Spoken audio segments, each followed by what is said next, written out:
One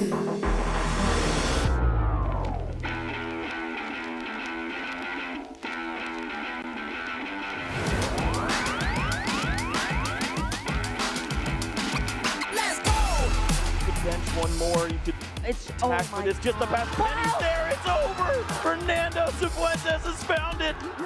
You've been patient, you've been waiting all this time, but you ready.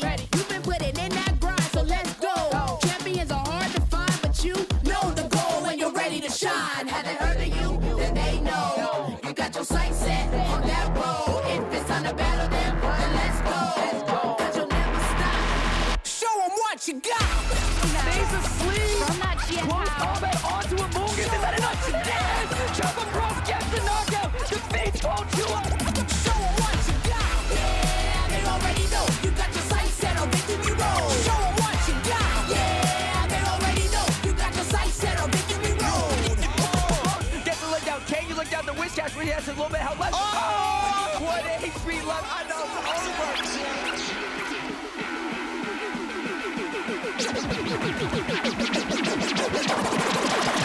Show them what you got! Yeah, they already know. You got your sights set on victory road. Show them what you got! Yeah, they already know. You got your sights set on victory road.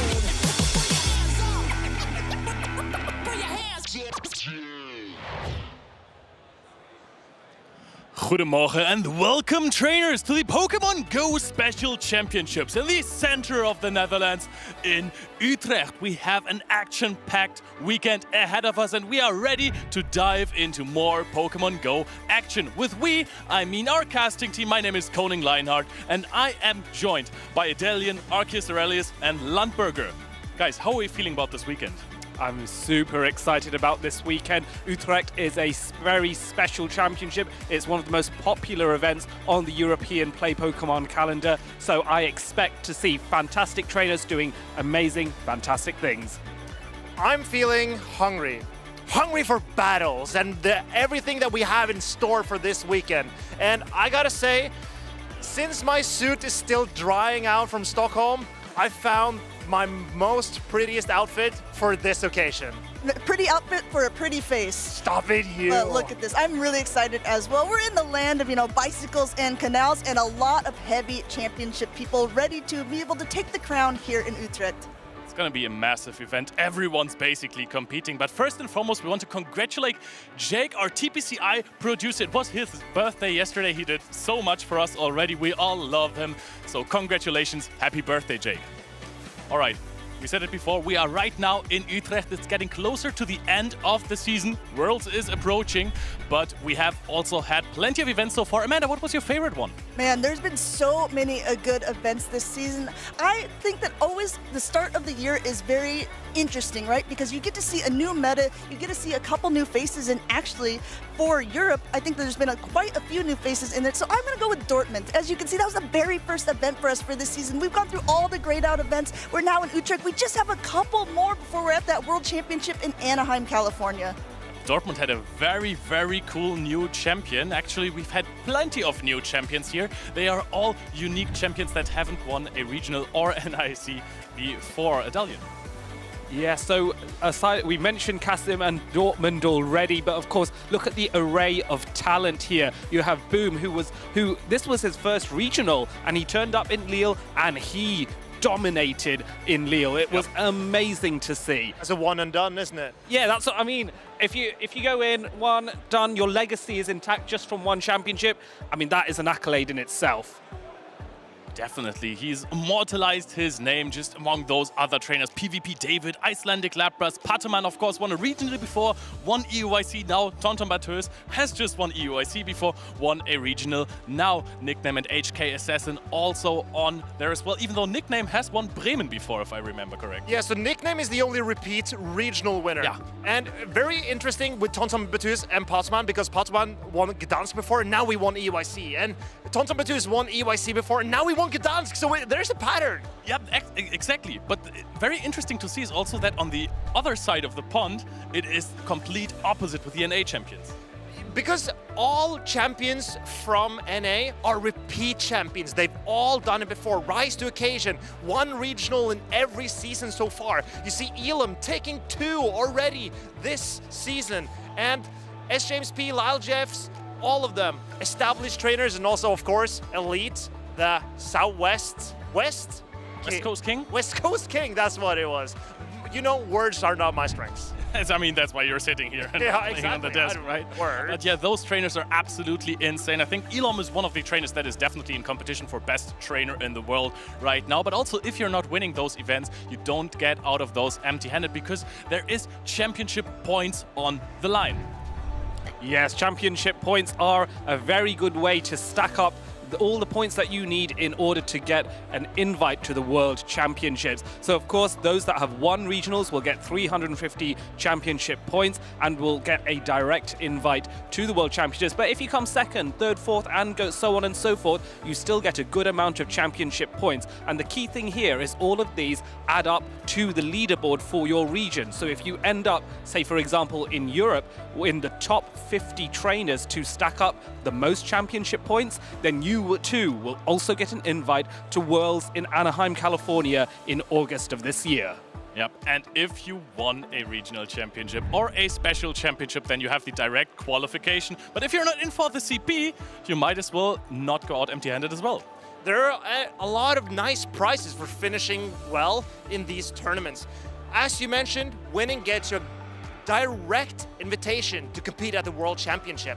But also, there are booster packs on the line. There are so many trainers that are excited for the, I don't know what it's called, the line that's on Journeys Together? Journeys Together, exactly. Aw. Yeah, and But at that's the so same time, cozy. All and of us going on a journey together. that's us. It basically describes us, and that is what Pokemon is. It's just a couple of friends going on a journey together. And I mean, if you take home the prizes, even if you're top 64 here in Utrecht, you might take home some prizes with you. Yep, and Journeys Together actually made Darmanitan good, so I'm all for it. I love this Pokemon so much. But I know that you are hungry for some battles. So are we, but we're not quite ready yet. Actually, we have something to determine the first matchup of the day. We have the community choice. There is plenty of trainers to choose from here. A lot of local trainers here from the Netherlands, as you can see some of these names here. And you guys, community, you get to vote. Who do you want to see in round number 1? These are the names. Go ahead and lock in. You have a couple of minutes, and then you get to decide what will be the first battle of the day here in Utrecht. But you can only vote on Twitch. Yeah. There's no option to vote on YouTube. So if you're watching on YouTube, go on to Twitch, enter your vote, go back to YouTube or stay on Twitch. That doesn't matter to us. Just But watch. Just watch, keep watching. But you have to be on Twitch to vote. Yep, and if you have never attended one of these tournaments and you are not quite sure how these tournaments work, how the tournament system is set up, we have a format video explaining everything. This weekend, the 2025 Regional Championships are bringing the electrifying action of the Pokémon GO matches to the global stage. Top trainers from across the world have gathered to compete for a share of over $125,000 in cash prizes, travel awards, and the all-important championship points that could secure their spot at Worlds 2025 in Anaheim, California. The competition is fierce and the strategy is key. This tournament spans 2 intense days of action, where our trainers battle it out in a double elimination bracket using the Grey League format.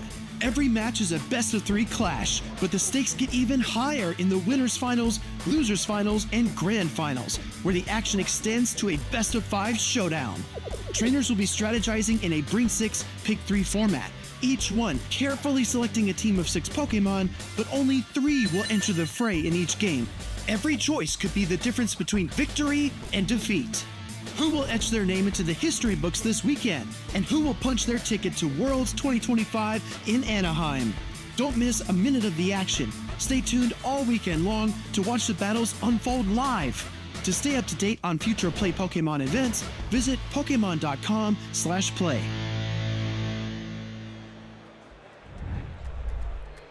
Thank you, Speedy. Now you know how this tournament is going to run. Who takes the win in the end? Who is going to get the most championship points to get to this prestigious leaderboard? Actually, who's on the leaderboard right now, Amanda? You know, I really like in the format video, it says you could be here. When it says the champion, all of these people have been there. You see that little golden ticket next to people? These are people who have their direct invites already to Worlds, but that doesn't mean that they don't want to keep competing for these different championship points, for the different prestige that's being up here so high. We have Patoman leading the fray by quite a bit there with 1,925, but we have all the way down to 16th place with Galaxica Bolton still above the 1,000 mark. Yep, and we can break this leaderboard up basically if we want to take a look at who might get a travel award for the World Championships. And I'm seeing some interesting names there as well. On the 9th place, there's Marcus Aurelius. Marcus, why don't you explain how the situation is looking for you like? Well, it's so that the Tier 1 Travel Award grants you the entire trip to the World Championship.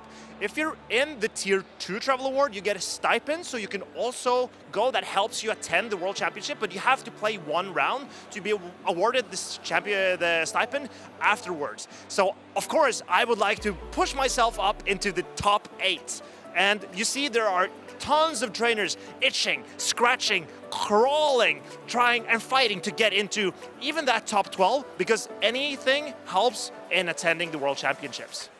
Yeah, I mean, you're absolutely right. I see some of those trainers that you just mentioned crawling on the floor right there trying to get the seat. I'm shivering because there are so many good trainers. I see them out there in the crowd, and yeah, I need to get my stuff together and go compete some more. That's what I need to do. Definitely, but those trainers will also have to make the right meta call. They will have to bring the correct team to go far in this tournament. And if you want to prepare for a tournament, get the correct team, you will have to look at previous tournament. And that's where Milwaukee comes in. 2 weeks ago, we've had the Milwaukee Championship there. And yeah, Out of Pocket just won a tournament here. What's really amazing, if you're looking at the screen, you might be thinking, what's with these graphics? What's with these teams? Look at the team of Out of Pocket and 3rd place Nighttime Clasher looking very, very similar with just a few small shadow differences. The shadow jump bluff on Nighttime Clasher's side and the regular jump bluff on Out of Pocket side. I believe that the regular jump bluff is slightly better into Tinkaton. That's why Out of Pocket decided to go for that. At least that's what I assume. I hope he has a shadow jump bluff to compete with. I mean, if not right now, you can TM away frustration because it is a Rocket event. But also, we can see Snot's team. He's running Corviknight. Adelian, what do you think about Corviknight? Corviknight is an interesting Pokemon here because it has so much versatility in its moveset. So Corviknight is, it's an example in this meta of a spicy but very good spicy pick. It's not the most common thing you will see, but trainers, I feel, should now prepare for it because Snots has demonstrated that Corviknight can be a threat and take it right to that level. Just to point out, Snots actually got through to the grand final via the winners final, and the only trainer that was able to give him any losses at all was 1st place Out of Pocket. So Out of Pocket started that day in the losers bracket, I believe. Indeed, he did, yes. And then he went all the way through the losers bracket, won the entire thing. I'm super impressed by Out of Pockets. It's an absolutely insane run, and I hope that you have memorized the team of Out of Pocket and Nighttime Clasher at least a little bit, because there's something quite interesting. We're going to take a look at the meta breakdown of day 1. I think that when Tinkaton became meta, it was the top used Pokemon, I think also in Sevilla. But now, if you look at it, it's still up top, causing some different issues for a lot of the Pokemon that were there before, like Marcus's beloved Azumarill, still in that top 12, but it knocked down a little bit further. Why? Seeing Azumarill and Shadow Dropion down at 28% when they've been like 16, 17% throughout the season is an incredible shakeup, and we have to thank Tinkaton for that. But I also want to note something that we aren't seeing on this graphic, and that is Malamar, that finished in all the top 3 places on Out of Pocket, Snots, and Nighttime Clasher's team, but it's not even in the top 12 usage of day 1 in Milwaukee. You just wait a second, because we also have the day 2 meta breakdown. Oh yes! Day 2 meta breakdown pre-pattern. You can see the interesting conversion rates there, and all of a sudden, Malamar top 5. Yes, Malamar did make an impact, and this is a demonstration in the difference between top trainers making it so far and the Pokemon that they commandeer. versus the general tournament and the players generally there. So top 12 is, in my view, a better insight into those Pokemon that are going to be successful. Notice Tinkaton as well, up from 40% in day 1 to 75% in day 2. So that is a sign that Tinkaton is a Pokemon that is here to stay. And you see the trainers that finish top, they are ahead of the curve. They are reading what the meta will be for the incoming tournament instead of what was the previous. You see, Out of Pocket and Nighttime Clash's team are 5 out of the 6 of the top 6 used Pokemon. They had Diggersby over Claydol, but other than that, it's 5 out of the 6, and then that makes me curious.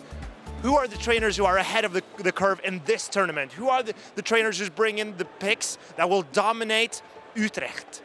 That is what I'm curious to see.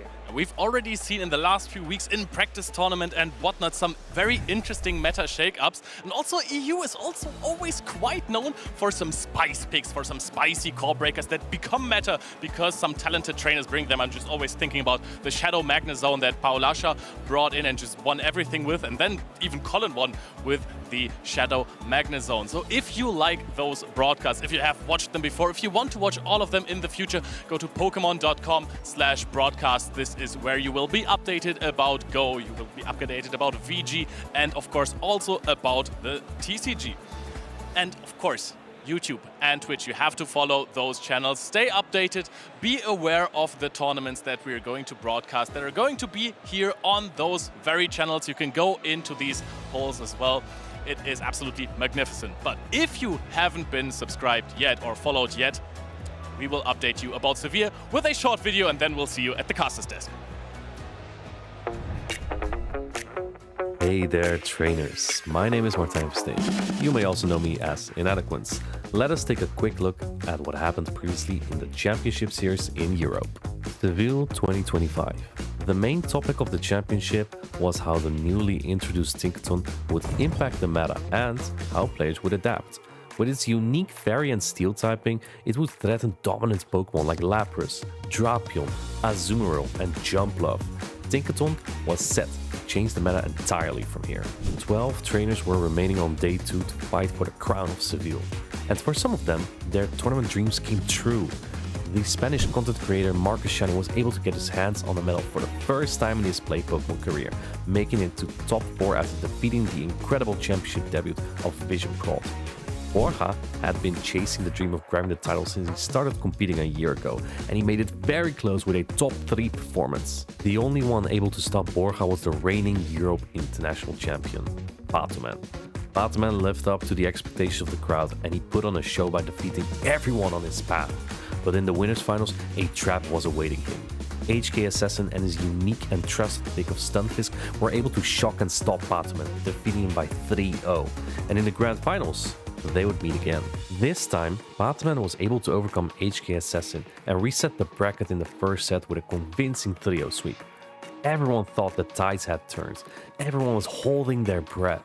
But in the very last set of the championship, HK Assassin picked up his game. Tinkaton is the meta now, but he sent out the reliable Lapras and tore down the defenses of Batoman's team. With Talonflame being cornered by Stunfisk, Lapras and Swampert, Batoman had nowhere to go, and HK Assassin managed to claim the title of the Seville Championship. This weekend is bound to have exciting action once more in the Championship Series. Has Tinkaton replaced Azumarill as the fairy type to go, and is Drapion still the most common Pokemon in the meta? Let's head into the action and find out. Thank you so much, Martijn, for going through that amazing tournament in Sevilla. And I'm here with my wonderful Amanda. Nice to see you. How are you feeling? To see you. I'm loving this. We got the burger and the burger together, and we're going to make a little bit of fun here and some magic in Utrecht. I would say we make a great Lundburger. Hey guys, Lundburger. Hashtag Lundburger. I mean, you want to see it just almost as much as you want to see the upcoming battles. Chat, there's so much fun to be had with our names. I don't know. Can you pull it off? I'm not sure. Speaking of pulling it off here, we saw in Martijn's video about Sevilla. He said at the end, is Tinkaton still going to be the most meta Pokemon? Is Shadow Drapion still going to be up there? We saw recently in the past meta that Drapion actually dropped down day 2 to the 5-6 spot in day number 1, and then even off farther than that for day number 2. Do you think Shadow Drapion still has a lot of play? Do you think we're going to see it a lot here in this tournament? I believe there will be the occasional Shadow Drapion. I can't see Shadow Drapion moving out entirely of the top 12 because it's still a very flexible and neutral Pokemon, but I believe that Tinkaton suppressed it a lot, so we will see if Drapion can fight back and how trainers are prepared to fight the Drapion. Yeah, I mean, Sevilla was actually the first tournament that Tinkaton was viable to be used there. There was so many good plays. You saw a little bit of the recap video, but there's highlights, of course, that are going on. There's so many different things, and we're going to go for a little bit of a replay as well. And here we see the HK Assassin and his win over Powderman. This is from exactly when he finished. HK Assassin has some top place finishes in a few tournaments, but this was really his breakout tournament. He must have been incredibly proud of how he performed in Sevilla. I mean, and from the winners finals, he managed to 3-0 Powderman to be able to make it to the grand finals. They took it to a bracket reset, but this was our final championship. HK Assassin first place, Powderman second, and a newer trainer, Borja, coming in and really playing very well. A trainer from Spain, and he said he's here in Utrecht. He said that he has a very special Malamar. He wasn't going to give us the secrets about it unless he won. So I'm very anxious to see how he will do here and if he's going to bring that Malamar as well, because at that point, many people were considering Malamar a spice pick, but nowadays it's been used almost all the time in the top 12 usage. I believe that Malamar is looking incredible. I've been playing a lot since Sevilla, and I gotta say, before Sevilla, I thought Malamar is not great into Azumarill, not that great into Drapion, but then, and also not that great into Tinkaton and Jumpluff, that is also dominating the usage. Why is it here? Exactly, but then I saw Borja play it in Sevilla, and I was convinced because the way that he managed Malamar, and we also saw Sustenance Eater, Out of Pocket, and Nighttime Clasher in Milwaukee, and I was convinced Malamar is incredible, and I've been playing it a lot, and I enjoy Malamar so much. I know that you guys probably have been enjoying the plays that have been going on, and if you have been watching on Twitch, you got to vote recently of the community choice for the first matchup that we're going to see today. We have the results. Let's get a drum roll, Arceus Aurelius. And it is the Lucario versus, oh my goodness, go for it. Rudiger Boom, and I want to see Boom. I want to see some booms in chat. Can we get some booms in chat? Chat? You got chat? You there? Are you there? Oh, I can't hear it, chat, but I hope we get some booms. And also the Lucario. I don't know. Are you familiar with these trainers? The Lucario is actually a German trainer. I know that he's kind of known by cloning Lionheart, so I'm very excited to see if he's taking some of the strats from our co-caster here. I know that the Koning Lionheart, or Leo as I like to call him because we're close that way, I know that he's taken in a lot of newer players. Absolutely. And I know that even some of the VG casters have been trained by Koning Lionheart and are performing in his grassroots scene. Yeah, speaking of performing as well, if you were wondering, hey, I'm a little bit new to this scene, who are some players that I should be keeping an eye on this weekend? Make sure to see if these Titans here who are competing in Utrecht. We have the reigning champion last season here in Adequance going in, Colin Six, another trainer from the Netherlands who we affectionately call the final boss. And we also have Ziz Wallace, the man who gate kept me from my NAIC Travel Award, but also he finished second at EUIC, and what an incredible set of battlers that we have here. Keep watching, traders, because I know that some of these players are bringing something special to this tournament. Well, I think that some of these trainers maybe have talked to some people, let them know about these picks. We have some caster predictions of Pokemon that we think that we're going to see. I have to admit, at EUIC, Martijn told me he was going to bring that Shadow Palkia. I put it on my list, but I did not go with any of the spicy picks here for this. I did go with some things that I think were a little bit off meta. I called the Shadow Typhlosion in Sevilla, and I think I called it just a bit too soon because I didn't see it at all in that tournament. But I've been watching a lot of practice tournaments, a lot of people playing grassroots, and I think we may see a couple Shadow Typhlosion here in Utrecht. As you can tell, I completely agree with you on Shadow Typhlosion. I also really like the Blastoise. Leo and I both have the Malamar. You see Tinkaton, Lapras from Adele. I think these predictions, the Tauros might be a bit of a stretch, but it's got a very interesting set of attacks. And also, I believe that Leonard is the one trading with inside information today. That's right. Picking the Ariados. And even though some of our players to watch are bringing some legendary picks, I believe that some Ariados might also show up today. You know, it potentially could. There was the Ariados that was really, really popular in Lille. I believe that Boom20 was able to win the tournament with one of those and a Malamar on his team. So it's funny to see how the meta shifts and maybe kind of goes back. It's sort of like a pendulum in a certain way. But you know what's always there to stay? An Azumarill. Do you think that we're going to see Azumarill here this weekend? I know that you would love to see it on a top team. I completely am done with talking about Azumarill. Azumarill, yes, I accept that it's here. You know what? I don't dislike Azumarill. Okay. Because it won me a regional. That's true. So I have no personal grudge against Azumarill. I just didn't think it would be that good still. But Azumarill is here to prove me wrong. And if it can prove me wrong this weekend as well, I wouldn't be surprised. Yeah. You know, Azumarill, it never lays down. There was a lot of times you guys were talking about, you know, water double poison, poison double water. There's potential for a double fairy with Tinkaton and Azumarill. I saw a lot of people playing that for bulk a little bit earlier on in CV. There's a potential that we see it here this weekend as well. So I'm curious, do you think with Tinkaton here that we will see a lot of water double poison? I'm not sure, Amanda. And I think we should not take it for granted that Azumarill and double poison should be everywhere. Well, we'll have to see for sure. In the meantime, we like to play this fun little game here in Europe, it's called the Caster Fantasy Draft. So beforehand, we get a list of the players who are competing, and we go through a snake-like draft to pick who we think will be doing well in this tournament. Marcus, walk us through your picks here. So I have picked Tomahawk UK. I've picked 23 EJB, and I've picked Borja. Borja performed incredibly well in Sevilla, and I trust him to keep doing that here. Tomahawk, I've been chatting with him a little bit, and he's been pondering between a few teams. So very interesting to see what he brings, and also an all-time classic, regional winner, 23 EJB. Come here to have fun and have a good time, but I hope to see him doing well.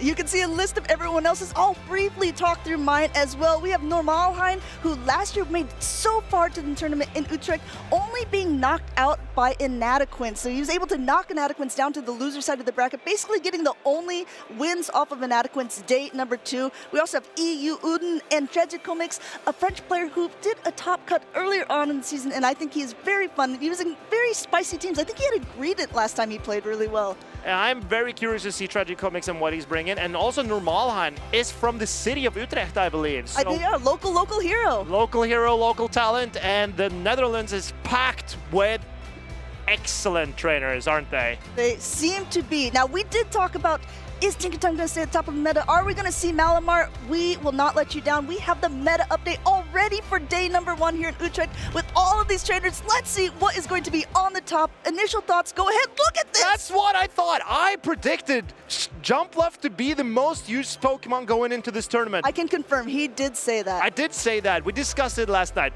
We also have Tinkaton, we have Lapras, and then we see the Malamar on 35%.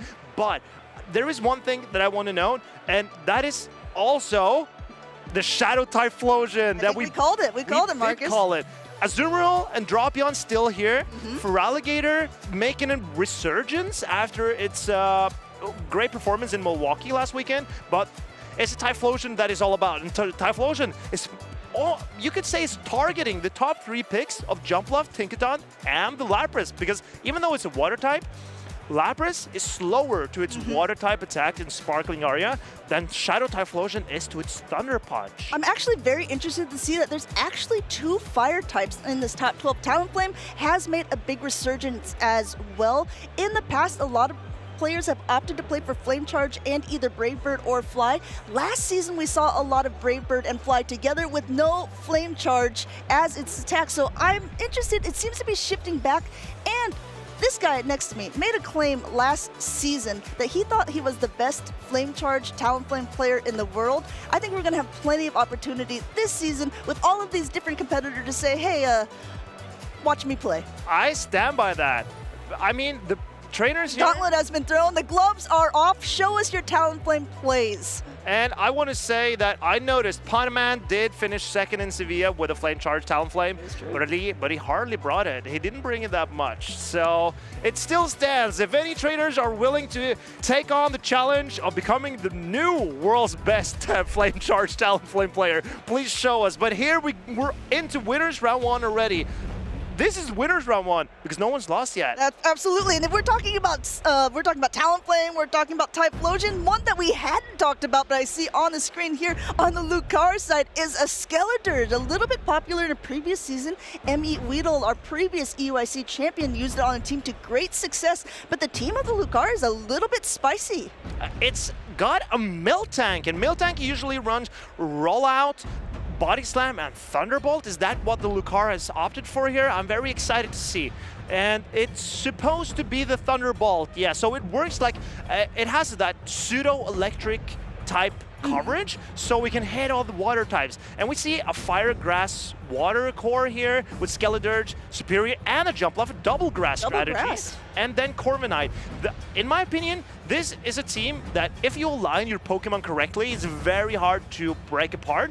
And maybe the Miltank can play a pivotal role in this team to maybe get that alignment correctly, because it works very well with energy. One thing I also want to point out is that Skeledirge recently had learned Torch Song, but this one looks like it's opting to be using Blast Burn and Shadow Ball as its charge attacks. As a reminder, these are open team sheets, so Rudiger Boom will know what movesets the Lucario is running. And here we see maybe more like a team that we were predicting to be common. But here we see the Shadow Dropion standing out as more interesting pick, you could say. It's hard to speak about Shadow Dropion being the interesting pick on Rudiger Boom's side, but we also see the Golisopod and the Malamar, my favorite pick for this tournament and for this meta. And Malamar Diggersby core is incredibly tough to break apart, but the Lucario has an Azumarill exactly for that core. A lot of times we've seen people using Shadow Dropion as what we call the safe swap. So if you don't have a good lead, Dropion ends up being able to do a lot of damage, especially if it gets a 1 Poison Sting or 2 Poison Stings advantage. I wonder if this will be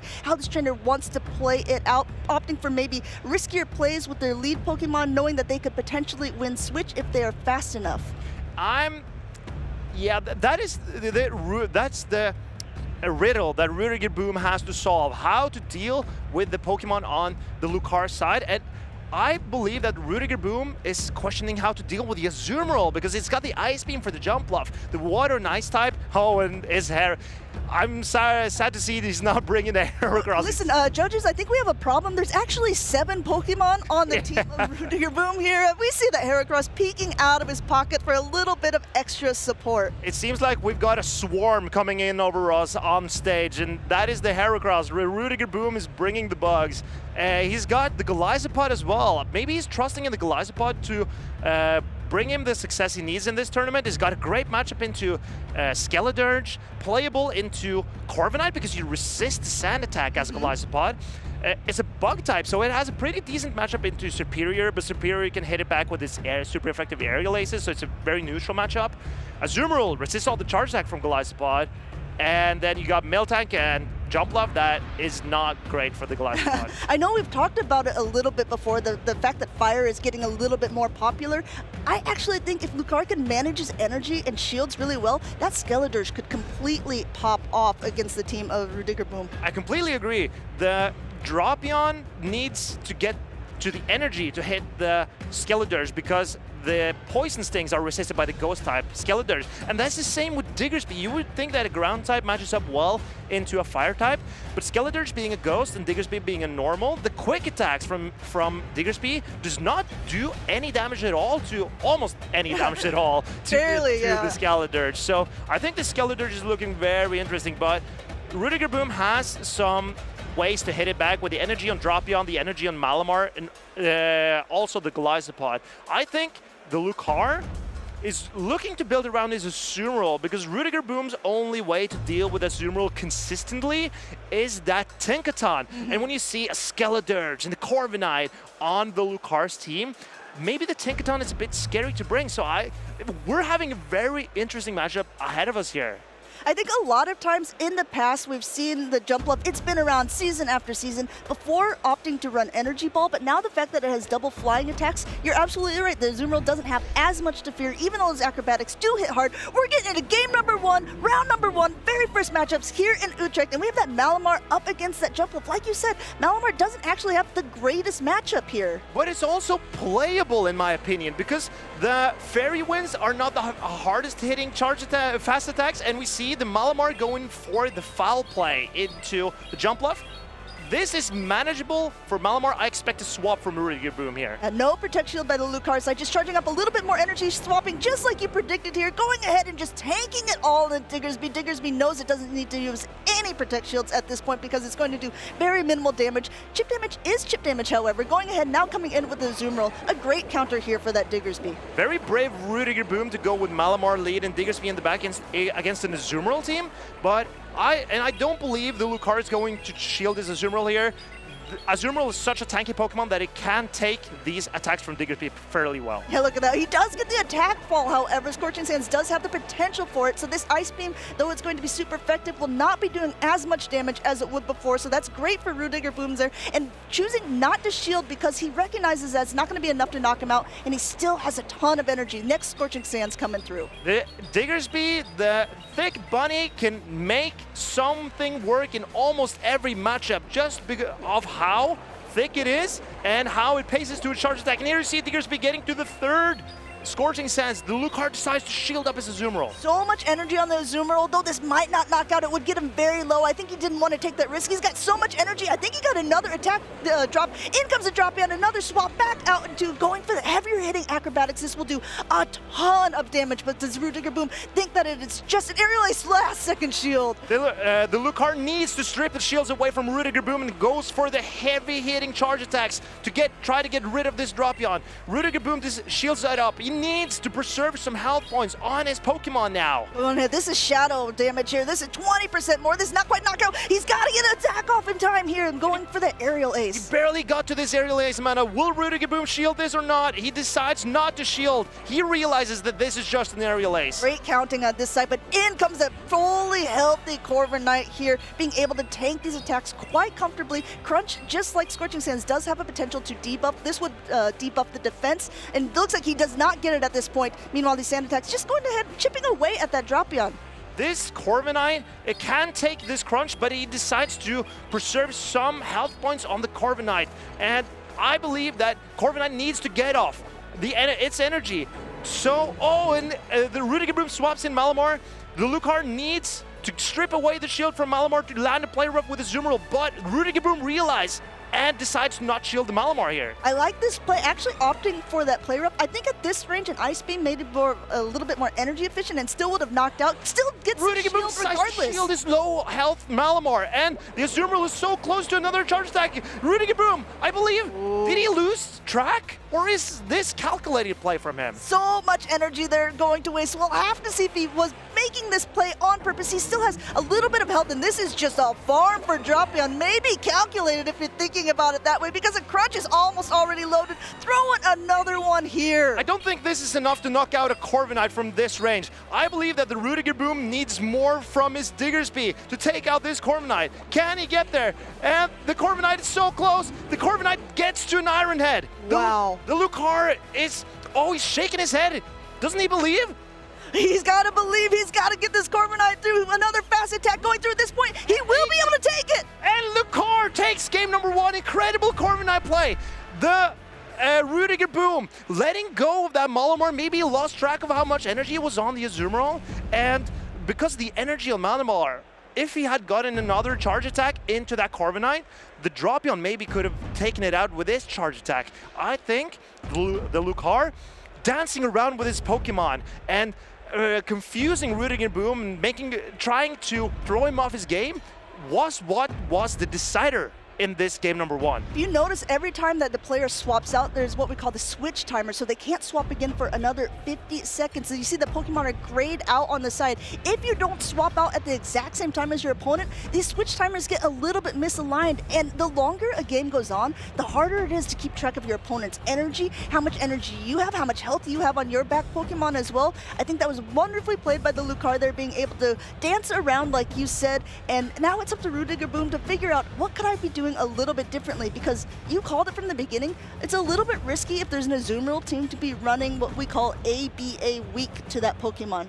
And being the A in this situation is what we describe as weak to one Pokemon. So if an A is weak to Azumarill, and you have an A in the front and an A in the back, then it means you're weak to Azumarill in the front and in the back. With Malamar in the front, that's kind of weak to Azumarill. It can't really hit it with its charge attacks. And also Diggersby, that takes super effective from bubbles and ice beams.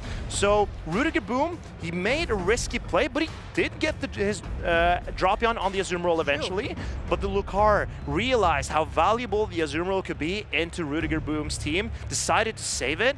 It's by shielding up the Scorching Sands from the Diggersby, and that threw Rudiger Boom off. And it was a very impressive play by the Lucario to preserve his Azumarill for the end game. If we saw that top 12 usage, if you remember, Jumpluff was at that top there, and then right behind it was Tinkaton. The Lucario has a Corviknight on his team, and I think that's a Pokemon that does really well against both of those Pokemon. Not only that, that Shadow Dropion on Rudiger Boom's side, not able to do much with those fast attacks against the Corviknight either. I think it's looking to be a very exciting game we're going into here, game number 2, and we'll see Rudiger Boom bring out his Shadow Jumpluff, face against the Superior. This is incredible for Rudiger Boom. Yeah, great starting matchup here. Grass-type Pokemon here. Each of them does have a flying-type attack, so they will be able to hit. But again, Shadow Pokemon take 20% more damage, but they also dish out 20% more. And Superior has a little more bulk to its name, so it's not being able to hit quite as heavy with this attack. As you'll see, it doesn't even bring that Jumpluff down to the yellow. And here comes the Corviknight. It's the safest Pokemon for the Lucario, but this is a very interesting matchup because you would think that a ground-type Diggersby struggle a little bit into a flying type of Corviknight, but this Diggersby, it works like it has the Fire Punch to hit the Steel typing of Corviknight, and that makes this matchup very safe for Diggersby usually. And I think that is exactly how Rudiger Boom is choosing to play it here, getting a ton of energy and now releasing that first Fire Punch. And as you see, super effective damage. Corviknight is rather bulky there, able to still stay in the green, going for yet another charge attack here. No Protect Shields used on either side. And I believe Rudiger Boom, he assumes there is an Azumarill here somewhere. So spending his Diggersby somewhere where you know you can get value out of it, but also keep it away from the Azumarill and the Superior that you saw in the lead.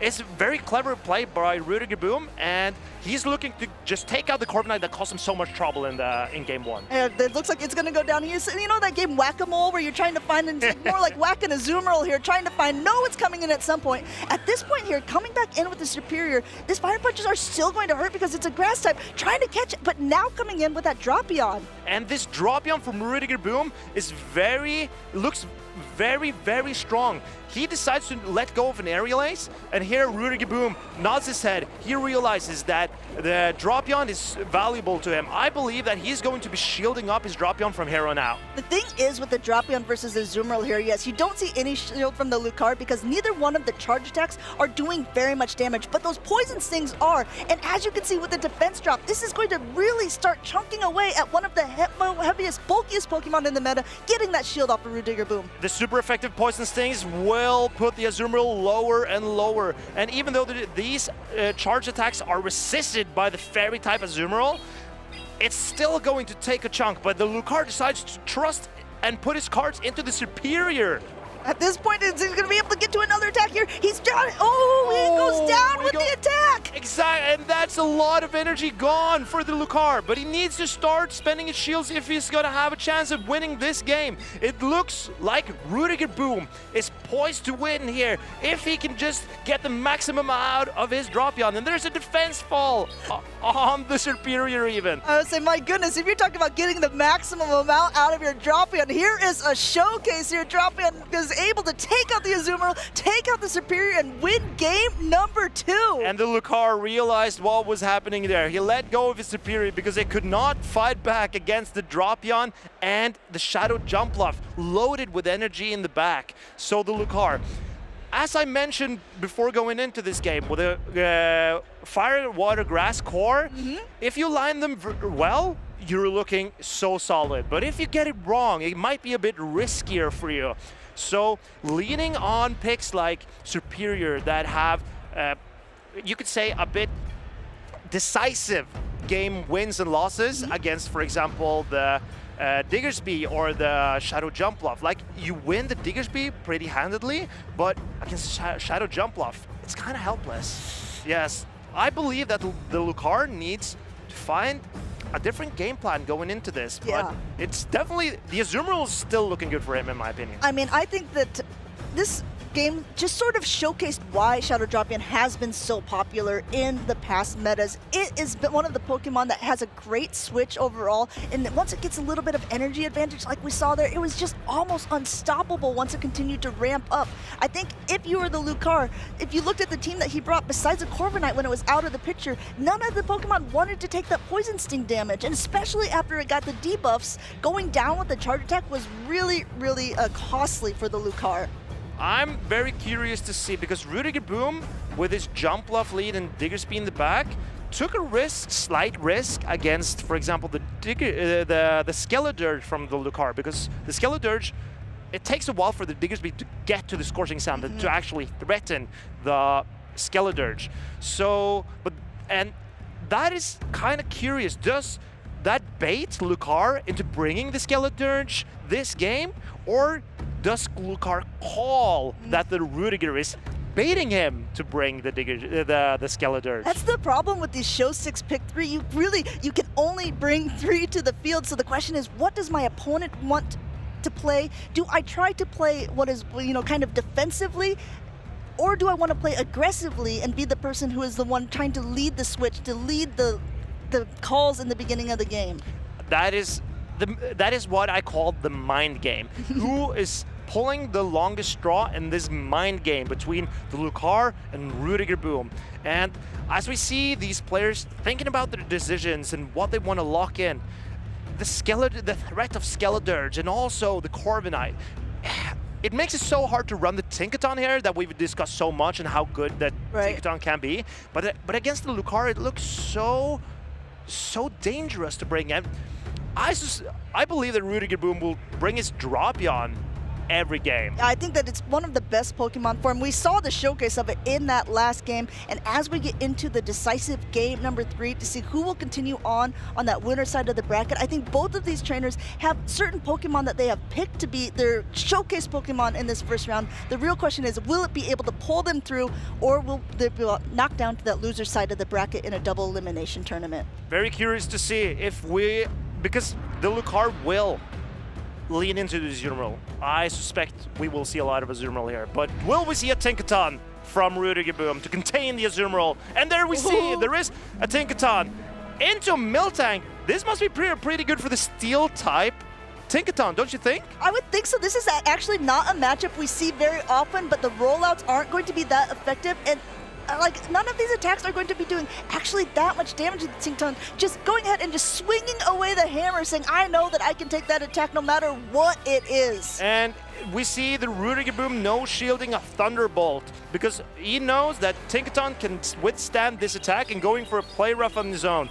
I think if you're Rudiger Boom, you feel in a pretty comfortable situation here, because both the Tinkaton and the Diggersby is going to be able to handle this Miltank very, very well. Just going ahead and just getting up a ton of energy, knowing that it loses that charge attack priority as well, not opting to go for an attack and letting the Miltank throw first.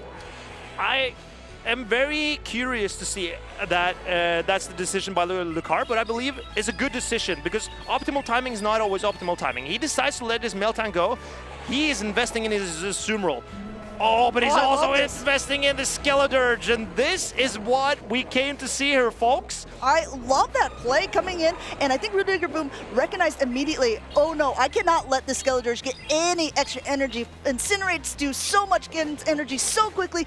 In comes that Drapion as that safe swap of him. Once again, gets the defense ball against the Azumarill here. And the Lucario, he is now throwing in the Azumarill to soak up the energy from Drapion. He decides to shield up this resisted energy, and this is what is interesting. And we get another debuff. This Drapion is putting in so much work for Rudiger Boom. Going ahead, using the shield here, he knows he's very, very lucky with this, and he wants to be able to preserve the health on this Drapion, get up a little bit more energy, especially now that a shield has been used on the Lucario side against this Azumarill. It's again, as a reminder, this is double debuffed here, so this crunch damage, while it wouldn't hurt before, maybe putting the Azumarill deep into the red and not knocking it out. On 8 health points, and Rudiger Boom catches it on his Tinkaton.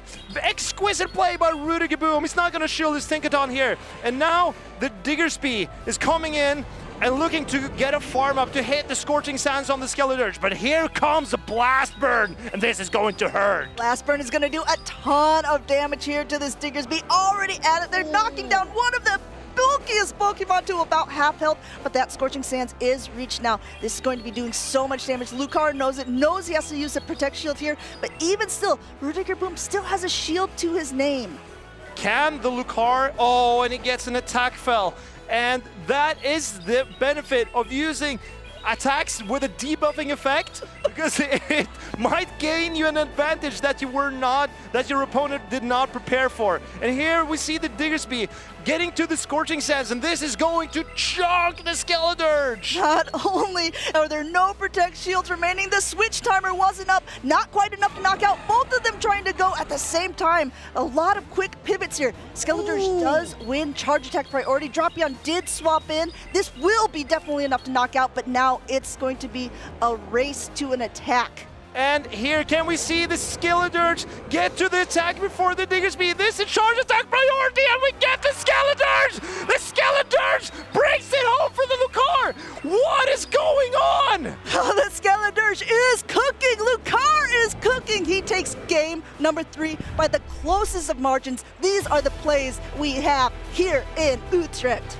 And you see the value of the ghost typing on Skeledirge resisting the quick attacks, and the pacing from Skeledirge reaching that hard-hitting Blast Burn. Torch Song would not have made it, because the damage from Blast Burn landing on Diggersby previously is what put it in range for the Lucario. And he did not care about alignment in this game. Lining his fire Pokemon or grass Pokemon, it did not matter. I think Rudiger Boom did everything he could. He had a wonderful catch there. He had great energy management. He had all the debuffs you could ask for, but in the end, being able to just hang on by that sliver of health to be able to get to that Blast Burn, Lucario is continuing on in the winner's side of the bracket. You know what, Amanda? I really want to look at this game again, because it was incredible. When we saw that game, it looked so tough for the Skeledirge to find his way back.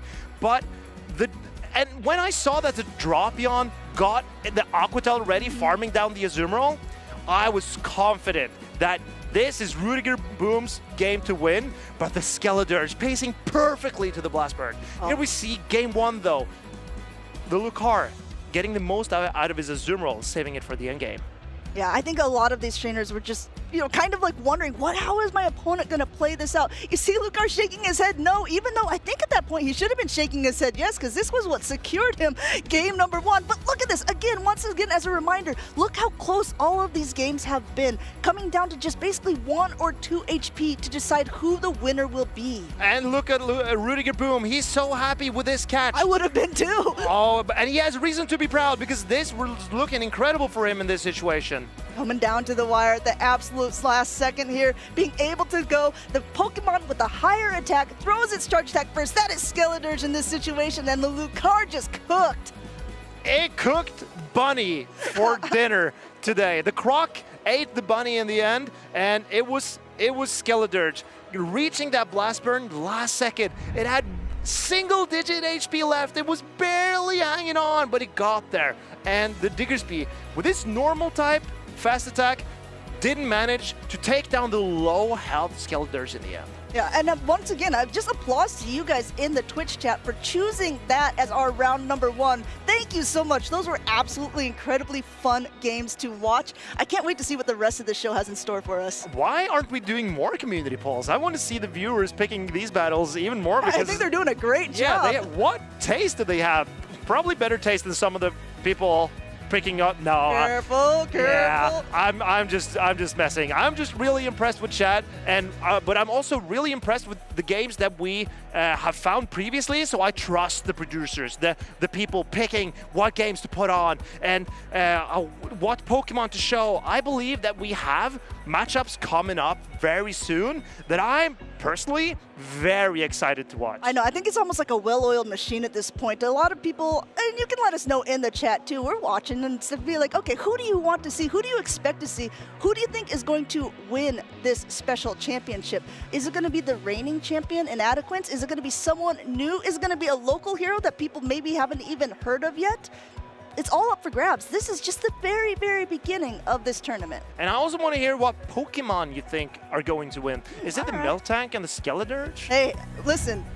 I think the Lucario cooked with that. Let's see what is going to be up on this here. Or is it the Pachirisu? We see Mishamp, I believe is how you pronounce this name, is bringing the spice pick of Pachirisu and Shadow Typhlosion. Yeah, also Mish is a trainer coming from the NA here to maybe steal a little bit of our championship points here in Europe, bring it back for her to be able to qualify for the World Championships in Anaheim, California. Like you said, rocking a very unique team here with the Pachirisu, an interesting pick that you don't see very often because it's an electric type with pure electric type attacks. And she also has the energy ball on regular jump left, very curious to see, but as you mentioned, Pachirisu, only electric type attacks. That means it has no way of hitting the ground types like Claydol or Diggersby, which are quite popular in this tournament. Exactly. So let's have a look at the team of her opponent,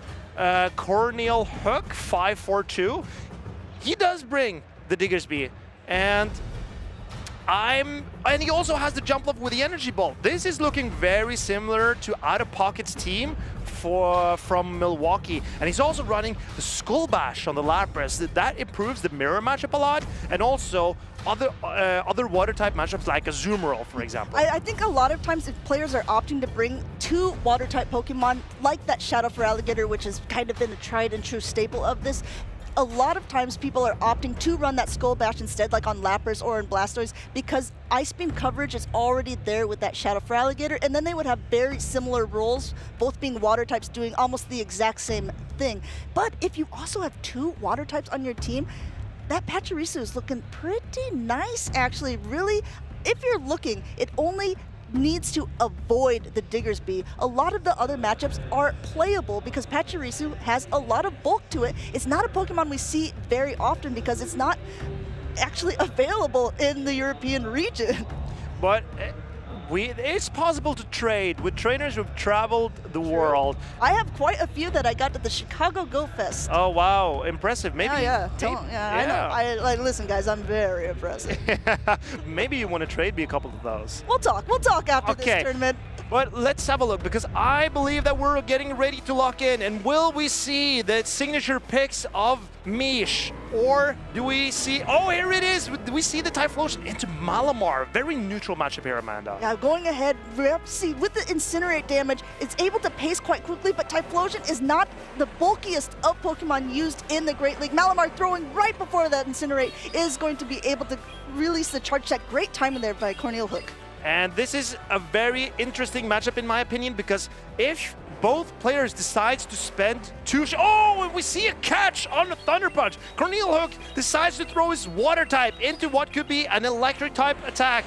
And it is... Oh, it does so much. Super effective damage, not even bothering to shield it up. But look at all this damage going and throwing the next Thunder Punch before the Sparkling Aria is even available. Lapras, which was fully healthy just a couple of seconds ago, is now forced to shield because the Typhlosion has knocked it down so low, already at another Thunder Punch. And Mish is looking to deny all this energy from the Lapras. If Cornel does not shield, then it's gone. Then the Lapras is just gone. Hi, Lapras. Bye, Lapras. There it goes. Now in comes that Malamar again. I think, okay, this is a good play. Going ahead, throwing this charge attack now, but Typhlosion looks like if Misha's decided it's done its job here. Thank you so much. Gonna go back into its ball, and we'll see what comes in here. One of the harder counters for Malamar in that Azumarill, being able to take comfortably all of the charge attacks. I think Corneal is looking to throw one attack and dip out. Mish is not shielding a resisted attack here, and this matchup is looking great for Mish because she is getting to Ice Beam, and that is very threatening to this grass and flying type Jumpluff. Jumpluff normally has a pretty decent matchup against Azumarill with her Decides to no shield. shield. But yes, you gotta use the shields if you actually want to do it. Now in comes a Furret, waving hello with its little paws, already up to a Swift, now throwing a charge attack priority once again. And Corneal, if he wants to preserve this Jumpluff, he needs to put up a shield, and he does. This Swift would not have done as much as the Ice Beam, so not as valuable of a shield, but Mish decides to no shield. She realizes that Azumarill is a valuable Pokemon here, and also that Furret would not be taken out by any energy from this Jumpluff of a single hit. Going for an energy ball here on the side of Corneal. I think you're absolutely right, Marcus, going ahead and taking that comfortably, knowing it's still not quite enough to knock out at this point, and also having a lot of energy to spare here. Quick swap back into the Malamar, but going to be able to have to take a Swift at this point. No Protect Shields remaining, almost up to another one. It could actually be the Furret show, even though Azumarill is quite strong. I believe that Furret is looking ready to take this game, and this is what you get with not running Shadow Jumpluff. The Pokemon on the opposing sides live barely and gets to another attack, and Mish in full control here, taking game number 1. Mish being able to play that out quite masterfully here, taking game number 1. A trainer who I think a lot of people are very familiar with, a content creator, a Twitch streamer from the NA region, also very good friends with some European trainers, so it's really exciting to see how she will fare against this. I know a lot of times people say that EU has the spicier teams or the team compositions that are a little bit more unique. I would argue, looking at this team here, like Misha's bringing a pretty interesting pick with that Pachirisu. I'm very curious to see Corneal Hook's decision to forgo the Diggersby, because the Typhlosion, in my opinion, looks very good for Mish. And if you look at the team from Corneal Hook, Malamar paces exactly at the same pace as the Typhlosion, and Lapras and Jumpluff. I guess Jumpluff outpaced the Typhlosion, but it cannot threaten the KO without the acrobatics.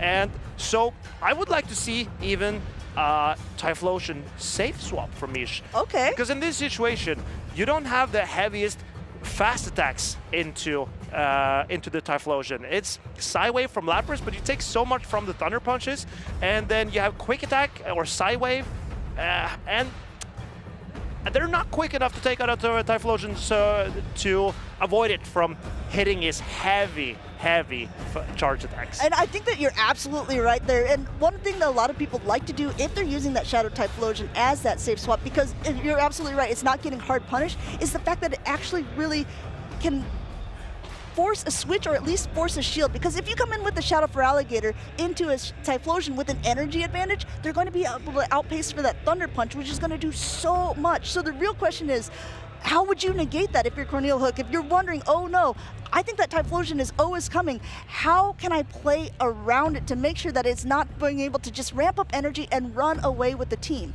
I believe that Corneal maybe should look into his Feraligatr, because if he can get shields down with his Feraligatr or build up a lot of energy on his Feraligatr, then that Gator can threaten most of Misha's team, but she still has a Furret who resists all the fast attacks from the Feraligatr running Shadow Claw, and she also has the Pachirisu that, as we mentioned, is an electric type, hitting the Feraligatr really hard. So I think that, yeah, there's a lot of threatening things on the team of Mish. A little fun fact, I woke up this morning and I was playing a little bit of Go Battle League before I started out my day, and I actually ran into Mish. No, really? In the cup, and she was running 3 of the Pokemon. Oh, she's getting practice. Yeah, so she was definitely getting in some practice. Can you guess what the 3 were that were being used in the Retro Cup in the Go Battle League? I know that it's not an Azumarill because fairy types are disallowed, so I assume it's Furret, Typhlosion, and Pachirisu? No? No? Very, very close. It was a Jumpluff in the end, and I think that these are teams that should probably be playing throughout the weekend. You wanted the Feraligatr, you've got the up for Alligator. But I also wanted the Pachirisu, and this is what we see. The Pachirisu, oh, and he saved swap Diggersby, and it's met by an Azumarill from Mish. This is an interesting swap because Diggersby is actually the only Pokemon that really solidly handles the Pachirisu. So maybe what I would have liked to see is the potential of swapping in the Tinkaton instead to absorb that damage a little bit. Going ahead and just trying to get off attack after attack here, get this Azumarill low, but Azumarill, we've discussed it last game too, has such a good advantage against that Diggersby, especially if there's no attack debuff. But you saw last game that Diggersby can even threaten a shield from the Azumarill, so this matchup is not over. Diggersby can put in a lot of work for Cornel Hook if he manages to get to his third Scorching Sands, but Mish decides to no shield this one. Going ahead, letting that second one go through. No defense drop here, just going up, charging up a little bit more than before, but actually at this point, it allows the Diggersby to be able to get to that third attack. It's going to bring the Azumarill very, very low. But Mish trusts in her Azumarill, and she gets it right. It can get to another Ice Beam, and she pauses just the correct amount of time to see that the Diggersby stays in to land this Ice Beam onto the Diggersby. And be able to knock it out there. Very, very little health left on the Azumarill as well, though. This is potentially good farm for whatever comes in. So you see Mish, she's clicking out already into, and now back comes in the Pachirisu, and now in comes the Tinkaton, which does be able to, I think it's going to be able to take this fairly well. We're about to see how much a Thunderbolt does to a Tinkaton, unless Cornel wants to use a shield. Cornel has to realize that he needs to save his shields for the Feraligatr because it's the most frail Pokemon here. And Mish, she knows that the energy from Feraligatr is way more threatening than the energy from Tinkaton, so she decides to no shield. And you see, even super effective Bulldoze not doing that much. Bulldoze has the potential to debuff the defenses of a Pokemon, didn't get it there. Forced to now have to use a shield because we saw how much damage the Thunderbolt did last time. It would put that Tinkaton very low if not knock it out, and there's quite a bit of energy here going for yet another Bulldoze. Great timing from Cornel Hook here. Even though Bulldoze is super effective into the Pachirisu, I believe Play Rough actually does more damage, more raw damage, because of the same type attack bonus. Wow! We see a catch from Mish onto the Play Rough. She wants to preserve some energy for the Feraligatr, and this Jump Bluff, it also has an advantage to the Feraligatr because it's running the Energy Ball that we rarely see. Both of these Jump Bluffs are running Energy Ball, so maybe these trainers know something we don't here. Still no Protect Shield used on Mish's side. She has 3 Pokemon left. Very, very low health on all of them, but just being able to come in now. Here comes in Feraligatr, trying to chomp away, but Energy Ball #1 coming through, forcing that last shield off of Cornel Hook. And Cornel knows that he has to shield the super effective Energy Ball here. Can he get the farm down before the final Energy Ball? He doesn't think he can, so he throws a Hydro Cannon. Will Mish shield, or does she trust the Pachirisu? She shields. Going ahead and just knowing that she can get to another attack here, I think, going for that Energy Ball, and you can see her shaking her head, which is an interesting thing here. Is she worried that this is not going to be able to knock out, and she's not going to be able to combination play? But she can, yeah, she still has this. The Energy Ball does so much, and the Tinkaton is getting so low. Can he? It lives. The Jump Bluff lives. This is regular Jump Bluff. It barely lives the fast attacks, and Mish will take this game #2 with 3 Pokemon and a shield remaining. Dominant performance by Mish. Go ahead, Mish coming in from North America saying, "What's up, Europe? I'm here to play." Coming in with a Pachirisu, an interesting Pokemon that we don't get to see very often in competitive play, but we got to see it in action here in Utrecht, and it is putting on a show. I'm very impressed by this North American trainer and how she piloted her team with these spicy picks of Pachirisu and Shadow Typhlosion. She really put on a show for us. Absolutely. And if you were a fan of Cornel Hook, played very, very well. Also that interesting team with the Jump Bluff, with the Energy Ball. Don't worry, this is a double elimination tournament. He will be knocked down to that loser side of the bracket where he will continue on his run. You guys can use the exclamation point, I think it's bracket. And then you can see all of the trainers that are going to be here today, all the matches that maybe we don't even get to see on stream. There's so many good players here, we can't show them all, but we're going to show you guys as many as we can.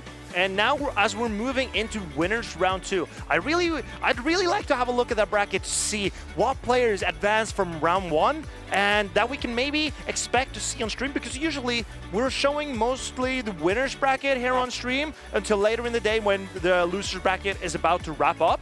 So if your favorite trainer is still in the winner's bracket, there is a chance that they get to be featured here on stream. That'd be so cool. Speaking of being the featured, check out these replays here of the last matchup between Mish and Cornel Hook. Again, so a trainer that we don't get to see very often in Europe, and I always get excited. You watch the broadcast, you see the trainers in the different regions play, but it's always fun when they come across the pond to say hello to each other, to battle in kind of a different matchup here. Again, this Lapras, it's like, just here for a quick cameo appearance. Do you want to see a magic trick? Here's the Lapras.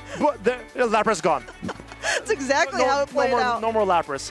But very, very well piloted by Mish. She realized where to most efficiently spend her energy. She realized with an Azumarill in the back, she could handle the Malamar, so she just stayed in with the Typhlosion. Great recognition, not going for the I swap, you swap. Yeah, exactly. It's a little bit hard sometimes because I think that's people's natural inclinations here, but being able to recognize where Pokemon are at in counts, being able to catch was a really, really great thing that proved pivotal here because she was able to basically use that jump up to take out not only the Feraligatr, but the Tinkerton. First time it was Ferret with 2 attacks, second time it was Jump Bluff, but I think that Mish shows that she's really a powerhouse. Impressive play by Mish, and I was a little bit worried because she was getting greedy with her shields.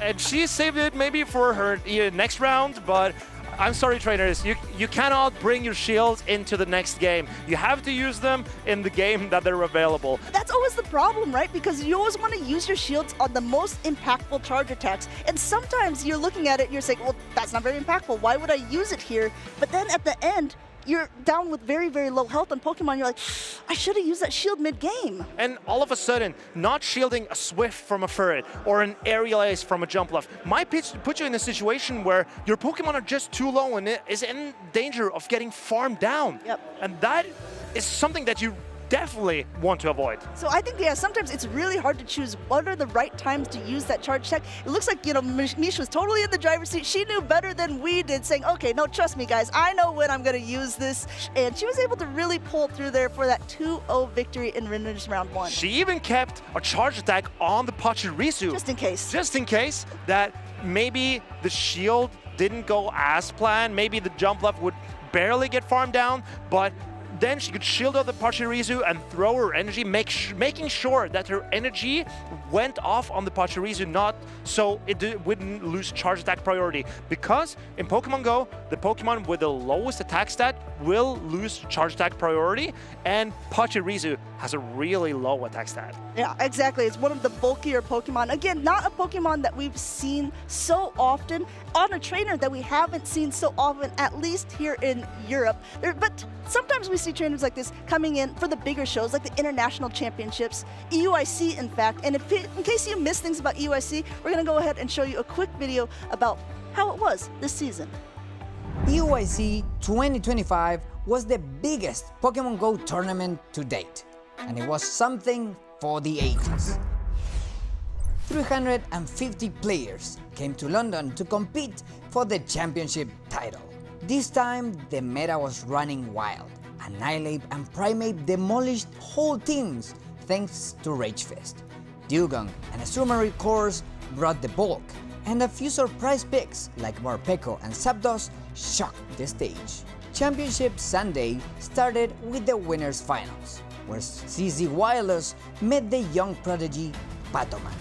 CZ Wireless dominated the first 2 matches with the help of his signature Primeape, but the Spanish prodigy never gave up and won the next 3 games.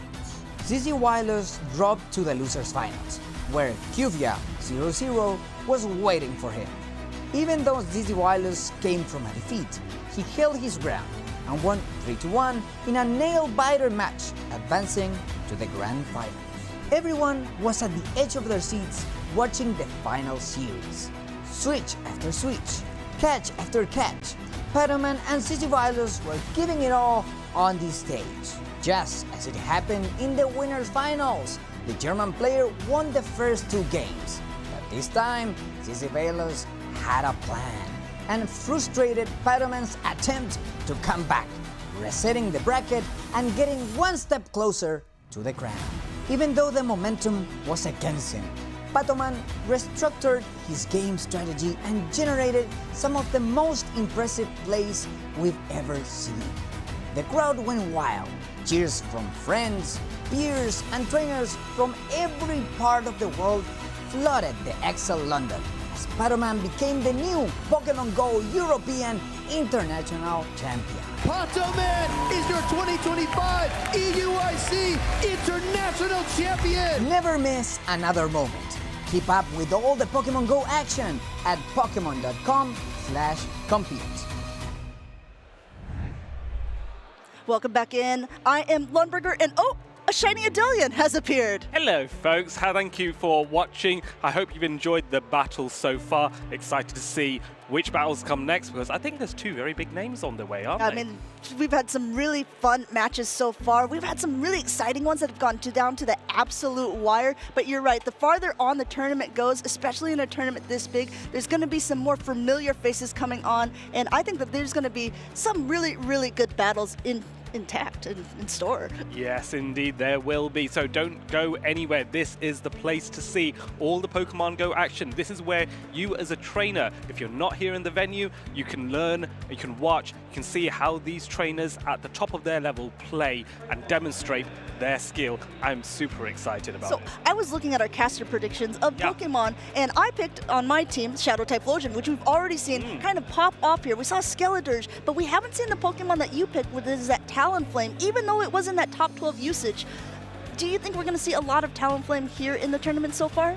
Yeah, I think so. I think fire types in general are quite popular because with the rise of Tinkaton, you need something that can burn through all that steel. And there is plenty of choices, Skeledirge and Typhlosion being very popular ones.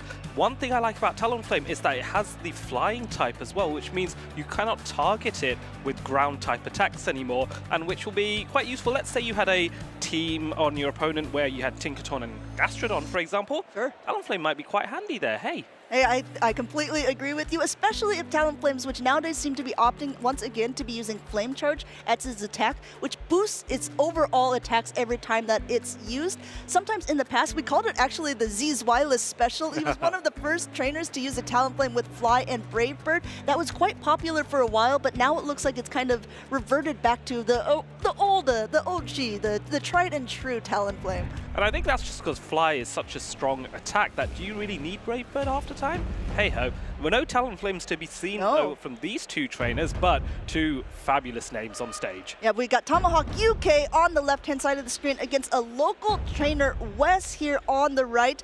Both of them running some interesting Shadow Water picks. We'll go ahead and take a look at Tomahawk's team first, running that Shadow Blastoise and Shadow Lapras. A fun thing to point out about both of these trainers, too, is they're running Skull Bash on both of these instead of opting for Ice Beam on one of them for that potential coverage against Jump Bluffs or other flying-type Pokemon. Yes, and I think that's a read that Tomahawk has made on the meta, that Jump Bluff could be handled by some of his other Pokemon. He could go for the mirror matchup with his own Jump Bluff, which notice isn't a Shadow, but also Tinkaton has a very good time into Jump Bluff, so he thinks he can probably risk not running Ice here in this matchup. Facing off against Wes here, who's gone for a team very different. I love the Golisopod there. That stands out for me. Anything stand out for you as well? Well, I think it's return of Shadow Swampert season again. There's been so many times where we've seen Shadow Feraligatr take the show, but Shadow Swampert actually paces really well. Now having Sludge to be able to hit back against Azumarill, which is one of the most popular Pokemon in the meta. But you're absolutely right. We saw in Sevilla that Golisopod started to put on a show.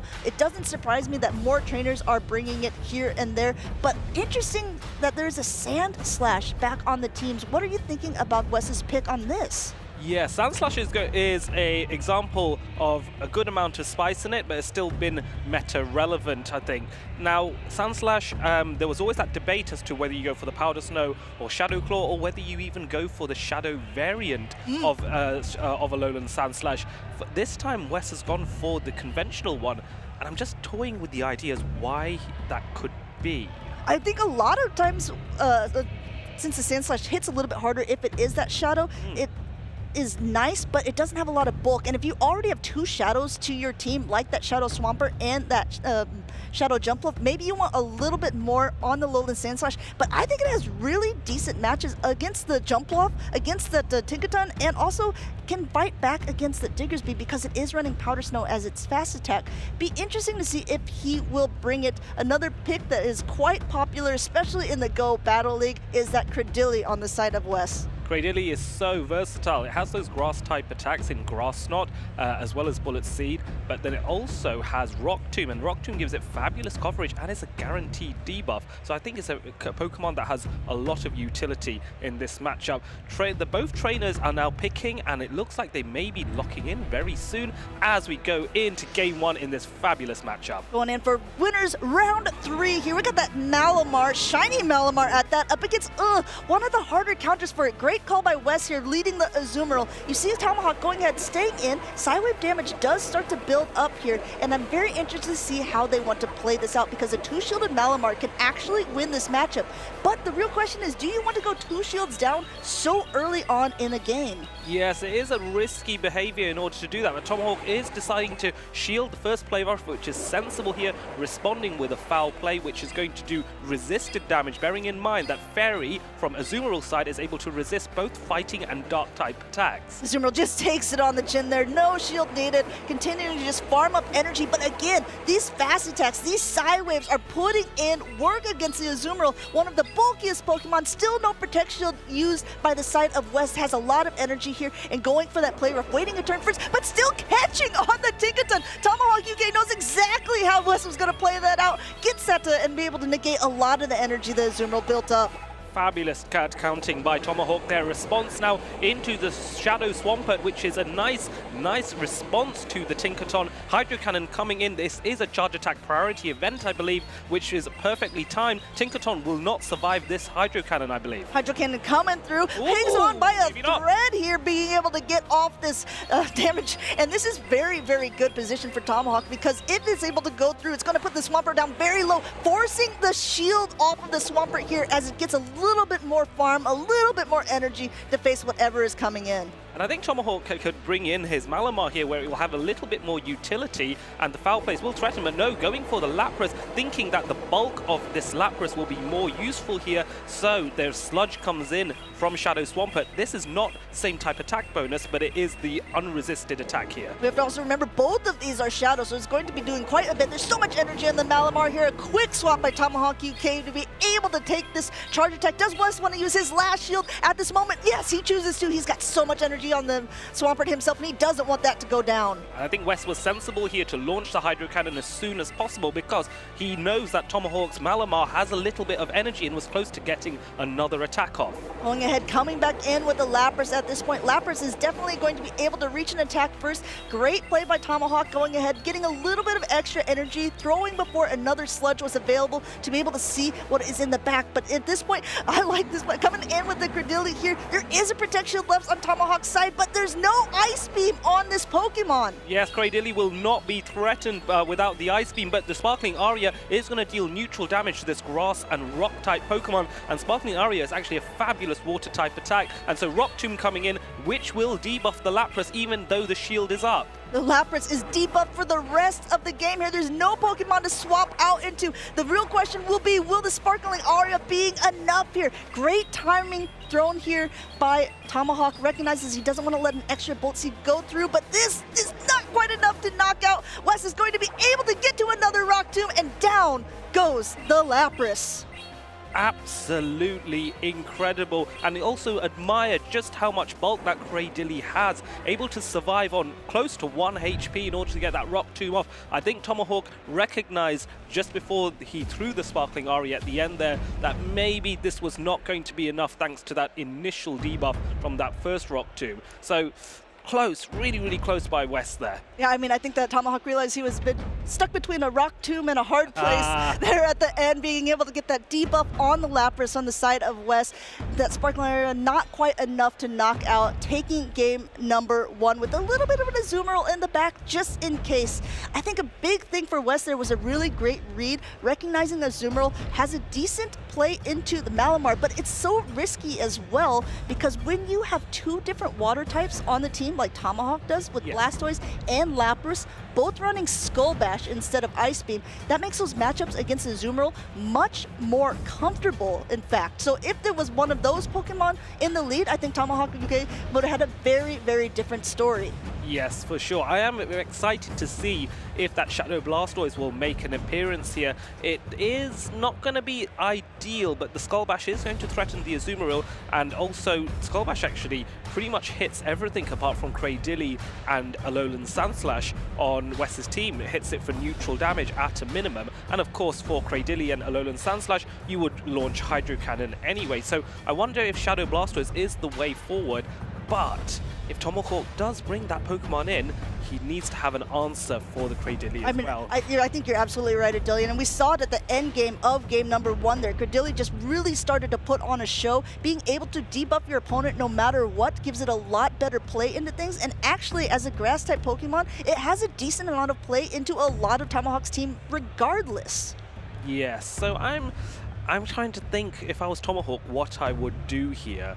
And that's the tricky thing. I think Blastoise, Tinkaton as a core works quite nicely, but you would need something else just to cover the final Pokemon, just in case one of your Pokemon goes down. But we won't have long to find out as Lapras faces off against Cradilly. It was like the end of the last game, continuing on in number 2, the sequel, but this time swapping out into the Malamar here and just getting a little bit of extra Psy-Wave damage, going ahead and throwing this first attack before the Golisopod is able to throw his own. Now, Golisopod is running X-Scissor, which will do so much damage to the Malamar. This was a great play by Wes coming in with this, but I think it's a good indication to Tomahawk that there's no Azumarill this game, because that would have been an even better swap.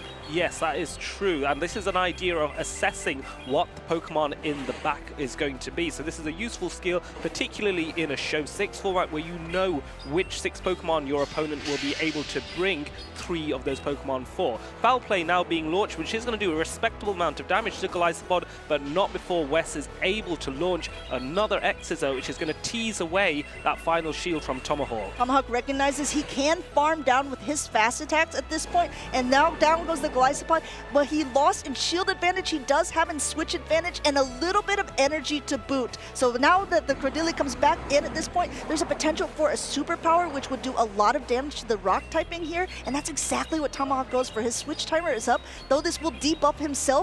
There's no Protect Shields remaining. He's going to swap out as well, most likely. No, going ahead and actually just staying in. Yes, very interesting here. I was expecting a shield to come there to protect against the superpower. However, it seems Wes is making a read that his Swampert is going to be useful in the back. Now let's see what Tomahawk brings out. The Tinkaton makes a lot of sense here, but is going to be responded to by a swap out, I predict. So Tinkaton comes in, there comes the swap out. Shadow Swampert now in a very commanding position, and now it's a response from Tomahawk as he brings the Lapras in to respond to that Swampert. Knowing that Lapras was there at the beginning kind of put Wes in a comfortable position. He's able to outpace a little bit, but those Sparkling Arias are still going to hurt the Swampert. Also, if he's able to get to that Skull Bash beforehand, I think he recognizes not quite able to do it before another Sludge Bomb goes, or Sludge goes through, so he goes ahead and goes for the Sparkling Aria, gets that Protect Shield off of Wes's side.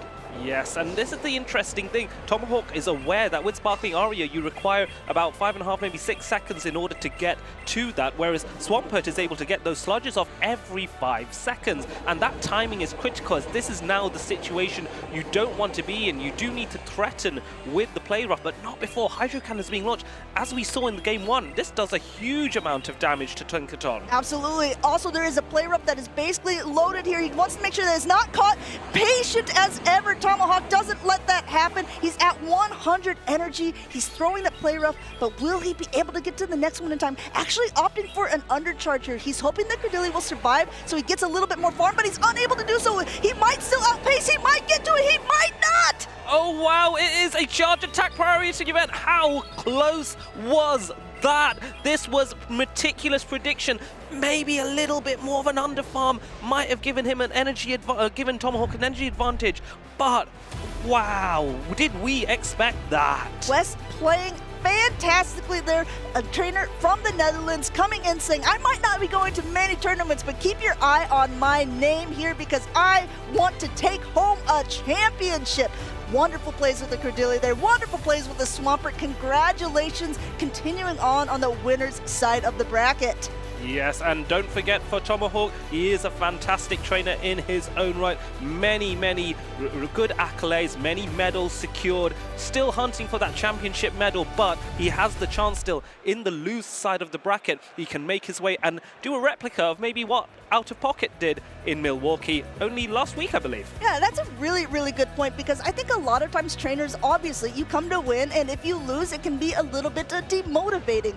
But there's been so many trainers who have come in from that loser side of the bracket. Even in day number 1, I believe Dunebug, one of the most renowned players in Pokemon GO, lost round 1 in a tournament, and he ended up winning the whole thing. So it's definitely anyone's game still at this point. We're just at the very beginning of day number 1 at the Special Championships here in Utrecht. And it's not over till it's over. So even if you were hypothetically to get knocked out twice out of this double elimination format, there are plenty more opportunities to play in cups that are being hosted here at the venue. Now let's look at these two trainers and just see how close these trainers were. This is the example in game 1, I believe, when the Malamar was launched, and this was a fabulous catch that Tomahawk made in game 1 to negate that play rough on the from the Azumarill. I am constantly impressed with Tomahawk's wherewithal within a game, recognizing when trainers are at a charge attack, recognizing when trainers are potentially going to swap out for a catch. You saw both of those in these 2 games, but Wes was just able to completely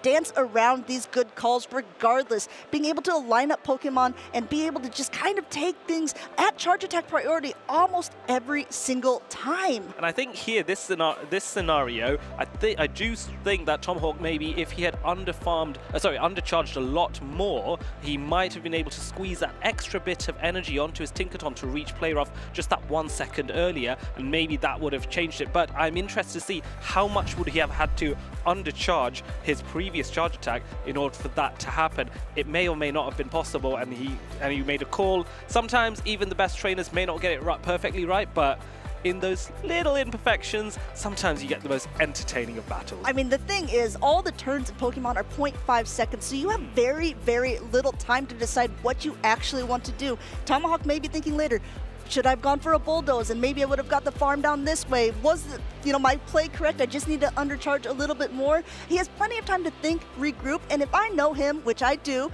I believe that he will come back stronger in the next round. So keep an eye on it. Once again, use that exclamation point bracket to see, oh, this whole tournament is going to be unfolding.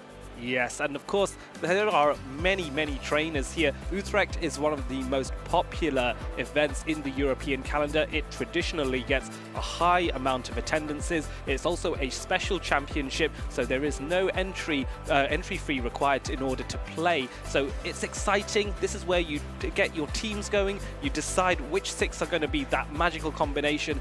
Maybe take inspiration from tournaments that happened last week in Milwaukee or tournaments that are happening this week. Look at Melbourne, look at Santiago in Chile. They're all kicking off in the same way. Yeah, well, this is an action-packed weekend for Play Pokemon, for Pokemon GO. All the trainers around the globe kind of deciding what they want to play. Will they be able to become champions themselves? And these are 2 trainers who are looking to be on their way. We got Hikami from France versus Slash from Belgium. Neighbors to the Netherlands as well. Yes, indeed. I mean, it's amazing how many trainers travel from other countries in order to take part. Hikami here, fabulous trainer, has managed to get top cuts in the past, still chasing that championship medal, and he believes that this might be the team to do it. Again, we're seeing Shadow Blastoise turn up in teams. Interesting, but fun. I haven't seen Blastoise be all that popular in Play Pokemon so far. Yeah, I had it on my caster predictions, and I'm glad to see that a lot of trainers are opting to use it. Also running Skull Bash on it for the Azumarils over the Ice Beams. And look at Slash's side here. You want to talk about a Shadow Pokemon? I think I count 4 of them on this side, and not only that, a Mighty Yana. Something that it was not on my bingo card for Utrecht. No, I am surprised at Mighty Yana as well. I think this might be one of the first time, certainly the first time I've ever seen it in Play Pokemon, but also I think there is even a chance it might be the first time it's ever featured in a stream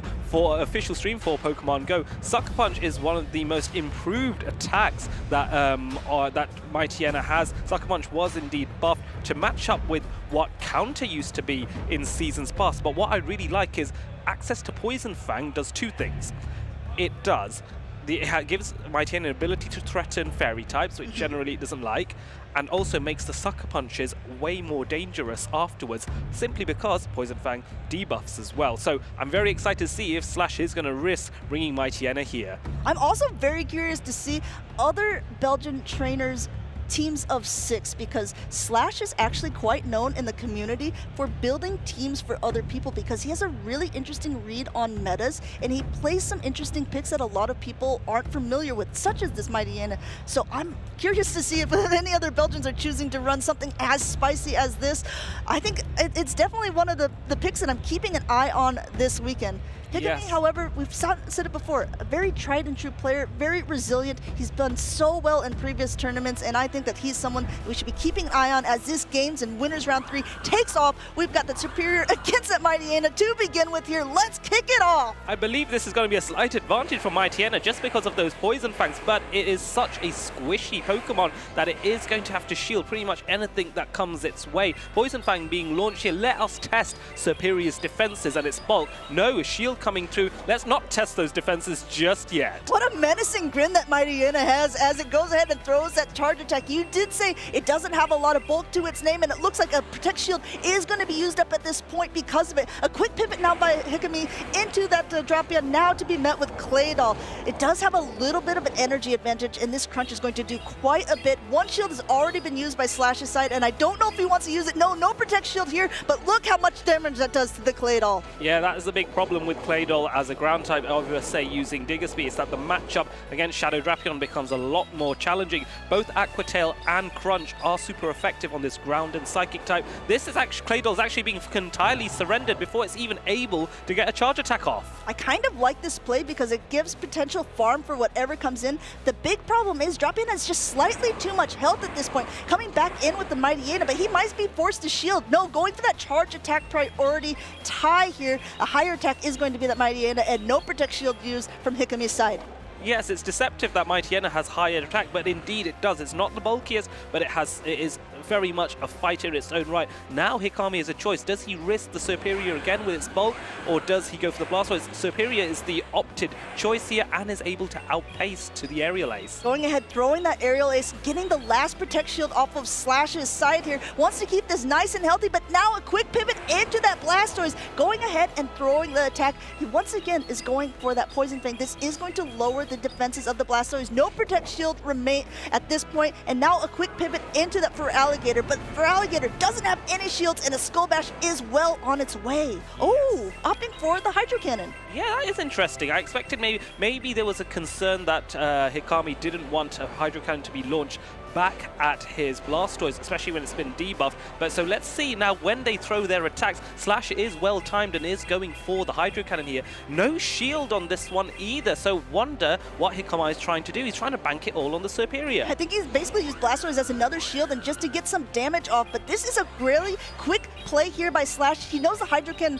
could be enough to strip away that last Protect Shield at this point. The real question is he going to be able to get fast attack down? He might be able to. Hikami is at the attack. He knows that he wants to throw it at that Mightyena, coming back in. Here comes the Frenzy Plant. Mightyena, shieldless, defenseless. Frenzy Plant, one of the strongest grass type attacks in Pokemon Go, deals devastating damage, and Mightyena is knocked out of this matchup.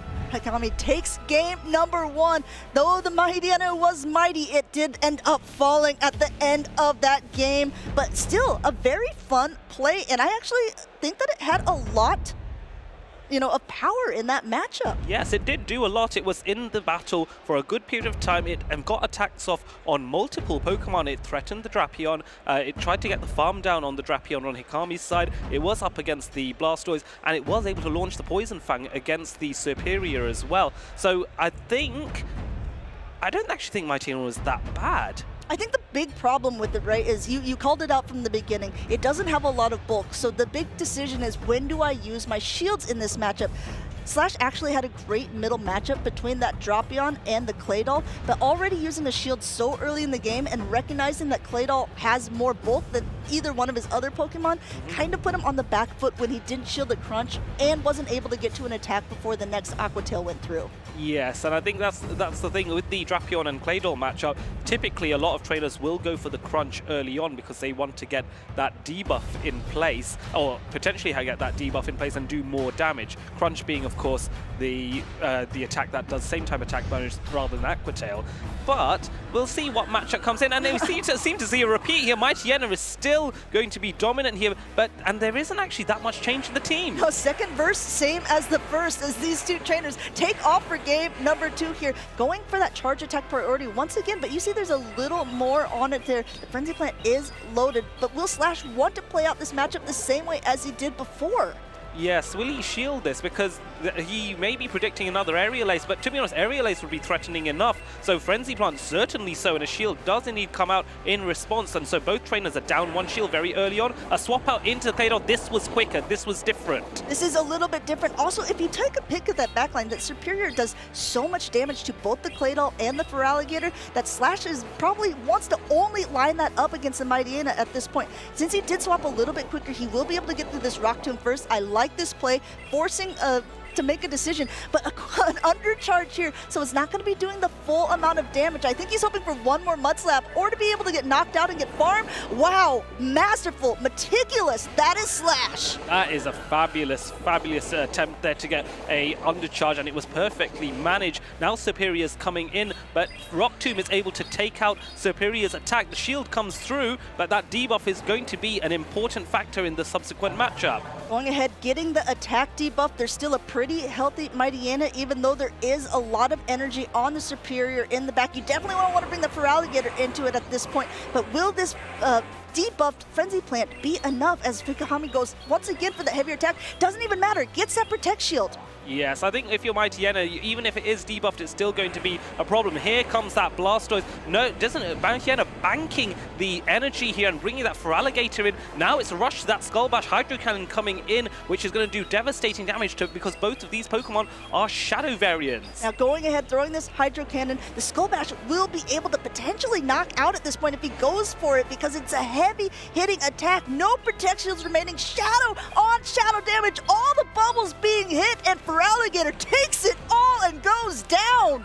Feraligatr absolutely wiped out. Now it's a race, but Mightyena now is able to get a farm down back, and now going for the Crunch, which is an even more powerful stab same type attack bonus onto the Superior. This is going to knock out the bulky Superior, I reckon. Both of these games played the exact same teams, but both of these trainers played it out a little bit differently. Game number 2, Slash taking the game from Hikami here. We're going into a decisive game number 3. How exciting is this? I will give credit to Slash here. Same Pokemon, same team, slightly different tactics in terms of just being that little bit quicker made the difference. That Drapion Claydol matchup is a very tricky one to master, and I think it's very important if you are Slash, you got to be quick off the mark in order to get that swap in, which he learned in game 1 that you were slow. Right, I need to do better here. Reacted, expected it, game 2, and it made the difference in this matchup. Another thing, I would definitely want to point out with that is he banked energy on the Mightyena before he left because he knew that that Pokemon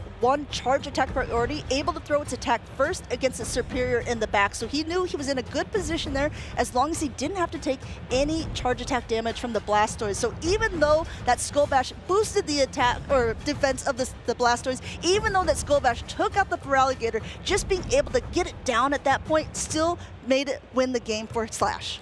Yes, indeed it did. So, question is, do we go 3 for 3 here? Do we have the same teams yet again? Is there going to be a difference? Is there any new ideas that Hikami's going to come out with, or will we see the same? Will the Superior be the first Pokemon coming in? Let's find out, as Superior does indeed come in, and this time there is a change from Slash, and it's not a change he wanted. No, the Stunfisk does not like that matchup at all. Swapping out to the Jump Up, this is a more neutral matchup. Getting a Fairy Wind advantage on the Drapion is also nice. Going for charge attack priority here, the Crunch does have potential to debuff. We've seen it already a couple times in previous matches, but no Protect Shield on the first, just in this case. And Slash has gone for the heavy-hitting Acrobatics. This will do a ton of damage if it connects, but does Hikami think that it's just an aerial ace bait? Last second Protect Shield. Yes, Protect Shield is going to do the job and protect Drapion from that acrobatics here. So now it's another race, bearing in mind that with those Poison Stings coming through, it is a charge attack priority, and Crunch now is going to be able to knock out that jump love. Does Slash want to tease that final shield? Yes, he does, so he puts up one of his own. Recognizing that he is at the attack, that this would do so much damage, and Hikami recognizes that as well, saying, okay, if you shield, I know that this is going to be the heavy-hitting attack. I don't want to lose that switch, that great advantage that I had before. So this actually gives him a ton of farm because jump up goes down before it's able to get to another attack. And that must be so frustrating for Slash. Here comes the Unovan Stunfisk. Superior responded to Mighty Enna coming in, but that was a little bit slow on Slash's side. Will he be able to use that shield advantage he has in order to try and take this Superior down? But Superior so bulky. Will it be enough? Going ahead, going for that shield here, that heavy-hitting Frenzy Plant, just charging up a little bit ahead of time here, and I think maybe Slash miscounted at this point. He's not able to throw before this Frenzy Plant will connect. Yes, that's going to be an unfortunate mistake. All that energy taken out. You can see the reaction on Slash's face. Now he's left with one Pokemon which has a type disadvantage against Superior. Superior walls everything this Unovan Stunfisk can do. You see Slash already given the GGs, the good games to his trainer, as Hikami goes ahead, takes another Frenzy Plant to basically knock out this Unovan Stunfisk. Hikami going on, winners round number 4 coming up for him. Oh, yes. Well done to Hikami. Fabulous plays there. This is a trainer that knows how to get into top cuts, playing against a very tough opponent who had Pokemon that were unusual, unexpected, unpredictable with that Mighty Enna, but still Hikami overcame it all. I think that was really, really good plays by both of these trainers, especially when the people are running unique teams. It takes a minute to be able to step back and assess, okay, if people are using a unique Pokemon that you don't see very often, are they leaning on it in the sense that Slash did? Or is it going to be something that's just bench pressure? So Hikami made really, really good reads throughout, being able to just kind of negate even the hardest target for it, the Superior, was able to take it out in the end. Yes, and you mentioned bench pressure as well. Just for those watching home, could you advise on what bench pressure actually means? Sure, of course. If you have a team of 6 Pokemon, you can only bring 3 into battle. So sometimes you have maybe something on your team. A lot of trainers like Caleb Pang will choose something more divisive like a Bastiodon that can end up doing quite a bit of damage to a meta, but it's a little bit of a riskier pick to bring to the games. But if a trainer is looking at your team of 6 saying, I am a little bit weak to this would be such a hard matchup for me to take, I don't think I'll bring certain Pokemon just in case. Even if the Pokemon like a Bastiodon stays on the bench. Yes, and so you might just go, oh, you know what, I won't risk my flyers if there's a Bastiodon on my opponent's team, but hence the luxury of bench pressure and putting people off. Of course, these trainers, none of them had Bastiodon available, which is probably fine, to be fair. I'm sure Caleb will not be happy to hear that. But they have fabulous Pokemon of their own, and let's see more of that Mighty Enna action from this trainer. It was fabulous to see how good Slash was able to command Mighty Enna in order to get that win. But Superior also was very respectable despite being at a type disadvantage against the Poison Fang. I think Slash, he tried to do something a little bit different game number 3. It didn't work out for him there, but I was so impressed with this part of the matchup of game number 2, being able to recognize how low that Blastoise was, being able to take out the Blastoise to take game number 2 was really fantastically done, going for that charge attack priority tie. But game number 3, Hikami just read him a little bit too well, trying to take a little too many risks on Slash side didn't prove pivotal for him. Yeah, I was just looking at Hikami's matchup. I think maybe Slash was looking to hunt down a Blastoise or a Drapion in the lead, or maybe even a Tinkaton, and so the Unovan Stunfisk would have a decent amount of play into that, and maybe that was the rationale. Didn't quite work because Hikami was like, I'm just going to stick with Superior.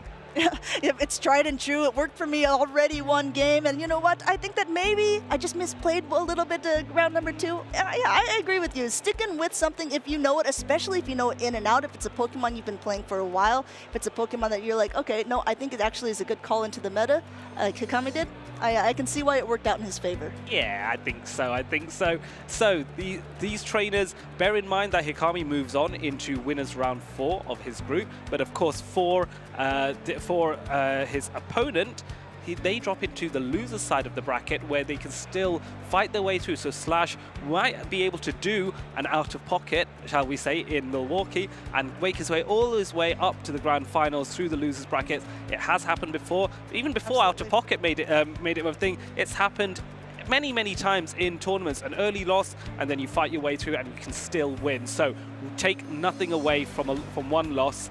There's still plenty to play for. Yeah, I think that there's so many things in a double elimination tournament. Some people joke around, they're like, no, I just love playing the game so much and I just want those extra games, those extra rounds, and extra practice on the loser side of the bracket. So we'll have to see if that is true for Slash.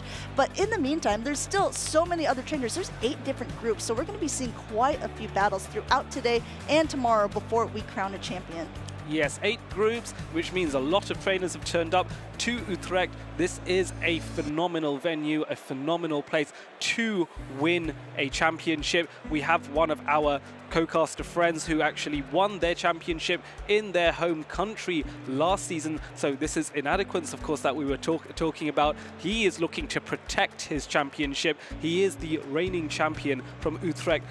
I wonder how far he will get in this tournament, because I believe he's competing this time as well. I think a lot of eyes are on that, wondering if he will be able to do it once again. He was the runner-up at Worlds, so he's got quite a few accolades under his belt. If you saw also on that travel stipend, I think he's in the top either the top 8 or at least the top 12 potential. So I think a lot of eyes are on the different trainers we're getting to get to know throughout these tournaments as we see them time and time again. Speaking of someone that we see time and time again, we have the final boss, Colin 6, on that left-hand side against another trainer from the Netherlands here, Music Michael. Yes, we've heard a lot about Colin 6 and just how fabulous he is, but I'm going to switch it up a little. I'm going to talk about Music Michael, because Music Michael has also top-cutted in Utrecht in the past, so he is no slouch, and Colin should not be underestimating his opponent here, which I'm sure he will not. A very conventional team by Colin's side, but the thing that excites me the most is the inclusion of Furret here, which has been making a few waves and a few wiggles in the meta. Another thing to point out, we talked about Talonflame opting to run Fly and Flame Charge often now. Colin 6 says, nah, that's okay. I know that I want to be running Brave Bird for that heavier hitting potential. Also noting that Lapras is running Skull Bash over Ice Beam, which seems to be the favor ever since Sevilla. Now looking on to Music Michael, who you were talking about earlier, a little bit of a more unconventional team, a little bit more squishy, if you would say it, because we have the Primeape on there, which can't take a lot of hits, and also the Shadow-type Flosion, while heavy hitting does not want to be hit back in return. No, definitely not. Those Blast Burns and Thunder Punches giving it some fabulous coverage, allowing Typhlosion to even threaten certain water types thanks to being able to get Thunder Punches off after only 2 Incinerate. So that's every 5 seconds. That is an impressive amount of speed to churn out electric type damage, especially when Music Michael's team doesn't have any electric coverage apart from that. I think a lot of times when we look at that day 1 usage of all of the different trainers, Primeape is not usually on it. But when we see the day 2, I believe that it was already there in the previous games, and so it doesn't surprise me that a trainer who is well accoladed, who's well known like Music Michael, has it on his team. I would expect him to do very well with it, and as we are already decently into the games, I'm excited to see. This is round 3, so both of these trainers have already won a couple of times to be able to be on this stage showcasing this for you right now. Yes, and so we jump into the battles here as we can see that Talonflame facing off against Jumpluff. This is an advantage to Colin already. Going ahead and just getting that first Incinerate through, coming in with the Primeape. Now look how much damage this is chunking away. Primeape is running Rage Fist, so that means each time that the Rage Fist is used, its attack is going to be boosted. Colin 6 knows this, so he's not going to shield up the first one because he knows the next one will actually be the more impactful one, already able to get to a Fly. Yes, I think Music Michael's trying to keep Colin in this matchup because even though Primeape is at a disadvantage over the Fire and Flying type, it is still better off using the Primeape here versus having it against Jumpluff. So this is an idea of potentially a sacrificial swap, and now Colin 6 has to recognize that Rage Fist with its attack going up means that another shield will be needed here. Yeah, getting the shield that is big at this point, being able to get a whole Pokemon down, however, is also great on Colin 6's side, but I think at this point we will go ahead and see that Azumarill much safer than the Jumpluff come in, and we'll see if Colin wants to pivot or stay in that matchup at this point. I think he's already clicking to pivot here as the Azumarill comes in, coming in for the Drapion for that safe swap. Yes, and now Colin 6 is aware of all 3 Pokemon on Music Michael's side, whereas Michael is not aware that Colin has that Azumarill in the back. So it is a race here. This is a matchup we've seen many a time. Azumarill versus Shadow Drapion, and Playrough coming in here. Playrough is going to be the heavier hitting attack. It doesn't quite knock out, but it gets that Drapion low. Meanwhile, again, these attacks from the Drapion aren't doing much to the Azumarill, so I don't think we're going to see the Protect Shields on Michael's side. He's going to be able to take this crunch, but there's still quite a bit of energy, and he does not get the debuff, so going for yet another crunch. If you can't crunch once, crunch twice. Yeah, I mean, it's a 30% chance, right? So if you do it twice the times, you get more chance to that happening. Debuff coming in, but it's immediately responded to with a swap out, which is interesting because Jumpluff also takes super effective damage from the Poison Stings, but I think Michael's trying to get some energy on his Jumpluff. He recognizes that, okay, the Talonflame is actually quite low at this point. I am already at an Aerial Ace. Really, really good timing there by Michael, too. Not letting an extra Incinerate go through, being able to throw an attack that would knock out the Talonflame at this point and gets the shield. So even though the Jumpluff doesn't have a really good play against the Talonflame, it got some energy. Yes, and Colin 6, I actually really admire this. He threw the fly here because he was able to calculate that Jumpluff would get to another Aerial Ace if not. And now there is going to be a farm down here, but not before Colin's able to get another fly off. And this is going to tease the shield of Azumarill because this is all that Music Michael has left. Yeah, at this point, Colin 6 has not even revealed his third Pokemon. He might try to see if he can't reveal it in the end, but no, in comes Azumarill, recognizing at this point. You see him grinning, you see Michael grinning, throwing the Play Rough, which is the correct attack to be throwing at the opposing Azumarill at this point. But even though there's a lot of energy, there's just not a lot of help. No, not enough help. Azumarill on Colin 6's side is able to bubble down and get that cleanup going. Ice Beam now coming in here, just because if you're not going to clean with water, let's get some colder, let's chill things out, shall we say, for Michael, as an Ice Beam comes in, knocks out the opponent's Azumarill, and there is game 1 for Colin 6. Colin takes that game 1 pretty decidedly, but Music Michael played around well in these moments, and I think that it's something that's so hard often to come back from such a hard lead loss. With that Jumpluff into that Talonflame, there's really not much that the Jumpluff can do, especially on even energy, on even shields, and Colin 6 just really took it to his full advantage. Colin is a trainer who he's very relaxed when he plays, because you saw Music Michael swap back out into his Jumpluff. Colin didn't switch. He said, I don't need to switch. I'm going to go ahead and just get a little bit of extra attacks on that Drapion first, and you know what? I'm going to force you to make a decision here. Yes, and Drapion and Azumarill is a matchup that I think a lot of trainers should watch closely to see how they play, because they're so similar in a way, in terms of they both can deal effective damage to each other. Sure, the charge attacks from Drapion are not going to deal very much, but the Poison Stings and the potential for a crunch debuff builds up. However, Azumarill just can threaten with double Ice Beam or a Play Rough and an Ice Beam. So it's iffy. It's a matchup that I think always needs to be studied if you are coming into these tournaments. I think that if you're Music Michael, maybe you, as the saying goes, want to fight fire with fire. There's a Typhlosion on his team that doesn't look too bad overall. Really, the biggest problems about it would be that Diggersby or an Azumarill with maybe a little bit too much health. But as we talked about earlier on, using Shadow Typhlosion in a safe swap position sometimes gets that whole Incinerate to go through and gets you on better pacing to be able to at least counter a Pokemon like a Azumarill or like a Lapras that could come in. Yeah, so let's see. Both of these trainers are now considering locking in here as we go into the next match. Music Michael fighting to stay in the winner's side of the bracket. Now this is good. Azumarill gets an advantage over Colin 6's Talonflame. Going in with Azumarill, much better matchup here. Now quick pivot by both trainers, but so quick on Colin 6's side since that Drapion was able to go in first and get a couple Poison Stings advantage, able to throw this Aqua Tail, which puts a nice chunk of damage into that Primeape.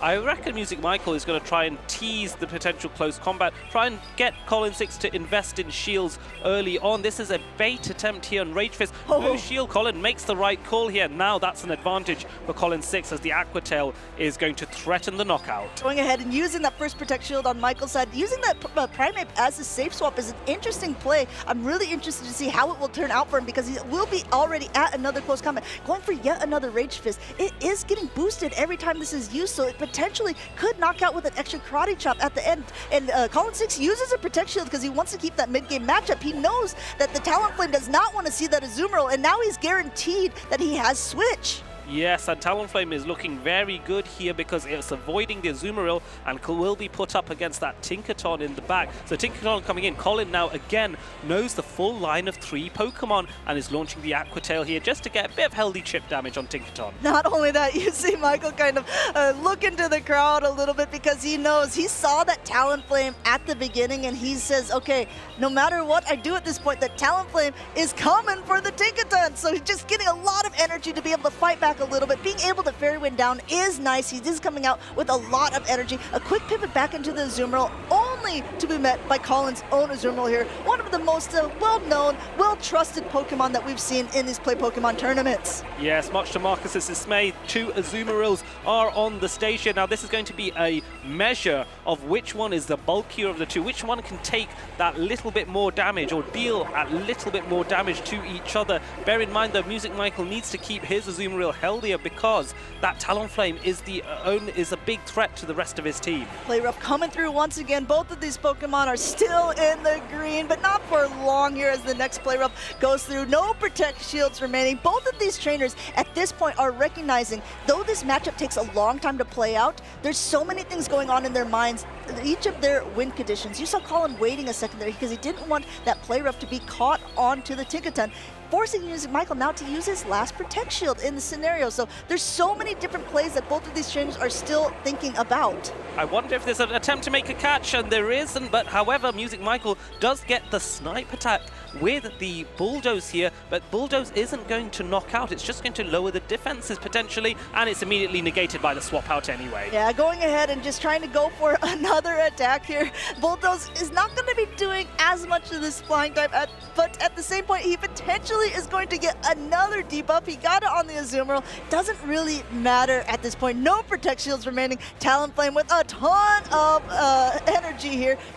But Music Michael wants to give off a little parting gift. An Ice Beam of his own for that Talonflame in the sky. I think it's just been such an irritation for Music Michael, that Talonflame, that he's like, now I'm going to cause a bit more damage here, but here comes the flying attack. I believe this might even be a Brave Bird here at this range, and it's going to absolutely decimate Azumarill. Colin 6 says, hey, this is why we still use Brave Birds on the Talonflames, taking out the Azumarill with a pretty much half health, taking game number 1, taking game number 2, saying, I haven't won a championship this season. Maybe it's going to be in Utrecht. Colin 6 doing fantastic so far. Colin does Colin things again, as per usual, and this is going to be another step towards getting an Utrecht championship in his home country as well. So a lot of Dutch battlers, we've talked about all these strong Dutch battlers that are available and they want to defend on home territory. Could Colin 6 be one of those trainers? I think a lot of people are thinking that. It's always been the joke, especially from another friend, fellow previous caster and great competitor, Totectical. They always joke around, who is the best Dutch battler? I know there's been so many local cups and challenges with these big names that we saw, such as Inadequate, such as Totectical, such as Trip Tondo, who's been working backstage here at Colin 6, all of these trainers have been trying different things in these local competitions to be played on a wider field here. And it looks like Colin 6's practice is paying off for him so far in this tournament. Yes, you go to these local leagues and you get that practice there, find out what works for you, try a few different teams, then you come to a regional or a special championship and you make your mark in Pokemon GO's Hall of Fame and create a legacy for yourself. Let's look at these amazing battles and what we just saw between these two trainers, because Colin 6 has some fabulous plays, and I know Music Michael didn't make it easy for him. Yeah, the Music Michael back against the wall did as much as he could in those matches, and even though Colin 6 came out on top, I do think that he put up quite a bit of a fight. One thing I love to point out about Colin 6 is he says it about himself, is that he doesn't do a lot of his own team building. He likes to work with different trainers, he likes to see what's been working, and then he applies that to his own team, and I think that is actually takes a lot of skill to be able to use someone else's team and say, I know my counts, I know precision, I know exactly how to play out. If you give me a car, I know how to drive it. And he has been driving it fantastically so far here in Utrecht, taking out Azumarill in game number 1 with the Zone Azumarill and taking out the Azumarill in game number 2 with that Talonflame. Yes, and so the thing is with these mirror matchups is you might think, oh, at first glance, oh, it's the same Pokemon on both sides, but there's more to it than that because there's so much natural variation between these Pokemon. You can consider which one is a bit more favored on its attack or its bulk, but also consider movesets as well, because Azumarill can also run Hydro Pump as a charge attack, and that might be a little bit more useful against Colin 6's Talonflame in this example. Whether it would have made a difference, I don't know, but it's something that you got to consider when you are coming to these tournaments, that some people might be unconventional with their Pokemon or their movesets. Yeah, you always make sure that you're checking the team sheets to see what the movesets are potentially going to be. If you're not going to have some sneaky Hydro Pump like you were talking about. Honestly, with so many more Tinkaton, it's not out of the question, I suppose, to be using Hydro Pump. No, absolutely not. Yeah, Tinkaton would struggle a little bit more against Hydro Pump Azumarill, so maybe this is me manifesting what might happen in the future. Hey, if anyone watching that's going to be competing in Portland next week or is looking into... you want to take a page out of Adelian's book. Don't take a page out of my... no, but consider it, weigh it up, you never know. Someone might go, actually, it's not a bad idea, let's give it a try. If they win, though, I want to be credited, just putting it out there. Well, yeah, okay, you heard it here first, you saw it here first in Utrecht. Colin 6 going ahead, taking winners round number 3. We have an interview with that man, the myth, the legend, and also Archaeurelius. Go ahead, take it away. Thank you, Amanda and Adelian. And I'm sitting here with Colin 6, the final boss. How are you feeling after that battle? I'm feeling pretty good. Primeape was one of the Pokemon I hope not to face too many of today. Really? Faced 2 so far, but I've managed to get past them. Yeah, so it's been going well so far. not a bad start. Yeah, did you pick the Talonflame to counter that Primeape specifically? One of the reasons, Typhlosion, well, Typhlosion is also fine, but I picked Talonflame because it has a better matchup against Azumarill and as well as the Mudslap users. All right. Yeah. But I noticed that you're bringing back both Drapion and Azumarill for this one. We all thought that Drapion and Azumarill were ancient history now. How come that you are bringing those two back? Where did you find the inspiration for the team? I did a lot of practice tournaments and I just noticed that Tinkaton usage was dropping. And Really? I saw so many teams pick the Drapion, so I figured I might give it a shot. And when you pick Drapion, you pick his partner in crime as well, is that it? Only makes sense, right? It makes perfect sense. But Colin, I wonder, because you're number 2 on the EU leaderboard right now, and you have so much championship points stacked up already. What are you playing for? So I've won a regional in every season I competed in so far. Oh wow! Except this one, so I'm still aiming to get that one. And Martijn defended, Inadequance defended our home so last year, so trying to do that as well. Okay, but let's say that you end up not winning this one. Would you still consider doing more regionals then? Probably not. I'm probably skipping Bologna. This is my last chance at the regional. I will go to NAIC though, which I got a travel award for, so that's going to be a lot of fun. Oh yeah, that's absolutely going to be a lot of fun.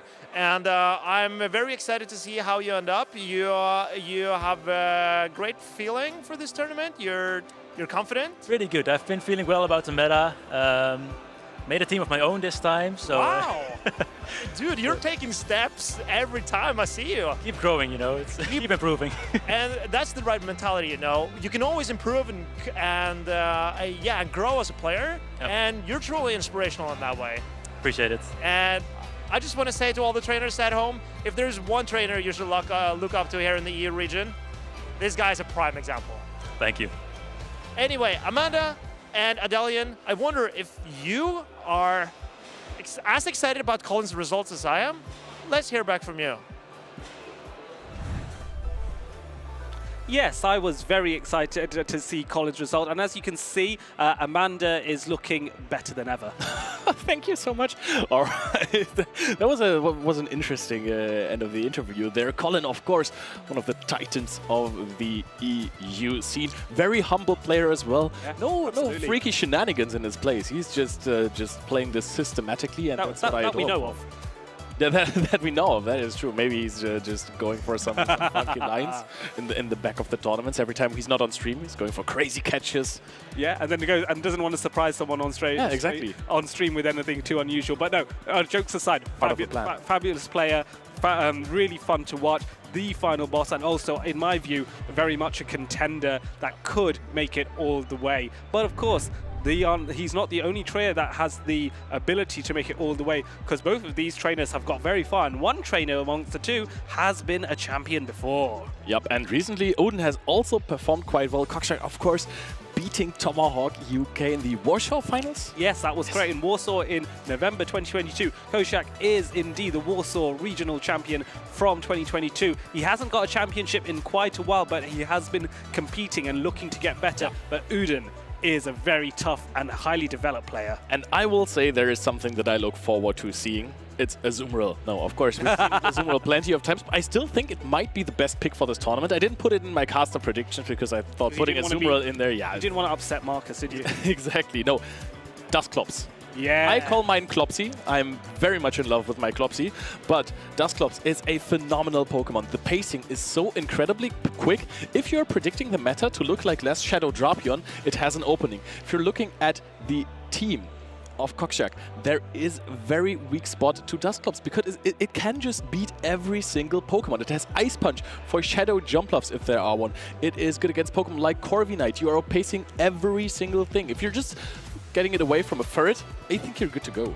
Yeah, oh, absolutely. And Dusclops is one of these Pokemon that has that versatility. One of the things that I seem to measure is if a Pokemon is able to get to a charge attack before 5 seconds are up, which is rarer than is not very common, then that will make it a really, really important thing for the outpace against conventional Pokemon. Dusclops is a prime example. That's why Shadow Drapion dominated the last metas. But Shadow Drapion had one downside, and that was that Aqua Tail wasn't same type attack bonus boosted. Dusclops is incredibly bulky as well and has the same type attack bonus boost on that Shadow Punch. And look at that team. The Typhlosion matchup is hilarious because you outpace the Thunder Punch, and basically it has to shield everything you do, otherwise you farm down with Hexes, and that is a very crazy thing to do. Dugong, you outpace heavily, even though the matchup gets iffy with those debuffs, so you would rather not want to play that out. However, you can swap out at some point. It is going to take a long while until you get knocked out. Yes, for sure. But you can see that Golisopod is there on Koshak's side. And Koshak, I think, that I really like Golisopod as a pick. I think it's got a lot of versatility and also is quite strong into quite a few of the Pokemon that we see in the top meta. So it is what I would describe as a core breaker or a meta, anti-meta pick. And so Koshak is looking to command that, along with some other unusual picks, such as the Corviknight. That's what makes it such a great save swap as well, right? It breaks so many cores, so trainers are not prepared with a hard answer. However, you can't do that into Ferret teams because Ferret is just a menace against any Shadow Claw users. However, the players are ready. Dusclops in the lead versus a Cradily. Yes, and this is actually a good decision by both trainers because sure, the Ice Punch is threatening to Cradily, but Cradily can also fight back with the Rock Tomb, which is going to debuff with a certainty on the Dusclops, and it is actually Koshak that's able to launch first. Udin's looking to just farm up more energy rather than launch an Ice Punch. It's such a funny matchup because you outpaced because of the charge attack priority event to the first Rock Tomb. However, afterwards you're getting outpaced to 2. There is a catch. Ice Punch on the Azumarill is absolutely massive. However, catching attacks on Azumarill versus other Azumarill teams is always a liability, because now Uden can just farm up so much energy, basically can go to maximum energy and then swap in the Azumarill himself. Yes, he can do. So that catch may have not earned Koshak too much of an advantage here, but Koshak is able to get a good amount of energy back from farming that Dusclops and is able to launch the play rough against Uden's Azumarill. Again, it's a fight against bulk. Yep. Now, because of the hex damage that the Dusclops applied on the Azumarill, there is going to be a good chance for a scenario that Kokshak's Azumarill basically wins that matchup with a slight margin of HP. If you then get some Poison Stings in to farm it down, that could be absolutely massive for Uden later on. Yes, and Uden does indeed have that Drapion, and that's going to be very useful against the Dusclops if he does get matched up against Koshak there. So let's see what happens now as both these Azumarill trading play roughs against each other, trying to bring each other down into the red. Here comes Uden, perfectly timed with his play rough. Yep. Right before Kokshak gets to the next one. The big question is, how defensive is the Azumarill of Uden? Because there are some Azumarill in that matchup that can actually hang on with 1 HP. Now the player up is going to connect over at exactly 25% here for the Azumarill. Is it enough to knock it out?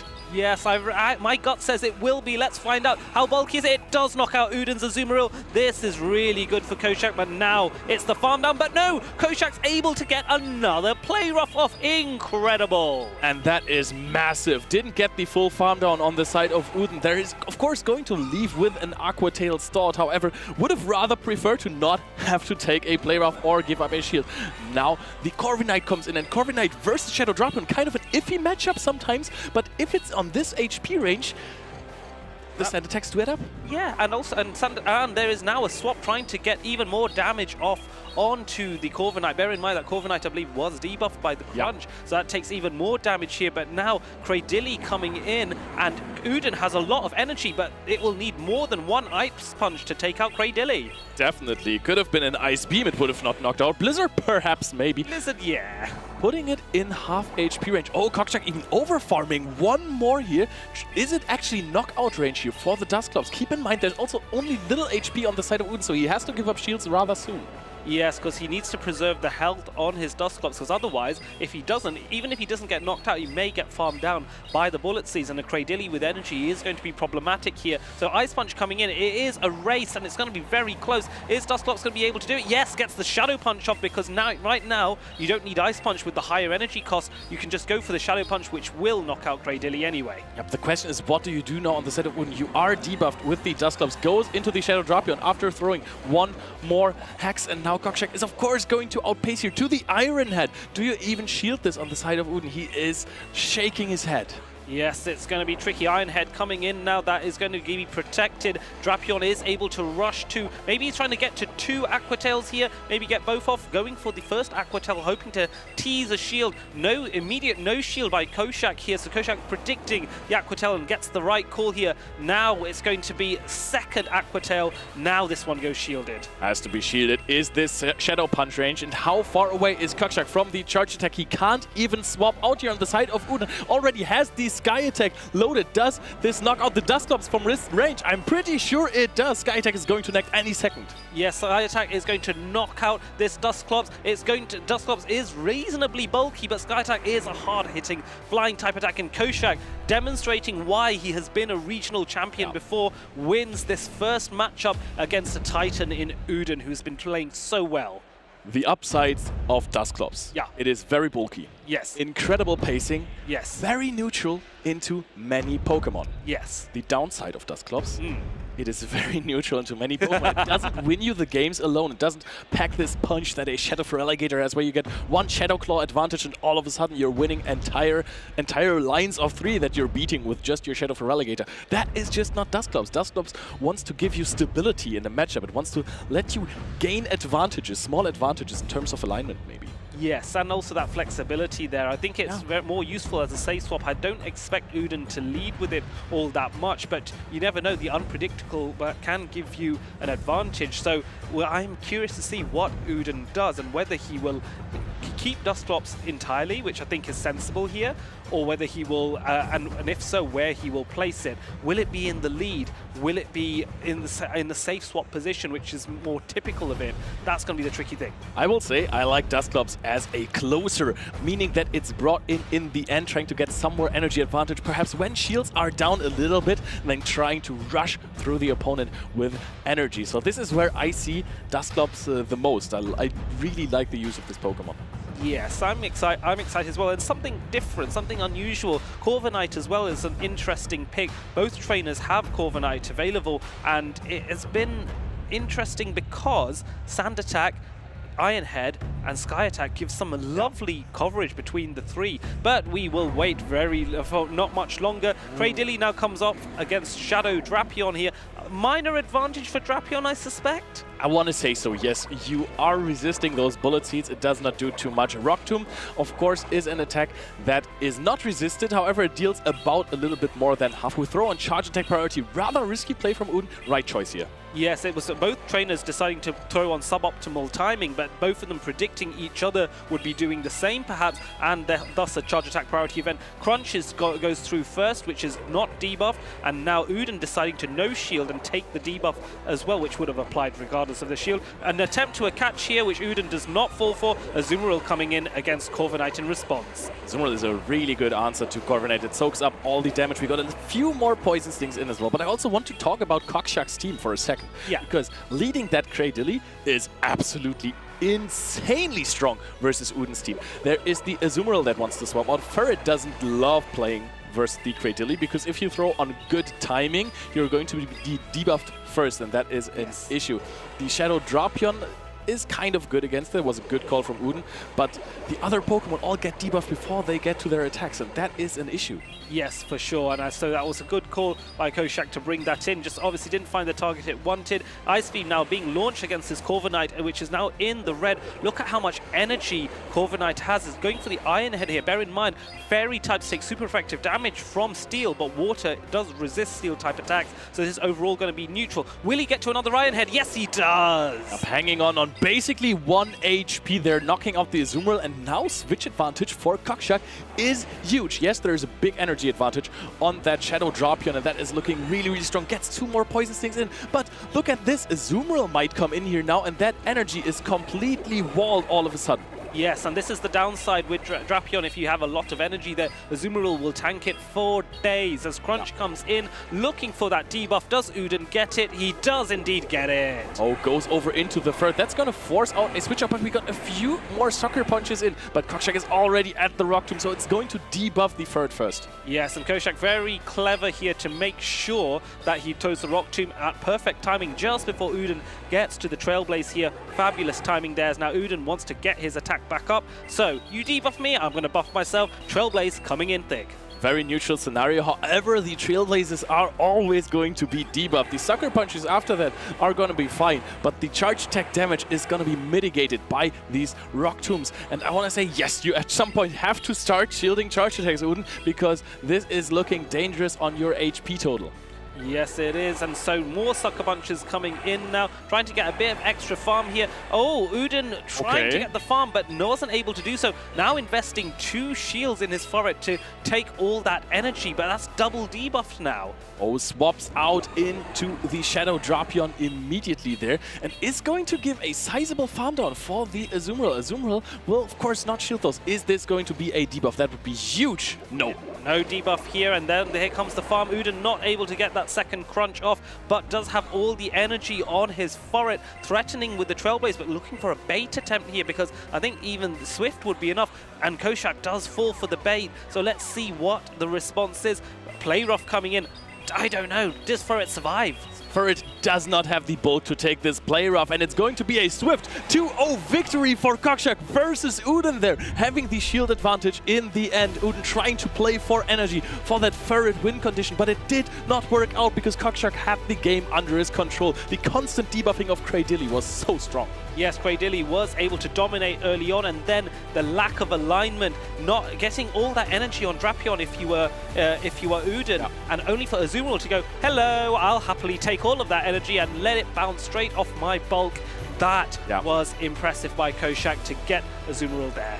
And it's very interesting because if you're looking at Corviknight, it is a very defensive Pokemon. Yes. The matchup versus Azumarill, even though it's Steel versus Fairy, it's also Steel versus Water, so that is not the easiest matchup. However, if your Corviknight is really defensive and has a lot of HP and not a lot of attack, you're actually hanging on with 1 HP when you get to 2 Iron Heads.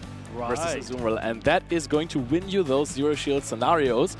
And in those matchups, it is going to be very important because this was not the most alignment-dependent game. True. However, Uden played for energy on the Shadow Drapion. And if you're playing versus Azumarill, the matchup is fine of Shadow Drapion versus Azumarill, but if you sacrifice HP before, get a lot of energy. Yeah, it doesn't work. It doesn't do anything against the Azumarill. Yes, and so for those of you looking to get a Corviknight that has a lot of defense, a lot of stamina, but not too much on attack, a good opportunity to get hold of them is to contact people around you in your local communities or perhaps at these regionals to go, hey, do you have any spare Rookidee to trade? I'll happily trade those with you. And you get to not only befriend new players, make friends, but also get a fabulous Corviknight that may win you a championship.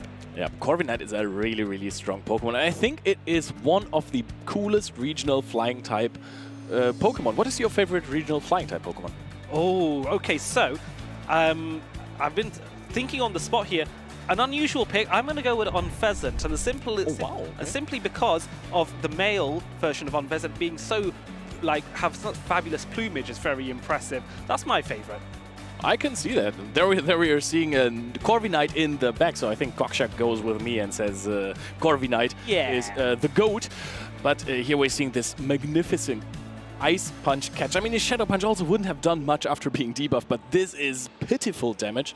And yeah, there you can see that Corviknight was the game winner in Game 1, and afterwards it was also kind of a game winner in Game 2. I also want to say that the Azumarill of Uden not hanging on to the last player of the Azumarill of Koshak also kind of cost him the game, because some Azumarill also can hang on with 1 HP. Yes, it's a tricky one. You need to really master your Azumarill play against other people's Azumarills, and bear in mind as well that Azumarill variation is quite a key thing as you go into different opponents' matchups. Also, it's useful to kind of watch your opponents and what they did in previous streams to see, okay, their Azumarill was able to handle this amount of damage from such and such as Azumarill, so my one will probably do well or it won't do well, and adapt your tactics accordingly. That's the level of research that you can do to be successful at these regional or special championships. Yeah, this is especially good advice for all those day tours out there. I see you taking notes of which Azumarill takes how much damage from which attack. I also want to say that I am very happy that Azumarill seems to be back here. It is a good pick in this tournament, especially. There has been a Pokemon that was the talk of the town recently, and I want to say it was also in the caster predictions, if I've seen correctly. Shadow Typhlosion is back. It won a regional already in Stuttgart with PvP David 07, I think. And it's back. People are running it because there's few answers in the meta. Azumarill has basically at some point been replaced by Tinkaton. And if you're looking at the Tinkaton matchup, Shadow Typhlosion just incinerates through it. And Azumarill kind of keeps this Pokemon in check, actually. Yes, it does. You also, if you are Typhlosion, you do have to be mindful of Tinkaton's Bulldoze, which even though won't necessarily knock out it, Shadow Typhlosion is quite squishy, so the Bulldoze will still do a respectable amount of ground-type damage. However, I decided to go with Talonflame specifically for that reason, because you can burn through the Tinkaton and all of Tinkaton's attacks are completely walled off by Talonflame. So it's a debate. Do you go with Typhlosion? Do you go with Talonflame? Do you go with that first game we saw today with the Skeledirge?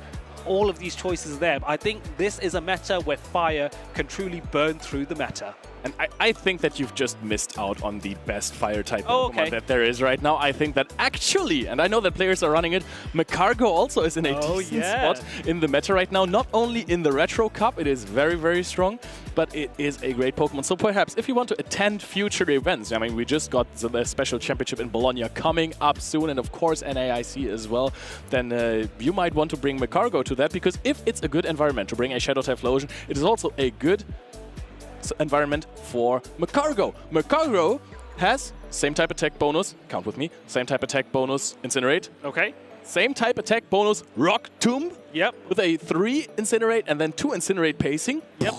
And speaking of same type attack bonus boosted, Overheat, and that is a tax. If you play this Pokemon in a neutral matchup, which is kind of hard to get with Fire and Rock, to be honest, it is so strong. But now we have Zweilous versus Maxi 1 million P. Zweilous has had a phenomenal season so far. So, second place at Birmingham, followed up by second place at EUIC. He is in desperate need for a title, but also he wants to do a wacky trade first with Maximilian P. Yes, he does. Both of these trainers are lucky. They are lucky with each other, and of course, with a lucky trade, you are guaranteed that your next trade is going to be a Pokemon that's going to have a minimum of 12, 12, 12 on its statistics. So this allows Pokemon to be very strong early on. Also, you can power these Pokemon up for lower Stardust cost. Are we going to get one of those elusive perfect Hundos? That's what we want. The 4-star assessment here. It's a shiny Spinder, not a Hundo, but really good shiny Spinder for Zweilous. The highest on its attack and stamina and respectable defenses as well. So I think Zweilous has come off better with the lucky trade. Who will come off better with the battles? A very good shot. I really like those wacky trades. Yesterday, I did one with Amanda. Yep. And we got wacky off that wacky trade.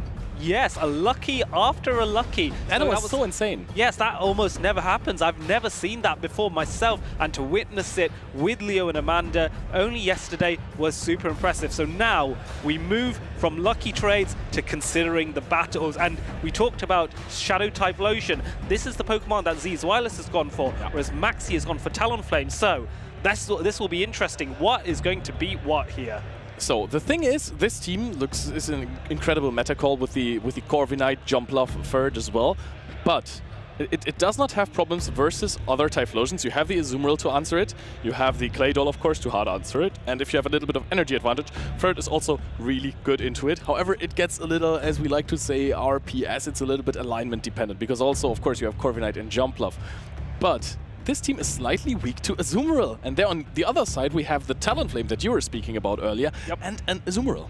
Yes, and of course there's not really all that much room for Typhlosion here, because if you look at how much water coverage there is, there are 3 Pokemon that offer water type coverage, and then Claydol as well can mud slap through a lot of what Typhlosion can offer as long as it shields the Blast Burn. So there is, I question whether Zweilous will bring Typhlosion in there, because there's not really anything for it to be threatening against. What do you think?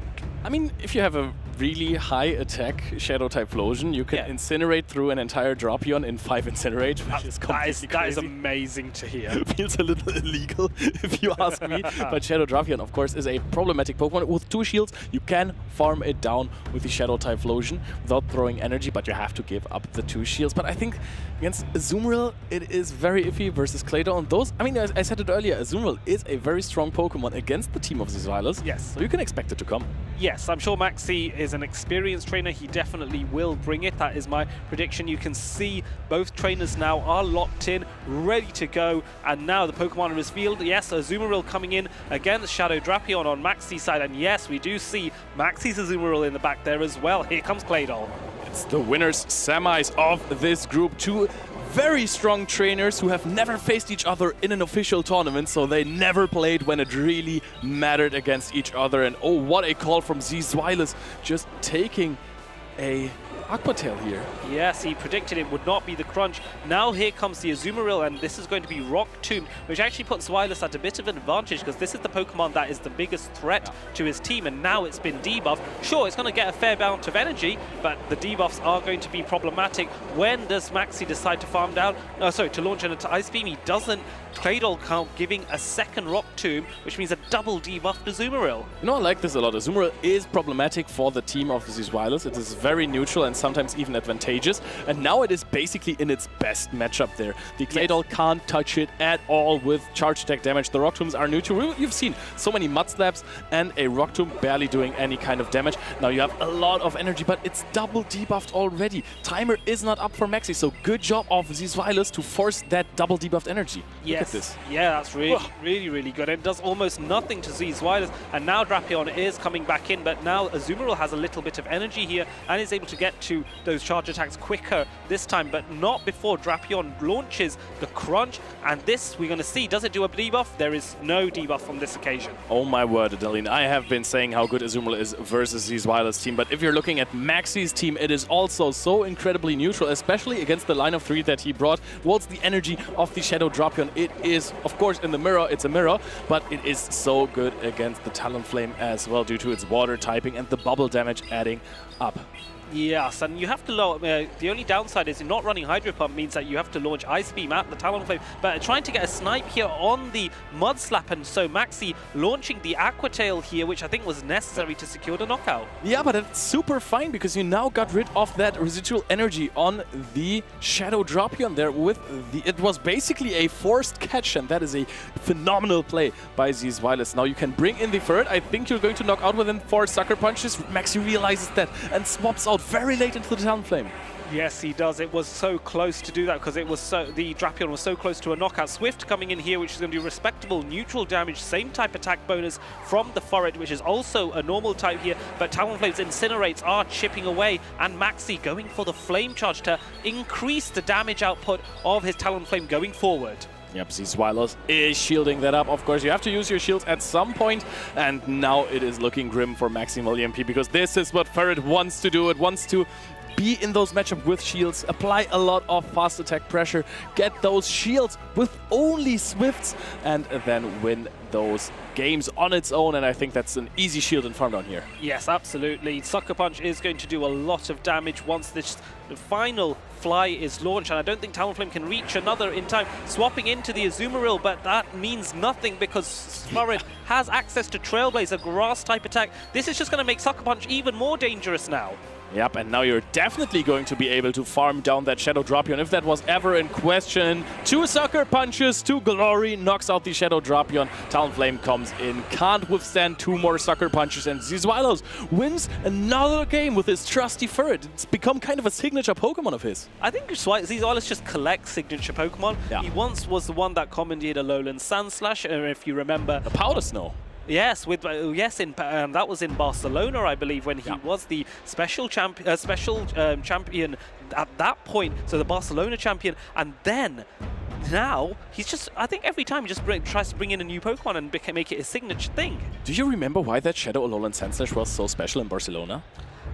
It's been a while, actually. My memory is failing me. Why? What's up? So the Pokemon was always strong in that scenario, right? Yes. In that meta. But most of the people were playing Shadow Claw. Back in the day, Lickitung was still crazy strong, and it won that matchup even though all the charge attacks are resisted. But with Powder Snow, you did not only win the matchup versus Lickitung, but you exit with an Ice Punch stored.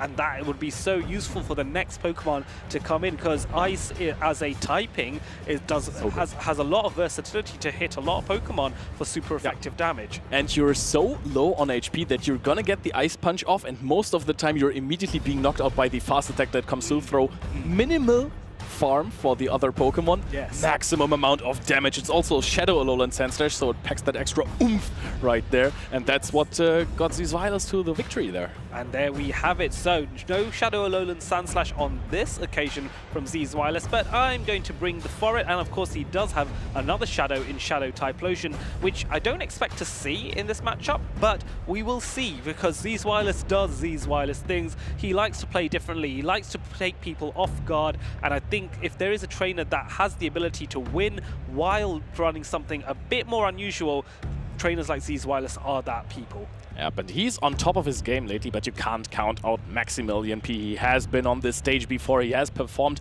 phenomenally before in bigger tournaments. So he is sitting on a team that he is rather comfortable with.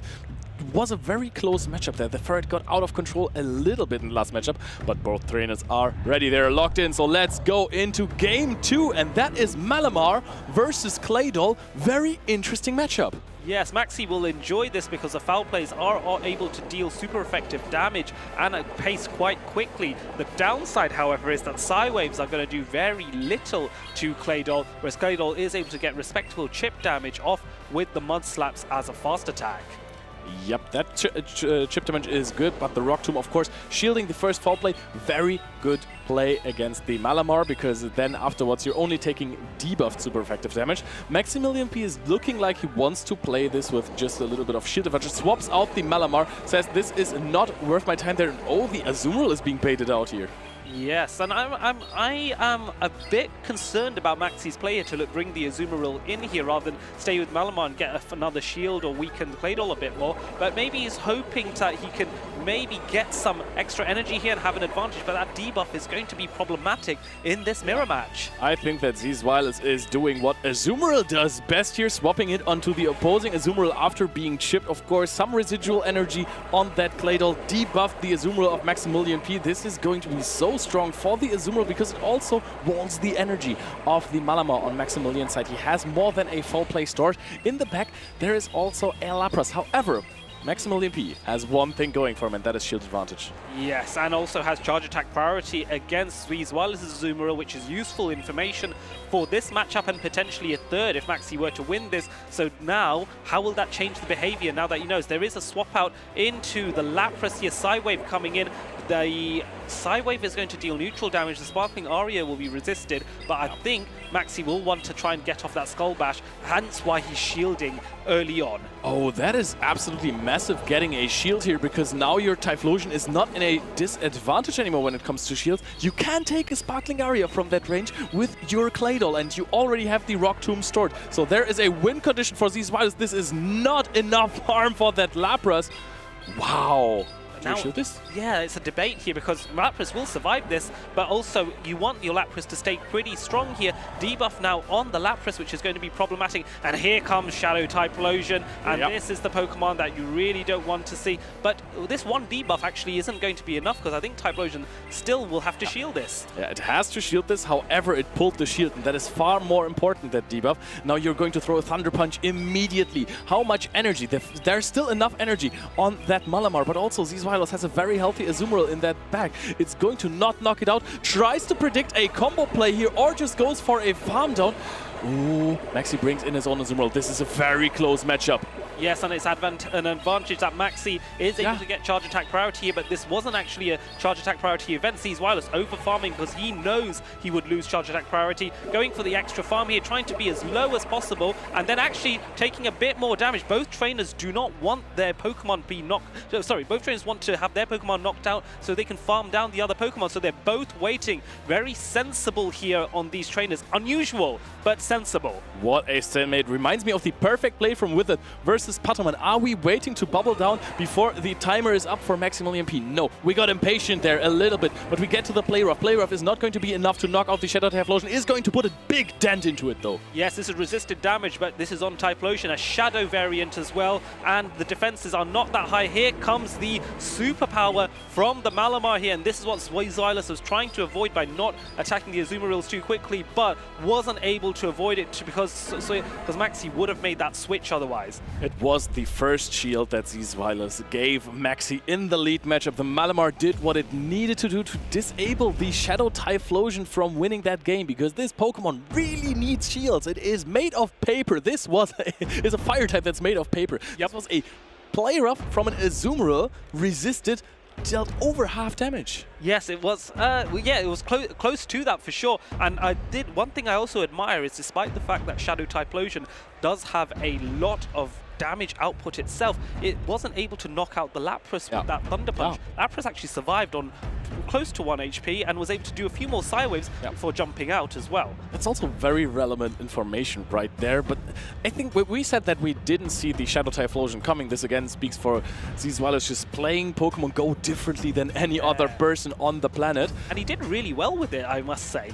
Yeah, but I mean, the disadvantages from Shadow Typhlosion in that matchup really came costly for him in the end, I think, because there was just energy. Maxi was dancing around with the energy, taking some shields from Zweilous, and then later on winning with the Shadow Malamar, I always wanted to say, because it's been the talk of the town in PvE right now. Yeah, that's true. A lot of trainers are looking at getting a Shadow Inkay from Team Rocket runs in order to TM Frustration, because bear in mind, folks, you can TM Frustration off your Shadow Pokemon at the moment, so make sure you to do that. Get a Shadow Inkay, TM Frustration, build yourself a Shadow Malamar, because if conventional Malamar is anything to go by, as Maxi has demonstrated, then the Shadow Malamar will be even more amazing. Also, do some Shadow Lapras raids. Right now, you can actually get Shadow Lapras raids with no attack at all, which is very good for this Pokemon. The defenses are much more important, and you can remote raid the Shadows from now on. Yes, thanks to an update from Niantic only a few weeks ago. This is now possible, but we are getting into the battles,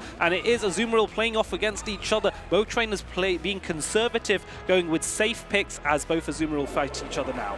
That is, you can see Maxi smiling, looking at his watch. This is going to take a little while. I always like those matchups because then you can draft a game plan with the information that you've gotten, but in this situation you haven't gotten any other information. No, other than the two Azumarills, not much to be said, but we can see what Zweilous and Maxi have in the back, and I am loving the look of that Malamar, which is able to deal super effective damage to everything in Zweilous' back line. So Zweilous really needs to do something here, because that Azumarill is more precious than he may realize. I think at some point you will have to preserve your Azumarill if you're expecting a Malamar. The Azumarill would have been so good against both of the Pokemon of Maximilian P, because there is a Shadow Drapion, there is a Malamar. That's why he was smiling in the beginning, because it was like, okay, I really wanted the Azumarill in the lead. That is the best case scenario for me here. Yes, for sure, because even if you can weaken the Azumarill, then Malamar can come in from Maxi's side and just farm down with Psywave. This is a classic scenario of what we call ABB format teams here, and now a swap into the Furret as responded to with the Drapion. This is exactly what Maxi wants to see with Furret. Sucker Punch dealing resisted damage to the Drapion, which is also a Dark-type Pokemon. Even though Zweilous got, I think, 3 Sucker Punches in before Maxi swapped out there. Might have only been 2, and now outpacing to a Swift, to double Swift, would be huge if it could knock out the Shadow Drapion.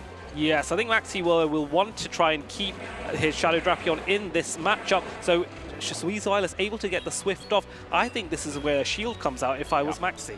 And that could be a big advantage for Zweilous. No, is he actually going to get switch with the Furret versus Shadow Drapion? No, there is the Aqua Tail reach. Zweilous lets it go. How bulky is that Furret? I doubt it can withstand. Oh, that's an undercharge here. Maxi actually trying to play for energy here. Brings in the Malamar. Immediate swap out into the Azumarill. Goes for an Ice Beam and a catch on the Azumarill. Maximilian P is living in the Zweilous head rent-free. Absolutely incredible plays there. You'd have to admire just the timing, the impeccable timing on Maxi here. He knows this matchup, and now he has all the energy, going up to 100 energy and launching that Ice Beam. This is enough to knock out the Azumarill because it's so low. And that's not even it. He carries another Charge Tag into the next matchup, because I doubt that a Mudslap is going to knock out here. This is super effective damage. Even the Azumarill is putting in overhours. Maximilian's Pokemon are just coming in there and doing everything they can to help him out. Oh yes, he is. 1 million power on this Malamar as well. Now Foul Play is able to do super effective damage to Claydol, getting that charge attack off first to prevent Rock Tomb from debuffing Malamar here. Shield comes out, Zweilous respecting that this is going to be the most damaging attack so far. Rock Tomb is now a response to that. The thing is, Psywaves don't really do any kind of damage, so I think you will definitely need to Foul Play, if that is even enough after the Foul Play change in that matchup. You're going to be able to shield another one. Do you actually get another Foul Play off here before the next Rock Tomb? This could also be catch dependent, even though it's very hard to catch versus a one-turn fast attack. Yes, it will be very tricky. It will require some masterful plays. Rock Tomb is able to be launched first, but there is another shield on Maxi's side. So now, let's wait. Will there be a catch? Will there be something magical here? What will go on? We still see Zweilous be able to pull something out of the bag. Let's see if he's able to do it. It's going to be so hard. He's going up to 2 Foul Plays. Nothing at this point, because now when you have 2, it doesn't matter if you made the catch. Does it hang on here, or are you going to be able to swap in the Furret? Are you going to get farmed down in this scenario? Rock Tomb is reached, but it feints with the move! Maxi is throwing his superpower at the Furret and advances to the winners finals! Incredible plays for Maxi, defeating one of the strongest trainers in Europe in Zweilous. A masterclass in energy management from Maxi. Fabulous, fabulous plays from a fabulous trainer. That was magnificent. This was the peak performance from Maxi. Yes, absolutely. I don't think I've seen Maxi play this well before. Yeah, he's always been really, really strong. His performances have been super solid, but this was just proving how good he really is as a trainer. He played versus possibly one of the best trainers in the world right now, and he he said, hey, I can hold a candle to you, if that is even a saying. Yeah, well, absolutely, it absolutely is, and more so because Zeus Wireless has been racking up those championship points. He has come close so many times. He's been second place on multiple occasions.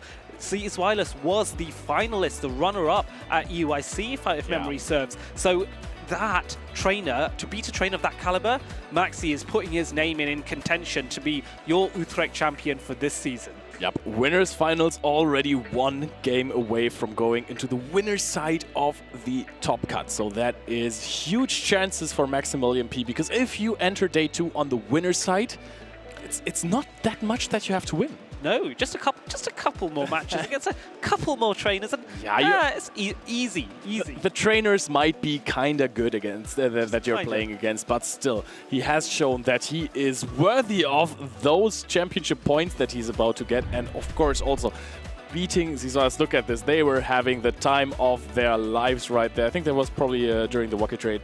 Yes, that would have been so. Both of these trainers know each other quite well. They are good friends. A lot of respect and humility for each other. I always talk about it. I always you can't go more than one. You can't go with one stream without me mentioning the word community and how the community builds between these two trainers and everyone else. It's great to see. This is why trainers should watch these battles. See Maxi able to just about kill a not flame charge, and incinerate, and then the waiting, the stall. Yeah. This was a tactical masterclass from both trainers. Azumarill just vibing, by the way. I just love how Azumarill is constantly dancing there. Oh, they're just checking the clock there for the Azumarill mirror match. Now, great undercharge here. Maxi deciding, hey, I don't want alignment. I want energy on my Malamar. Zeus Wireless, yes. Swapping in, oh my goodness, that was great, wasn't it? Amazing catch of Maxi, identifying every single win condition that his opponent could have. Yes, and shutting that down to ensure he gets the win. It was a close battle, but ultimately Superpower was able to push Furret away, and Malamar reigns supreme once again. Gets some applause as well from Zeus Wireless, and usually you only see that if he loses a grand final, then he's applauding for his opponents, going, hey, that was phenomenally played. But also in the winners semis on day 1, sometimes you get a ZZ applause. Yeah, ZZ respecting his opponent. He's a fantastic trainer. A lot of camaraderie between these two and many trainers here. So why not be part of it?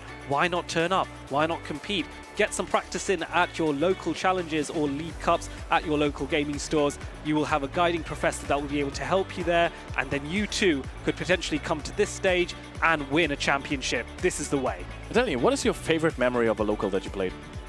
Well, I don't really play that many locals, but I have an excuse for that. You're judging them. Because I host the locals. So one of the things that I really enjoyed was the first local I did in Manchester for this season. We had about 14 or 15 trainers turn up, and the majority of them were new trainers who had never competed before, and so they were dipping their toe in the water when it comes to competitive Pokemon Go PvP, and a lot of them got some fabulous prizes: trading card game boosters, special championship pack boosters, and of course ambassador codes for rewards in-game within their Pokemon Go account. So can't really say no to that, can you? Exactly, and of course if you're being successful at the locals, you get championship points of course. Well, and yeah, I think that we have a video to show you, because we have been speaking about these tournaments coming up and what do you want to do to prepare for them. So I think we have some tips for you from the Toronto Regional.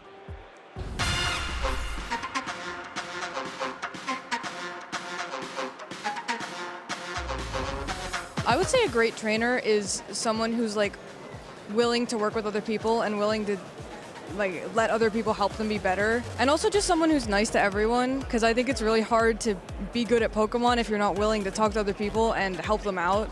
I would say being able to be humble in your defeats. You can't win them all, and how you handle your interactions with your opponent even during the match and after are very, very important. I think what makes a great trainer is someone who's passionate about it and motivated enough to learn. You got to enjoy learning move sets, learning matchups, learning move counts and whatnot. And then the more you play and the more you do, the better you'll be. I think a good trainer is someone who is kind and open-minded and willing to share their experience with newer trainers so that the game can be more inclusive for others. I think what makes a great trainer is a combination of a lot of different qualities. I think it's about being honest with yourself when you maybe make mistakes, right? When you get unlucky, looking for parts of the game that are within your control. And also you just have to have this like certain eye for the game, right? Like you can look at a board state and you can kind of analyze a lot of possibilities. I think what really it takes is like kind of looking at a bunch of different successful approaches, finding what works for you, but synthesizing the things that are really good to carry over into your own prep and your own skill as a player. Welcome back. Very useful tips, and I think there's some trainers that have heard some of those tips before. They're preparing on stage right now. Are they? They should be ready, about to be ready for us at least. And I am sure that these trainers that we are lighting up, they have some surprises for you. Yep, definitely. They have been known for some spice. So first of all, we have Dianowski, who's a phenomenal trainer. I think runner-up before? Yeah, he was the runner-up in Stuttgart 24, where he was running the Guzzlord, one of the few people running Guzzlord in that tournament. So he's innovative, and he is looking for ways to break up the meta. You know, that makes me think. We haven't seen too many dragons lately, and there's like a rise in Shadow-type Flosion. Where are the dragons? You know, I was thinking about Gudra. I love Gudra. I love Gudra so much. But with Tinkaton running around everywhere, do you think Gudra? I mean, that's... Thunder Punch. Thunder Punch on Tinkaton, well, at least it's a neutral hit, I guess. But here, you can take a look. There's no Thunder Punch, but there is a Lantern, and I believe that this is running the electric fast attack of Spark. Oh, I missed Lantern, definitely. Oh, Lantern is a... I've never missed Lantern in my entire life. Oh, I love the little fish with the light bulbs and that. It's amazing. But Lantern has been a super big meta threat.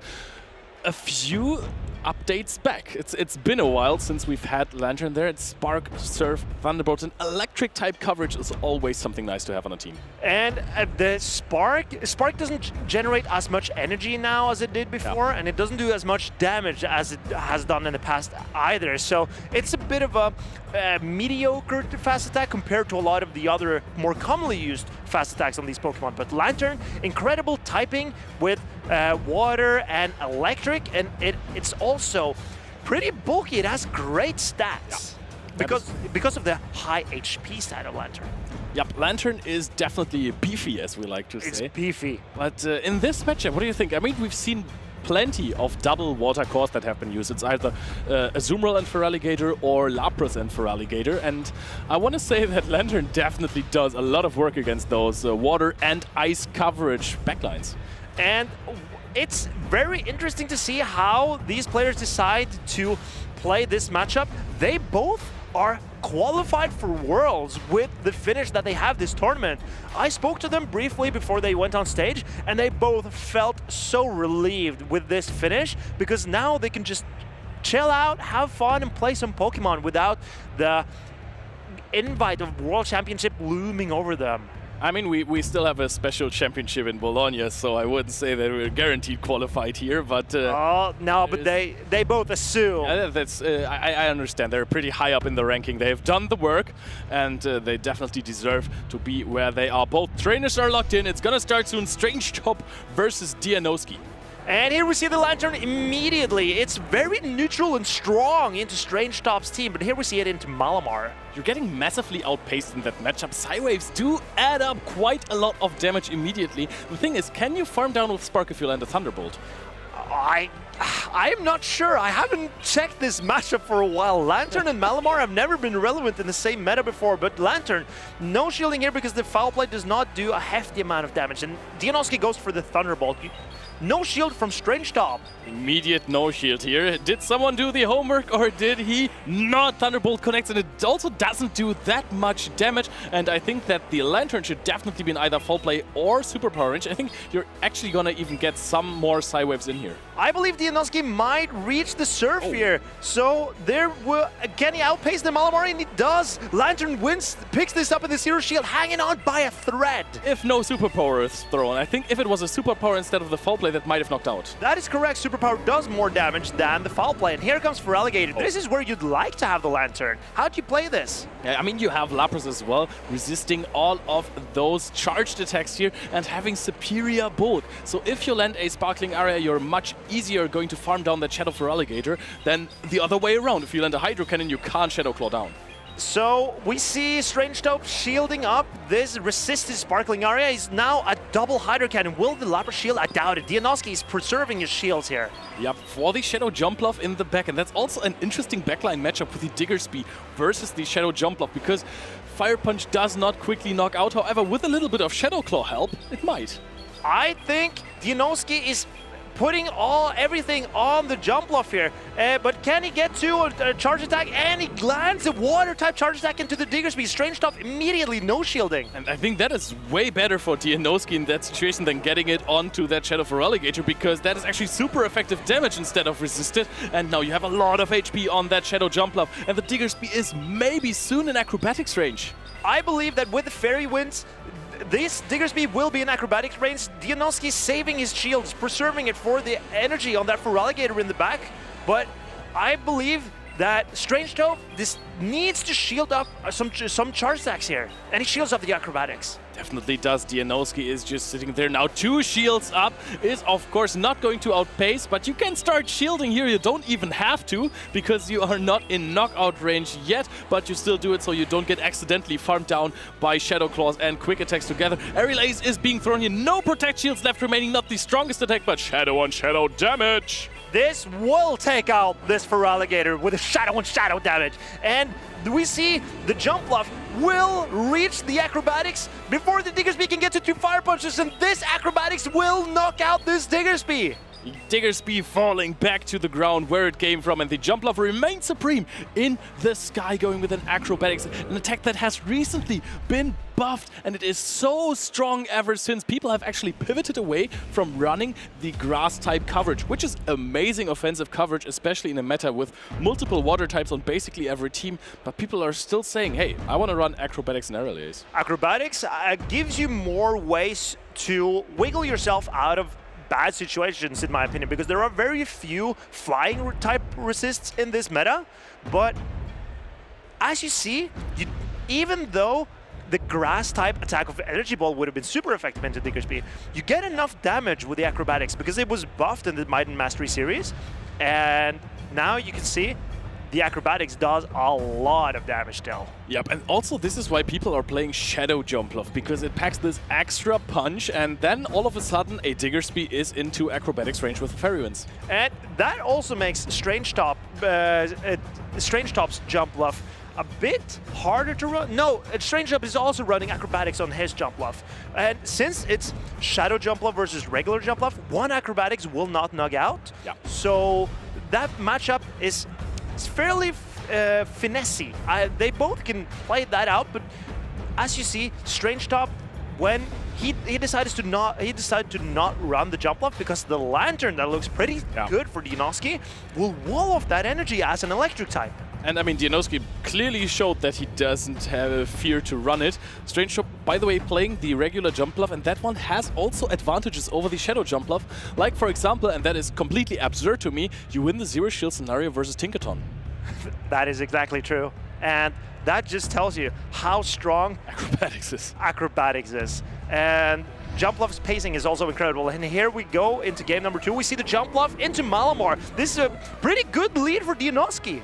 Yep, it looks neutral, but the Fairy Wind damage adds up, of course, and an acrobatics will always threaten a knockout. And now here, you look at your backline as Dianoski, and you're like, hey, I kind of played a little bit weak into the Diggersby, actually. Yeah, there's no real hard answer for Diggersby here, so I assume Dianoski will no shield here and build up some more energy, soften up this Diggersby and match it with his own Diggersby. Yep, I think this is basically the reverse Azumarill play that we're going to be seeing here. Hits the acrobatics, actually stays in, does not even go for a catch, though. The Fire Punch is getting crazy value here. Maybe Dianoski's plan is to make sure that he wins this matchup with Jumpluff, because Jumpluff still wins this with acrobatics, and then he can align his Tinkaton into the Malamar, because he went ABA strong into the Malamar. Oh, we see a shield from Strange Taupe, and he's going to farm down.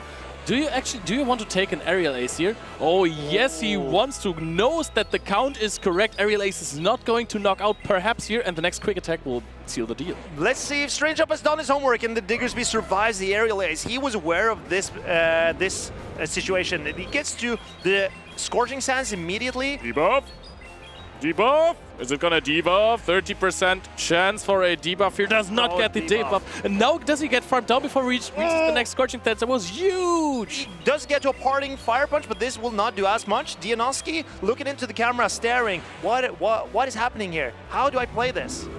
Yeah, I mean, Strange Top has the lead now, the switch, and he can bring in the Malamar, which is so good against Diggersby, especially if it is a really high attack Malamar. And I don't think it is. I don't think this looks like a high defense in HP Malamar, because the side waves would do a lot more damage if it was a high attack one. But look at Dianoski's Tinkaton. I believe this Tink is looking pretty good, going shields up into Strange Top's backline, but Dianoski shields up his Diggersby. Oh, reads the superpower correctly. Now the defenses are debuffed. You're going to throw... I think even a Fire Punch would have done a lot of damage here, actually, but throwing the Scorching Sands in here, maybe getting another attack drop. Strange Top is just hoping that it doesn't happen, and it doesn't. Outpaces to the next superpower. Only one shield left remaining. Tries to go for a catch here on the Tinkaton. Does a lot of damage with Fairy Winds. Oh, and it matches with his own Tinkaton, but Dianoski is ready for this. He throws the Bulldoze into Strange Top's Tinkaton.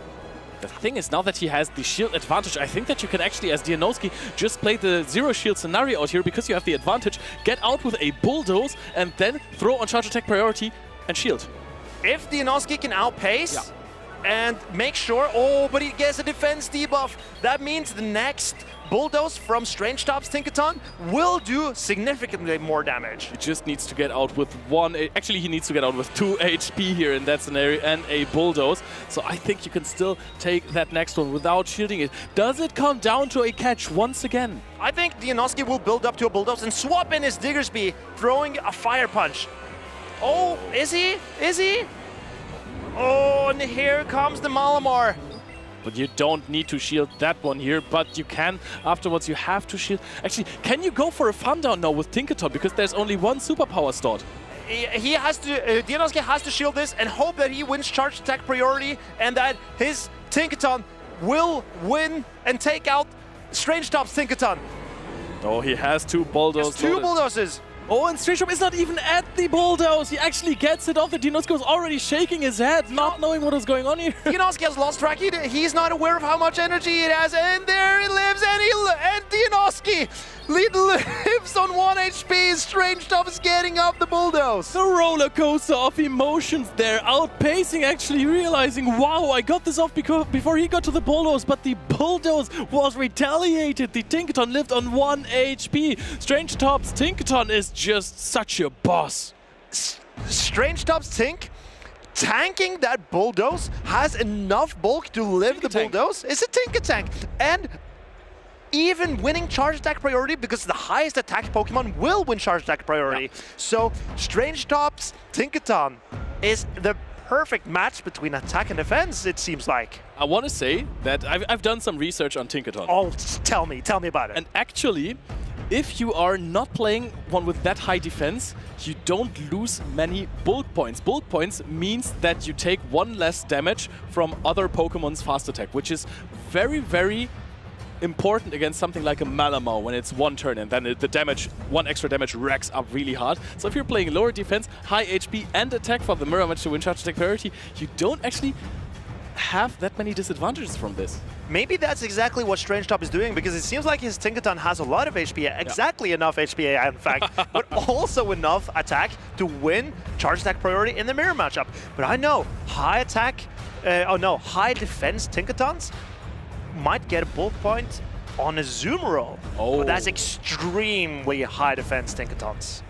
And that means giving up a lot of HP and also attack. So it's a trade-off that you have to decide, and that you have to make sure that you go for what is more favorable for you in that matchup. It is team dependent with your own team, and that also shows the intricacy of team building in Pokemon Go, where you're actually saying, hey, I have the option to play 2 different Tinkaton, and I think I need a little bit of a better Azumarill matchup, so I'm going to play this Tinkaton instead of my other Tinkaton that is perhaps better in the mirror match. But how would you go about getting that Tinkaton? Because I've been trading, I've been hatching Tinkaton, and I've tried to trade for it, but I haven't got one with high defense yet.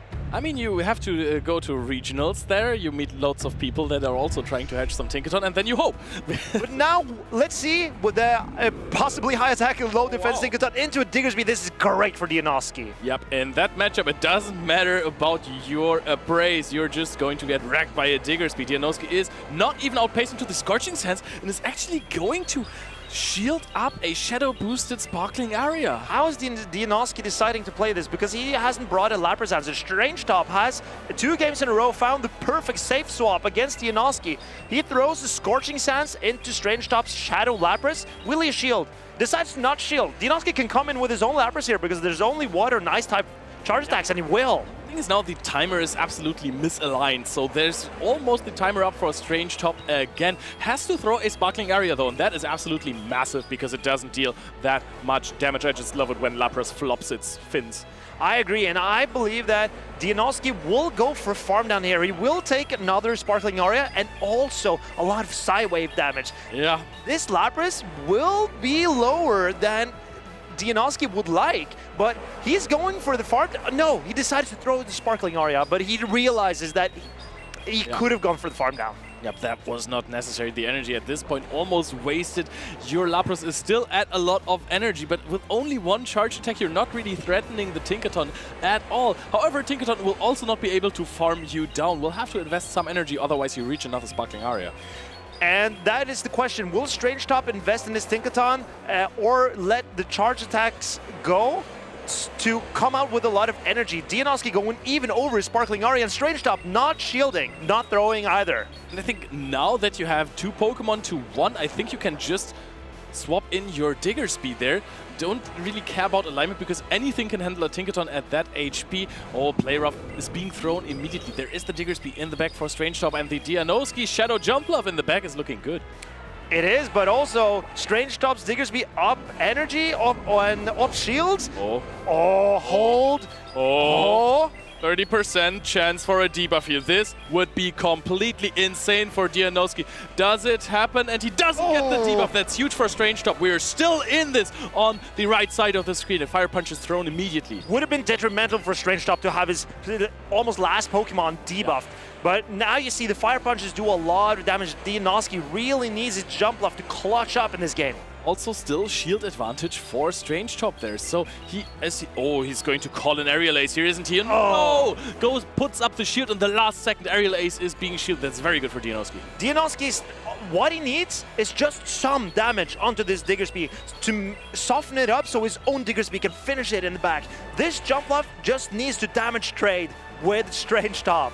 Yep. Oh, we're trying to go for a catch. He throws the Bulldoze. Does Dianoski know this is only Bulldoze? No, puts up a shield here. This is triple resisted damage. This is not what you want to shield. Also, if there is a debuff, it's Fairy Wind range. Dianoski says, oh, this is not what I wanted. Goes into the Diggersby immediately. But are we going to see a Play Rough being thrown here? Are we going to throw on charge attack priority? Play Rough is going to connect. Does it knock out the Diggersby though? Dianoski is shaking his head. Is this enough? Is this enough? Diggersby is very bulky. Hangs on with 1. But that's not enough. A simultaneous knockout here. 1 shield for Strange Top. So much HP. Dianoski is throwing the net charge attack.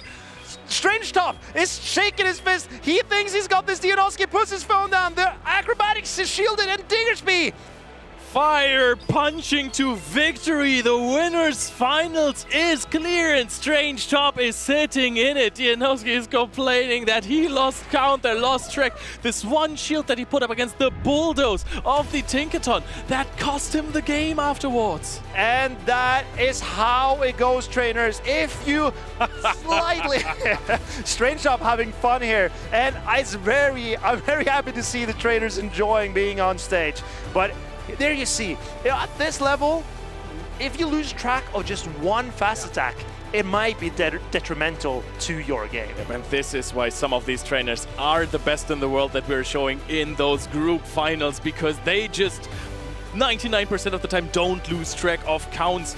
They're going to try to make it harder for your opponent. 1-turn fast attacks, incredibly hard to count. You also need to pay attention to when you're throwing your charge attacks, so your own move timing comes into play. Then you want to pay attention to your own fast attacks, and then you also have to count your opponents. It's a lot of math. It's a lot, and let's have a look at the game again, because we have the opportunity of re-watching this, while the players have to watch it only in real time. So let's if we can see the battles again, I can show you exactly where Strangetop decided, where he got the most value out of his Pokemon, because both in Game 2 and 3, he got so much value out of his save swaps. He picked the perfect save swap for both games. The line calling was insane, and Dianowski never really followed up with a swap immediately. Always stayed in, wanted to go for some chip, and then the alignment was, or the switch timer was absolutely misaligned.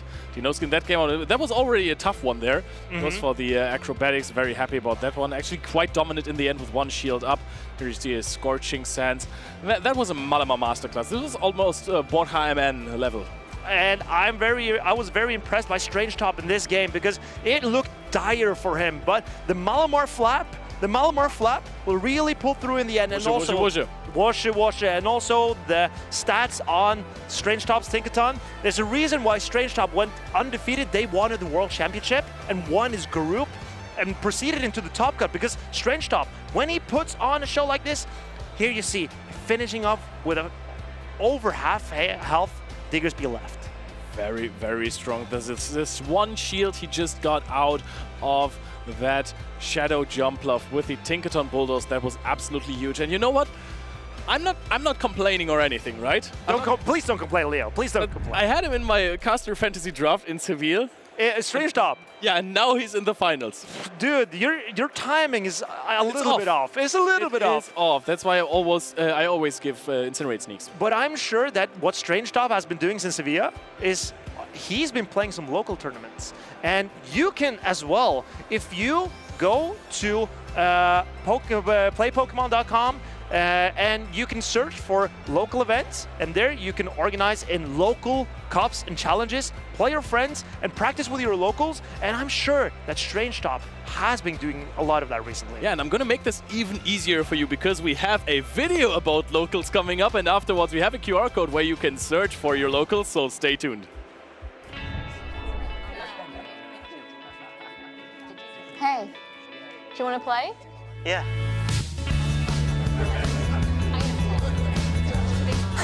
Nice. One shot? Wait, not yet.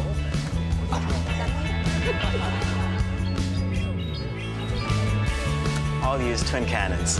Great game, guys. Bye. See you next week. Come play at your local Pokémon League. I love the magic of local tournaments. If you have a free Saturday or Sunday, I mean, they take place basically every day of the week. You can go out with friends, have nice dinner afterwards, play some Pokémon GO, and honestly, the community is so insanely good already that most of the time you're going to face world-class players at locals and learn something. So scan the QR code here, trainers, and get yourself activated in your local scene. And I'm sure that there are tons of new friends waiting for you to be made. I know in my local community, they usually play on Thursdays. Oh, really? Yeah. I think we have a cup coming up in Dortmund on Wednesday. Really? Yeah. Are you going? Tuesday. Yes, of course. Of course you are. Of course I'm going. I'm also going to all my locals to try and win them, because I can't have my locals bragging about beating me. I need to be Oswald's best. But here, talking about some of the best, we have Slowking from Belgium and Snowman from Netherlands. He's a more local player. Both are very local to this region. I've actually played multiple locals against both of these trainers at the same time, so they have faced off against each other quite a lot already, and they're both very tactical players. Snowman is, of course, also a player who has been to the World Championship, and Slowking is trying to get to it this year, and it's looking very good for him as well. Slowking actually beat Colin 2-0 in the winner's semifinals. Slowking is on a roll. He's looking unplayable with his Shadow Typhlosion and Corviknight. Very interesting to see how he composes his lines of three. He's also running the Azumarill, which, yeah, I mean, it's good. I think that's the exact same of these wireless that he was running. So that's a popular choice this weekend. And here we see Sandslash, a Lowland Sandslash. I love this Pokemon. The Unovan Stunfisk that came out of nowhere. Malamar, that is a new meta threat. Shadow Drapion and Azumarill again, the popular core. I love this. And Shadow Jumpluff. I think this team is very well constructed by Snowman. I gotta say, the Shadow Drapion and Azumarill combo, and then you have Grass Flyer with with Sand Slash. It's a very tough core to break if you don't have a fire type. But look at Snowman's team with the Drapion, Azumarill, and Stunfisk. All three of them are very good into fire type Pokemon. So he's been protecting Sandslash and Jumpluff very well. With Shadow Drapion, I want to say yes and no, because you outpace to Aqua Tail. However, Shadow Typhlosion can farm down a Shadow Drapion with what? Yes. No way.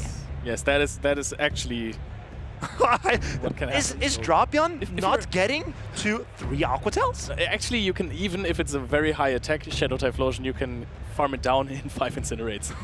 What? I don't need. That's incredible. I mean, Shadow Typhlosion, it puts on so much pressure. And to me, outside of the Azumarill, Snowman doesn't have a fire type resist. That means Shadow Typhlosion, if it lands a Blast Burn, even into bulky stuff like and Stunfisk, is going to do a lot of damage. It's massive damage. That's why if you answer the Shadow Typhlosion with a Claydol and you don't have shields anymore, it still becomes a little iffy because you have to be at full HP to actually take this charge attack. Otherwise, it's going to put you deep in the red. I've actually taken out Claydols with my Shadow Typhlosion. Oh yes, it's a good feeling, no? It's an incredible feeling. And I'm very excited to see if Slowking decides to run a Shadow Typhlosion. I believe the players are getting ready to lock into this game.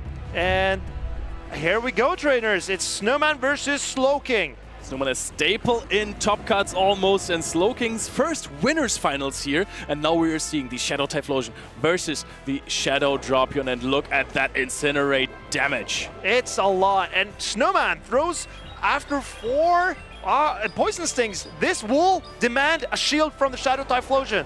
That is a free turn. That allows Slowking to also, after 1 Incinerate, throw a Thunder Punch here that will have to get a shield back as well. Otherwise, I'm pretty sure this is going to knock out. This is perfect timing from Slowking. Snowman kind of gave up 1 turn there. Oh, but Slowking decides to swap in his Azumarill. This is a very bold play by Slowking.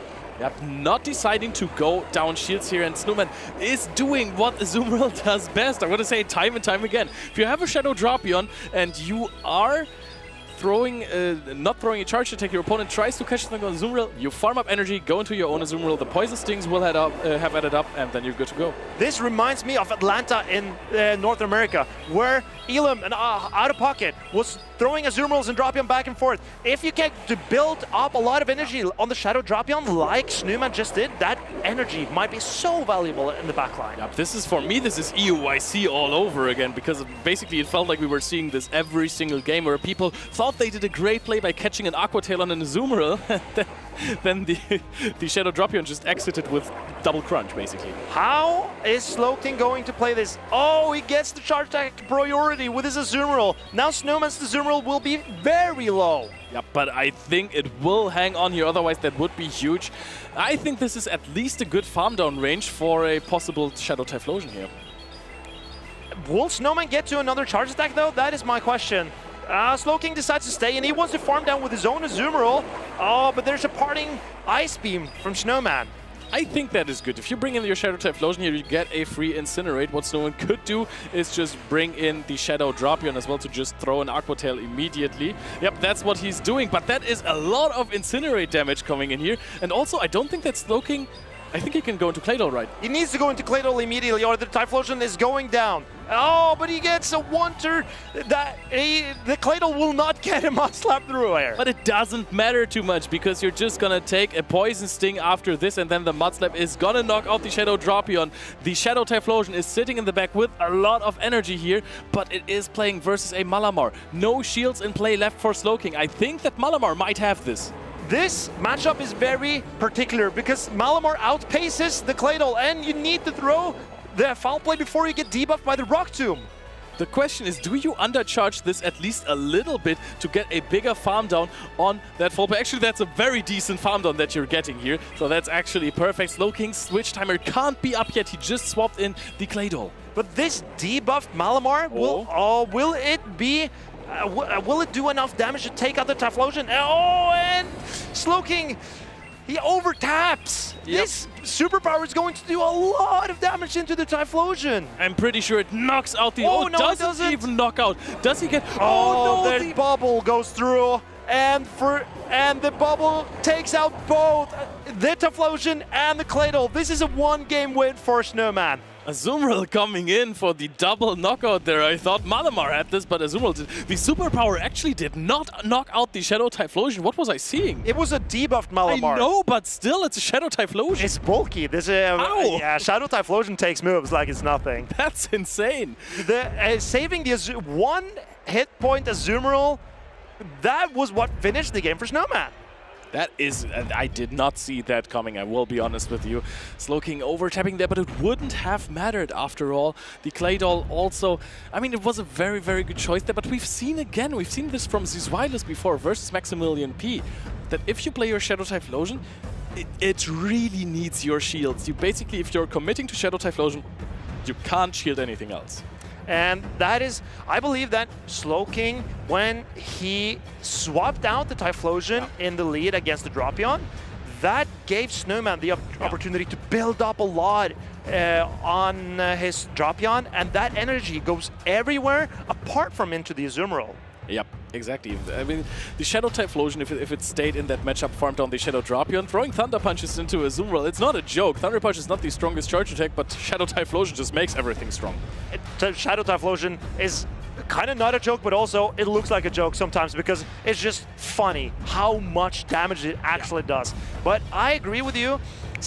Maybe Slowking isn't aware that his Typhlosion can farm down the drop in the 2 shields. Like I wasn't. I didn't know that was the case. And now you're making me think that maybe I'm wrong there, but my Shadow Drapion always get farmed down by Shadow Typhlosion, so at this point I'm pretty sure about it. Maybe you need a higher bulk Shadow Drapion. I think my Shadow Drapion is lovely. I'm very happy with it, but now, can Snowman capitalize on that first win and get into day 2 with his winners final? Slowking taking a deep breath here. Both trainers are locked in. Snowman versus Slowking right here, right now. And it's an Azumarill mirror matchup. No watches to be looked at. Most exciting matchup I've seen in decades. This Azumarill, who is going to win charge attack priority? Can they hang on? You know what? I'm just going to say, this matchup is slightly interesting because there are Azumarills that can hang on through 3 play roughs and the bubbles to get to 1 more bubble and then throw the play rough. Another Azumarill's faint on the 3rd play rough. So it's very exciting to see how the trainers, what stat distribution our trainers have picked for their Azumarills. And I will say, you know, the closer you are to 1500 CP, the better it is for you. And usually, yes. Usually. And I think Snowman is at 1494 CP, so maybe that is an Azumarill that can't hang on. However, maybe if it has really good HP, it still could. We're gonna see soon.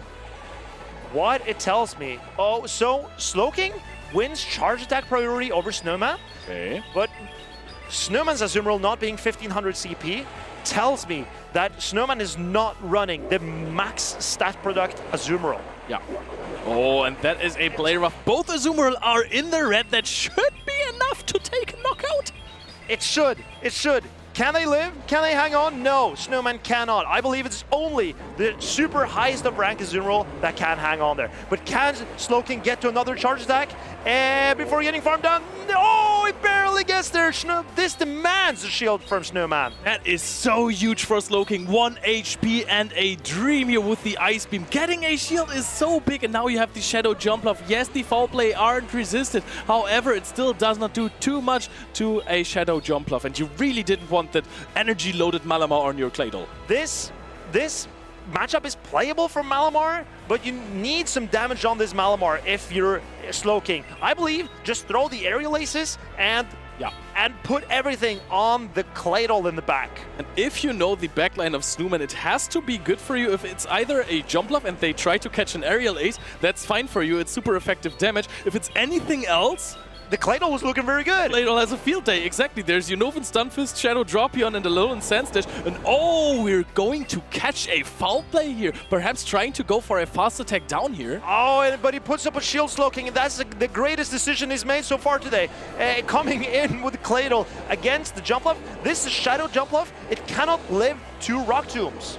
Oh, that is also huge to know for Slowking here. There is a flying type charge attack coming in from Snowman's side. Acrobatics is correctly shielded here. Very good for Slowking, but now he also has Ice Beam. The question is, do you actually want to connect an Ice Beam, or do you want to throw double Rock Tomb because you're pacing fast and the Ice Beam does not knock out? In my opinion, throwing the Rock Tomb here could be the better play, but as you see, the Ice Beam does so much damage, but here comes an Acrobatics. This is not debuffed from the Shadow Jump Off. It's going to do a lot of damage. Yep, that is true. However, you still have some energy on your own Jump Love, so maybe that could come in handy as well. Shield is being put up by Snowman. Are we going to see a combo play here? If Slowking can go immediately into his Jump Love and land an Aerial Ace into Snowman's Jump Love, then he can win this. But is he going for...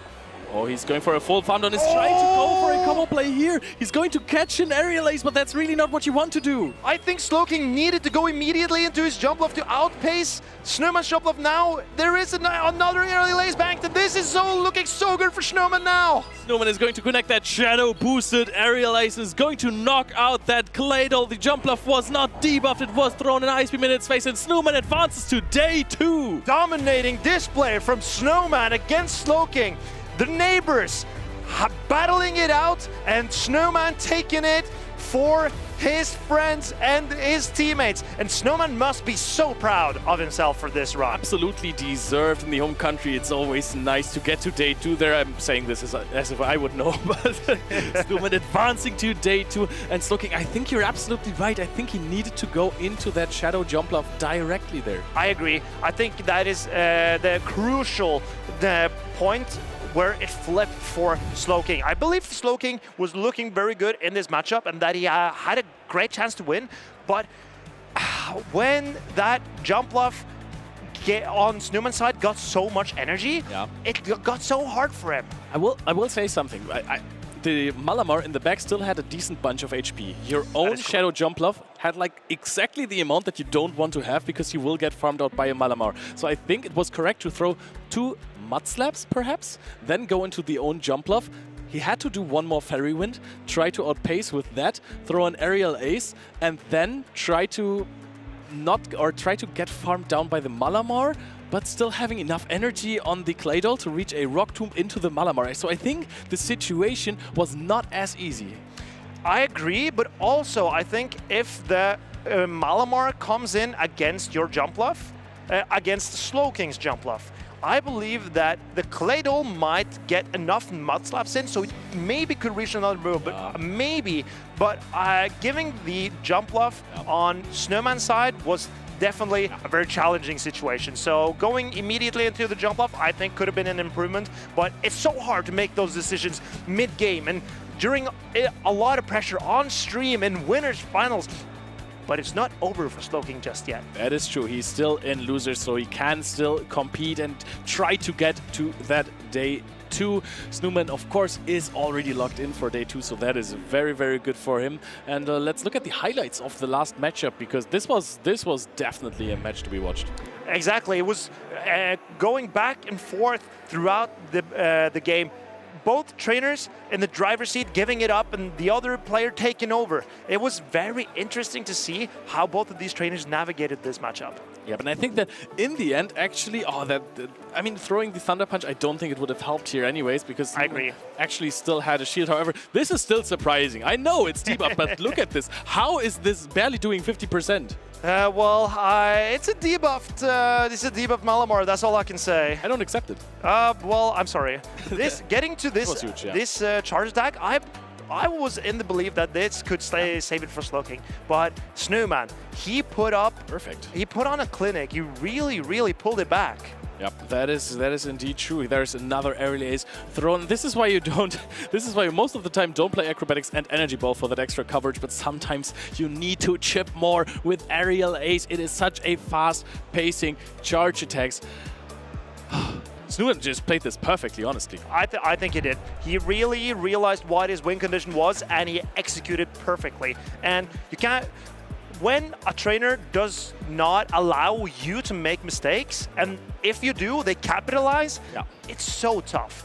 And on this level, I mean, I just got to hand it to Snowman. I know he's been dreaming of day 2. Sometimes I even dream of day 2. Same. And that getting there and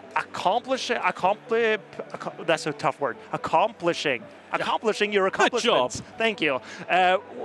Those dreams that you have dreamt of and the goals that you have set for yourself is exactly what these trainers, well, especially Snowman, did, and that's what they want to do. Yeah, that was a gold medal performance for sure, and I want to say that also Maximilian P looked incredibly versus Zizwiles. So in this tournament, we have seen some perfect plays already. It was not from the players that I expected to do the perfect plays, because coming into this tournament, everyone was like, Inadequance, Zizwiles, and now Zizwiles lost to Maximilian P. Maxi, he lived in Zizwiles' head. That was the best Pokemon Go I've seen so far this tournament. It was an incredible matchup. That Dropion living exactly on 1 HP, getting off the Aqua Tail into the Furret. Maximilian really trusted his Dropion to survive that Body Slam so he could get off the energy, because if that Dropion faints there, then he throws away the game. And there you see how it is. It's like Snowman trusted his Jumpluff to live the Mud Slaps, and he did. And here we see winners finals in Group B, Polasha 97 against Cockshack 24-0. And Cockshack just beat Uden before this in the winners semis with the Cradilly as a lead. Very, very strong there. It was very free into the team of Uden. Cradilly kind of vanished a little bit from the meta, and every single time that happens with a strong Pokemon, it just comes right back in and breaks scores. Let's take a look at Polasha's team here. It's exactly the team of Nighttime Clasher with the Shadow Jumpluff and Shadow Feraligatr, Malamar, Tinkaton, Lapras, and the Diggersby is also Ice Beam on the Lapras. That's curious. Okay, listen. Cradilly, Malamar is not the best matchup you want to have. That's not very good. It's you have some plays if you shield a superpower, so it's okay-ish. It's not the worst matchup ever. It's not Trevenant versus Noctowl. Fine. Feraligatr, good. Good. Tinkaton, actually also kind of playable in the zero shield scenarios if you get some Rock Tombs in. Lapras, good. Diggersby, also decent. Jumpluff, also good. I like it. The Cradilly is looking very good against this team, I agree. And let's take a look. Here is the Cradilly for Cockshack. Do you think he's going to bring it? Yes, but before that, he has shown it how good it is in the lead versus Uden. Now, Malamar is a Pokemon that I have seen in lead so many times. It's a staple lead Pokemon, and that is the matchup you usually want to avoid with the Cradilly. Let's think about this for a little bit. Because Polasha, she has been trusting Furret. She's been running Magnezone. Correct decision. But now, she has stolen a team from, not stolen, but borrowed a team from Nighttime Clasher that she saw had success in North America. Being the incredible trainer that she is, will she pilot it as well as some of her own created teams? Oh, I think she definitely can. I think the problem is that Cockshack is also an amazing trainer, and it kind of also looks like he has looked at the team that Nighttime Clasher got third with, out of pocket won with the minor difference of Jumpluff being non-shadow, and reverse engineer the team. Cockshack looked at teams thinking, how do I beat this? And he came up with this team with Cradilly and Corviknight and Shadow Typhlosion. Yeah. And this is an incredible winners finals. Both of these trainers are regional winners. Cockshack winning Warsaw, yeah, correct. And Polasha winning Stockholm in 2024. And Torino. And Torino in 2023. So this is an incredible match of trainers. Cockshack also running that Dugong. Do you think Dugong has any player at all? I was just about to say that Dugong is very interesting into those teams. Super effective damage versus Tinkaton, Jumpluff, and Diggersby, so it definitely has some targets to be on. And the rest is fairly neutral, even though Lapras also not running Skullbash, so I could see a Dugong. And there's the Malamar in the lead. Cockshack has seen this coming and brings in the Golisopod, and that is a positive matchup for Golisopod, but you just can't be one turn behind. You called it correctly. The Malamar came in the lead and Cockshack adjusted for it. Cockshack is not even bringing the Cradilly. We thought it was looking so good for him, but he decided he didn't need it this game. It would have been a monster into the backline of Polasha, but he saw probably the Tinkaton coming, and maybe getting energy on the Shadow Jumpluff also looks scary. Oh, hanging on to a foul play here. What a nice catch, but it is still not resisted damage. Polasha decided that she could not take the Exeter on the Malamar. She didn't want to spend another shield. Kokshak let his Goliathbot go. He didn't know what to do. I saw it in his face that he was like, oh no, I don't know what to do versus this Lapras. I need more time to think, and that actually got some extra Psy-Waves there and denied catch potential in the endgame. Let's see how Kokshak decides to play this. Comes in with the Azumarill. The energy from Lapras is completely resisted by the Water-type Azumarill, but the Psy-Waves will start adding up. Yep, if you have Skullbash, this matchup is incredible for Lapras. If you don't have Skullbash, your energy is completely walled, and you are basically winning because of this Psy-Wave. Because Play Rough is also neutral damage, but it paces just very quickly. And also, the Lapras resist the bubbles from the Azumarill. So, very interesting to see how Palasha is deciding to play this. I suspect that she won't let the Azumarill farm down the Lapras because the energy of the Azumarill could be really dangerous to her backline. Yeah, that is true. I mean, you can get to another Sparkling Array before you get farmed down, right? I think that Kokshak also needs to take care of that Lapras before anything else happens, because the energy would be stronger to the Corviknight. Corviknight is not known for farming other Pokemon down with fast attack. Look at Kokshak throwing an Ice Beam into the double-resisted Lapras. But here comes the Feraligatr. Do you go for the Play Rough? You can't catch this on anything, but you have massive HP advantage now. And oh, we are actually just going to take this. There are still shields up for Kokshak, of course, but the Shadow Feraligatr has such a dominant matchup into that Corviknight, especially with energy up. But Kokshak still has 2 shields. If he can shield up these Hydro Cannons and come out with a lot of energy against the Malamar, how much damage can this Malamar take? And can Kokshak outpace the Feraligatr to its 3rd Hydro Cannon? It's a very nice choice for Kokshak to not throw the Iron Head there, knowing that it's going to be on charge attack priority. Of course, Palasha retreats. The Shadow Feraligatr immediately goes into that Malamar. But Malamar will outpace the Corviknight to 2 charge attacks. Is a foul play and a superpower enough to knock out? I'm not sure. But Kokshak needs to put on some pressure on this Malamar. Palasha shielding. Oh, I don't even think the Sky Attack would knock out, but at this point the Azumarill is probably not going to reach another charge attack here. The shield is being pulled up and we're reaching the superpower here that is supposed to knock out the Corviknight. Kokshak does not reach the Iron Head. And Kokshak, he's beating himself up because he wanted to catch that superpower on the Azumarill, but he wasn't able to. And Palasha celebrating because this is exactly what you needed to take out this Corviknight and win game 1. Woozher, woozher, woozher down the Azumarill with the Malamar going for this immense fast attack pressure. Psy-Wave is such a strong fast attack. It deals so much damage and charges up energy just so incredibly quickly. And being same type attack, getting the same type attack bonus on the Malamar, on the Psy-Waves from Malamar, because Malamar is a Psychic type, and that gives you an additional boost on the Psy-Waves. So it's so oppressive. You really need to be careful with your against the Malamar. And you saw Kokshak, he got a great lead with Goliathbot into the Malamar, but he let a foul play through. And then when Palasha decided to catch that Exeter on her Lapras, the value of Goliathbot was basically gone in an instant. I mean, it got a shield and it did some chip damage to the Lapras, but the Malamar with so much health and energy left was such a nuisance for Kokshak. Yeah, usually I would say in a game state like this, Exeter catching it after the lead on a Lapras for not even resisted damage, that's not a game-winning play. I agree. But the backline of Kokshak had no fast attack pressure into Lapras and not even charge attack pressure into Lapras, so the chip damage was not that valuable. Lapras got in so many sparkling areas and so many Psy-Waves that I think Lapras won this. That was on the back of Lapras. It definitely was.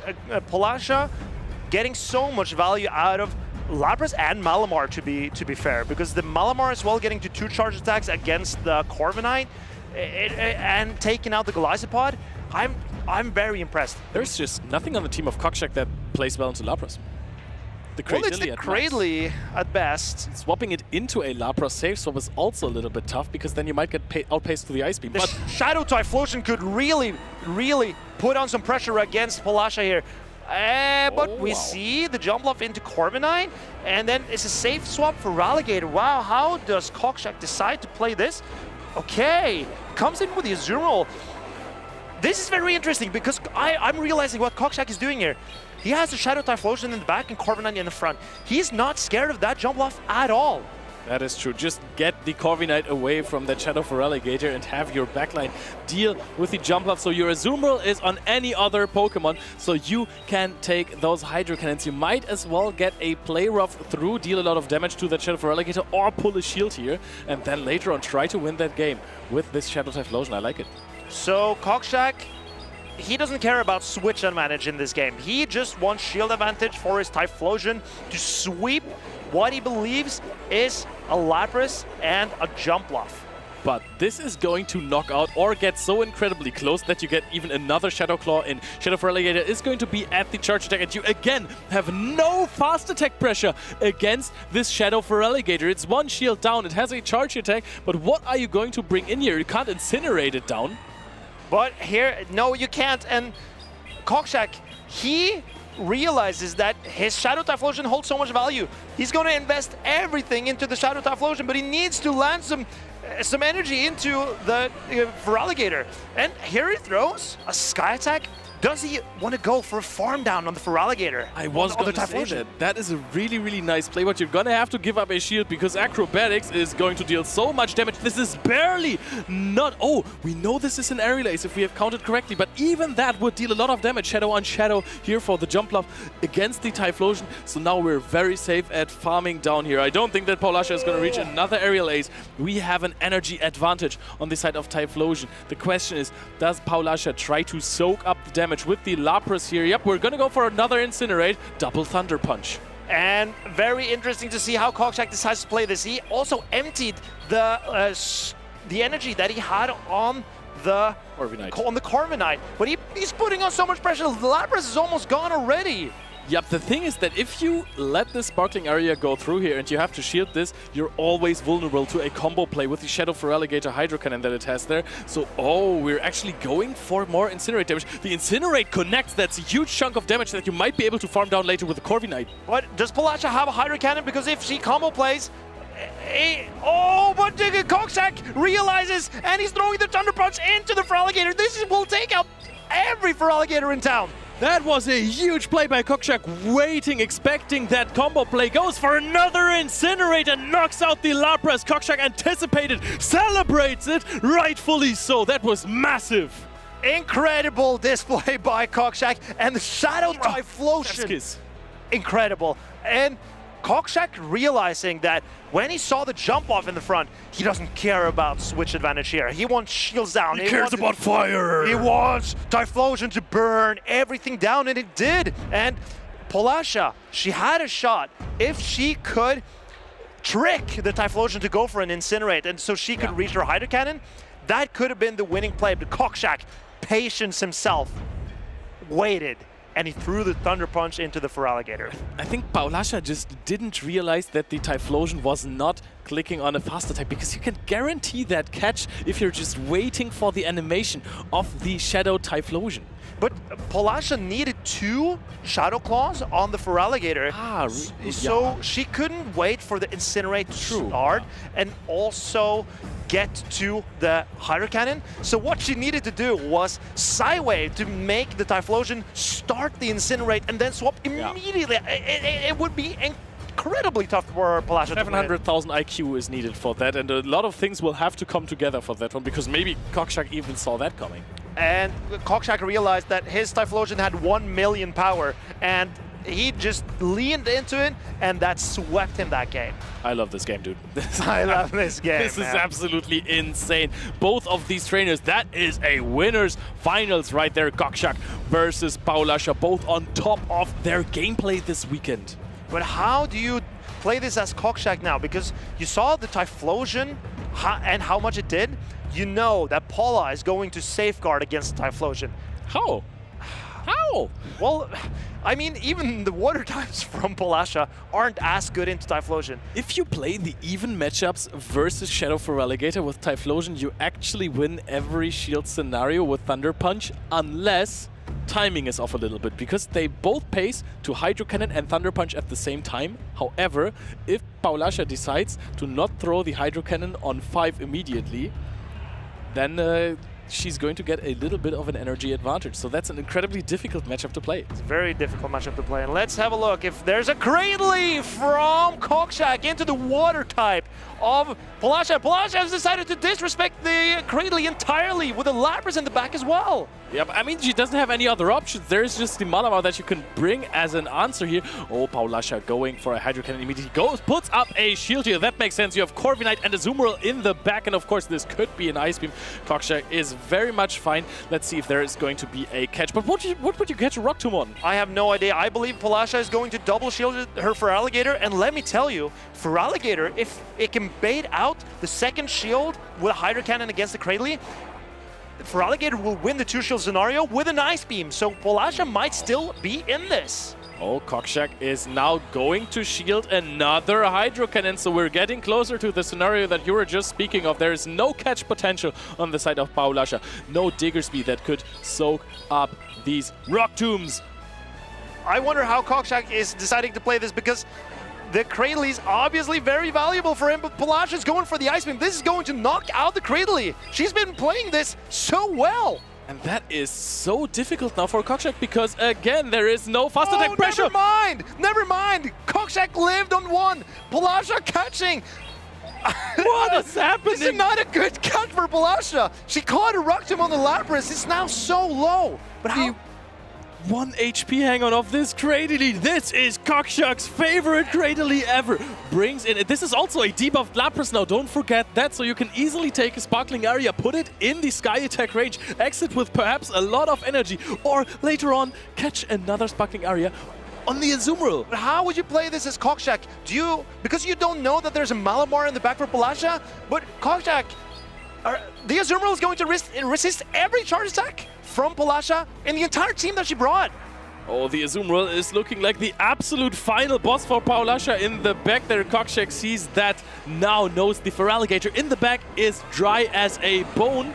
Oh, this is going to be answered with the Shadow Claw, Shadow Feraligatr here, and you're throwing Ice Beam here. Paulasha doesn't even go for the charge attack, expects a play rough, but Ice Beam is going to be enough to take it out. Kokshak realizing that great timing would not be great timing in this scenario, because Palasha, she decided to wait when throwing her Hydro Cannon, and that let Kokshak take out the Feraligatr. That is a lot of sideways. Paulasha is going to spam out some charge attacks, but is it going to be enough for Azumarill, the best Pokemon in the Open Great League for so many metas? Is it going to reign supreme here as well? Because we're already at the Ice Beam. One more bubble is needed for a super effective play rough, and there's also the Corviknight. And Paula and Kokshak are talking out the matchup, and Kokshak is getting to the play rough, and this is going to take out the Malamar. GG trainers, incredible matchup here. Kokshak finding his way out of such a difficult position in Game 2 and then doing something that we haven't seen so many times before, setting up a Azumarill for an end game sweep, realizing there is going to be Malamar in the back again, and also shoutouts to the Cradley of Kokshak for hanging on to that Ice Beam of a Shadow Feraligatr. You said that the matchup can even be won. Not here. That was an incredible Cradley play by Kokshak. And Paula, she thought, like I would, that the Ice Beam would knock out. Of course! But so I think Paula decided... Oh, yeah, he's very happy with his performance here. And he has good reason to. I believe that if Paula throws another Shadow Claw, then she can win that matchup. But that would mean throwing the Ice Beam on an opportunity for Cradley to switch out and catch the Ice Beam on something else. But Paula didn't realize that she needed another Shadow Claw, and neither did we. Or at least I didn't. I knew, of course. Oh yeah, I'm sure you did, Leo. No, that was incredibly well played there. And sometimes you need to throw on charge attack priority, which is then considered poor timing rather, because if your opponent does not throw, is going to either catch or give you a full fast attack, and then with Bullet Seed, that's a lot of energy. And you saw how much the super effective Rock Tomb did to Lapras, or maybe let's have a look if we can see it again. Oh, I would love that in the replays, because that was a lot of damage, exactly stating that 2 Rock Tombs will take out a Lapras. And also the worst thing about catching a Rock Tomb, when it's even super effective, like that's already something that you don't really want because it's a very powerful attack. Catching a charge attack that is debuffing your attack, just not... It feels like... It doesn't feel good. Yeah. I was trying to demonstrate how deflating it is to catch an attack that also debuff your Pokemon. I think Polasha would be better off letting her Feraligatr go in that situation, but that would also mean that Coxjack would be able to align Azumarill into the Malamar, probably. Well, that also happens if you swap out. Exactly, so it was just a very unfortunate situation for Polasha, and Coxjack took full advantage, and I gotta give him credit. He realized what was going on, and he performed exactly what he needed to do to win that game, and that is what you need to do. Even before the tournament, because if you're looking at that team, Cradily is good against every single Pokemon. Yes, Tinkaton matchup is iffy, but if you can debuff it very hard with multiple Rock Tombs, because Tinkaton, let's be honest, it takes quite a while to knock out a Cradily, then you actually have the chance to get switch advantage back by forcing your opponent to swap out, because if you have a triple debuff Tinkaton, you're not going to deal damage into anything and you're going to give your opponent a lot of farm. If the Tinkaton switches out, you're getting switched. If the Tinkaton doesn't switch out, you have the ability to farm down the Tinkaton, exit the matchup with a lot of energy, and perhaps swap a matchup that could be terrible otherwise if you didn't have enough energy. So Cradily versus Tinkaton, typing-wise, of course, awful. But if you're playing it out, actually, there might be some win conditions hidden for you. My question is, Leo. Yeah. How would you, let's say you are Paula and or Feraligatr in that situation. All right. Yeah. Yeah. Cook a little bit. I'm cooking with Feraligatr, yeah. Are you letting the Feraligatr go, or are you swapping in either Malamar or Lapras? No, you have to let. I think I would let it go all the time. The Feraligatr is very strong into that team, but you have to trust your other Pokemon somehow. You have to try and go for a catch somewhere else, not the Rock Tomb on the Lapras. I think you have to try and bring in the Malamar. And I mean, Malamar versus Azumarill, there's, I want to say, about a 30% chance that you can get the catch versus Azumarill. Okay. If you catch the Play Rough on the Lapras, that's higher chances than if you're swapping in the Lapras, get debuff, take 50% of damage. And I think that's also what she realized. In retrospect, I agree. I think it's easier for us to sit here and say that, oh, this is what she would have done. I'm not saying that I would have gotten that one off. That's definitely not what I'm saying. But I agree with you. I think it's a tough situation. And as the players are realizing during the game what is exactly going on, it's so tough to adjust mid-battle, because you at least how I play, I make a game plan. When I put my front Pokemon out in the lead, I also have a plan. If I face this Pokemon, I do this. If I face Pokemon, I do that. If they safe swap Shadow Jump Bluff, I need to chip it down before I swap. Like, I plan for multiple scenarios. And I believe these trainers did too. But Paula did not plan for the Cradily to live on one, because I've seen in the simulations that it could knock out. Actually, let me tell you something, because I think that we're having a review on that match, because after that Ice Beam should have been a 0-turn swap out for Paula, and then the Lapras should have gotten a Psy Wave through on that Cradily before it throws the Rock Tomb into the Lapras. So actually, I think she accounted for everything in that scenario, was of course a little bit upset by the 1 HP survive of the Cradily, but try to get in that Psy Wave to knock out the Cradily and have some energy. Not to get incredibly technical, but should it be a 1-turn swap? I'm not exactly sure how that was charged attack priority. No, it was not charged attack priority. Oh, it wasn't. Because she threw 2 Shadow Claws.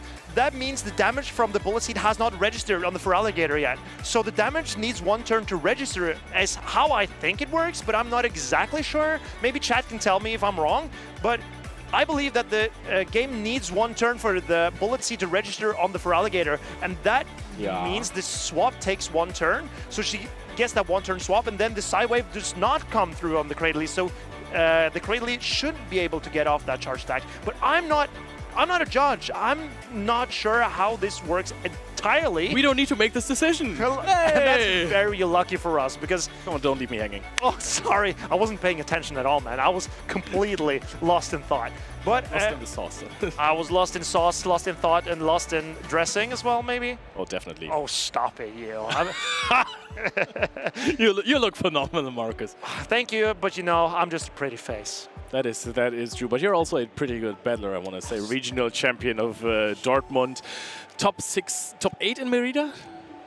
Top 5, well, top 6 in Merida. Okay, top 3 Puerto Rico. Top 8 UIC. Top 8 USC. I mean, I could keep going on, but no, actually, it kind of stops there. All right. I mean, the judges are still discussing the issue, and we will have a result relatively soon. But I want to ask you a question. This is a nice theoretical I have, because you have, of course, also practiced before this tournament. We all play before the tournaments just to get a feel of the meta game. What would you have brought? Well, I put some on my caster predictions, what will do well. Maybe we can take a look at my caster predictions to see if any of the picks that I've... You would have brought Shadow Typhlosion. Shadow Typhlosion was definitely on my radar. Right. It's one of the picks that I believe would perform well this weekend. We also have... I put Blastoise, and I would have brought Blastoise to this tournament because maybe like Polasha, I expected Cradley to not perform as well and not be so common. So I thought, I had Blastoise on my team because I saw that most grass types were Jump Bluff and was running Acrobatics and not Energy Ball. And you have play. You do. So because Blastoise has the Rock type rollout as the fast attack, you do significant damage to the Jump Bluff as well. And I was running Skull Bash to buff up my defenses. And yeah, you're in a decent spot if you shield in Acrobatics. And absolutely. Get a Skull Bash off. I agree. And if you get a Skull Bash off, then the Acrobatics does not do as much damage. With a buff defense, Blastoise can take a Shadow Acrobatics from Jump Bluff, and the Jump Bluff would still need another Aerial Ace to knock out the Blastoise. Definitely. So that's pretty good theoretical knowledge on your side. Then also we got a ruling. There will not be a rematch. Kokshak wins that match. So maybe you were right about the situation there. And Kokshak is going to advance to day 2 on the winner's side. Also meaning that Paulasha is still not out. She is in the loser side of the bracket. We might actually see Paula again in losers finals if that gets put on stream eventually. So if you're rooting for Paula this tournament, don't go anywhere because she will most likely be back on the broadcast just in a little bit. Yeah, but Paulasha is an incredibly strong trainer. You have seen her win 2 events already, so she's definitely not someone to be ruled out. I don't know if she has won tournaments from the loser side of the bracket. Well, I can't remember because in Stockholm, I believe that she was in grand finals from the winner's side. I think so, yeah. So, and also in Torino, she beat Andres 96 that came in from the loser bracket. Yeah. So, the last time Special Championship Utrecht happens, the winner came from the loser side, and that was Inadequence, who got knocked into the losers bracket immediately in his top 8 match versus Normalheim. That is correct. With the Shadow Golbat, which was insanely cool. I love that. And then Martijn locked in. Martijn, I saw him. He was dedicated. Didn't even realize that I was around.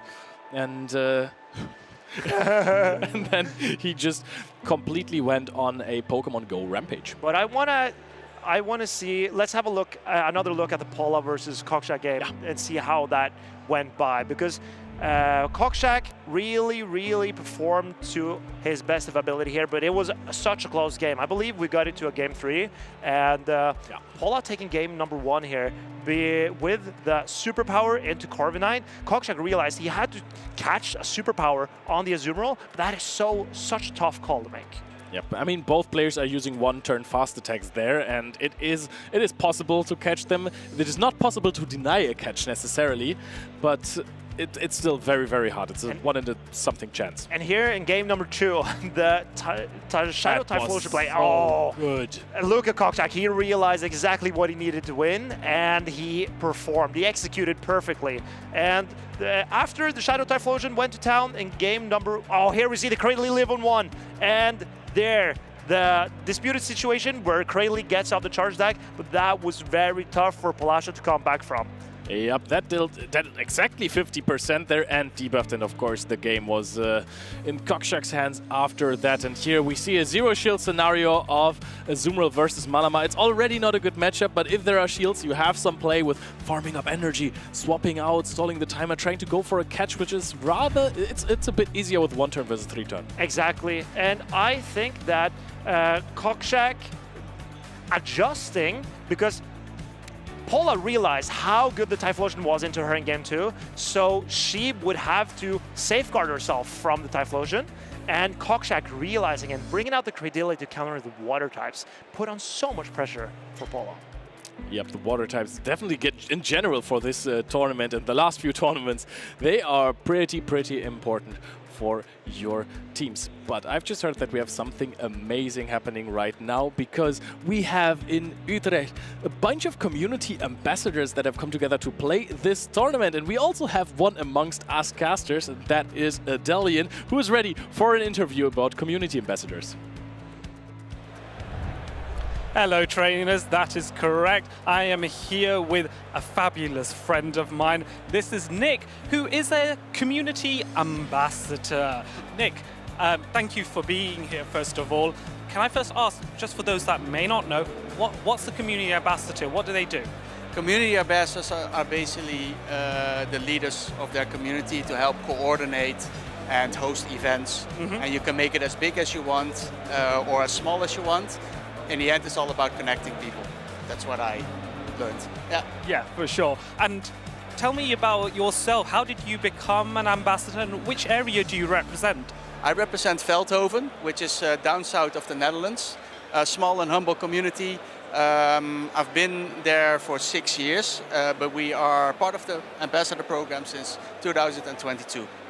We're one of the first in the Netherlands, alongside a few others. Yeah. Well, that's a fantastic achievement to really cool. be one of the first. Yes. So how does being an ambassador, leading a community, how does that translate to being involved in these kinds of tournaments?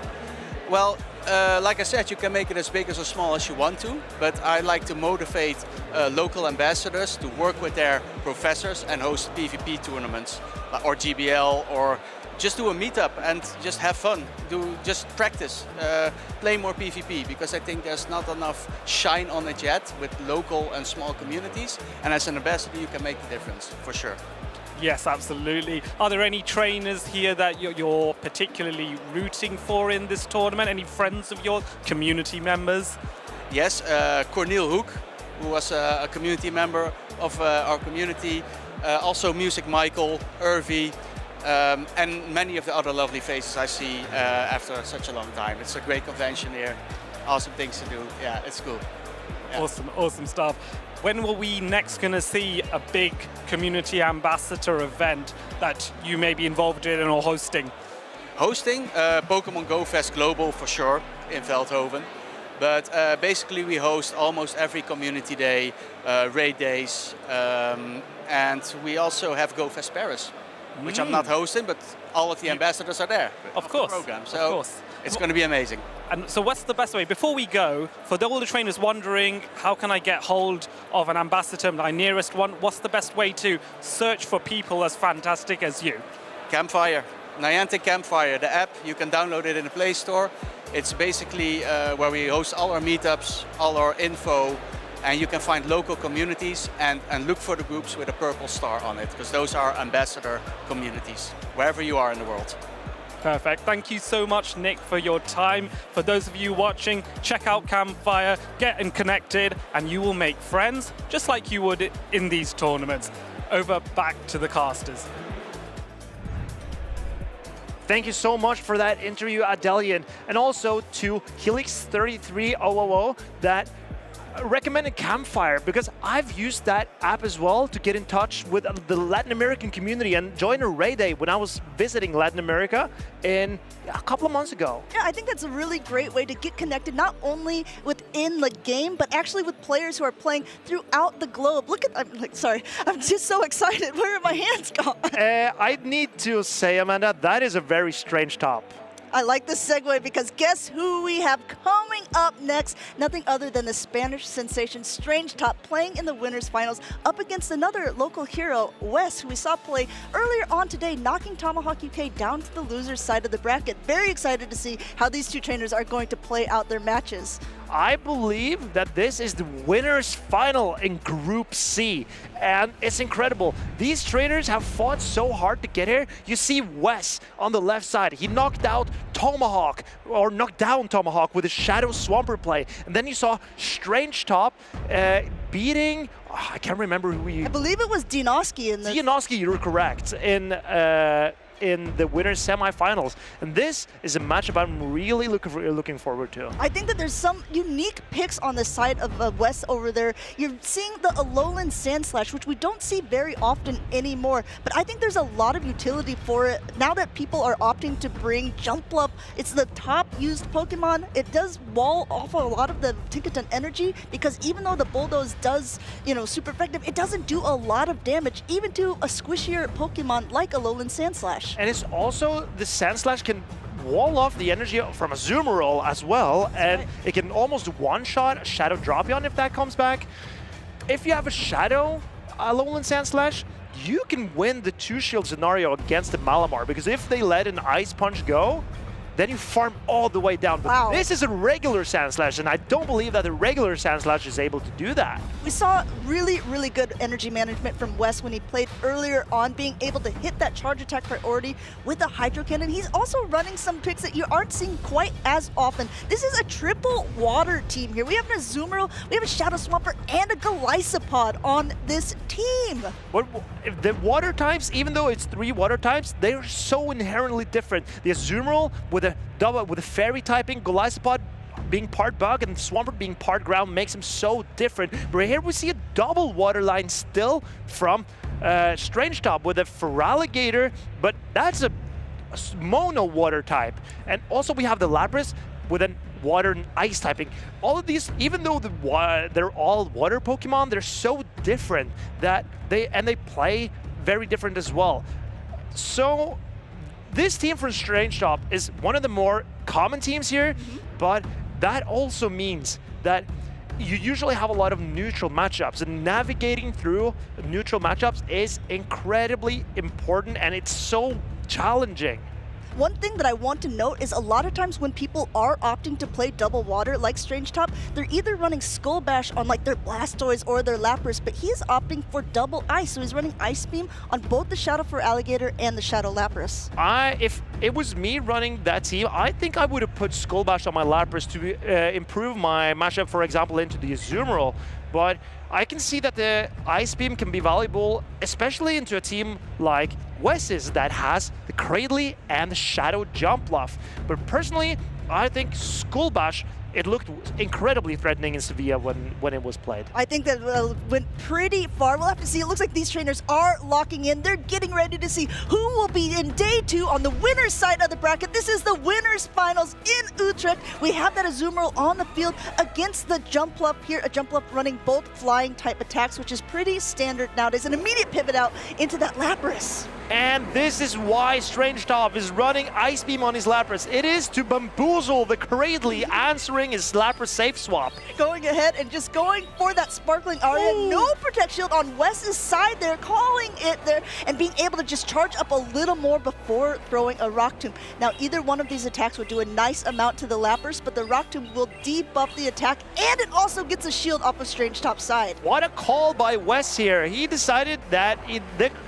the Strange Top was unlikely to throw the Ice Beam directly, so no shields. And Strange Top shields the Rock Tomb back, now punishes Wes's...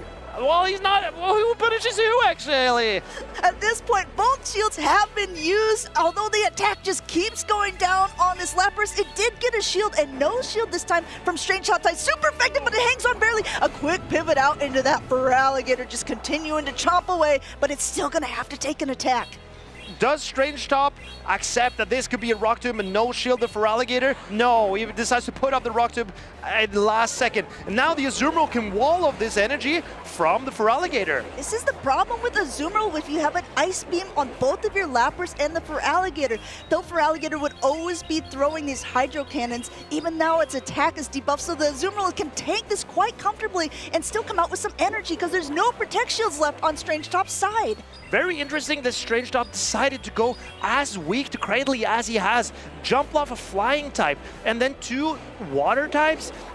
And Cradley, with his rock and grass typing, hitting everything on Strange Top's team for super effective. Play rough coming through here, getting that Feraligatr nice and low. A quick pivot now into that jump up, but this time Azumarill has a little bit of energy, going to be able to throw that super effective Ice Beam there. No protections remaining. Jump up is bulky, but it's still not gonna like it. Strange Top shaking his head because this hurts, and there's a Shadow Swampert in the back, and Shadow Swampert is running Sludge, and that Sludge is doing a lot of damage to a Jump Lock. When there's Protect Shields to hide behind, Swampert can really come out to play, especially against this Grass-type Pokemon. With that Sludge damage coming through here, this is a Shadow Swampert, 20% more. This might be enough to knock that Pluff out of the sky. That's definitely enough, Amanda. Here we see the Shadow Swampert, and Strange Top only has very little HP remaining on his Pokemon. He throws a Hydro Cannon into the Swampert, but I didn't even know if this will be enough. Going ahead, and there's no Protect Shields on either side here. Strange Top trying to pull out all the stops, but Swampert hangs on to one shutdown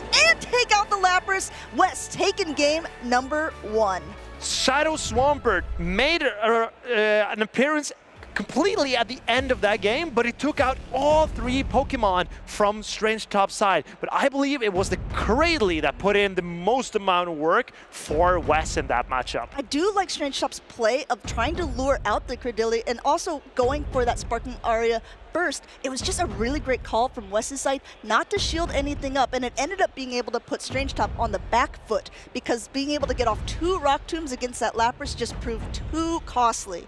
I believe that when Strange Top saw that West did not shield the Sparkling Aria, I believe the best play for Strange Top would be to no shield his Lapras, because he did reach another Sparkling Aria, so he could threaten and maybe even win the 0 shield scenario with a Shadow Lapras. So to keep switch advantage, West would have had to put up a shield on his Cradily, and that could have put Strange Top's Feraligatr to maybe sweep the end game. Sort of like the Swampert did. Swampert and Feraligatr have very similar roles in the fact that this is the Hydro Cannons, that Community Day attack that's be able to just put so much effort, so much strength onto the field. It's not really the fast attacks that are doing so much damage in either one of those cases. So pacing to those hard hitting and charge attacks with great coverage, that is what, as you say, make these Pokemon valuable. And that means Strange Top, his interest, and also Wes's interest, is to preserve their shields for their squishy sweeper Pokemon in the back. And I believe that Strange Top's best opportunity in that game would have been to save his shields for the Feraligatr, but it's a very tough call to make when you make a plan to bait the Cradily, but it doesn't end up working out. I mean, talking about that Cradily, you said it last time too. You said the team overall of Strange Top was actually, it was almost AAA soft to the Cradily, right? Exactly. The Jumpluff didn't really want to see it, Lapras doesn't want to see it, and Feraligatr, if they're like, the real question is, where do you use your shields in that? Because you know there's a super effective attack potential. There's always going to be an attack debuff potential. The positioning of, I think, Cradily, if it comes in again, is going to be so important, but so is this as game number 2 starts off, this time on even footing. We might see a pivot out on Wes's side. And I am not sure what Wes is pivoting into. I guess the Cradily could have been safe here, but Strange Top, this is kind of what he wants to see, but he also needs to preserve this Jumpluff to handle a potential Cradily in the back, because Strange Top has not changed up his team. He's running the jump love double water again. Here comes an acrobatics. This is not super effective, but it's going to do a lot of damage into this jump We've love. seen getting all those bubbles. Excellent throw here. Azumarill hangs on still in the green, but I think at this point, it's still in a good position for Strange Top. He's going out with a ton of energy, and in comes for Alligator. I know on paper, it looks like for Alligator doesn't do so well into Azumarill, but for Alligator's quick pacing really gives it a better chance here. And at this point, with 2 shields, it could definitely be flipped.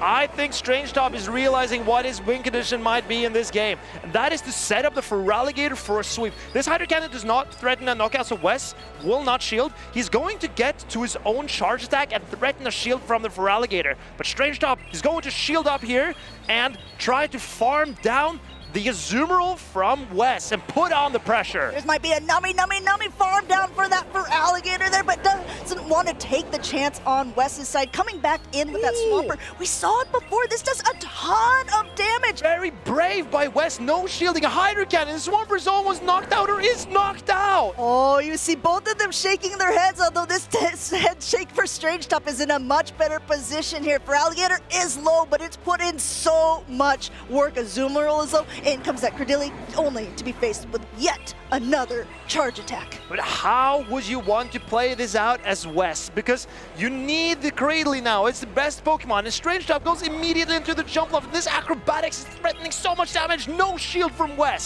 So much energy went out on that jump up, and now it's starting to be thrown. Acrobatic #1 coming through at this point. Almost up to another one. Going to be able to throw ahead of time. Going for yet another acrobatic. And Strange Top is realizing he needs to put on the pressure with his Pokemon. Pedal to the metal, and Wes puts up the shield last second. Good shield on Wes's side, just getting up a ton of energy. He doesn't want to get caught on. This is going to lower the attack of the jump love. It might even knock out, although this is not a shadow jump love, so it could potentially hang on. You see, no, going to be able to knock it out. There's still the Lapras and the Feraligatr in the back. It's still so close. 1 shield left on Strange Top's side to be able to protect up whatever comes in.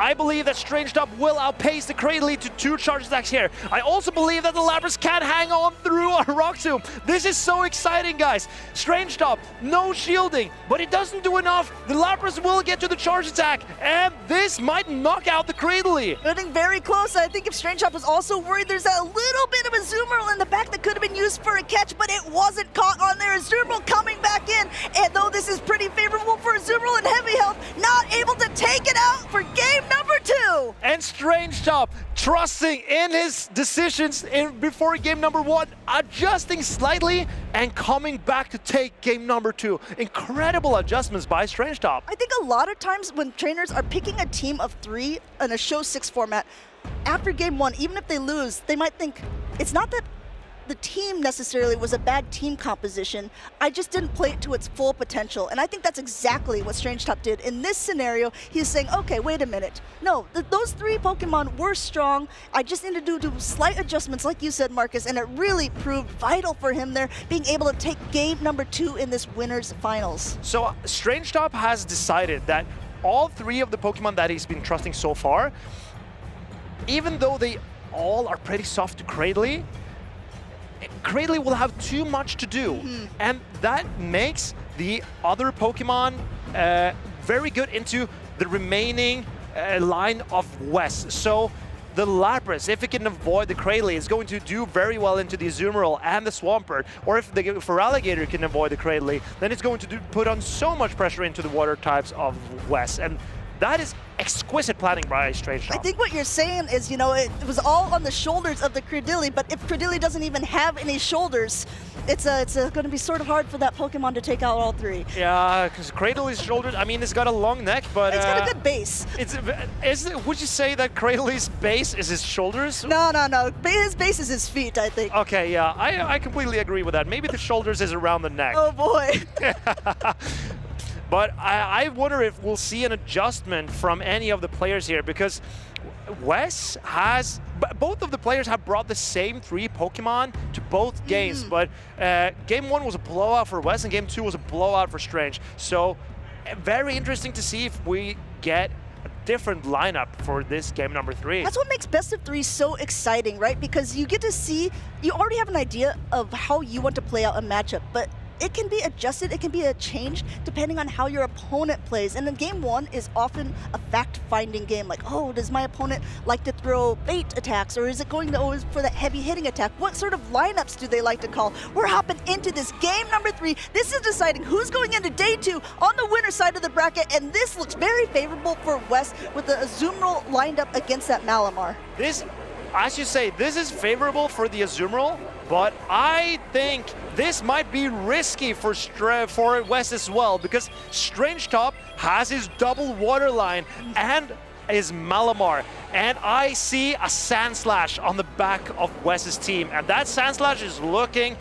it's dangerous for West to bring here. Yeah, it's a high risk, high reward. We'll see if it works out for him. I like this swap into the Golisopod because the fast attacks of the Lapras are the thing that's actually doing the heavy damage. Sparkling Aria and Ice Beam not doing much to that type of Pokemon. Now coming in with a heavier hitting charge attack of his own here, Strange Top is going to let it go, but this puts that Lapras very low, not even able to get to another attack, just giving a little extra farm for that Golisopod. This Golisopod is looking very threatening for West, and here it comes Strange Top. What just wants to get rid of it immediately, throws the foul play from the Malamar, expends the energy that it built up against the Azumarill. West will probably answer with his own Azumarill here, because he can sponge up all the energy from the Malamar. I like that. Strange Top says, get it out of here, foul play, go, go, go. No Protect Shield means that Azumarill is going to come back in. It's going to be able to comfortably tank any of these charge attacks, so I don't think we'll see a shield on West's side. But if you look, we're talking about Psywave damage, so much of it on Strange Top's team there. Lapras doing a lot of work with it, and now the Malamar just starting to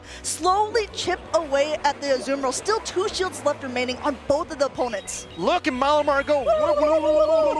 It does not care about type advantages. Malamar does whatever it wants to do. Look here, the Azumarill is getting lower and lower, and it's not exactly close to another charge attack as well. I believe if West no shield this, I don't think he's getting to another charge attack. Oh, maybe it is. He might be able to just be one way. Oh, trying to catch on the Feraligatr, but now a quick pivot into the Lowland Sand Slash. This is not a great matchup, actually, because again, those Hydro Cannons hurt so bad, but there's still 2 Protect Shields remaining on West's side. We'll have to see if he wants to use it here. We have a Azumarill with very little health in the back with the charge attack loaded and the Lowland Sand Slash up against the world. West is shaking his head. He has a Powder Snow, a Lowland Sand Slash, and it found nowhere to be used in this game. This is against the Feraligatr.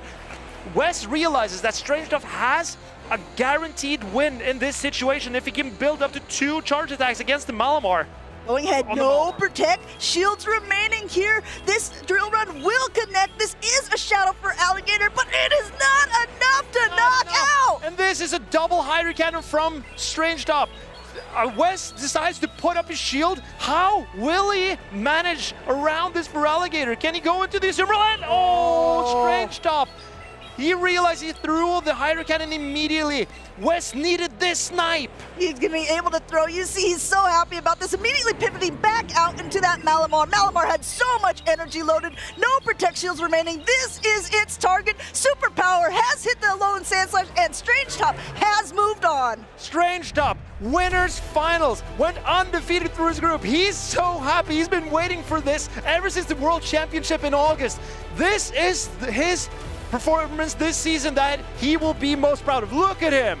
I was talking to him backstage, and he said he was already so happy when he was playing against Dinoski earlier on because he felt that he had a lot of championship points that he had already secured from this tournament. And that puts him on a nice place on the leaderboards for EU. However, you never want to stop at just the bare minimum here. Strange Top coming into day 2 on that winner's side of the bracket. He wants more points. He wants more. And nothing is enough for Strange Top. He just wants more. Don't get greedy, but yeah, on the player side of Marcus. Yeah, exactly. I mean, I'm watching, but I want to say that Strange Top's line in that game, deciding to go triple strong into the Alolan Sand Slash. I'm not even sure if it was deliberate against the Alolan Sand Slash or if he just thought that that was his best team into West. But even though he picked that line of 3, since he was running both Ice Beam and Sparkling Aria on the Lapras, and the Hydro Cannon Ice Beam on the Feraligatr, and Foul Play and Superpower on the Malamar. He had no charge attacks to hit the Azumarill for even neutral damage. That's a really good point. I think Wes was sort of, thinking that the Jumpluff would come again, right? You saw Jumpluff game number 1, you saw Jumpluff game number 2, and Jumpluff actually gets walled so hard by that Powder Snow Alolan Sandslash. I think Wes just made a prediction that unfortunately did not go his way in that moment, and Strange Shop just took full advantage. And it's very brave from Strange Top to go that weak or soft into Azumarill, and Wes also had Azumarill in its best place against the Malamar, but that's what you get from Malamar. Even in its tough matchups, it finds ways to literally wiggle around. It wiggles around, and all of a sudden, what is a great matchup is it's not a great matchup anymore, because Wes had to empty his Azumarill into the Lapras to keep alignment. That meant that the Azumarill was too far off another play rough to actually threaten the Malamar immediately. Absolutely true. And we talked about how it was on the shoulders of the Credilli in game number 1. It was kind of on the shoulders of Azumarill in that last game. And again, another Pokemon very round features. There was no shoulders to be found on Azumarill either. It slipped off. It slipped off the edges. I can't hold them. I'm impressed by Azumarill play this weekend for sure. And this is coming from someone who thought that we would not see Azumarill anymore in the top meta. Absolutely. I'm a Tinkaton believer. I think Tinkaton is the way to go for a Fairy type. Okay. But I see the value against, for example, Lapras or Feraligatr, where you wall off the energy entirely. But then you have, for example, Malamar. You don't resist the Psy Waves, and all of a sudden you're in such a weird position because you're not really doing damage to the Malamar without your energy. And Azumarill is kind of slow. Yeah, I think that's the big. I mean, everything has to be perfectly balanced, right? Or else you can't have a Pokemon really overpowering other ones. Azumarill has been there since the beginning because it is a very strong Pokemon to be used in the Great League, but its pacing is incredibly slow, so that gives a little bit of wiggle room play around, especially for people who like to have some quick energy management, some quick dancing, and that is exactly what Malamar does. And that is what I want from my Pokemon. I want to wiggle, I want to dance, and that's what Malamar gives me, and it gave Strange Top the exact same thing. I think that a lot of people are getting into this Malamar movement, let's say, because we've been seeing quite a few of them played in the tournament. Let's see if this next round we're going to see some more, because I do see one on Maximilian P's side there. Once again, we're in another round of the winners finals. We have Maxi from the UK versus Hikami from France. And there is a Malamar, woo! But there is also a Tinkaton and a Drapion from Hikami's side. So does Maxi dare to bring the Malamar into that team? I think he will. There's not any. Well, there aren't any targets for the Malamar either, so maybe we're not going to see a Malamar this time. Well, let's look at the team actually a little bit closer for Maximilian P. He is running the Talonflame. We've seen so many Fire-type Pokemon. This one running Flame Charge and Fly, which is kind of a reverse of what we've seen in previous seasons, but I think it's back for now. Maximilian is trying to challenge me for the title as the world's best Flame Charge Talonflame player. I mean, he's been making it pretty far. We are in that winner's side of the bracket. He did knock Z's Wireless down to the loser's bracket earlier on with some fantastic play. The rest of the team looks fairly standard from what we've been seeing so far. Yeah, good note here from Marcus pointing at the screen for me, just making sure to draw attention that Skull Bash is on the Lapras, which makes it a little bit better into opposing Laprases as well as Azumarill. But we're not seeing an Azumarill on Ikami's side. He's running kind of our caster pick. I'm all here for it. Yeah, it's a Shadow Blastoise. And Shadow Blastoise is slightly different from the regular Blastoise because regular Blastoise cannot two-shot Tinkaton or Diggersby in the Zero Shield scenario. Okay. And even if you land a Skull Bash into a Shadow Jumpluff, regular Blastoise does not knock out. But Shadow Blastoise gets all of those KOs. So giving it that little more oomph, that little more power makes Shadow Blastoise even more threatening. And I believe that Ikami is going to lean into that Shadow Blastoise because there's not a lot of ways for Maximilian to to soak all the energy and all the damage from the Blastoise. I think a lot of times when we see different Pokemon, right? When we see Drapion, 9 times out of 10, it's the Shadow version. If we're seeing it in Open Great League, Quagsire, I want to say it's probably a little bit lower, maybe 60-40, maybe 65-35. But Blastoise, we haven't seen so much of at all to be able to make these true comparisons of what players like to really play around with. It's great to know these extra insights of why Shadow Blastoise is a little more valuable or why it's been in this certain team composition that Hikami has made. In my opinion, I've been running regular Blastoise, but that has been to set up my Malamar because I've been wanting my Malamar to win me the game. But you don't see a Malamar on Nikami's side, so maybe he's leaning more into the Blastoise as his sweeping pick that he wants to lean on to win that game. And I am not exactly sure how Maximilian is planning to deal with this Blastoise, but I gotta say, if Maximilian has invested in his Malamar's attack stat, Malamar can destroy Blastoise, because if you get that Psy-Wave to do more damage, then you can just Psy-Wave it down, Psy-Wave down in the 2-shield scenario without Blastoise getting off the 3rd Hydro Cannon. Oh boy, and that is super dangerous because Malamar, as we've seen, with energy advantage can do so much. We saw Maximilian playing around with that actually before against these Zweilous. It'll be really cool to see if he's going to be bringing it in this game. But again, like you said, there's not as many targets for it with Hikami's side, so let's see how they want to play it out. I agree with you. I think Blastoise is for sure coming on that side. I am absolutely sure that it is, but Shadow Blastoise, here's another curiosa about Shadow Blastoise into Claydol, because Claydol can actually farm down Blastoise after a charge attack, unlike the regular Blastoise that will always get to Hydro Cannon. So Claydol has a much better matchup into the Shadow Blastoise than the regular Blastoise, if my memory serves me correctly. I think what's so interesting about Blastoise in this meta is the fact that the fast attack rollout does a lot of damage to specific Pokemon that are targets. However, it doesn't do much against some Pokemon like Azumarill or like Claydol.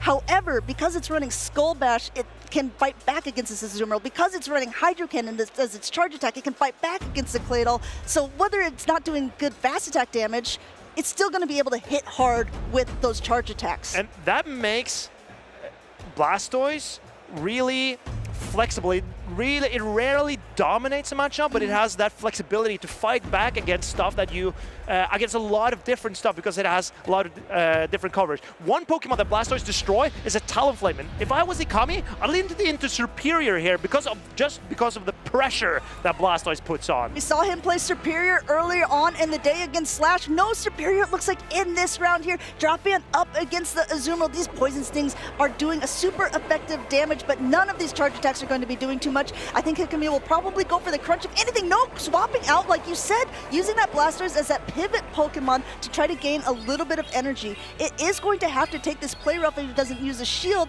at this point, but okay, I like this play a lot. Using that shield to be able to just get a little bit more energy, and now we'll see if he wants to go for that Skull Bash because it's going to boost him up.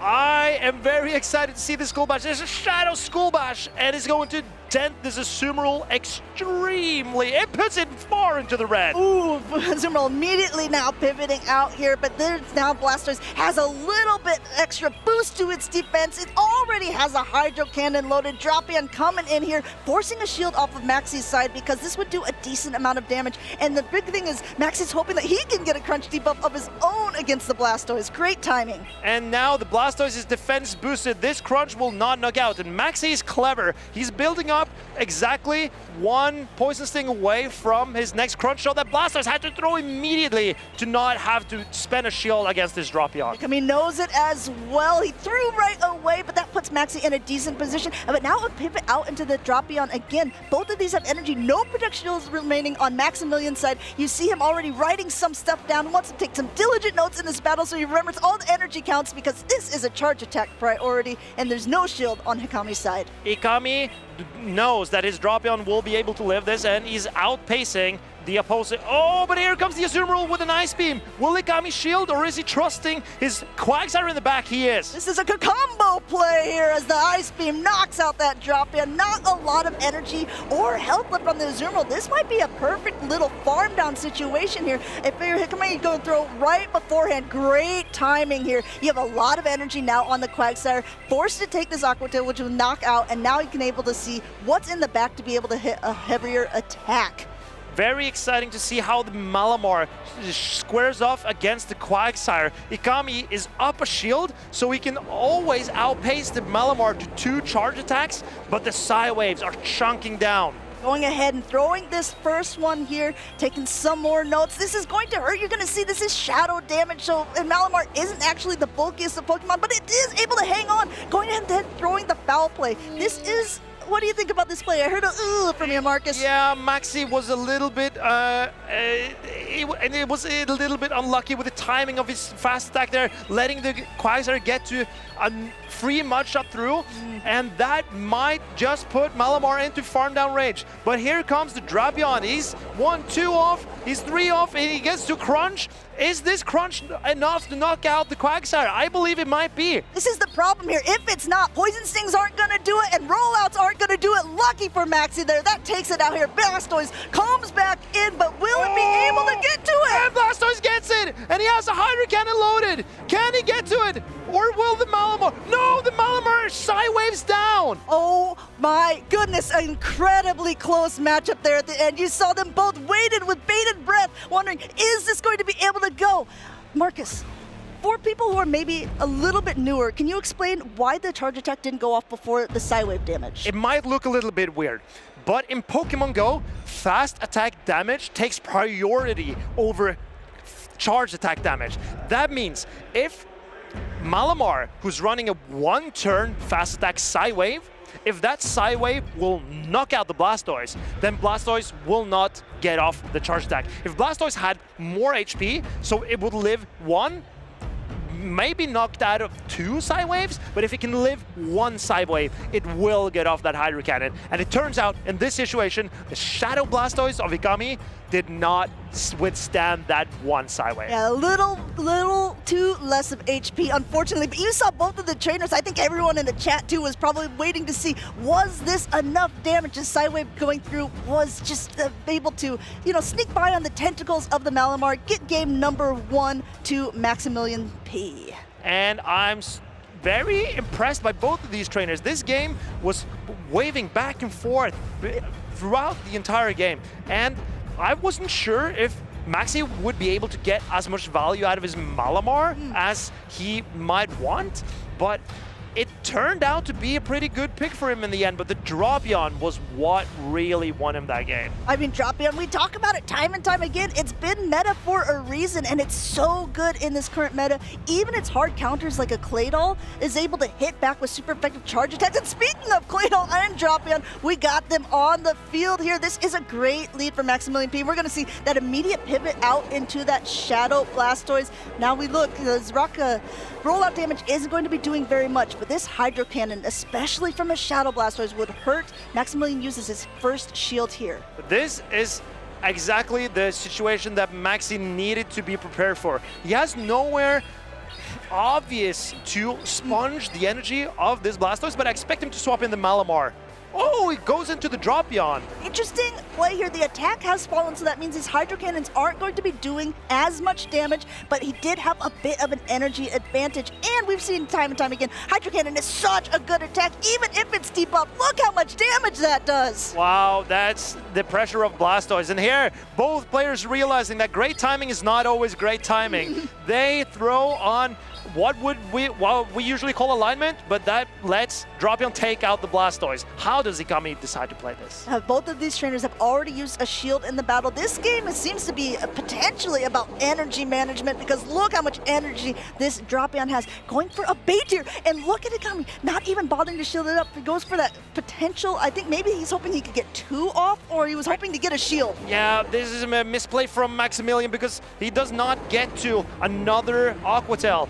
And here we see swaps from both trainers. I would have liked to see a charge attack thrown in from Ikami before he swapped there. Going ahead and going for this crunch, though, this is going to be super effective and has a potential to debuff. So if he's able, look how low that gets it, but at this stage, Maximilian is going to be able to outpace for a charge attack of his own, throwing it here, no Protect Shield left on Ikami's side. He's not going to use it, he's going to put it all on Quagsire.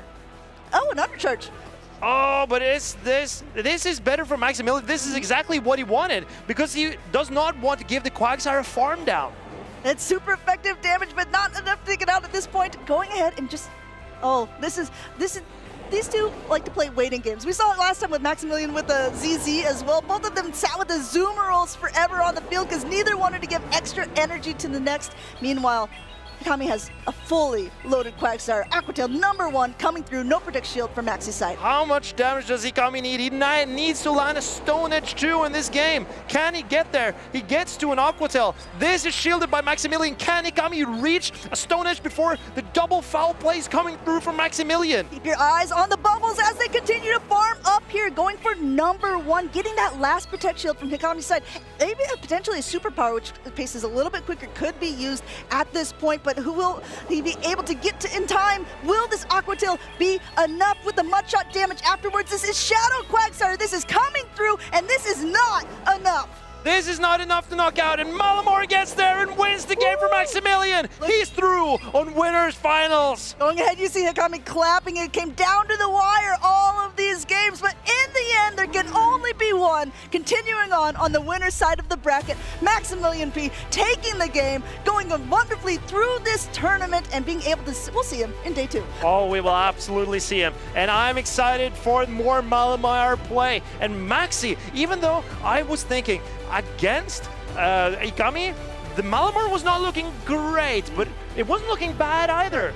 As long as it avoided that drop-yawn, it put in a lot of work for Maximilian. I think that the team composition of both of these trainers obviously have been getting them very far in the tournament, right? I mean, we are in winners finals. That means neither one of these trainers had lost at this point yet. Ikami not out of the tournament, going to be knocked down to that loser's side of the bracket where he could still continue on to be in day 2. He just has to win out those matches later on. But I agree, the Malamar plays, we've been seeing Malamar in the past couple tournaments. I think that the Pokemon is definitely back. Absolutely, it's so back. And now that it paces with equal pace to both Foul Play and Superpower, both of these charge attacks are ready at the same time now. And Foul Play being the same type of, getting that same type of attack bonus is a very efficient attack to throw. And also the Superpower, even though it's not the same type as Malamar, not getting that bonus, it's such a hard-hitting attack that it does more damage than a Foul Play. That's why sometimes you see people throwing Superpower in neutral scenarios, even though Foul Play has the same dark typing as Malamar. I think a lot of times with situations like this, it's really interesting to see how people like to play Pokemon with attacks that do different stats, right? So Superpower, if you throw it, it lowers your own attack and defense. So a lot of times people will only use it in situations where they can swap out or end game scenarios. But other Pokemon, like Drapion with the Crunch with the potential to debuff here. We have Bulldoze on Tinkaton that also has the potential to debuff. Skullbash, which boosts your own defenses. There are so many charge attacks in the game right now, or just attacks in general, that are making gameplay super dynamic. And I love that, Amanda, that when you have these chances to throw up a game and throw off your opponent and change how a game is usually played out, it might gain you so many advantages. And like, for example, Dugong throwing or Claydol debuffing the opponent might set up other Pokemon for success that they usually, maybe like taking a charge attack that they usually aren't able to. Absolutely. And I mean, now we're going to sound like old Pokemon players, but back in my day, there used to be a 60-second switch timer as well. And that seemed a little bit long for Pokemon. If you swap in and you get hard countered, it could be a little bit more punishing challenging, but now that the switch timer has been lowered to 50, which has been a couple seasons now, it makes gameplay just that more dynamic as well. You can swap out, you can clear those debuffs that those rock tombs or the icy winds have gone through, and you can like really start to set up Pokemon in the back. It's now an energy management game. I love the 50-second switch timer. It's the best update we've had in Pokemon GO, maybe forever. Wow. You make some big claims. Well, yeah, I'm kind of known for that now, I guess. Big guy. But I think that makes the game so much more fluid, because if you double shield a Pokemon, then now you will have the opportunity to swap back out. I remember with a 60-second switch timer, if you swapped that Pokemon in, got it answered by Swampert, you wouldn't be able to swap back out in the two-shield scenario without taking a Hydro Cannon, and the game was so tough to overcome. But now it's so dynamic and flexible, and this is for you, trainers. It's all for your enjoyment. Yes, I mean, we're all enjoying it as well. We're going to reap the benefits of your enjoyment, and I hope that you guys have been enjoying these battles because they have been so much fun. We've been watching the winner side of the bracket of the first groups that played today, but we have still so many battlers, so many contenders who haven't even been shown on stream yet, who had just started around 11 o'clock. And I want to hear from one of the trainers who's made it to day 2 already, and that is Maximilian P. Please, let's hear from him. Thank you so much. Indeed, I am joined by the one and only Maximilian P, who just overcame a tough matchup versus Hikami. How are you feeling? Over the moon. This is my first time actually to day 2 on the winner's side since this place 2 years ago. So I've always done it the hard way. It's nice to finally be there without having lost, only losing one battle today. So very, very happy with how today has gone. Only one battle is insane, honestly, and of course you did it in a very convincing way. The team that Hikami played, Shadow Blastoise and Shadow Quagsire, they were tough for you to handle. How do you approach a matchup like that? So I tried to find out what he was running, and I was told he was running Talonflame, Serp, Eufisk, and I was like, okay, that seems like really annoying. And then I wrote it down in my notes. I'm like, hang on a second, I've got 7 Mons written down here. No, it's not Eufisk, it's Quag actually. So I had to change my approach like really last minute. So I was like, initially I was like, oh, Drap kind of safe, maybe.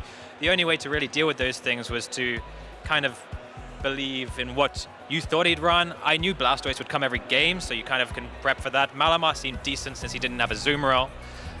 Only the Drapion he had to worry about. And this brand new Malamar, which, yeah, there's a backstory behind it, but we won't go into that today. Yeah, came in clutch, this new one that I've got today. All right, that sounds good. We might get into this on day 2. But the Shadow Blastoise always came in as a safe swap from Hikami and was always immediately up 1 rollout. How do you handle that? So I'm pretty sure that because it's a Shadow Blastoise, Claydol has a slightly better time versus it, especially when shields are up. So I knew as soon as like I debuffed it with a Claydol, for example, that I can no shield and then match shields however he wanted to play it afterwards, which was fine. But the first game when I didn't have Claydol, it was pretty frightening. I honestly was just playing with gut feeling and presuming that it would be Quag in the back and bringing Drapion in and just throwing it away, kind of. The gut feeling definitely worked there.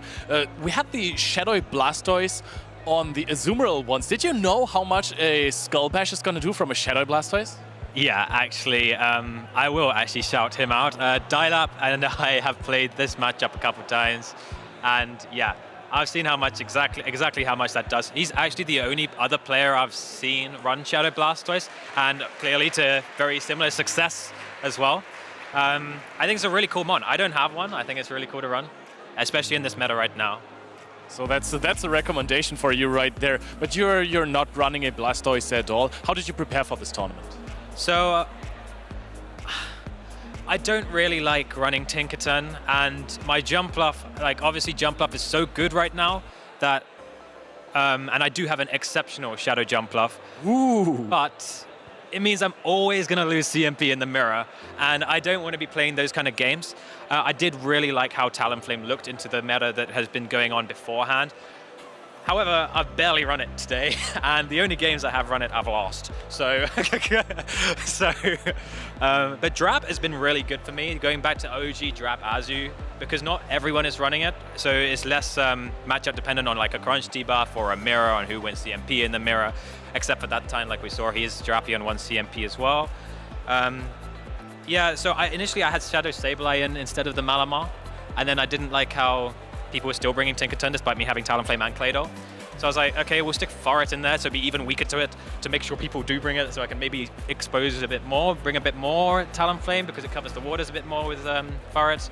And then I was like, oh, who am I kidding? Malamar is how I started the season off in Dortmund, so maybe in probably my last tournament this season, we may as well close out with a new Malamar. So as an Incinerate user, you're running Talonflame. We've seen so many people run Shadow Typhlosion here. Why are you on Talonflame over Shadow Typhlosion? Again, Shadow Typhlosion is a super cool pick. I really love it. And again, I kind of thought it might pick up in usage here. And again, my one is absolutely exceptional and will probably lose CMP in the mirror. And that is not good. So I didn't want to run it. Also, I kind of did want something that can just fully wall Tinkaton and not like, you know, take super effective from a Bulldoze or something random. I can actually no shield against a Drapion, which has picked up on usage, and I don't get Psywave down by Malamar. So at least that's something. Understandable. So you are definitely prepared for a Tinkaton. Congratulations again on your run on the winner's side. First time in 2 years in this very venue. So congratulations on that. You have the day off now. You can prepare for your matchups tomorrow, and we're going to kick it back to the casters. Thank you so much, Leo, and really great insights from Maximilian P there, being able to talk about a little bit of strategy of why he brought certain Pokemon. Adelian here, welcome back, my friend. Thank you. Since you are here and since you are so well-versed, could you explain, because Maximilian said a couple times that he didn't want to bring Pokemon that he thought was exceptional because he thought he would lose that charge attack priority. Why would he lose a charge attack priority? Well, there is perfection in imperfections, shall we say. So generally speaking, Pokemon Go trainers playing in competitive PvP tend to prefer Pokemon that have low attack or no attack in their stats versus defense and stamina being encouraged. However, that is a problem because if you are in a mirror matchup and your opponent's got a Pokemon that's a little bit more attack, then you might lose the so-called charge attack priority, whose charge attack goes first. So it is a trade-off here, one that these two trainers will have to master in order to perhaps get the edge on each other. And also something we might even see in this matchup coming up between Slowking and Wieland, because both of them have a Shadow Jumpluff. So if those are in the mirror, whoever has that higher attack will be able to throw their charge attack first. We saw Slowking playing on a little bit earlier on in the winner's side of the bracket. He is now knocked down to the loser's side, so whoever wins this matchup will continue on to day number 2 as well, but this time coming from the loser side of the bracket. This time we have Wieland here from the Netherlands. Yes, and both these trainers do know each other. They are looking forward to this great battle that they're going to have. Very good point you make, Commander, about considering the charge attack priority and whether that will give an advantage to one of these Shadow Jumpluff here. This is a relatively meta team. We have seen the double water strategy with Lapras and Feraligatr before, and it was championed very well by individuals like Out of Pocket in Milwaukee. So a replica of what's going on here.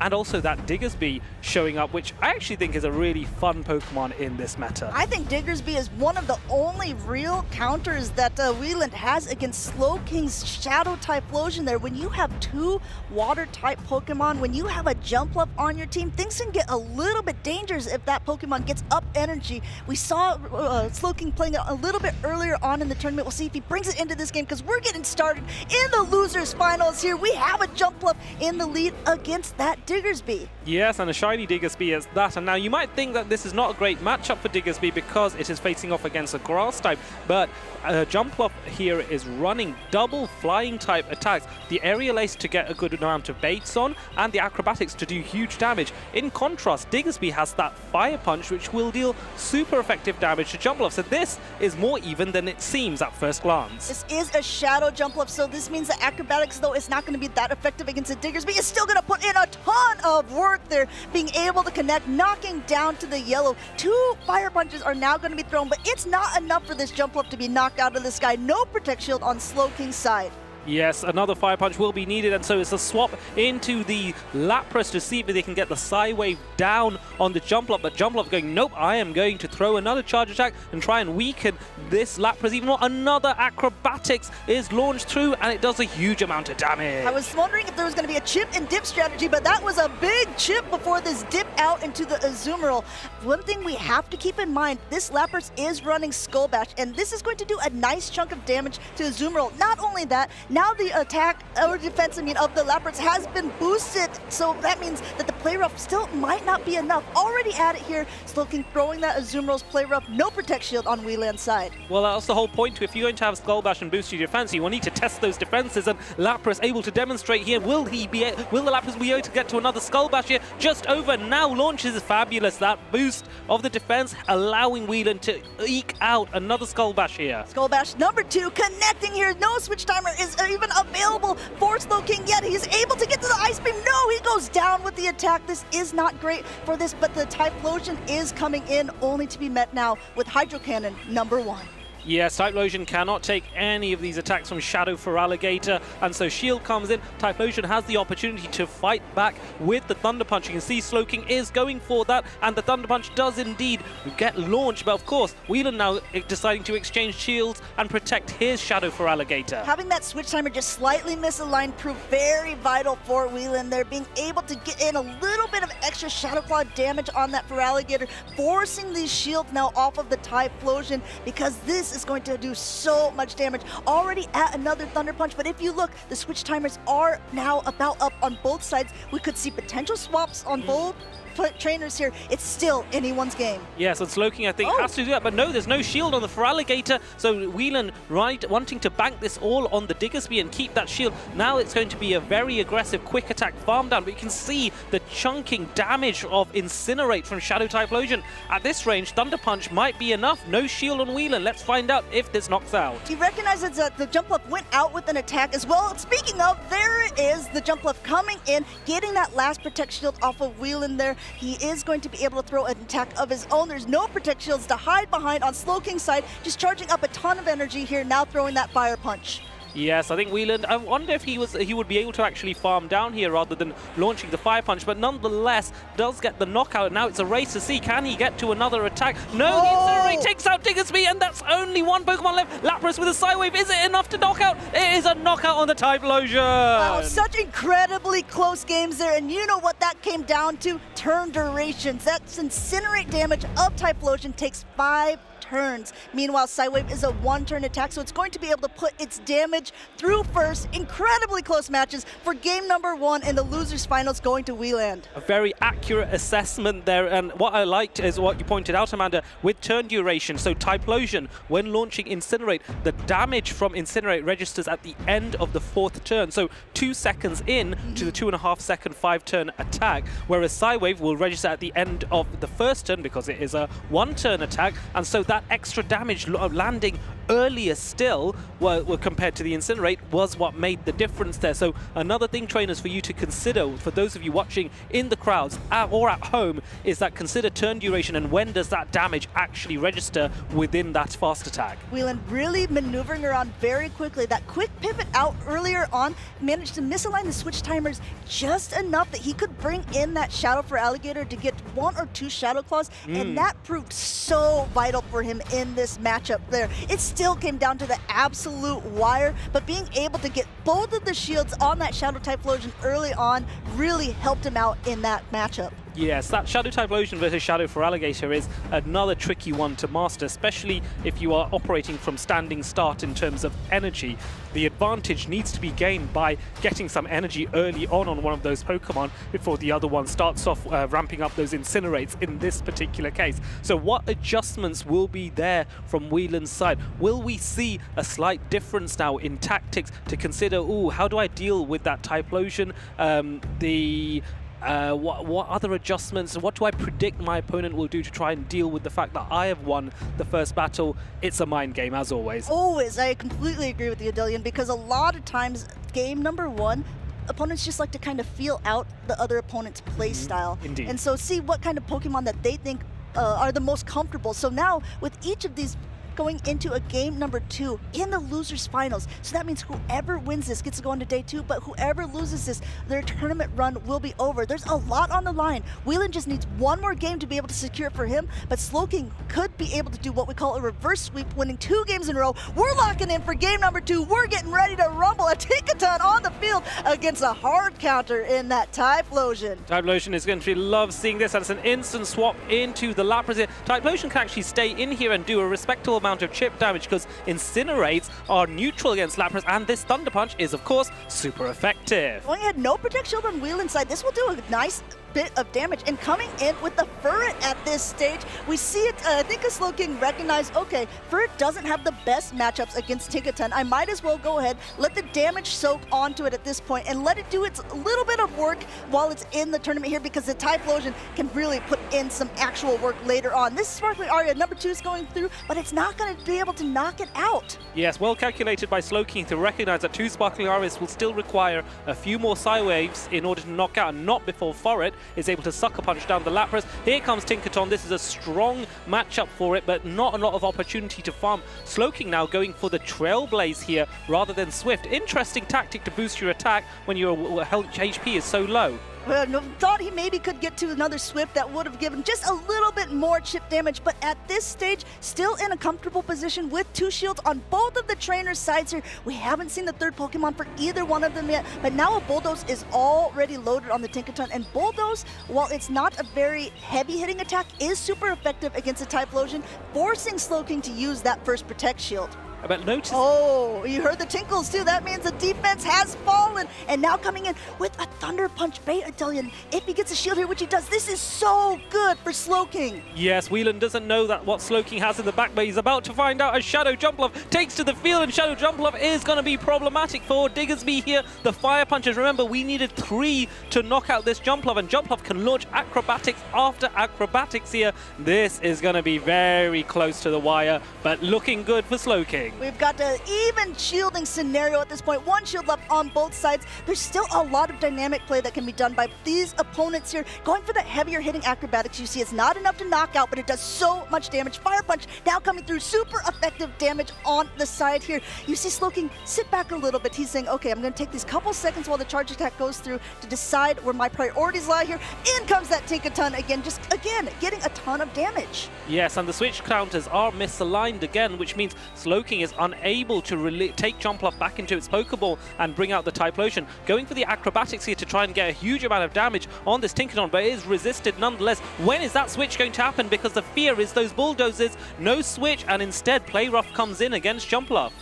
Going to be able to take this. It's going to go down, but this just gives 1 full Incinerate because the timers aren't up yet to be able to go through. This is what the Protect Shield was waiting for here. He's got to use it at some point, and he recognizes, oh no, there's still 1 Protect Shield left. There's still a Diggersby in the back here. The Diggersby doesn't have any energy. This is going to be the mind game at this point. First one going through, getting the Protect Shield. Yeah, the only play that Slowking has is maybe can he get an Incinerate off as well as the next Thunder Punch, but it's going to be so close. It's to the wire. Who's going to launch a charge attack first? And Fire Punch is launched by Diggersby. Is this going to knock out? That is the question. It's a Fire type on Fire type damage, but it is so low at this point on the Typhlosion. It does knock it out, and Whelan takes a convincing 2-0 victory against Slowking. They're advancing into day number 2 on the losers side of the bracket. Really fantastic, quick maneuvers from him, able to get there, get in this position, and make it on. Yes, it was amazing to see the plays there. Shadow Typhlosion was absolutely dominating, we thought, but Whelan is able to maneuver, masterclass his way through into the, admittedly in the loser side of the bracket, but go to day 2, and that is an accolade in itself that he will be very proud of. So there's a lot of Fire-type Pokemon, and I really like what Maximilian said in the interview with Leo earlier on when he was talking about his about his Talonflame. Yes. He said, you know, Typhlosion is a really cool pick. He wanted to maybe pick it himself, but in the end, he wanted to have something that completely walled off the energy of the Tinkaton, and that is something that we just saw that Shadow Typhlosion couldn't necessarily do, because not being able to tank those bulldozes was something that was a little bit more costly, where you wouldn't have to shield in the sake of the Talonflame. Yes, a very accurate and very fabulous observation. That's actually, when I was making my picks of Pokemon to keep an eye from, I was torn between Shadow Typhlosion or Talonflame, and I leant towards Talonflame in my pick specifically for the reason you described. That Tinkaton matchup, a little bit of wiggle. It's still an advantage for Typhlosion, but a little bit of concern for the Bulldoze is going to be it wasn't more comfortable for me, I'll be honest. I get it completely. I think even still, Slowking played around that very, very close. If you look at the matches between these two opponents, again, in the losers finals, they came down to the wire each time. They came down to basically a charge attack. They came down to 1 HP. They came down to one fast attack from each of these opponents. So it's not like there was a blowout on either side. Really, really great plays by both of these trainers. Yeah, you can see that demonstration there where Psywave was just enough to knock out the Typhlosion. If there was a little bit more health, just a teeny bit more on Typhlosion there for Slowking, then that would have changed the outcome of game 1 here. And here you saw the example of Fire Punch, despite being a resisted move, demonstrating the fragility, as it were, of Shadow Typhlosion, even into a resisted attack.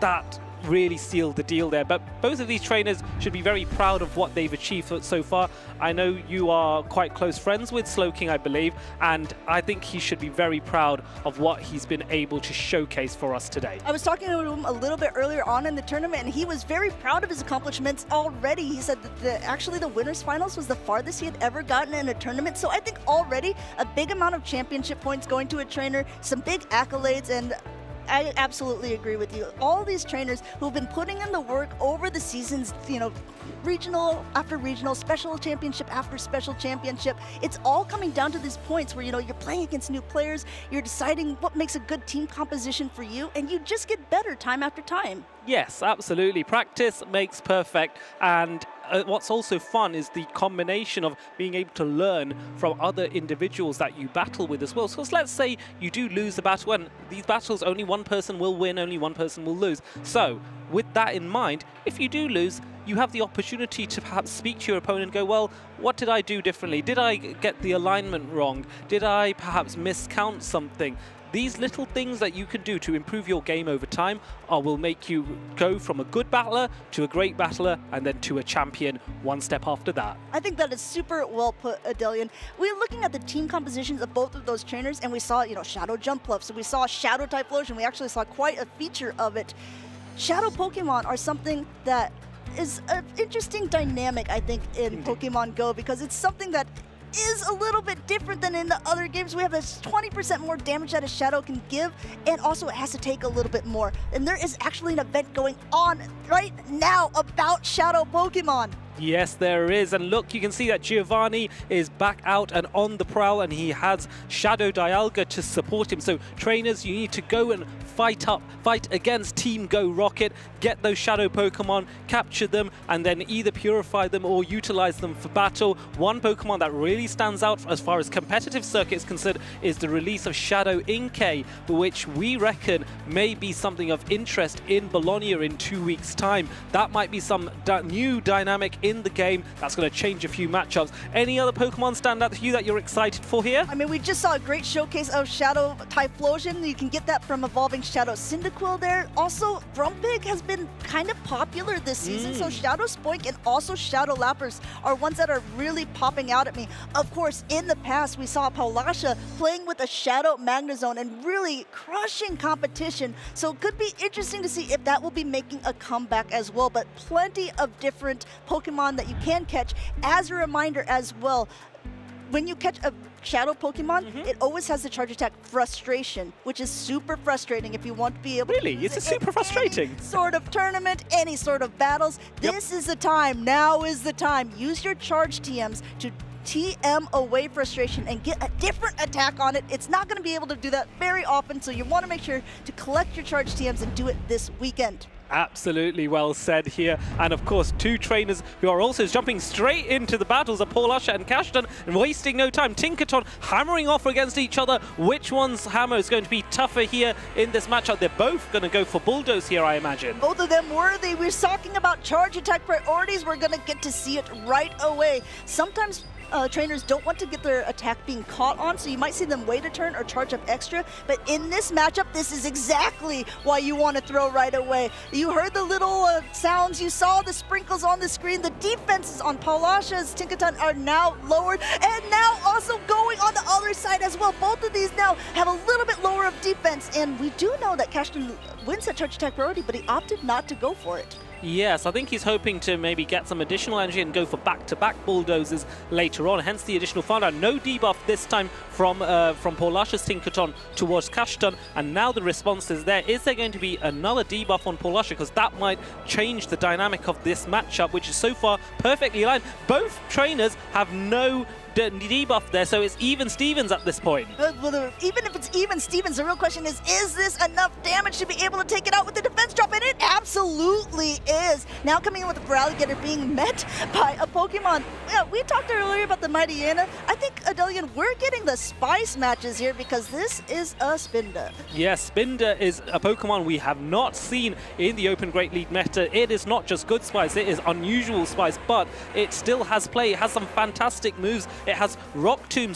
as a attack that can be utilized here against Lapras. Super effective damage on the Ice-type Pokemon. And there you can see not only does it take out a lot of its health, but also lowers the attack of Paulasha's Lapras. Look at this dancing Pokemon. I am in love here. Being able to now take this Sparkling Aria quite comfortably because it's lowered the attack and being able to now throw off another one. You also see that it is a best buddy spin. He's proudly wearing that ribbon as he throws Rock Tomb #2, getting the shield off of Paulasha. Yes, but the problem is now this Lapras is incredibly low on health, and even if it does secure the knockout against Spinda, it will be very easy to get a farm here, which is exactly why Cashton actually withdrew his Tinkerton when Paulasha brought the Feraligatr out. But no, choosing to shield, maybe looking to get a farm down himself. As Feraligatr comes in, these Shadow Claws are going to do very little here. Interesting, going for the Icy Wind. Maybe Cashton expecting that Paulasha would get to a charge attack before he could reach the Rock Tomb. So, Icy Wind is shielded though. I think, look at this, I think Spinda's playing a little bit dirty coming in here. You got a Rock Tomb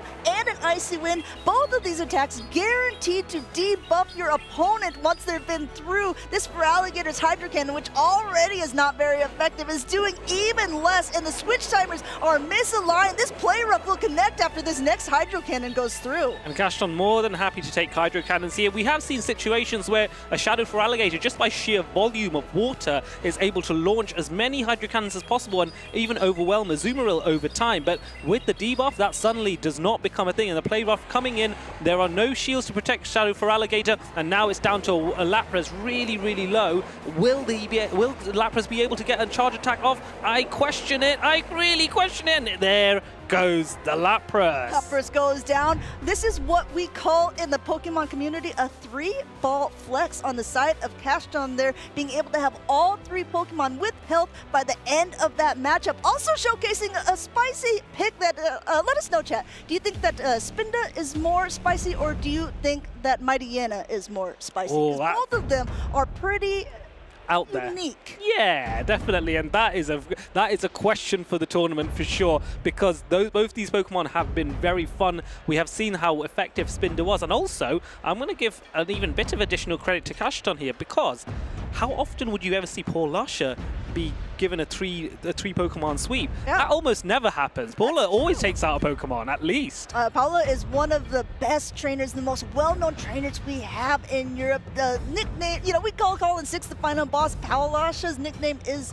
the Queen of PvP. She's been knocking opponents down left and right. Cashton, no slouch himself, though. He's been making name for himself in the French community. He's top cut previously, and he is showing us that he can do so as well with very interesting picks in this Losers finals. Once again, double elimination tournament. He needs one more game to be able to continue on to day number 2. Yep, one game away. Both of these trainers already hitting a legend in the Go Battle League this season, and now it's a switch up here. Tinkaton facing off against a Shadow Feraligatr, which gives a small advantage, I feel, to that Shadow Feraligatr. Going ahead and just charging away both of these trainers here. Shadow Feraligatr has a much better mark in the Tinkaton here, going and throwing this first Hydro Cannon, getting a Protect Shield as well, because this would do a hefty amount of damage. We saw earlier on Shadow Swampert being able to throw Hydro Cannons on the Tinkaton. Feraligatr says, I want in on the fun here. Now going to shield herself because wants to protect it, keep it nice and healthy. Yes, we have to remember it's a Shadow Feraligatr. It's not really known for its bulk, but instead for its high damage output. Trying to get a catch onto the Azumarill by timing his switch out, but not able to do so. Polasha nonetheless still launches the Hydro Cannon after getting a bit more of a farm down. What is the swap and the response there? I don't really think there is one. Yeah, I think at this point said, okay, you know what? I had a ton of extra energy at this point, trying to catch now onto her own Tinkaton. Still good effort here because this Play Rough is not going to be doing too much damage. I think Tinkaton is a great sponge in this scenario to be able to take this damage while still putting out some nice heavy damage into the Azumarill itself with its own Play Rough. Yes, and Play Rough is not resisted by Fairy types. However, with Tinkaton being a Steel type Pokemon as well, the Azumarill's Play Rough is going to be resisted. So charge attack wise, this is actually good for Tinkaton. However, you do have to be mindful of Azumarill's bubbles. That will still do a respectable amount of chip damage over time, but it does look like Tinkaton is hammering through and wrestling power away from Azumarill here. This Play Rough connects, and now coming in with the Tinkaton of its own. Information from game number 1. Cashin knows that he wins charge attack priority. He knew that he had an attack stored, so throwing that Bulldoze first gets that Tinkaton really low. And what was very nice for Polasha, she knew that the Bulldoze would be survivable on her Tinkaton side. Now launching her own Bulldoze. Does she get a debuff? And there is a debuff as well, which is fabulous. And this is where all the energy from Shadow Feraligatr is so useful. Hydro Cannon coming in now, which will certainly knock out Tinkaton. Hydro Cannon number 1. You look, there's already another one loaded. Though the Azumarill can take it okay at this low of health, it might not be what's come in. In comes the Spinda. Those Shadow Claws are not going to be very effective, but those Hydro Cannons are gonna hurt. Yes, and unfortunately for Cashin, he only has one shield, which means the second Hydro Cannon, if it were to be launched by Polasha, would do a lot of damage. Let's see if there's an attempt here to catch. There isn't. Polasha launches the Hydro Cannon. I have not seen this before. How bulky is Spinda? Spinda is going to be able to take this one, but the real question is when the next Pokemon comes in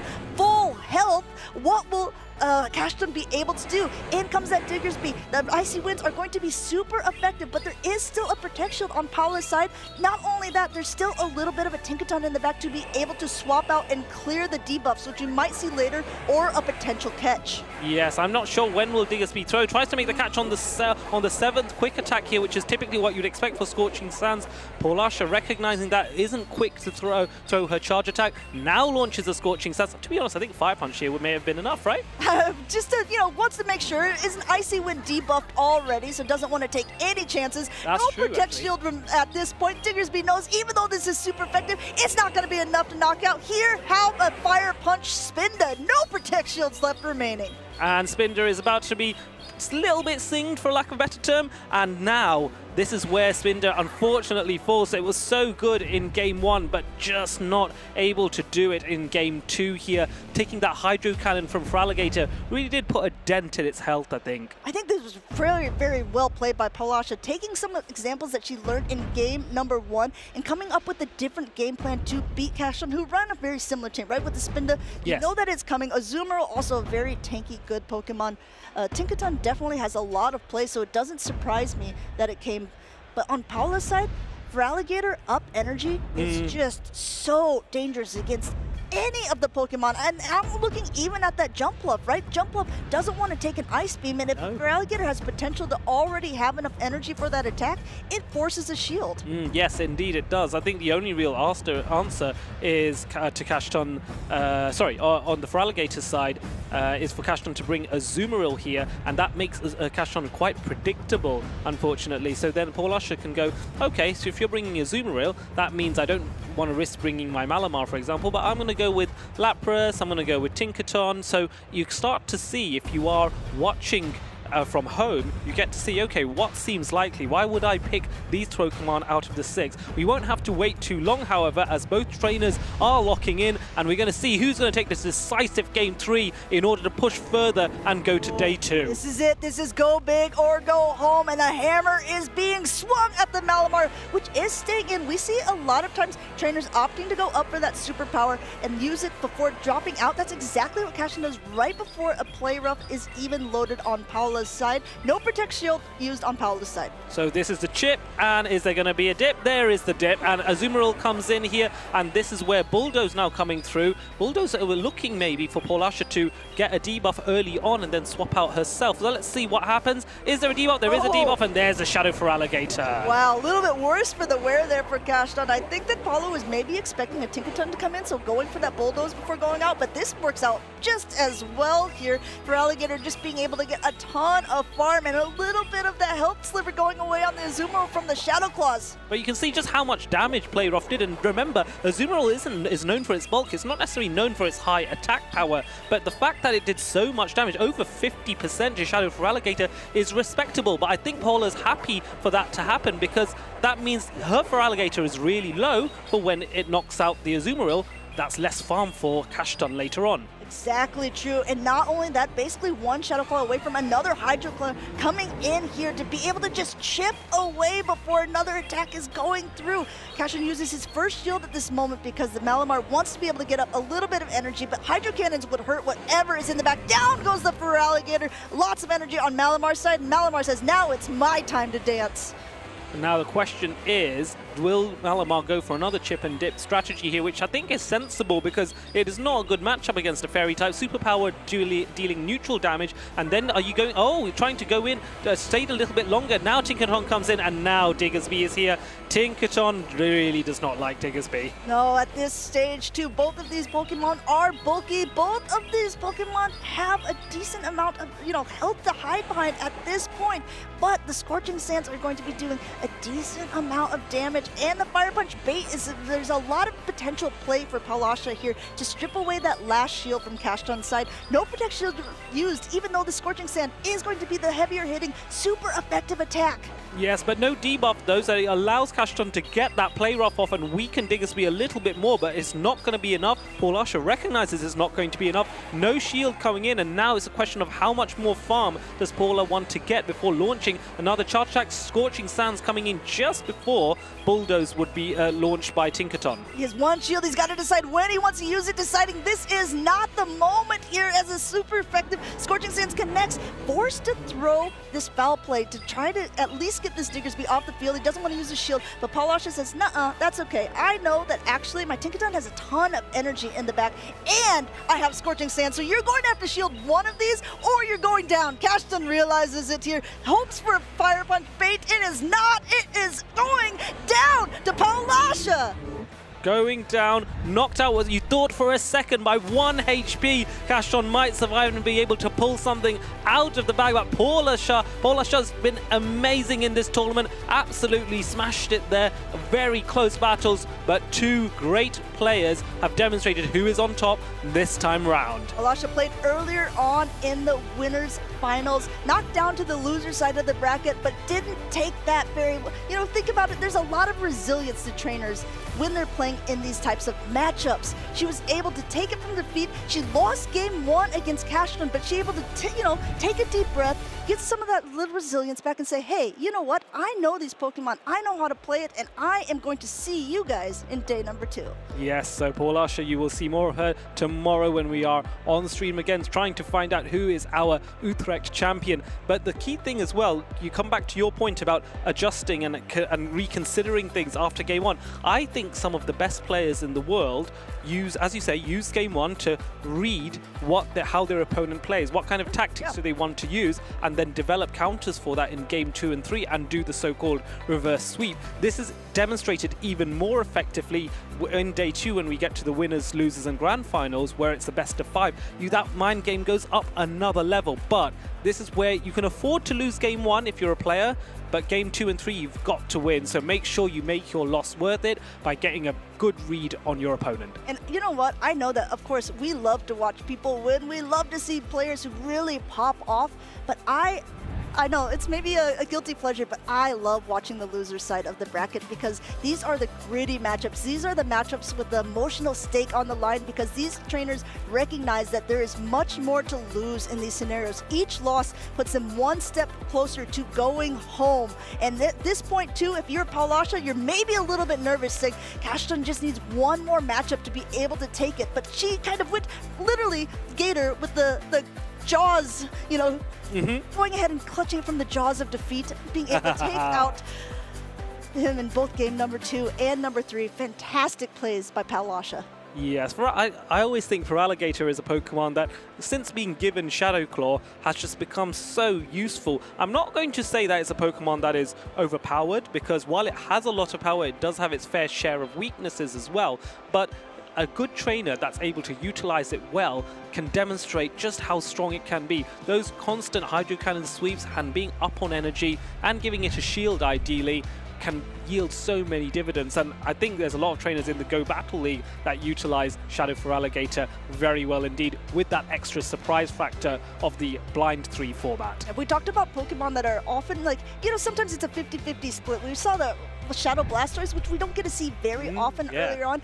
Shadow Feraligatr seems to be almost a staple. Usually, I would say 9 times out of 10, if you're seeing it in a tournament, it's going to be that Shadow variant to be able to hit a little bit harder. And I talked about guilty pleasures, losers side of the bracket. We're in yet another losers finals here. This time we're going between Wes and Howie. Both of these trainers are from the Netherlands. Both of these trainers have probably played against each other, maybe even practiced with each other for this very specific tournament. We've seen Wes's team a little bit before running a Sandslash, which I think is kind of a spicy pick actually for this tournament, and also that Credilli, which put in so much work for him in previous rounds. Yes, and I think with the absence of grass type coverage, because so many Jumpluff are running Aerial Ace and Acrobatics, it means that Cradilli is a good source of grass type firepower, which when you think about it, looking into Howie's team is quite useful because the grass will do super effective damage to Diggersby, Lapras, and Azumarill. That's 3 Pokemon, and also, just because Cradilli is a rock type as well, it also can threaten the Jumpluff and the Typhlosion. So really, that's immediately narrowed down what you're going to see. I expect a Malamar from Howie's side simply because you need an answer.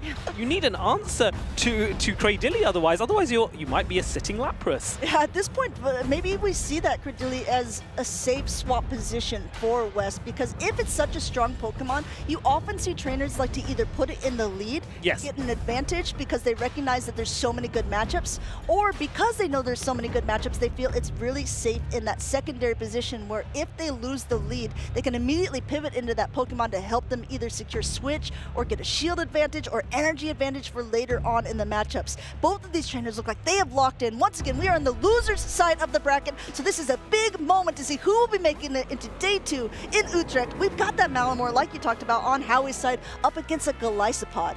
Yes, and Golisopod will have an advantage because of the Excellent dealing double super effective damage here, but there are shields in play, and Malamar is able to pace at an equal rate to Golisopod, so it's going to come down to charge attack priority, which Golisopod does win because it has a higher attack than Malamar. So let's see what the response is. Foul play coming through here now, which is going to do, again, a respectable amount of damage. No shield by Golisopod here. Golisopod's X-Scissors would do so much damage to the Malamar, forcing Howie to either use 2 shields in this scenario because he's going to be able to get to another attack. This would definitely knock out the Malamar. 2 shields down at the very beginning, but this Malamar now has gotten a Golisopod out of the way, has a lot of energy for whatever comes in, so this could prove to be pretty good, but guess what? Howie and Azumarill. Yes, Azumarill is the one Pokemon, or one of a few Pokemon, that can withstand everything that Malamar would throw at it, with the exception of the Psywaves, I guess. But Blaroth coming through now because Howie responds with his own Azumarill to begin the mirror matchup and see who will outbulk one another. I know that mirror matches, they may not seem like the most exciting for trainers who are watching or even playing, but I think this also gives a good amount of time for the trainers who are in the matchups to kind of analyze what has gone on so far and decide, how do I want to play out the rest of the team? What do I think is in the back? Well, it's already been revealed as Wes now brings in that Credilli to be able to get to an attack right before the Azumarill is. This Ice Beam is going to be doing a nice chunk of damage and no Protect Shield from Wes's side. Yeah, I am a little bit surprised at that. I thought West would want to keep Cradilly nice and healthy, but I think he's trusting on the fact that one Ice Beam will not be enough. And there is a swap here, Superpower, immediate chip, but now that he swapped it in, that means Malamar can't actually, will be weaker for the rest of this next 50 seconds. Going ahead and knowing that it went charge attack priority, going for those back-to-back superpowers. The second one isn't going to be doing as much damage because the attack has fallen, but it's still enough to knock out that Cradilly. Has so much health. But guess what? This is Azumarill again. This is a good position for Wes. Yeah, but the problem is that the Psy Waves are still doing respectable damage despite being debuffed, because double debuff. Yes, because you can only debuff it so many times. It's still going to do a minimum amount of damage. So Wes is trying to get even more farm here, but maybe goes a bit too much because there's only a limit how much farm you can go. Now dropping the Ice Beam here, which I think will knock out just because of the double debuff. Azumarill up against the world here, able to just hang on. He does have a shield, but there is another Azumarill coming back in. Wes up against the wall here, recognizing he got to get this Azumarill out of the way. I think what Wes is playing for at this point is just information, right? He thinks, okay, I might not be able to win this matchup, but I want to see what the Pokemon in the back is. Yes, because that way, that's crucial information in terms of a sort of pattern that Howie will likely pull. So the question is, what will that final Pokemon be as far as Wes is concerned? Is able to get to the charge attack before Howie is able to do so, but is Ice Beam going to be enough here? It's a bit risky, I think. It is kind of the riskier play, especially if you're looking for the information, because he's barely able to hold on. Howie says, okay, I'll tell you, it's the Lapras, and it's here to finish the job. Howie taking game number 1. Shadow Lapras with those Psy Waves, it does a lot of damage and is able to farm down quite a few things relatively easily.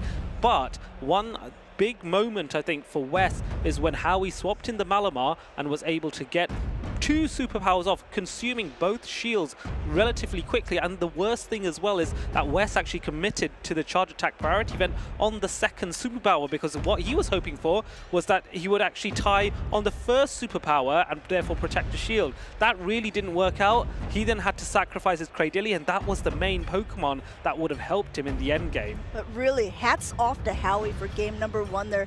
It's super risky to go 2 shields down so early on in that matchup. Malamar came out with a ton of energy, which proved vital for Howie later on in the matchup, but a lot of times trainers would not want to take that potential risk. Maybe would have swapped out, maybe would have hoped to protect that for later because they wouldn't have a shield to hide behind, but Howie's very aggressive play there helped cinch that deal for him and cinch game number 1. I really admire those aggressive plays, because when I tend to play, I don't often think of being that aggressive, but that was a play and a half. It was one that was entertaining to watch, it was well thought out, and it relied on playing the psychology of his opponent as well, which I think is a high-level skill when you are battling at this level. How he looks confident, he looks poised, he's looking at the crowd, he's ready. Wes, on the other hand, fully focused, no emotion to be shown. He knows his back's against the wall, but they are locking in very soon, and the next battle is very soon coming on its way. I mean, you talked about being aggressive. I think you need to be a cheerleader here too. Let's see who everyone in the chat is cheering for. Who do they want to continue on in this tournament? We have that Lapras up against the Azumarill here, an immediate pivot to that Cradilly, that safe swap to be met by Malamar, which again is one of the harder counters here. Going for that foul play, it's going to do a nice amount of damage, but it's not going to be as heavy hitting as that superpower. No, and so there's a debate whether West bothers to even shield this, because it may not be enough to justify it. And here comes the Rock Tomb, which was on charge attack priority, so I wonder if West, if he had overfarmed, he could have got a full bullet sleeve through, but not able to do so. Rock Tomb nonetheless coming in, respectable amount of damage onto the Malamar as well, and it's lowered the attack. Going ahead and just continuing to farm up energy here, going right before the next attack is loaded, and this time going for the superpower. The attack was lowered. This will lower it even more after this point, especially because there is now a shield on Wes's side. Wants to keep that Cradilly healthy, wants to get that switch advantage that he looked for earlier on with this safe swap.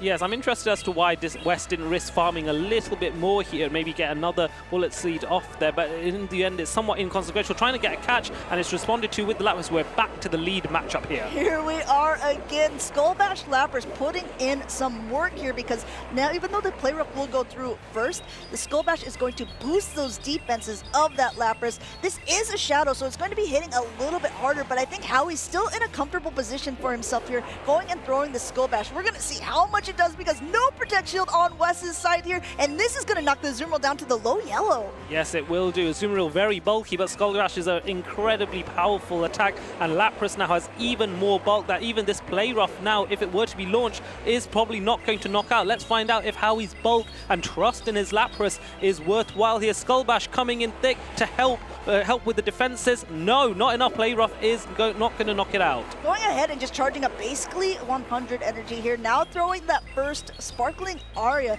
which normally doesn't do that much to the Azumarill, but Azumarill is so low at this point, and there's already another one loaded for whatever comes. It's going to be that Golisopod going for one Shadow Claw here, knowing that it can take this on the chin.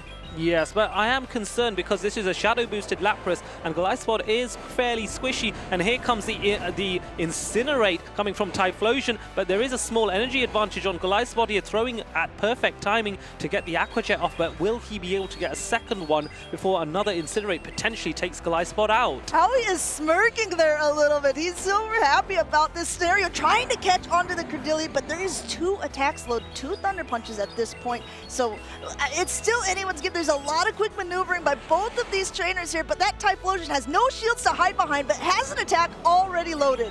Yes, so Golisopod is going to use its final shield, and I think the tactic there was to get an extra Shadow Claw in so that they can reach the Aqua Jet soon after, throwing a perfect time, but going for the X's here just for sheer entertainment values, because even if the knockout was not secured, there was a final Pokemon later on in the back that would take out the Golisopod. So Wes, recognizing when he's been bested, taken out by one of his friends, Howie moves on further into this tournament. Howie, a phenomenal trainer from the Netherlands. We've seen him at other tournaments doing some nice battles, being able to get very close to top cuts, and he has top cut a couple ones before, and he's saying, guess what? This is my home region. I'm doing it again. You're going to see me day 2 in Utrecht with a really fun and interesting team. I'm very happy to see that Shadow Typhlosion pop off. Yes, it really did do a lot of work for Howie there, and I think there has to be a consideration with Golisopod as well, whether that was the Pokemon of choice, because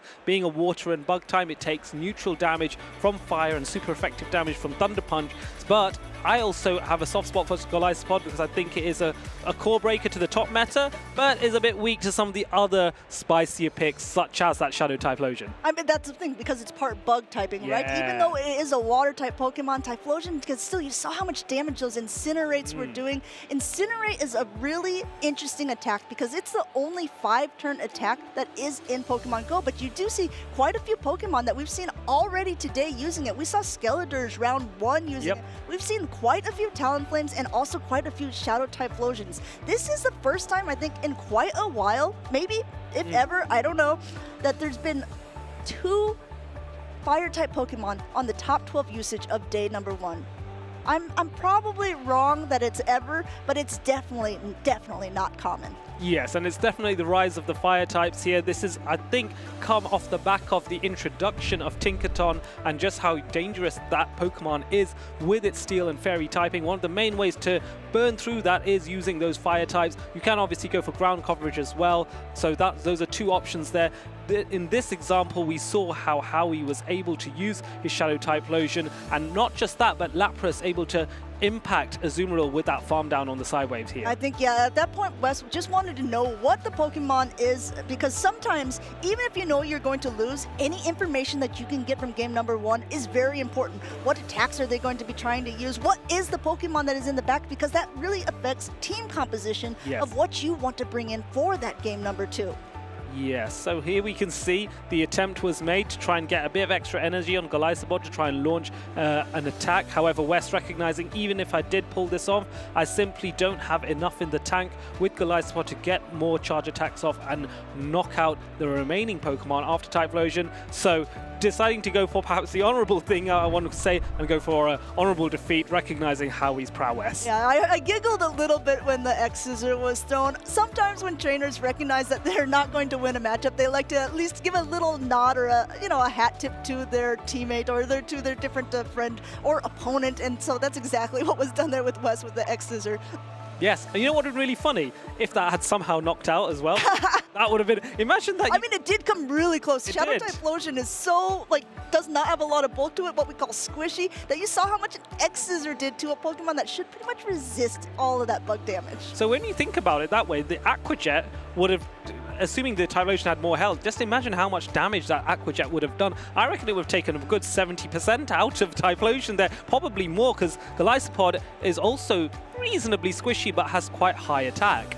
Yeah, I think that is a good point. We'll never get to know because there was some shields to hide behind in that scenario. Howie managing energy, very well managing his opponent and managing to get into day number 2 here in Utrecht at the Special Championships. Yes, indeed. But there are, of course, more trainers to come, more Pokemon battles to be seen. So definitely don't go anywhere. I'm very excited because it seems that the next matchups are already being set up on the stage, because of course all we want to do is send you more and more of these battles so you can see, watch, celebrate the trainers and learn more about their tactics. Yeah, you want battles, you're getting battles. We have tons of them to be showing you today. We're already in the winners and losers finals of some brackets, but that doesn't mean that there's all of them. There are 8 different groups here, and we've only showcased some of them so far. Some of the crowd favorites, some of the people that we said maybe keep an eye on them, such as Inadequate. Haven't even seen him on stage. Yeah, he's been a little sleeper cell at the moment. I wonder how well he's doing, like sneaking around, going, oh, there's a win, another win, another win. Well, let's assume you can, of course, look at the bracket at !bracket if you type that in on the Twitch chat. So that will be a good way to see how Inadequate and indeed other trainers, your favorites, are doing. One of my favorites, clearly, from this battle is Howie, because he's just done so well, and that was a really good matchup with Shadow Typhlosion. So you know what? I'd like to hear a bit from him. What do you think? I would like to as well. Let's kick it over to him. Thank you, Amanda Nandel. I'm just chilling here in the lounge with Howie. Congratulations on your day 2 performance. Yes, thank you. Are you happy? I'm very happy, very happy. I'm happy to hear. You're bringing some real heat with that Typhlosion. Yes. Have you been running it a lot today? Exactly, yeah, I did. Yeah, it has been doing very well for me today. I've seen you have several shadows on your team. A Shadow Typhlosion, Shadow Lapras, and also the Shadow Jumpluff, was it? Yeah, Jumpluff. Why, can you tell me, what's been the inspiration for your team? Triple Shadows, Typhlosion, Shadow Lapras, what made you pick those Pokemon? Well, I saw some of these practice tournaments from my time, and I saw that a lot of these teams had Typhlosion, and with the kind of the top 6 meta, or top 12, I would say. And I was like, the Typhlosion looks really good in a lot of teams, so I was like, why not try it out? And I also run Shadow Lapras to win the, what was it again? Zero Shields against Tinkaton, right? Oh, right. That's why I took Shadow. Yeah, because the Sparkling areas will 2-shot, right? Yeah, exactly. As opposed to 3-shot. I mean, you're approaching this very technically, and have you been like looking into these matchups in particular? How do you prepare before a tournament like this? Well, at first I tried to find the core breakers, the main core breakers that could be used against the teams that are popular at the moment. And I try to build around it. And if I think that's not working out well, then I just try from scratch again. Yeah, so that's what I did, but then I still got to the team that I made for today. Okay, well that's really good. You also had a stellar performance at EUIC, right? Yes, yeah. So you've been racking up these performances lately. How does it feel to kind of? Did you go to a lot of tournaments before? Did you like not make it as far as you wanted, or has it like been? You just started blasting out these tournaments recently. So here's the thing. Last year I only did Utrecht. Okay. Because I had some real life situations going on, and I didn't really want to focus on playing this game too much, or actually doing tournaments. So this year I was like, you know what? Why not try it out? I was also working, so I earned some money to go to these regionals. So it's been working out well. Absolutely, you've been killing it, man. I mean, I think it's really impressive to see the performances you've put up lately. It's you're really showing a lot of consistency. Yeah. So what I would say is like I did put effort in this season, and it shows It's clearly paying off. Where do you see yourself? What is your ambition for the rest of the tournament? Do you believe that you have believe that you have what it takes to go all the way? Well, I didn't really have any ambition for this tournament before, because I do not really.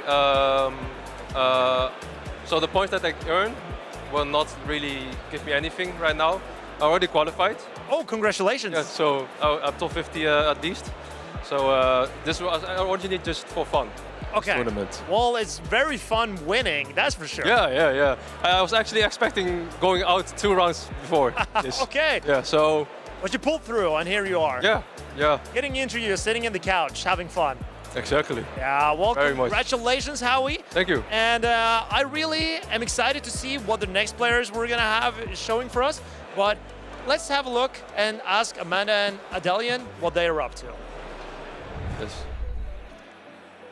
MVP player Howie, while his opponents say owie because those shadow charge attacks do hurt. And also, good to have you back, Amanda. Sorry, that was too good an opportunity. I couldn't resist, folks. I'm here with Koenig Lionheart, aka Leonard Koenig. It's funny that. I wonder where you got your username from. Yeah, I've been super creative with this one. It was something else before that I really didn't like anymore. And then at the regional in Lille 2023, I was sitting next to Kaung Xevious and I was like, dude, we have to brainstorm a new name for me because the old one is kind of embarrassing. I will never reveal what it was. Probably for the best. Yeah, then we came up with my name, basically. Leonard, Leo, Koenig. Lionheart. So that worked. Unfortunately, that name was not to be found in many top cuts so far. But everything's a work in progress. A bit more practice, and we're going to see Koenig Lionheart for a champion somewhere or other, right? Perhaps, but these two names, they have been found in many top cuts before. And yeah, I think they have. I'm sure I've seen that before somewhere. Hey, I wonder. Ikami versus the Zwilers, and Ikami with a very, very interesting team. The Shadow Blastoise and the Shadow Quagsire are a core that have caused trouble for Maximilian P. Yes, indeed there has. I like the Shadow Blastoise. I think it's something that's fun to watch. I think it's something that's quick to get to its Hydro Cannon. So that for me is an excitement because, as I was saying earlier on in the cast, it is very nice to have a Pokemon that is able to get to charge attacks before 5 seconds. And in Rollout's case, you can get to it in 4.5 seconds. You can get to a Hydro Cannon of all things. And then in...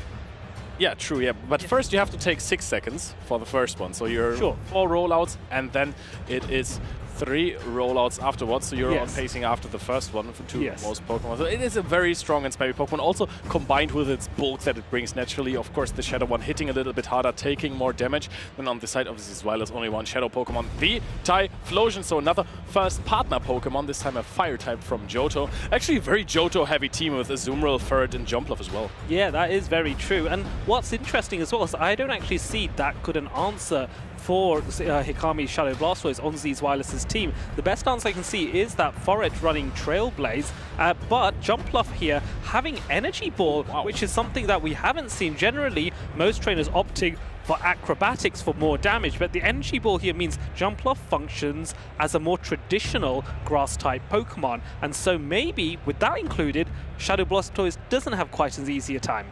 I mean, it's just understandable, right? Because previously, before Acrobatics got buffed in the Might and Mastery season, Jumpluff was a really good Pokemon with Energy Ball and Aerial Ace. Yeah, so there is definitely points to be made to get rid of Acrobatics on your Jumpluff and instead run Energy Ball because it helps you fix some holes in your team if you're having problems with Azumarill, for example, or just other water types like Feraligatr.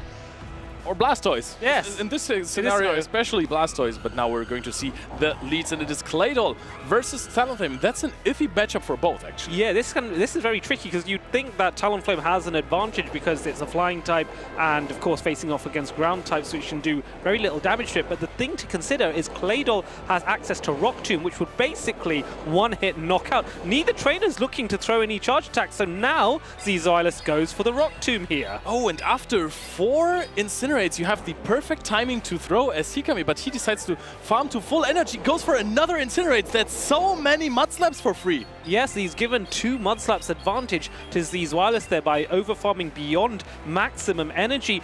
This first fly comes through, a second one is available, but Z's Wireless now opting to shield in order to get that second Rock Tomb off, I dare say. Yes, so much energy already. I wonder if he actually gets to another charge attack if the situation would occur. We're going to throw the Rock Tomb now before the Incinerate damage connects. No shield put up from Hikami, so it's going to be knocked out. So even shields, but the switch is in the lead for Z's Wireless. Goes out of this Shadow Blastoise matchup, and now the third is answered by the Shadow Drapion. Yes, Hikami does have a bit of alignment advantage here. Drapion going in against Foret means the Sucker Punches are going to deal resisted damage, but you still have to be mindful of the Swift, which does respectable amount. Hikami going to as close as possible before Foret's able to launch another Swift to get that crunch off, which won't knock out, but we are hoping for debuffs if you're Hikami. Yeah, but the thing is, I think you're already in Aqua Tail range. However, this Swift is going to deal enough. So Ferret versus Shadow Drapion, naturally not the best matchup to be in, but if you have a lot of energy advantage, you can actually outpace. So that is something that the Ferret has going for it.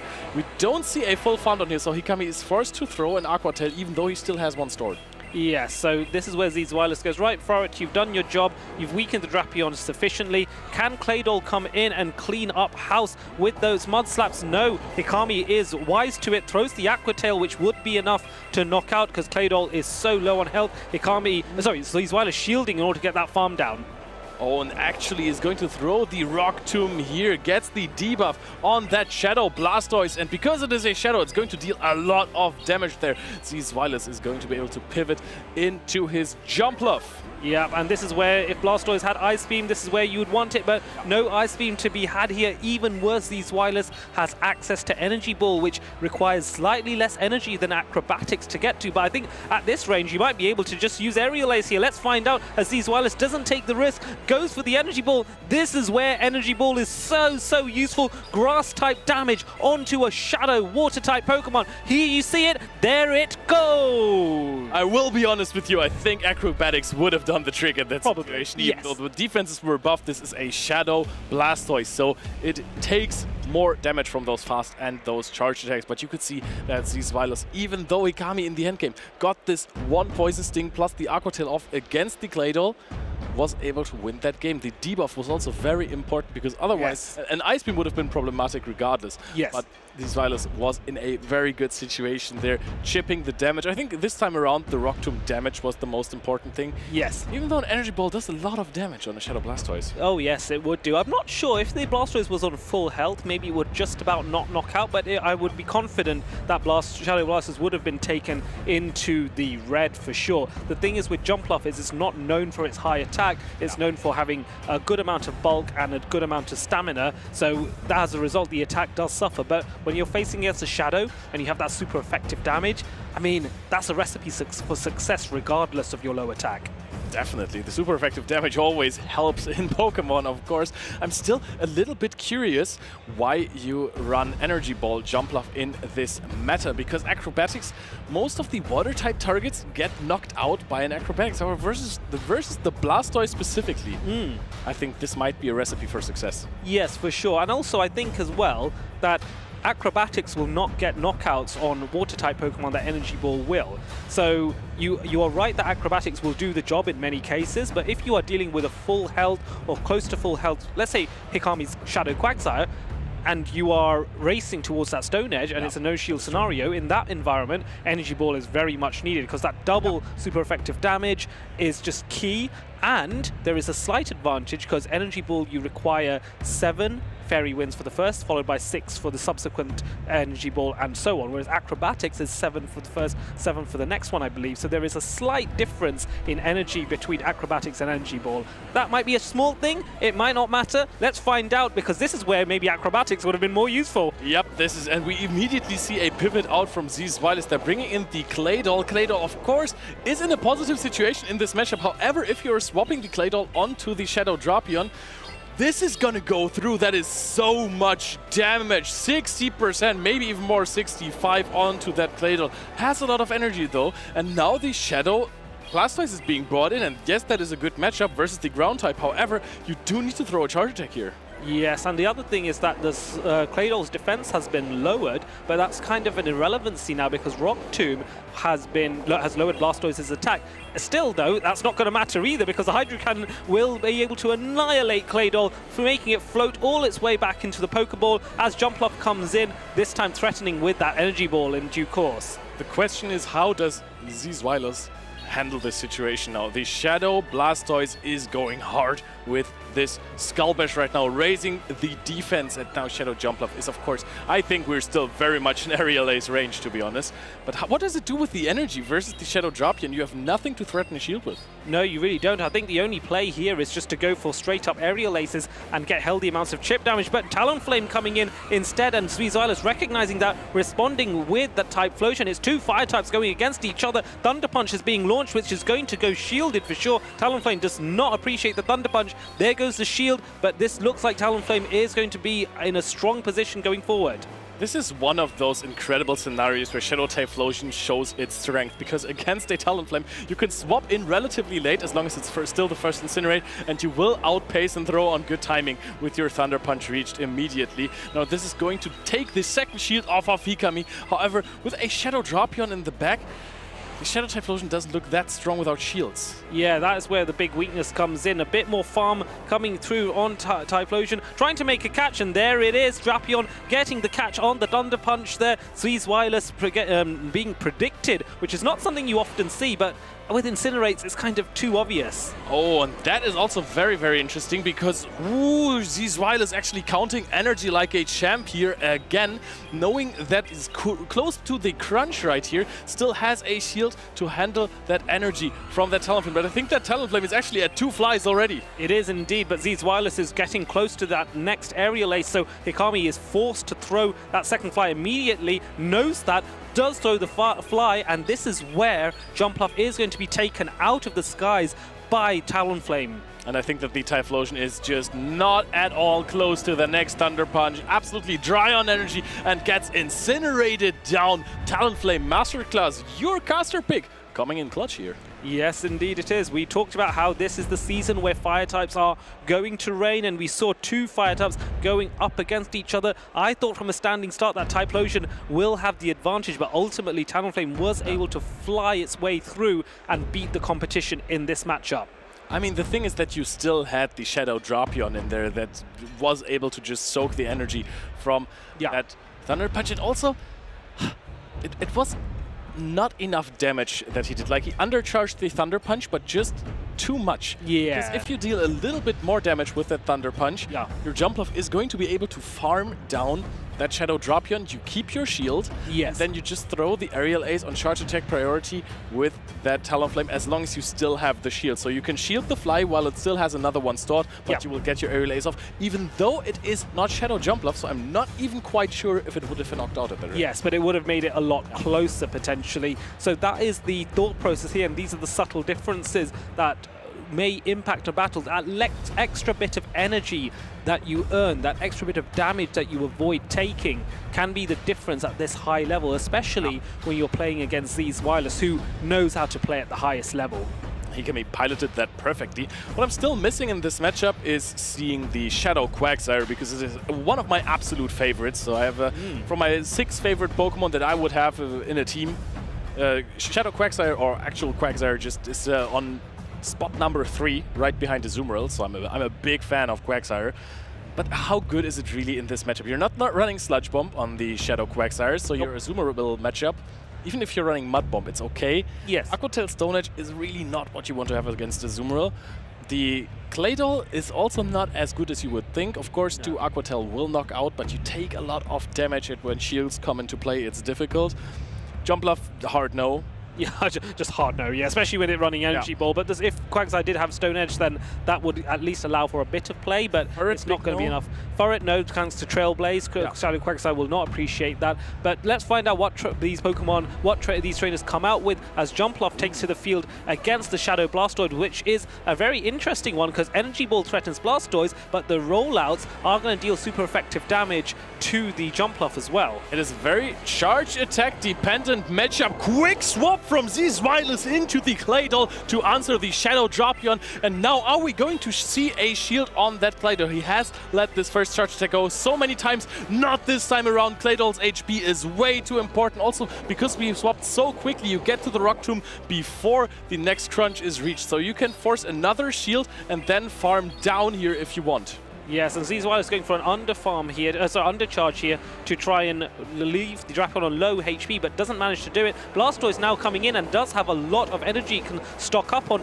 almost close to 2 Hydro Cannons. Let's see what happens here. A Shadow boosted Hydro Cannon from Shadow Blastoise onto a Claydol. Does this knock out? It's close, but not good enough. It is definitely not good enough to knock out, so you have to invest another Hydro Cannon into this Claydol. Yes, you gave up a shield on the side of Zweilous, but you came out with a Pokemon that was almost full HP, soaked up the energy of the last Pokemon there. Talonflame is being swapped in here. Zweilous is actually committing to an aerial ace here, and I really like that play, because Azumarill can now threaten with Bubbles, being swapped in immediately. Yes, and there you can see that Zweilous is using that Azumarill. Now bear in mind that Azumarill is not running its Hydro Pump charge attack. Instead it has Ice Beam and Play Rough, which is more typical, but Ice Beam will deal neutral damage. Why? Because Talonflame is a fire type, but also a flying type. One is resisting ice, one is taking super effective damage. They balance out to a neutral attack, but Talonflame isn't the bulkiest of things. You can see the bubbles doing so much. Also, this is not a Brave Bird Talonflame. Brave Bird at this point would have maybe threatened a knockout here on the Azumarill of Zweilous. Now Zweilous, no rollout fast attack pressure of that Shadow Blastoise, has almost 2 Play Roughs, connects the Play Rough immediately, or is there going to be a shield from Hikami? That was a really last minute shield there. I was quite concerned that Hikami wasn't going to respect the power of Play Rough. Trying to get another Play Rough off here, Hikami really needs to invest his shields, because this is the key moment. That Blastoise is his only win condition. Needs to get as much farm out as possible, but also try and get to a charge attack before Jumpluff reaches Energy Ball. Will he pull this off? Oh, Zweilous actually trying to put up a shieldy for a potential Skull Bash, but he's so close to the Energy Ball. One more Fairy Wind reaches the Energy Ball, and that is going to be more than enough to take out the Shadow Blastoise of Hikami. So Zweilous advanced to day 2. Very unsurprising result here with Zweilous, because he has a tendency to somehow scramble his way into day 2. He dominates in almost every tournament that he goes into. Hikami, very respectable opponent, but ultimately Zweilous carries the day. However, it's still something that you rarely see. It is Zweilous coming in from the loser's side of a tournament. When has that ever happened last time? That's true. Yeah, that doesn't happen all that often, although there have been times where he has demonstrated when he's running something unusual, something spicy. In this case, he's running not necessarily a spicy Pokemon with the Jumpluff, but a spicy moveset, going for Energy Ball, which is unconventional. But I think it did pay dividends here, because how many times did we see Jumpluff lined up against Blastoise, the Shadow Blastoise on Hikami's side? That piloting to make sure I go, right, this Pokemon goes there, this one goes here and there, and that's how I want to play. That is also fits his playstyle quite a lot. We have seen time and time again that Zweilous, he can play energy-based metas, but he can also play alignment-based metas, so he's a jack of all trades, master of everything actually. Yeah. Very, very strong performances. Also, props to Hikami, he got really far in that tournament. It was really strong. Lost to Maximilian P and to Zweilous. Those are 2 big names that it's no shame losing against them. And also, we have to say that Zweilous also lost to Maximilian P before. So Maxi's on a charge. He's on top of his game right now. I think that Maximilian P might have a shot at winning this tournament. I thought he might, so that's just why I put him in my caster picks. What a coincidence. Ooh, that's a very good shout. He has been dominating this tournament, especially with his special Malamar that he didn't want to talk about too much. Of course. If we're going to see something about that.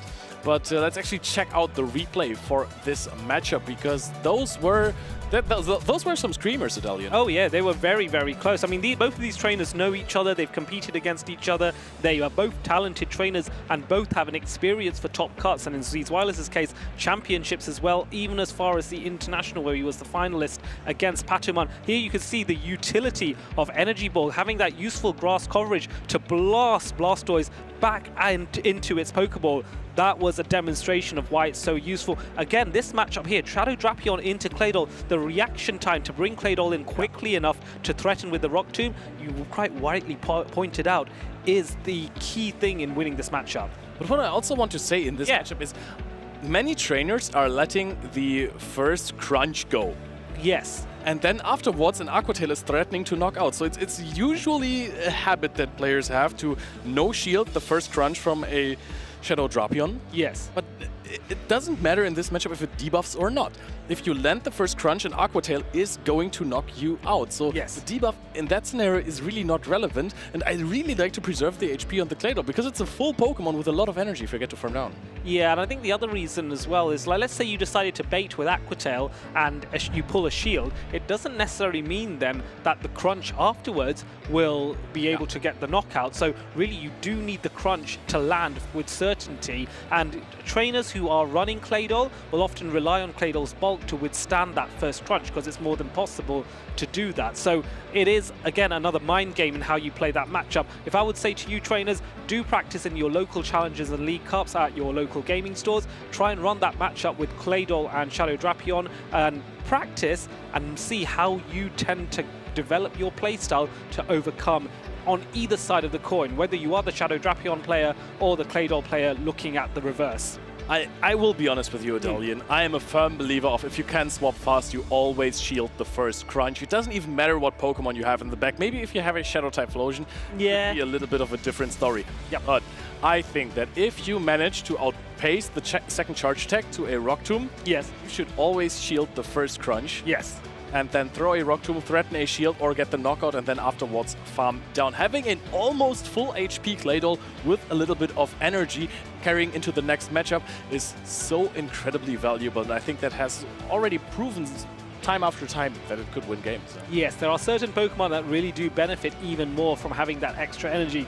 You mentioned Claydol. We've seen Shadow Feraligatr before as well. There are many other Pokemon that gain that sort of advantage from being able to have that extra bit of energy. I personally love Shadow Feraligatr in this meta for that reason. Yep, definitely. As you said earlier, just go to those local tournaments, try it out, meet the community there, and to get you the taste of the locals a little bit, we have a little video for you.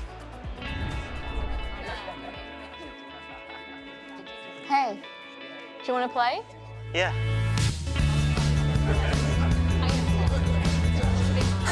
Nice. One shot?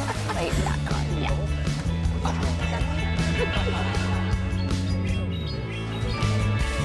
I'll use twin cannons. Great game, guys. Bye.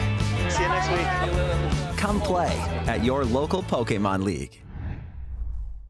Scan the QR code to find events near you or far from you. Honestly, I really like traveling with my friends to those tournaments and meet people from other communities. Also, I love in this clip that there is one Sylveon that has the Pixelate abilities, so normal type attacks get boosted and turn into fairy type attacks, and it's hyper beaming a Dragonite, and the Dragonite player is like, one shot?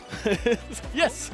Yes, that was the play. And yes, you can certainly consider not just the Pokemon GO stream, but of course the Pokemon video games as well, where you can play tactics like that in your local leagues. So find a Pokemon League near you, scan that QR code. I have the pleasure of hosting a league in Manchester for Pokemon GO, and there are many professors here in this venue that also support on the trading card game and the video game as well. So these professors are going to be the ones that are your gateway to playing more competitive Pokemon. Yep, I will say I love my locals as well. Like I like to go to the Netherlands and to Belgium because they're amazing trainer there as well. But my home locals, I'm playing versus people like Zephymastix and Stone Collection all the time. So it's very, very good practice. And now we have another German trainer here, Elefantflasche, who hasn't been around in the last few tournaments when it came to Top Cuts, just like a mind joke. Both of these trainers are absolutely phenomenal. They are peak Pokemon trainers, and they are finally back in A Group Finals.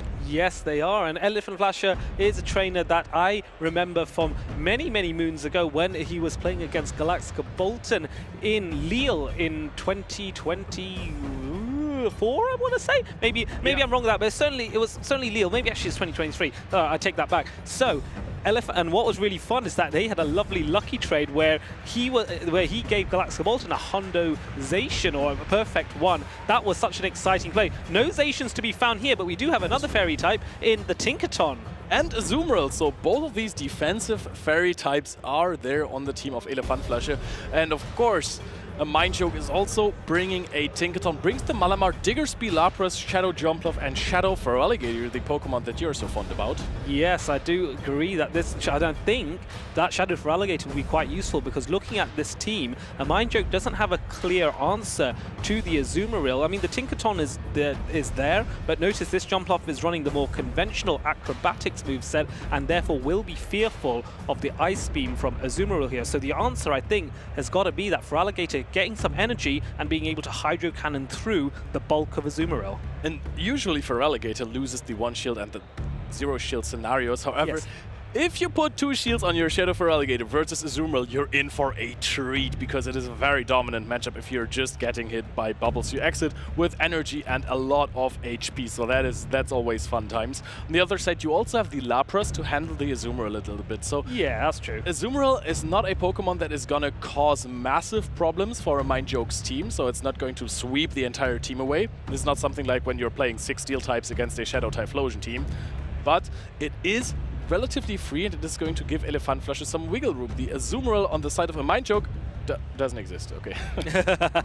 Yes, instead that a Mind Joke's opting for Lapras and Shadow Feraligatr as 2 preferred water types here. Has to be mindful as well of the Cradilly, which has a decent matchup into quite a few Pokemon. In fact, and I think that's going to force a Mind Joke to bring Malamar or Tinkaton at a minimum, if not both. So let's find out if that is indeed what happens. And yes, the prediction is main. Elefantflasche recognizing that it could be Jumpluff or Tinkaton lead, gets it. Talonflame is now going to burn through the Tinkaton, so a swap into the Feraligatr. Oh, and that's an interesting one, because usually a Shadow Feraligatr, because actually it is a regular Feraligatr, can win the matchups in the 2 shield scenarios versus Cradilly by baiting 2 Hydro Cannons. Actually lets it go! The Hydro Cannon is unshielded, and that puts Elefantflasche in such a dominant position, even though if this Rock Tomb goes unshielded, I'm very sure that Feraligatr hangs on another no shield from a Mind Joke. Nobody's shielding here. Wow, all these trainers are brave beyond belief. Bullet Seed now coming through, and this is where the Ice Beam is being launched, and this is certainly going to knock out this Elefantflasche shield. He makes that call. That is very impressive. Cradilly now can potentially farm down. Yeah, this is going to be a huge farm down. We're almost at 2 charge attacks. However, a Mind Joke did calculate with that and just said, hey,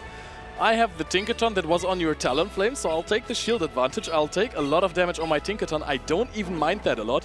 He could potentially farm down at this rate, although to be fair, oh well, swapping into the Talonflame, Elefantflasche not allowing the farm down as responded to with the Lapras, and we know Sparkling Aria is a danger to Talonflame, so Elefantflasche going to try and burn through Lapras and get a Flame Charge off, dising respectable damage, but the bulk of Lapras is also not to be slouched.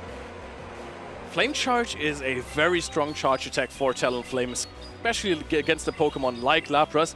If you have 2 shields. If you only have 1 shield. Oh, we're actually hanging on here. Getting to the fly. No, the Psywave knocks out before. Does not get the charge attack off. Elefantflasche is now sitting on a Cradilly with a lot of energy. Is he trying to get the energy off on that Lapras? The Tinkaton is now all of a sudden looking super strong for a Mind Joke. Yes, I think Elefantflasche didn't recognize that he would be knocked out before he could launch his final attack there, letting that letting his Talonflame get so low that the Psywave knocked out. That was going to be a key issue. That's something that I'm sure we'll be excited to see later on. Sparkling Aria being launched against Cradilly. This certainly knocks out, and now we're left with 1 Pokemon, Azumarill against Lapras. Yep, and immediately swapped out by a Mind Joke, farming up to a charge attack, knowing I am debuffed, so I do not want to throw my energy now. It's not going to deal much damage. Anyways, goes into the Tinkaton. Tinkaton has quite the energy advantage here, even though it already took quite some damage, and I think that Azumarill might be happy with that. So in those chaotic situations, those little things like taking some chip damage from 1 or 2 Incinerates, they might actually make the difference. Yeah, definitely. And so you can see Azumarill opting for the Play Rough here, which is the better attack to use against Tinkaton.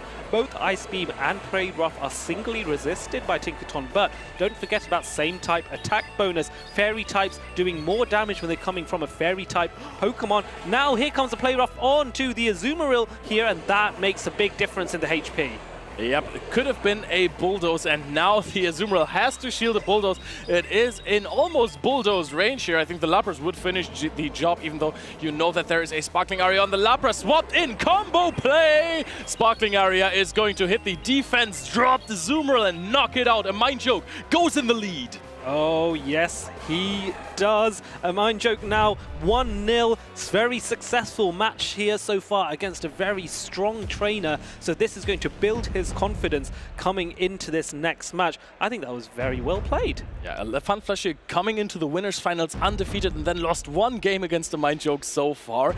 Will it be two? Will a Mind Joke be able to close this out? Keep in mind, this game in the end looked incredibly dominant for a Mind Joke. Yeah, it He did. led Tinkaton into Talonflame. Yeah, so to win, to flip that disadvantage that he had against a player of Elephant Flash's standard is pretty impressive. I must admit, it is hard to do. Usually if you have an advantage like that and you're a good player, you do not let that go. So the interesting thing here is, what will Elephant Flasher do? Bear in mind that both of these trainers started this tournament a little bit later because they are in the later groups of this tournament. So they've not been here since first thing in the morning necessarily. They're fresh, their minds are ready, and they're looking to get that step closer into the finals, into day 2. But for one trainer, they will have to make it through the losers bracket here. Because the winner of this matchup is going to be done for the day. It's going to be a sealed good Saturday from the winner's side entering the top cut on day 2. The trainer who loses this one is not out of the tournament, but will have to play a loser's final. So again, high stakes on stage match. So I think that you actually, it's a hot take, but I think you want to win this one. Oh, yeah. I think that is quite the hot take. Oh, funny you should say that. But yes, both trainers are now locking in for their next matchup. This is going to be very exciting because this is where we find out if a Mind Joke can make it a clean 2-0 sweep, or does Elephant Flasher fight back? Tinkaton versus Tinkaton again. So this is where bulldozers are coming left, right, and center. And I think this is very much fine for Elephant Flasher. Looking at his team, he is bringing Furret and the Cradilly, so his entire backline is really bad against the Tinkaton of a Mind Joke, so you couldn't wish for more in the lead. Yeah, absolutely. So, and also you now learn that Elephant Flash's Tinkaton wins charge attack priority over a Mind Joke's Tinkaton, which is again useful information. And coming back to your point about having that advantage, oh, there's swap into the Feraligatr, responded to with the Furret. This is looking good. Yep, this was actually a very, very slow swap here from Elephant Flasher. Did 3 more Fairy Winds. However, I think that you don't really have a problem with the regular Feraligatr because 2 Hydro Cannons do not knock you out. So we're reaching the Trailblaze one before a Mind Joke gets to that Hydro Cannon. Actually lets it go. I think we might see a very close hang on here. Might throw the Hydro Cannon immediately. Does this knock out the Furret? I think that you live with 3 HP and you live with another Shadow Claw. Yes, we'll find out. Well, Elephant Flasher doesn't want to find out. He's like, nope, I'm not taking that chance again. I'm going to just keep the health on my Furret, build up energy. It's now Trailblaze boosted, so now it's going to do even more damage to the Tinkaton. When is Elephant Flasher going to throw his attack? Deciding to throw on charge attack priority, but doesn't get in a Mind Joke, opting to farm up even more. I love keeping the Furret around. Not saying, hey, I will live this and I will be very efficient with my energy and HP, but I will keep this Furret because it is attack boosted and it's going to do a lot of damage. Forces the Tinkaton to throw the charge attack. And now keep in mind, before he swapped into the Furret, he did 3 more Fairy Winds. So there is energy on his Tinkaton, and now the Lapras is being answered by the Cradilly here. Elephant Flasher is in a commanding spot in this match. Yes, he has the alignment that he wants. Has to be mindful though, because a Mind Joke can still threaten with that Ice Beam, which will deal super effective damage. But with each Rock Tomb that is launched from Cradilly, that gives an advantage and makes the Ice Beam less threatening. A bait coming here. Elephant Flasher immediately shielding because he wants to debuff this Lapras even more, but does fall for the bait of Sparkling Aria. And I think both trainers are kind of fine with that one. Actually, a Mind Joke doesn't throw the Ice Beam before the next Rock Tomb. Is not happy about his own decision right there. Has to put up a shield. Of course, Cradilly does very little damage with fast attacks, but those Rock Tombs hit hard. Yes, they do. And you can see now racing to another Rock Tomb, and a Mind Joke recognizing that I need to launch this Ice Beam as soon as possible. And here it comes. How much does a double debuffed Ice Beam do? Not nearly enough.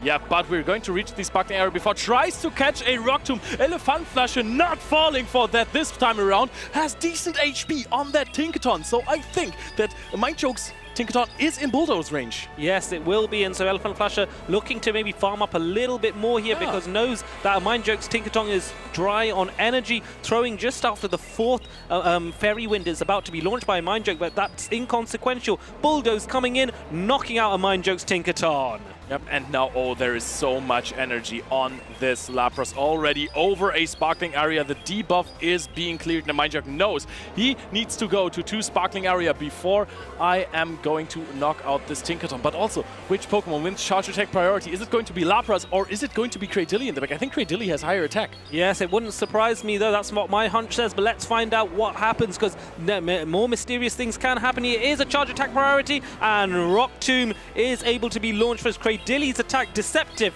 but Cradily does have higher attack than Lapras. A Mind Choke tried to go for a catch earlier. Elefantflasche punished him by over-farming, keeping the Rock Tomb around on that Cradily, and then just going into his own Tinkaton to soak some more damage. A Mind Choke not closing this one out.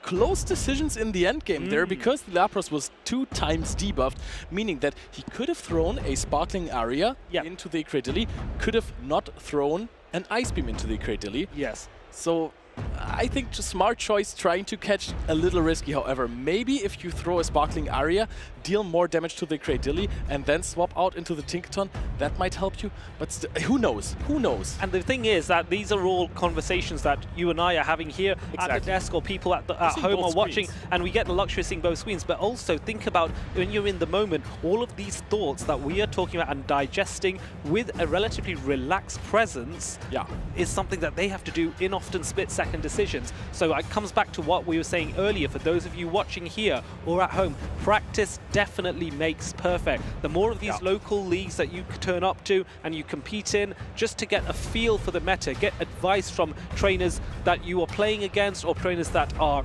ranked higher than you, you can pick up tips and become a great trainer yourself. This community is built for your success. Exactly, these streams will help you to get better. They help me get a little better, at least by watching years of Pokemon Go play Pokemon footage. I mean, you started off playing Pokemon Go with and having not hit a legend in the Go Battle League, and now here you are multiple times. These trainers also multiple time hitting Go Battle League legends, but this is Show 6 format. The format is slightly different, but this is where the real prediction game takes in, as both of these trainers are locking in to battle. A Mind Choke is ready, Elefantflasche is ready, the trainers are sending out their Pokemon. It is Cradily versus Tinkaton. Positive lead for the Tinkaton there. If you're playing out the Zero Shields, nope, we're going to a Azumarill immediately. And now we're realizing there's not really an answer on the side of a Mind Choke. He kind of has to stay in the Tinkaton, which would free up the Cradily in the back. Yes, I like this play by Elefantflasche, because this is an idea of a potential sacrificial swap in a way. You bring the Azumarill in here, expecting and hoping a Mind Joke is tempted to stay in with Tinkaton, but no, the Mind Joke, recognizing his Tinkaton might be quite useful, weakens the Azumarill and now brings in his Feraligatr to deal with Azumarill now that it's been weakened somewhat. And regular Feraligatr has bigger issues with dealing with Azumarill than the Shadow has, because Play Rough still also just does 50% damage to you, so that extra damage that you're taking, I don't know, but that damage that you're dealing, that you're lacking, that is tough. Yes, that's the thing. The extra damage that you're not taking is an irrelevancy, because 2 Play Rough still knock out, and so a shield does have to come through here. A Mind Joke though now has a lot of potential to farm up, because the race to get to another charge attack is going to take a while. Perfectly timed. Have you noticed how close the Azumarill was to the Ice Beam before a Mind Joke launched it? Well played by him. Just one turn of a Mind Joke connecting. The Hydro Cannon has 1.5 Hydro Cannon stored. Very little HP. The thing is, can Cradily actually farm this down before it reaches a Hydro Cannon and an Ice Beam? Ice Beam is being thrown right here. Elefantflasche calls it, puts up the shield immediately.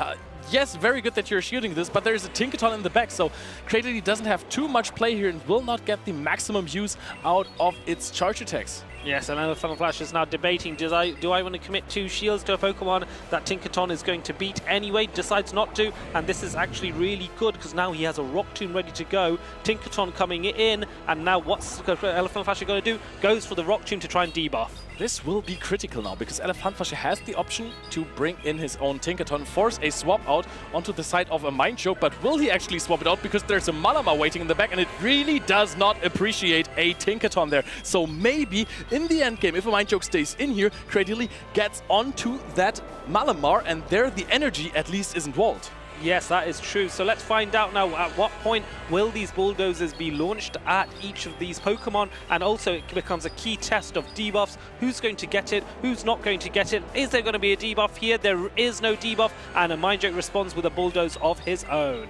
A Mind Joke's Tinkaton is in Bulldoze range anyway, so that debuff would have barely even mattered, I think. But Elefantflasche might have problems with getting debuffed. Actually is able to overfarm quite a lot, has some residual energy to throw into that Malamar. A Mind Joke can't love this, but the debuff might help on the defenses to deal more Psy-Wave damage, maybe hitting a breakpoint at some point. No, the Malamar comes in, but Rock Tomb is so much faster here because of the residual energy. No shields, all right. Doesn't want to take a player off in the end game. Yeah, I was going to say that's logical play, because one, Rock Tomb isn't going to be enough to threaten, and the debuff is guaranteed, so you might as well no shield is protect against player off. Now, Malamar trying to go for as much farm as possible, throwing on charge attack priority is the maximum you can get. Elefantflasche going, no, I want to get that second debuff off on your attack. Oh, and Mind Joke does not have anything. Oh, no, he still has the Tinkaton in the back, right? So he can still clear those debuffs, perhaps? Actually, I don't even know anymore. No, it was knocked out before.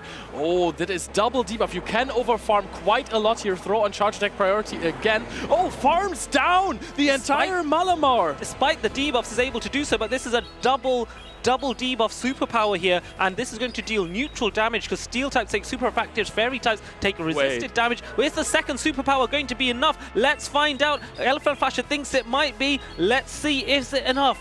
The triple debuff. How many more debuffs are even possible here? And it knocks out. It knocks out. Didn't get the Fairy Wind through. Does not matter. A Mind Joke takes this incredibly close game. It came down to, can the Malamar farm down the Cradily, or can it not? Turns out it could.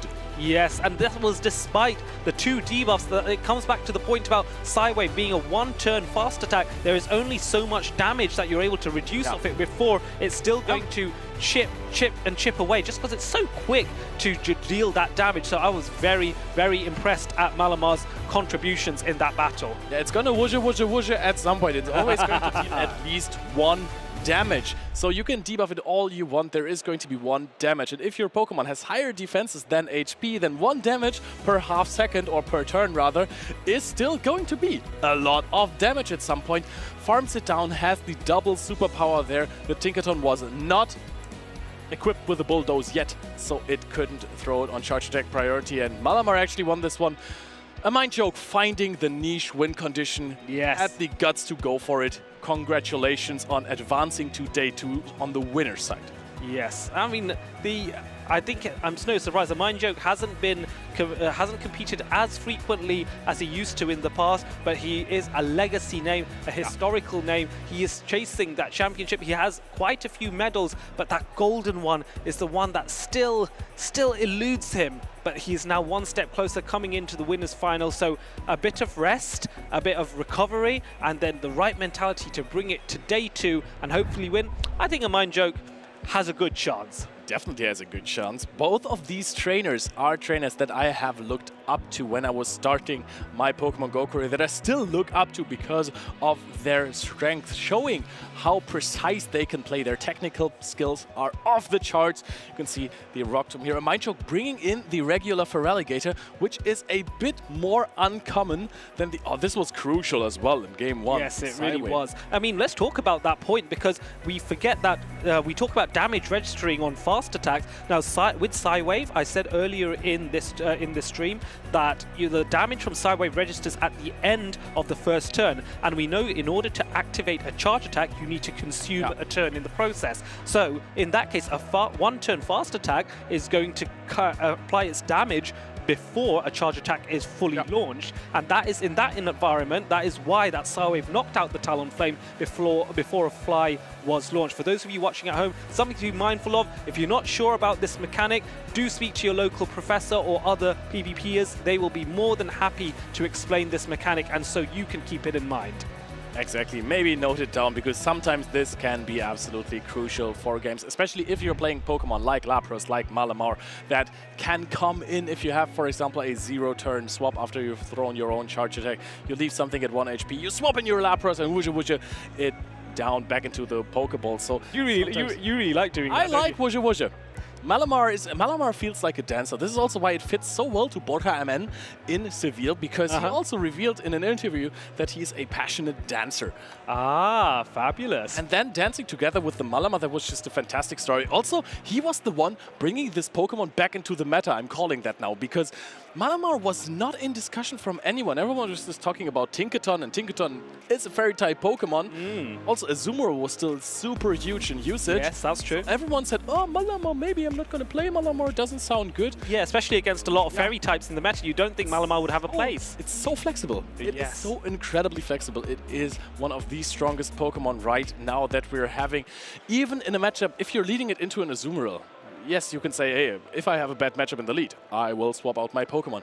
You don't necessarily have to. It has a lot of wiggle room. Yes. And Psywave up, you have a good chance of catching charged attacks if you're playing a one-turn fast attacker, because your opponent does not have the option to wait out your animation to stop you from catching. Yes, very, very true.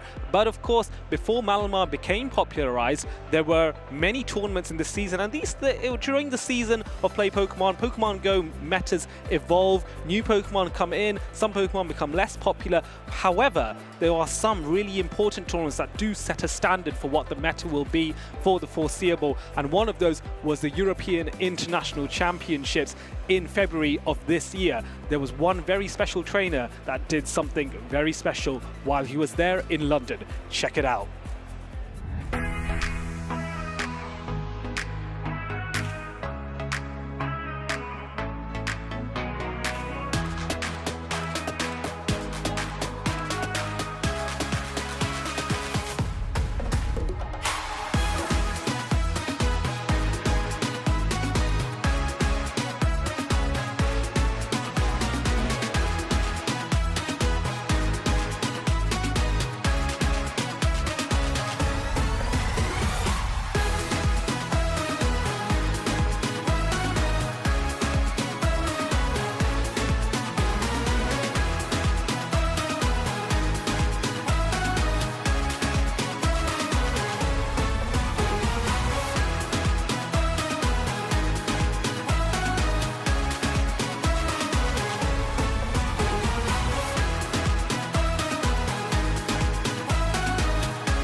Connect, but at this point it might be too little, too late. Bubble damage coming through, still tapping, some clapping. Let's give it up here.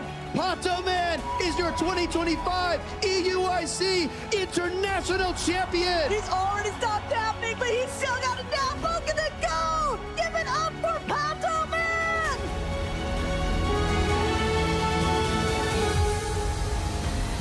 Multiple members of Peru on Rayquaza, Mimikyu and Ripness. 84 is in, Rayquaza's at half right now, only 10 seconds left on the clock. Tempo is here, but there's just no time. Overlord moves to the middle, and Luminosity Gaming is going to stop them, and they are going to win the AL's Cup.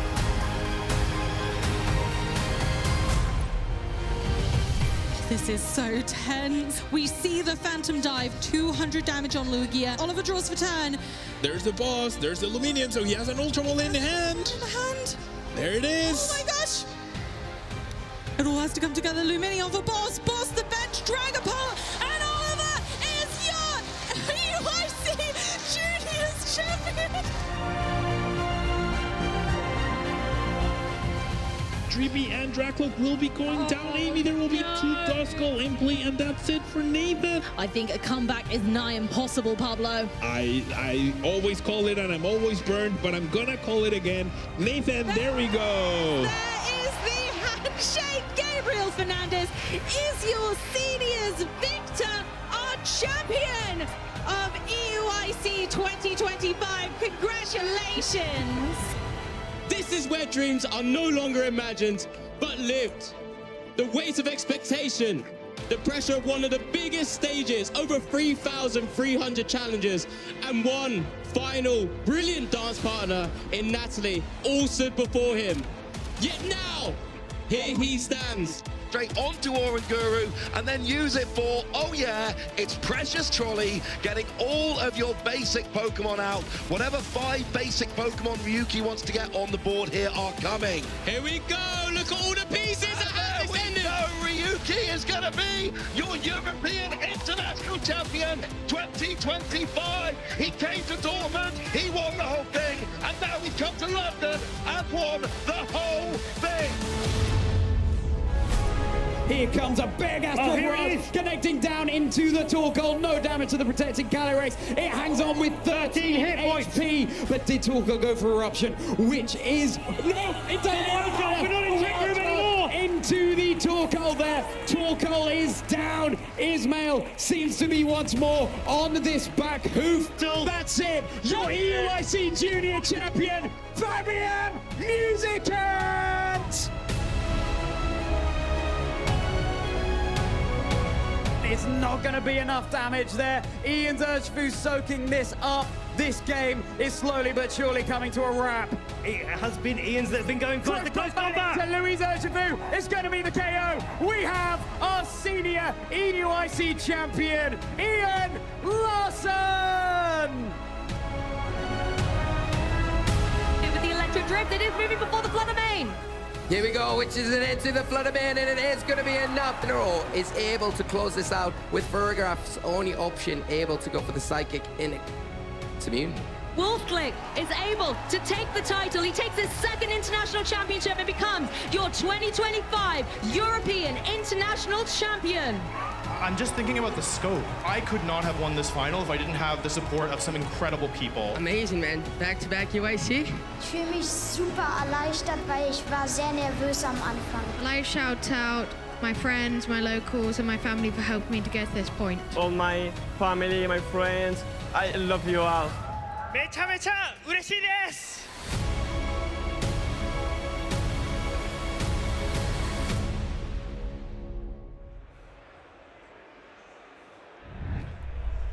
That is what champions look like, trainers. And you're looking at a couple of more champions right now because you're a champion. I feel like it's champion. We're just a lot of champions, and you could be a champion if you are here in Utrecht and playing Pokemon Go with us. Thank you so much. I'm not a champion, but you sure are. I feel like you're a champion. I feel like I need to earn it a little bit more, you know, in a tournament where I actually win. I mean, maybe you're not a Pokemon regional champion. I won the cup in Utrecht last year. Congrats. So you're a champion. I mean, just find your niche, find areas where you succeed, and you can be a champion as well. I think that was very inspirational. I hope I managed to inspire you. I feel better now. I will be honest, I feel better now about my 1-2 result that I eventually had. And usually you feel great about yourself. That is so good. So managing to help you feel even better about yourself, I feel better about myself now. I think you should be a life coach. We're spiraling upwards, man. This is amazing. We're going up, but someone else are going up as well, and that is Alec06 Pokemon and Vitalix next, and they're going up on stage. It is Alec06 Pokemon's first ever tournament. Just played grassroots before, and now it's already in the winners finals. And by the way, there is a Hisuian Electrode on screen. You've not looked at something wrong. I am flabbergasted. This, I'm not sure if this Jellicent is running a moveset or not, but it probably is. Probably has attacks. I assume it does. And I think Alec06, let's just call him Alec. I believe that Alec has just barely touched grassroots. He must have practiced a lot on his own, and we get to see firsthand what that practice has led to. I mean, he maybe used the practice option under the GBL battles, you know, against the team leaders. Oh, I mean, Candela really puts up a fight. That is definitely true. On the other side, we have Vitalix next from France with the Electrode from Hisui. That is amazing. Thunder Shock, Wild Charge, and Swift. Why are all the grass types not using grass type charge attacks? Because you know what? I actually don't have a good answer to that, because there's a lot of targets for grass type charge attack, but I assume that Hisui in the Electrode wants to bait with Swift, so to get the shields away so that it can land the wild charge. Very unique typing. It's only the Hisuian Electrode and the Hisuian Voltorb with that type combination in the entire game. Yeah, that is very, very cool. Has some issues defensively, I want to say. Ice typing, poison typing, bug typing, fire typing. You could go on. Ground, can I? No, I'm not sure. That's about it. Yeah, actually, because they take neutral damage from ground attacks as a grass type. Yeah, that's not bad. Yeah, and it's not too bad. But let's have a look. There is a Dropion dealing super effective damage to the Electrode. There's well, flying type doesn't. It's only neutral. Exactly. You know what? Electrode is very. I was capping. Yeah, but I think you were. Oh, and we have. Oh, we have the Electrode! And it's right straight into the Jellicent. Alec is grimacing a little bit. This was not what he wanted to see. Does the Jellicent have attacks? We couldn't see. Hisuian Electrode is going to... Whoa! Wait a second, trainer. We're swapping in the Shadow Dropion. 2 quick attacks after the Diggersby entered.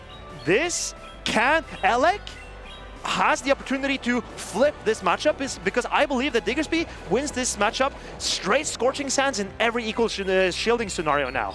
Yep, because of this little bit of an energy advantage. Every fast attack matters. Correct shield from Fatalisnix. Maybe also knowing, hey, I need more help if I want to win this one. Alec could even go a shield down here and still win this matchup.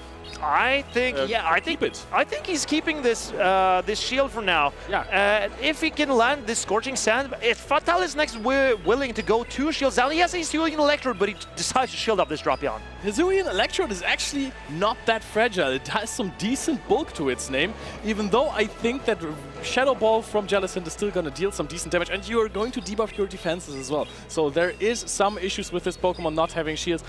Alex is actually putting up a shield on the Diggersby now as well. Goes into the Tinkaton and catches an Aqua Tail here. That Diggersby is still waiting to hit some charge attacks. Very interesting play by Alec. He shields up the Diggersby and decides to swap it out. He could have won switch advantage, but he felt like the health points on the Diggersby was more valuable to him. Here, Fatalisnix goes into the Claydol. Okay, there's another win condition coming up for Fatalisnix now, because that Claydol on Tinkaton is doing a lot of damage. The question is, can you actually farm it down here, or will it get to 2 play rough? Does that even matter? 2 play rough is super fine for you. I think Fatalisnix will be able to hang on with the second play rough, and it will have a lot of energy going into whatever Pokemon Alec wants to throw into this Claydol. I think the Diggersby is low enough that you want to hit Rock Tombs, and you want to hit Rock Tombs against the Jellicent regardless. So I think we're pressing on the Rock Tomb right here, even though that's still a very good farm down for Alec. And worth to note is that neither the Electrode or the Dropion is threatening the Diggersby with a lot of fast attack damage, and this is a nasty farm down for Alec. Yep. Good shield on the Diggersby earlier, and a good catch on the Tinkaton with the Diggersby. And now that is a Jellicent with a lot of energy. Crunch is going to be caught on that Diggersby. Almost a no-charge from Fatalisnix, but he knows if I no-charge this, I also won't farm it down. And Alec decides to let it go. He wants to bank everything on the Jellicent. And Fatalisnix is trying to make a play. Oh, and he manages to charge attack priority. Are we shielding this or are we not shielding this? Does he call them? And he calls the Swift! And it's a full charge! And this is Fatalisnix's game! Incredible game! There were so many calls in this battle. What? Who needs shields if your opponent doesn't use them? You can easily go shields down with Hisuian Electrode if the Jellicent is not shielding up. And you were exactly right about the charge attacks of Hisuian Electrode. If it was Energy Ball and Wild Charge, there was no way that Alec doesn't shield this. But because there is the potential to just bait a Swift and then outpace later on, because the Electrode hangs on to a Shadow Ball and a few hexes, that there is a bait. I think this shows Alec's excellent reading of the game, because we got the charge attack priority between the Jellicent and the Electrode. Then you can't afford shielding that charge attack anymore as the Jellicent, because the Dropion would then outpace you. So the only win condition he had left in this game was calling a Swift. It might have looked a little bit strange, but Alec, he realized what was going on and how the situation looked like for him. If he had kept farming up and doubled up on both Surf and Shadow Ball, then he could have won that game. But as you said, the Electrode is not as squishy as you'd think, so it might have might even be able to take a Shadow Ball, but not after a Wild Charge debuff. Okay, listen. We have discussed how Alec figured out the lose conditions, played towards the win conditions. Yep. How did Fatalisnex come back from this game? Because he was late with the Shadow Dropion swap into the Diggersby, had to go 2 shields down, a charge attack was caught as well, and Aqua Tail. How did he win this game? I don't have a great answer for that. It looked dire, to say the least. It looked like Alec was in prime position to win this game. Claydol also got farmed down by the Jellicent later on. Yes, getting Claydol on the Tinkaton was very huge. It exited with a little HP and then only got to debuff the Jellicent once, and then it got farmed down within 3 hexes. That is a massive advantage for Alec. What?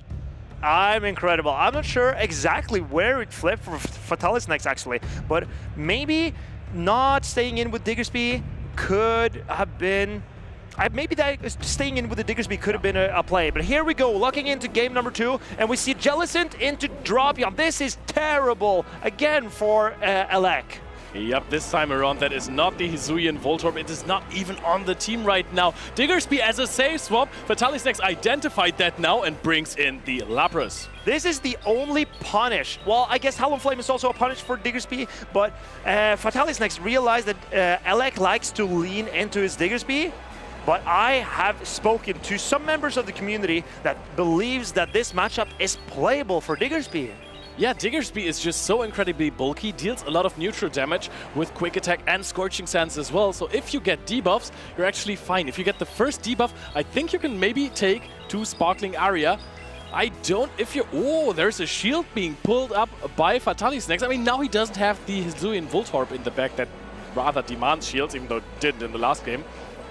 But this is maybe exactly what Alec needed. The Jellicent can take all the energy from the Lapras and resists, because it's a Water and Ghost typing, so it resists Sparkling Aria and it double resists the Skull Bash. This is the Patoman technology that he came up with bringing Jellicent to a tournament to completely wall whatever charge attacks Lapras is bringing, when Lapras was even more popular than it is now.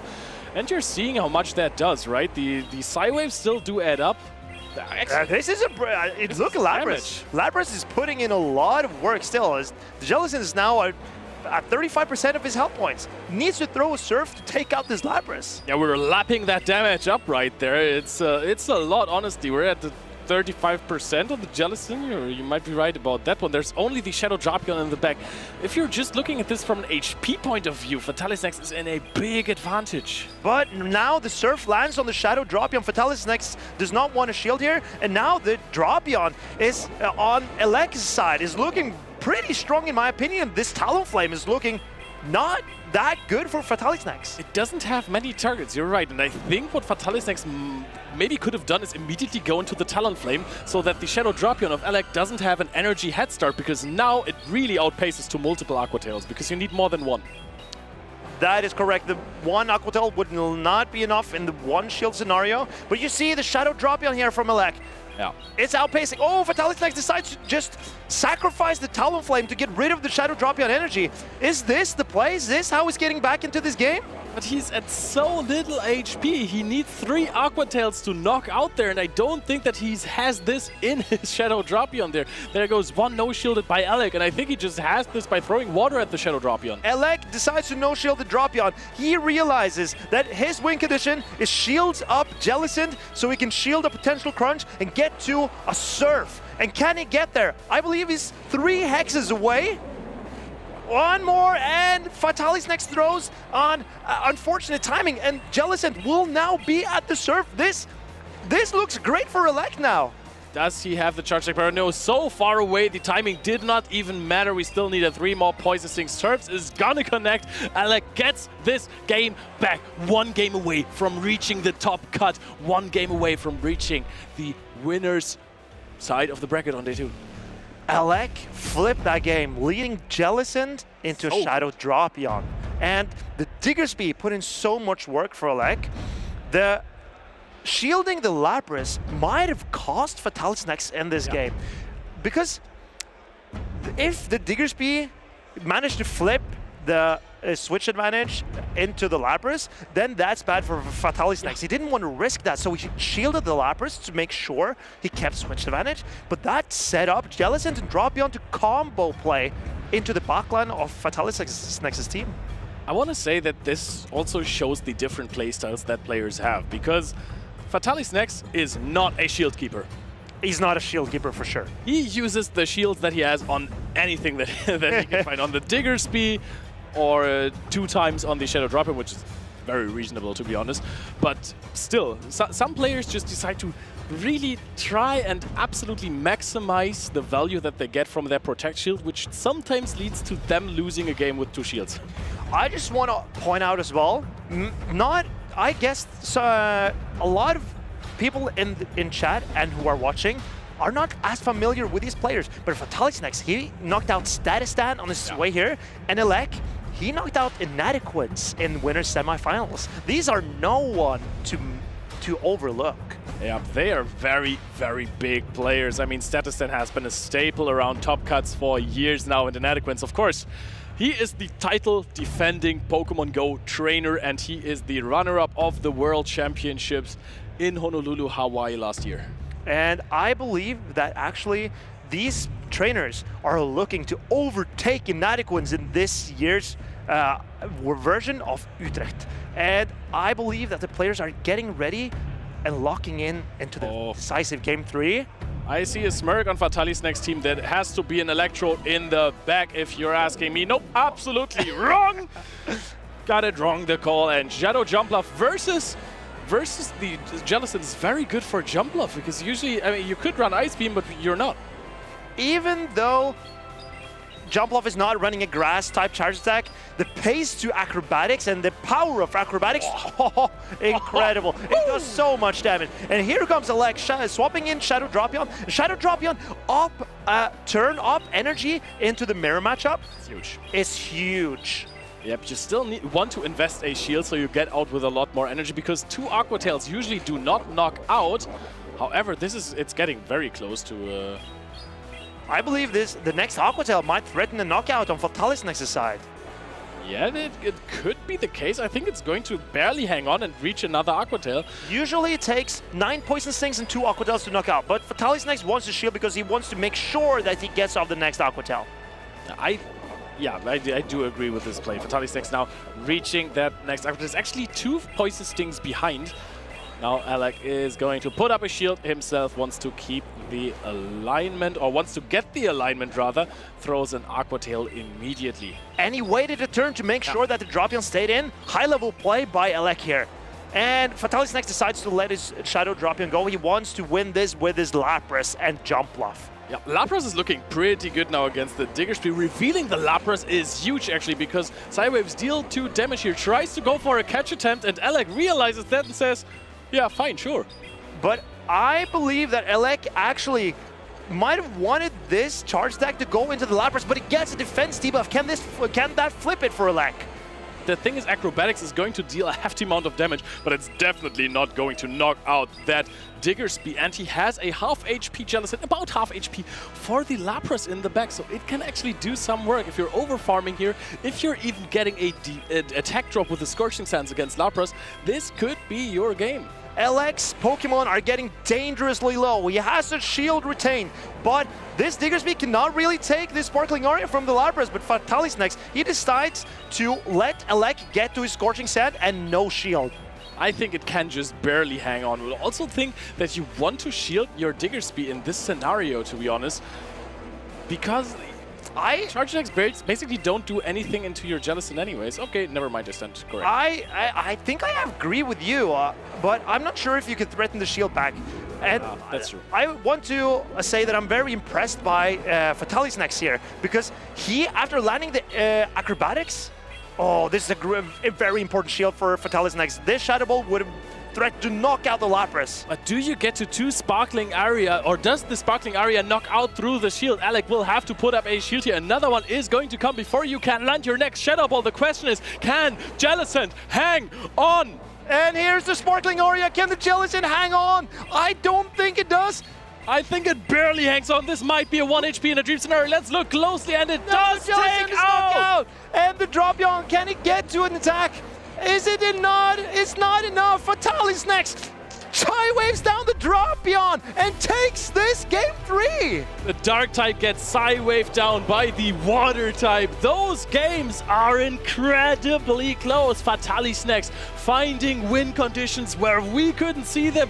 They were so hidden, but he's still... That was incredible, Fatalis next. Of course, also Alec. Incredible performance in the tournament so far. Still in the tournament as well, but Fatalis next just... Oh, that Hisuian Voltorb in game 1 forced his opponent to respect it maybe a little too much in game 2 and 3. But Alec decided to stick to his guns. He kept having Jellicent in the front and safe swapping the Diggersby, having the Diggersby in the back. Yeah. When Fatalis next realized that Alec was relying a lot on Diggersby in the back, he kept bringing the Lapras in the back, and Lapras putting so much work in game 2 and 3. Yeah, Diggersby is a very strong Pokemon, especially if you can use it as a safe swap. During some other times, like for example at the regional championships in Birmingham, Diggersby was not the safest Pokemon, I want to say. But no, because there you had a Shadow Annihilate that threatened Diggersby a lot. But there are so few fighting types in this meta. There are a lot of water types, but as you saw in that game 1, Diggersby can put in a lot of work against Lapras because 2 Scorching Sands and the Quick Attack might threaten a knockout. The Shadow for Alligator, you double resist the Shadow Claws. And yeah, Diggersby is putting in a lot of work here. I think some of these water Pokemon to combat versus Diggersby, they really need a maybe Water Shuriken as a fast attack. Give Lapras Water Shuriken, perhaps. Maybe you should go lie down and have a rest, because I'm not sure if what you're suggesting is sensible. It would be much better, because Psywave is just incredibly powerful and adds some very nice coverage against those fighting types, basically. But I think Lapras does very fine with Psywave, as we've seen here in the game between Fatalis next and Alec. And this game 1 was incredible. With the Hisuian Electro, this catch as well was very impressive by Alec. Yeah, it kind of also looked like he was hoping for another Poison Sting and then go for a combo play with the Fire Punch that was still loaded on the Diggersby. So all of that energy was gone then. Still decent position there for Fatalis next, going in with the Hisuian Electrode, getting that no shield call from Alec. And this was game 2, where Jellicent managed to clean up a Shadow drop in the end game, but this was the pivotal moment in game 3, where Lapras managed to take out with a resisted Sparkling Aria, a Jellicent, and then Psy-waving down the Dark type drop-yaw. I will say this came down to the wire. I was almost sure that the Jellicent was going to hang on with 1 HP, which could have then also still lost to a Psy-wave.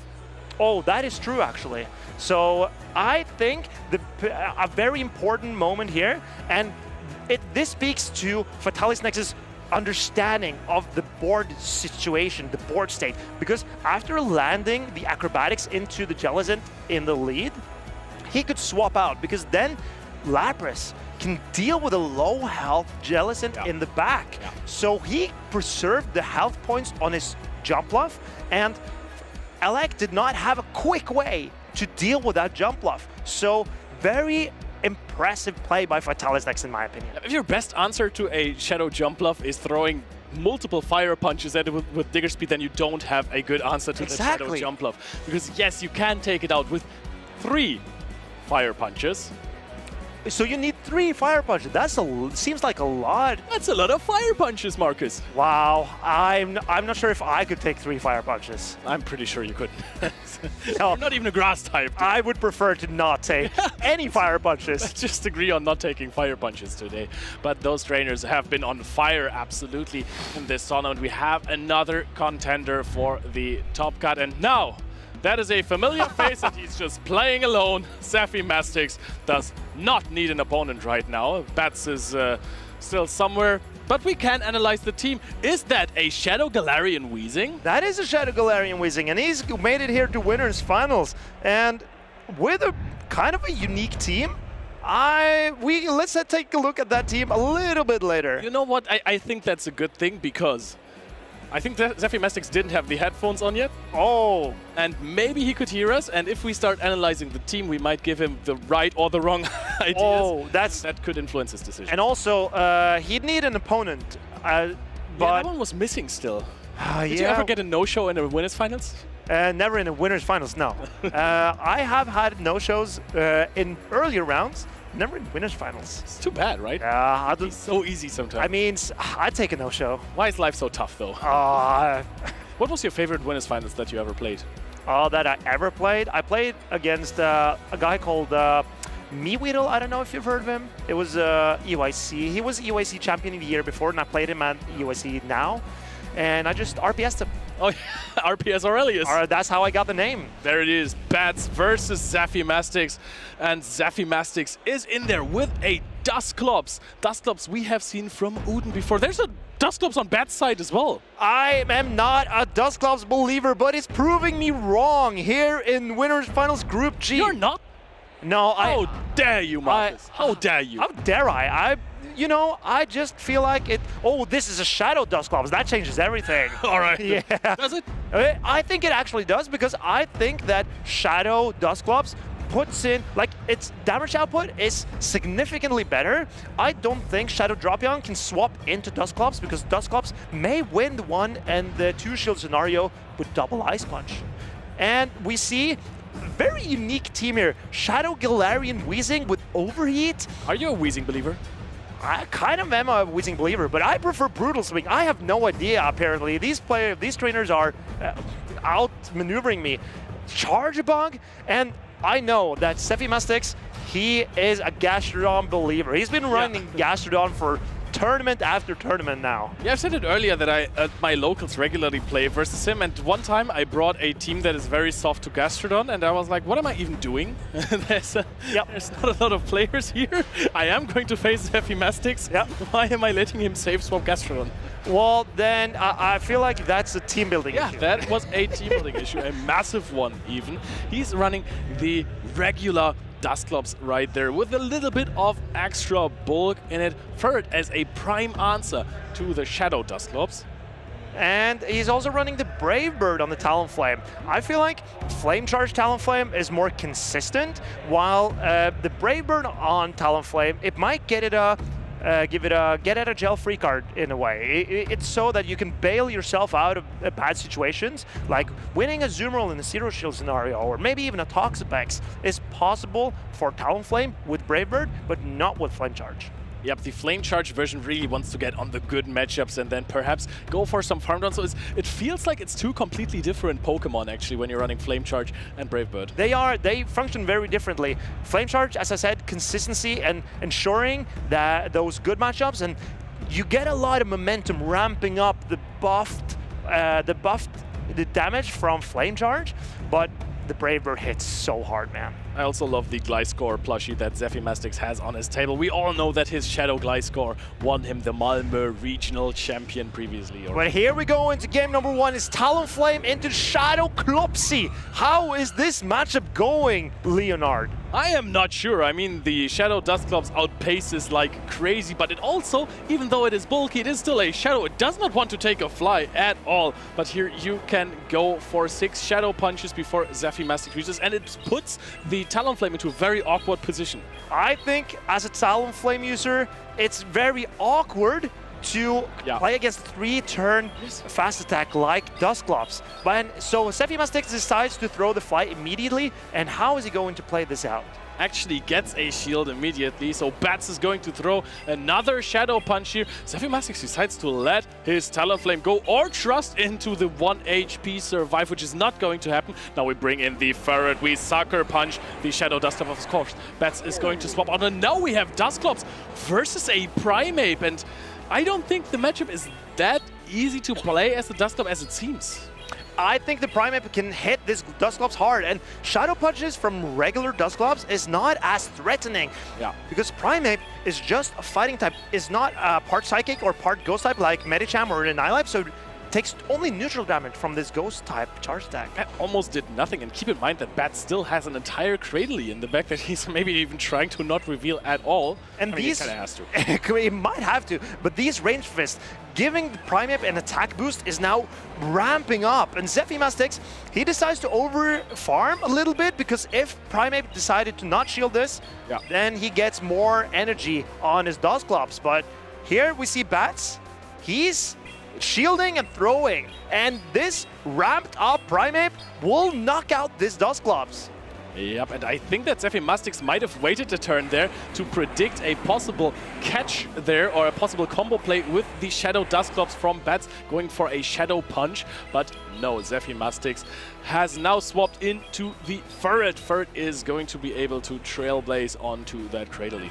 I think Bats maybe could have stayed in with the Primeape a little bit more. It resists the Sucker Punch, and the triple boosted Karate Chops would have really chunked the Ferret. But here we see Zephymastix shielding up the Ferret, wanting to preserve some health points, because you need it to take out both the Primeape and the Cradley and a Shadow Dusclops. And this matchup is actually really good for Ferret if you have a little bit of an energy advantage, because then your Trailblazers are non-debuffed before those Rock Tombs. Ooh, Bats is actually going for a Grass Knot for that little bit of extra damage there on the Ferret. Zephymastix has a lot of energy there, is going to get even more with the Sucker Punch. The question is, do you even hang on to a Shadow Boosted Ice Punch here? I'm not sure, but Ferret does not have a really quick way of taking out this Dusclops with his energy. It needs to Sucker Punch.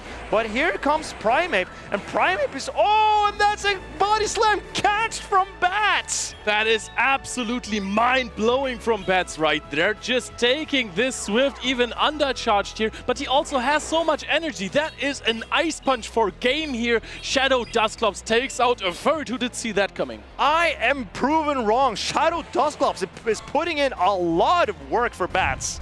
Yeah. Good win on that side from the, I think, Dutch trainer.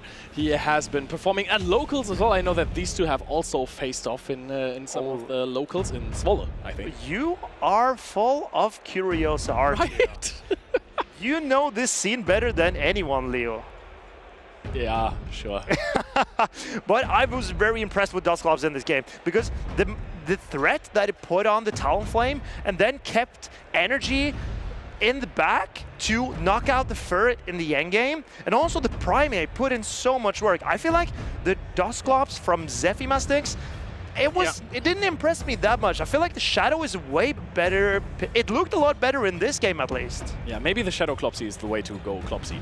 Maybe Shadow Clops. I love Dusclops. Yeah, you do? I do love Dusclops. But do you love Shadow Dusclops or regular Dusclops? You know, I was always a fan of regular Dusclops, but Shadow Dusclops, the extra punch that it packs is just amazing. But also, you were saying that Zephymastix is such a Gastrodon believer. I've also seen him bring Clodsire everywhere. He also played it in EUIC when basically, I think at EUIC there was even like a little revival of Clodsire in the metagame. But now, what do you think of Clodsire in this meta?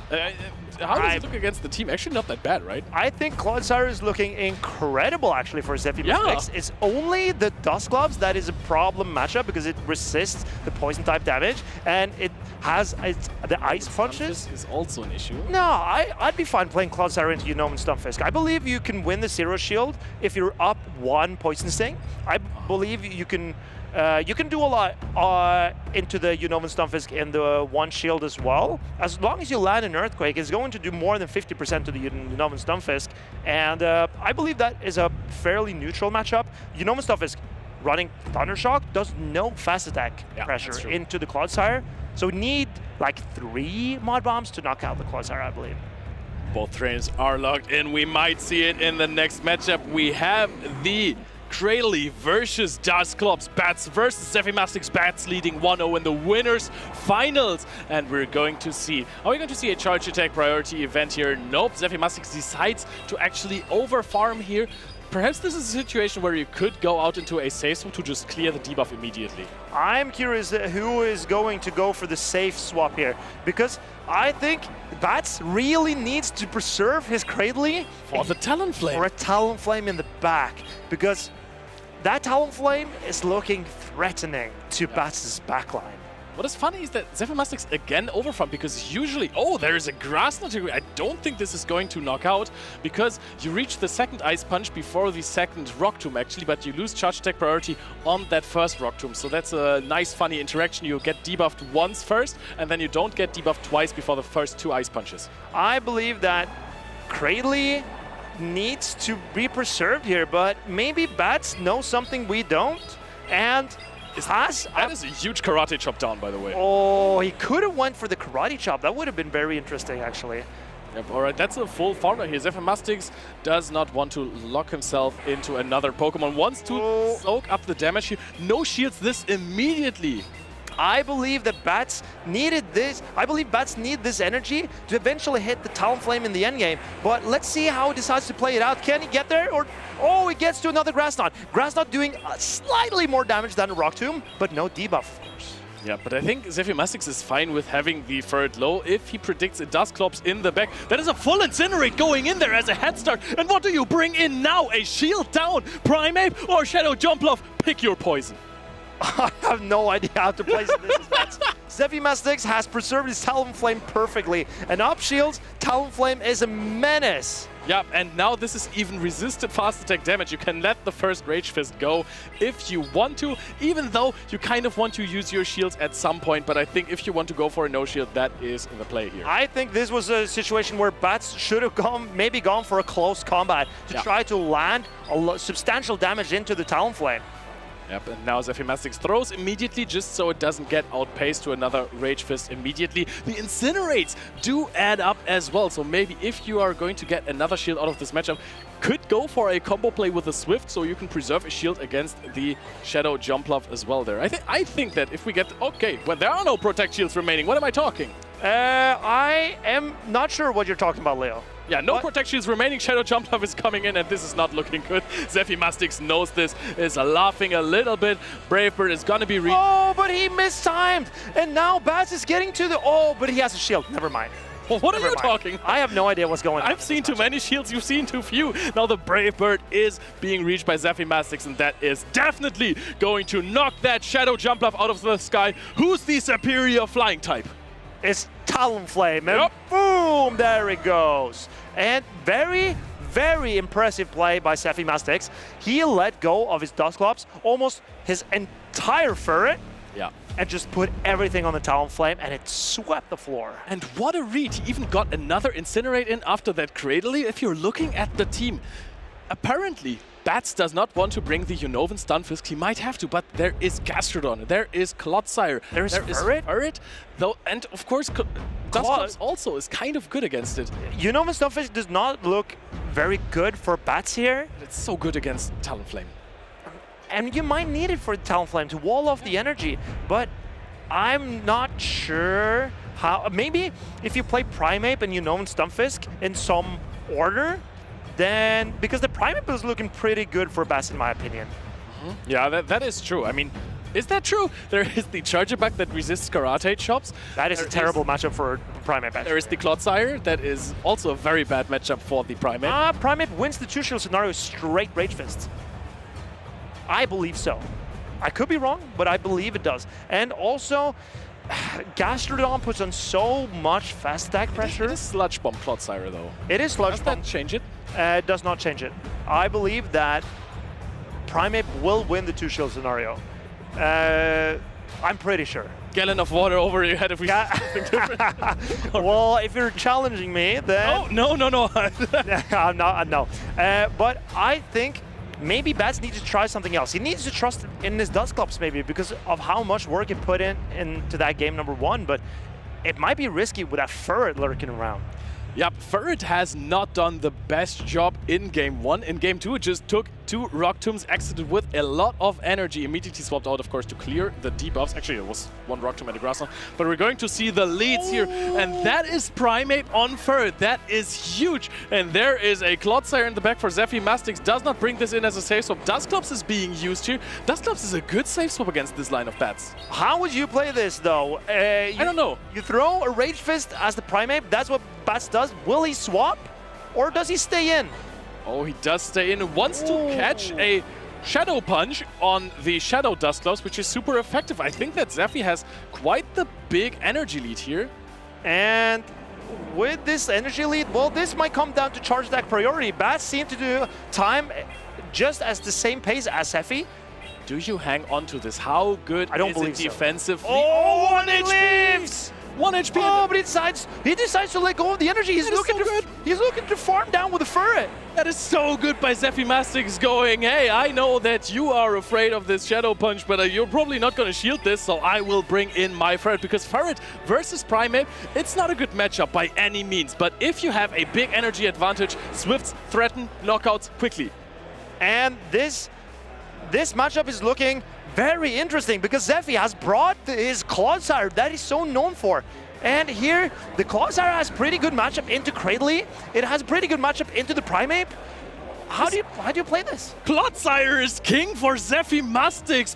Fitting to the last name. Bats now going to throw some Grass Nuts. This is one of the matchups where you can't throw Rock Tomb because it is resisted, and you know that Zephy Mastix is not going to shield. And he knows this matchup. He's going straight for the Earthquake instead of Sludge Bomb.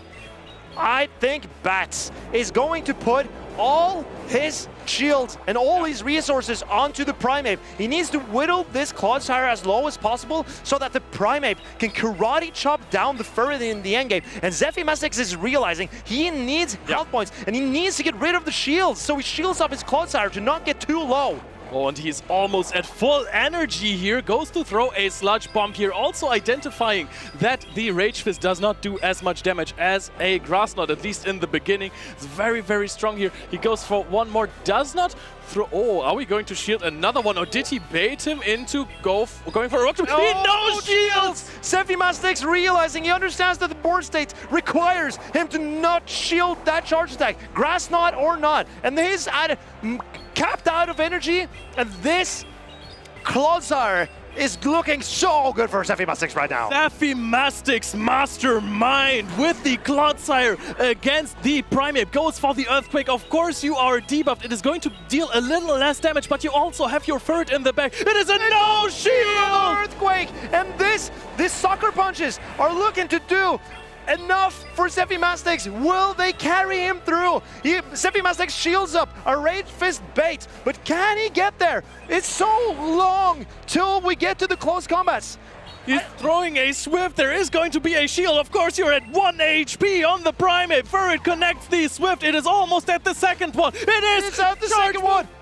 And Body Slam will knock out the Primeape, and Zephy Mastix has turned it around. Ferret into Primeape. He doesn't care. He let go of Dustclops with a lot of energy. He baited out the Shadow Dustclops with his own Dustclops, letting Bats think, hey, you can have the switch, you can have your Primeape on my Ferret, but I have the answer to Primeape. I have the answer to Cradilly, which you have brought every game, and that is my Clodsire. And Clodsire just reigns supreme here. It was so incredibly good. The Gliscor and the Gastrodon are sitting on it, and they're sitting well. And the Clodsire carrying the Gastrodon and Gliscor also carried Zephy Mastix in this game. The no-shield call on the Rock Tomb? The no-shield call on the Rock Tomb, the letting go of the Dustclops. This was a performance from Zephy Mastix for the ages, in my opinion. This was a love letter to Pokémon GO. It was absolutely phenomenal what he brought to the table here in that situation, going, hey, your Primeape, very heavy hitter, but not against my Clodsire. First, Rage Fist wouldn't deal as much damage as a Grass Knot would in this instance. So I'm going to shield this one. You now know that I want to have shields, so you're going to throw a Rock Tomb, because getting the attack debuff also helps you in that matchup. I'm just gonna no-shield that one, maximizing everything. Energy, shields, HP, crazy. I am surprised by how this game turned out, because it looked so good for Bats in the beginning. And Zephy Mastix, he made some really unconventional choices, not throwing the energy from Dustclops into the Shadow Dustclops on Bats, but wanting the energy on his own Ferret to threaten the Primeape in the endgame. I'm just in awe from the play of Zephy Mastix. Another trainer trusting the Ferret is something. It's a W in my books, I will be honest with you. There you could see the Ice Punch. Ferret could not beat that Shadow Dustclops, so Zephy Mastix needed to make some decisions there on how to reconsider this game. And then in game 2, Zephymastix letting go of his Dusclops and his Ferret just for the Talonflame to sweep the endgame. Incredible awareness of Talonflame's potential, in my opinion, and he changes it up entirely for game 3. Yeah, bringing a Clodsire instead of a Talonflame is an incredibly different strategy. Showing Bats in game 2, hey, you need to preserve your Cradily. You can't play it in the lead with the line that you're running because else I have so much potential on my Talonflame. Look at the Snow Shield call. That was absolutely brilliant. Zephymastix showing an absolute masterclass of Pokémon GO team building mind games, and he's appreciating it himself. Yeah, I'm 100% sure that Zephymastix is very proud of this play. He goes through his group undefeated and will be in winners bracket day 2. Yeah, and he has had a tough season so far. He's attended many tournaments, and those did not all go too well for him. He went quite far at EYC, I think even around top 16, where he then lost to Marto Galde. All right, correct. One shield call, I think. So this time around, he got the shield calls right. I'm very happy for Zephymastix. He really absolutely. I mean, he's a regional winner after all, so there's no doubt that he has the potential to really go all the way. But he needs to find his footing. When he's comfortable, he can take the game off of anyone. And with his favorite Pokemon, Gastrodon and Clodsire, he's been playing those for ages, I know. Yeah. And he just waited for the perfect partner for both Clodsire and Gastrodon, and turns out to be that Ferret. Ferret is incredibly cool. I've been saying trust the Ferret ever since the Might and Mastery update.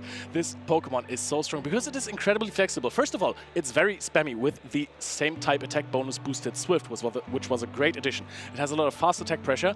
It has coverage against the best defensive typing in the game, which is water. So with the Trailblaze, you're even upping the damage of your Sucker Punches.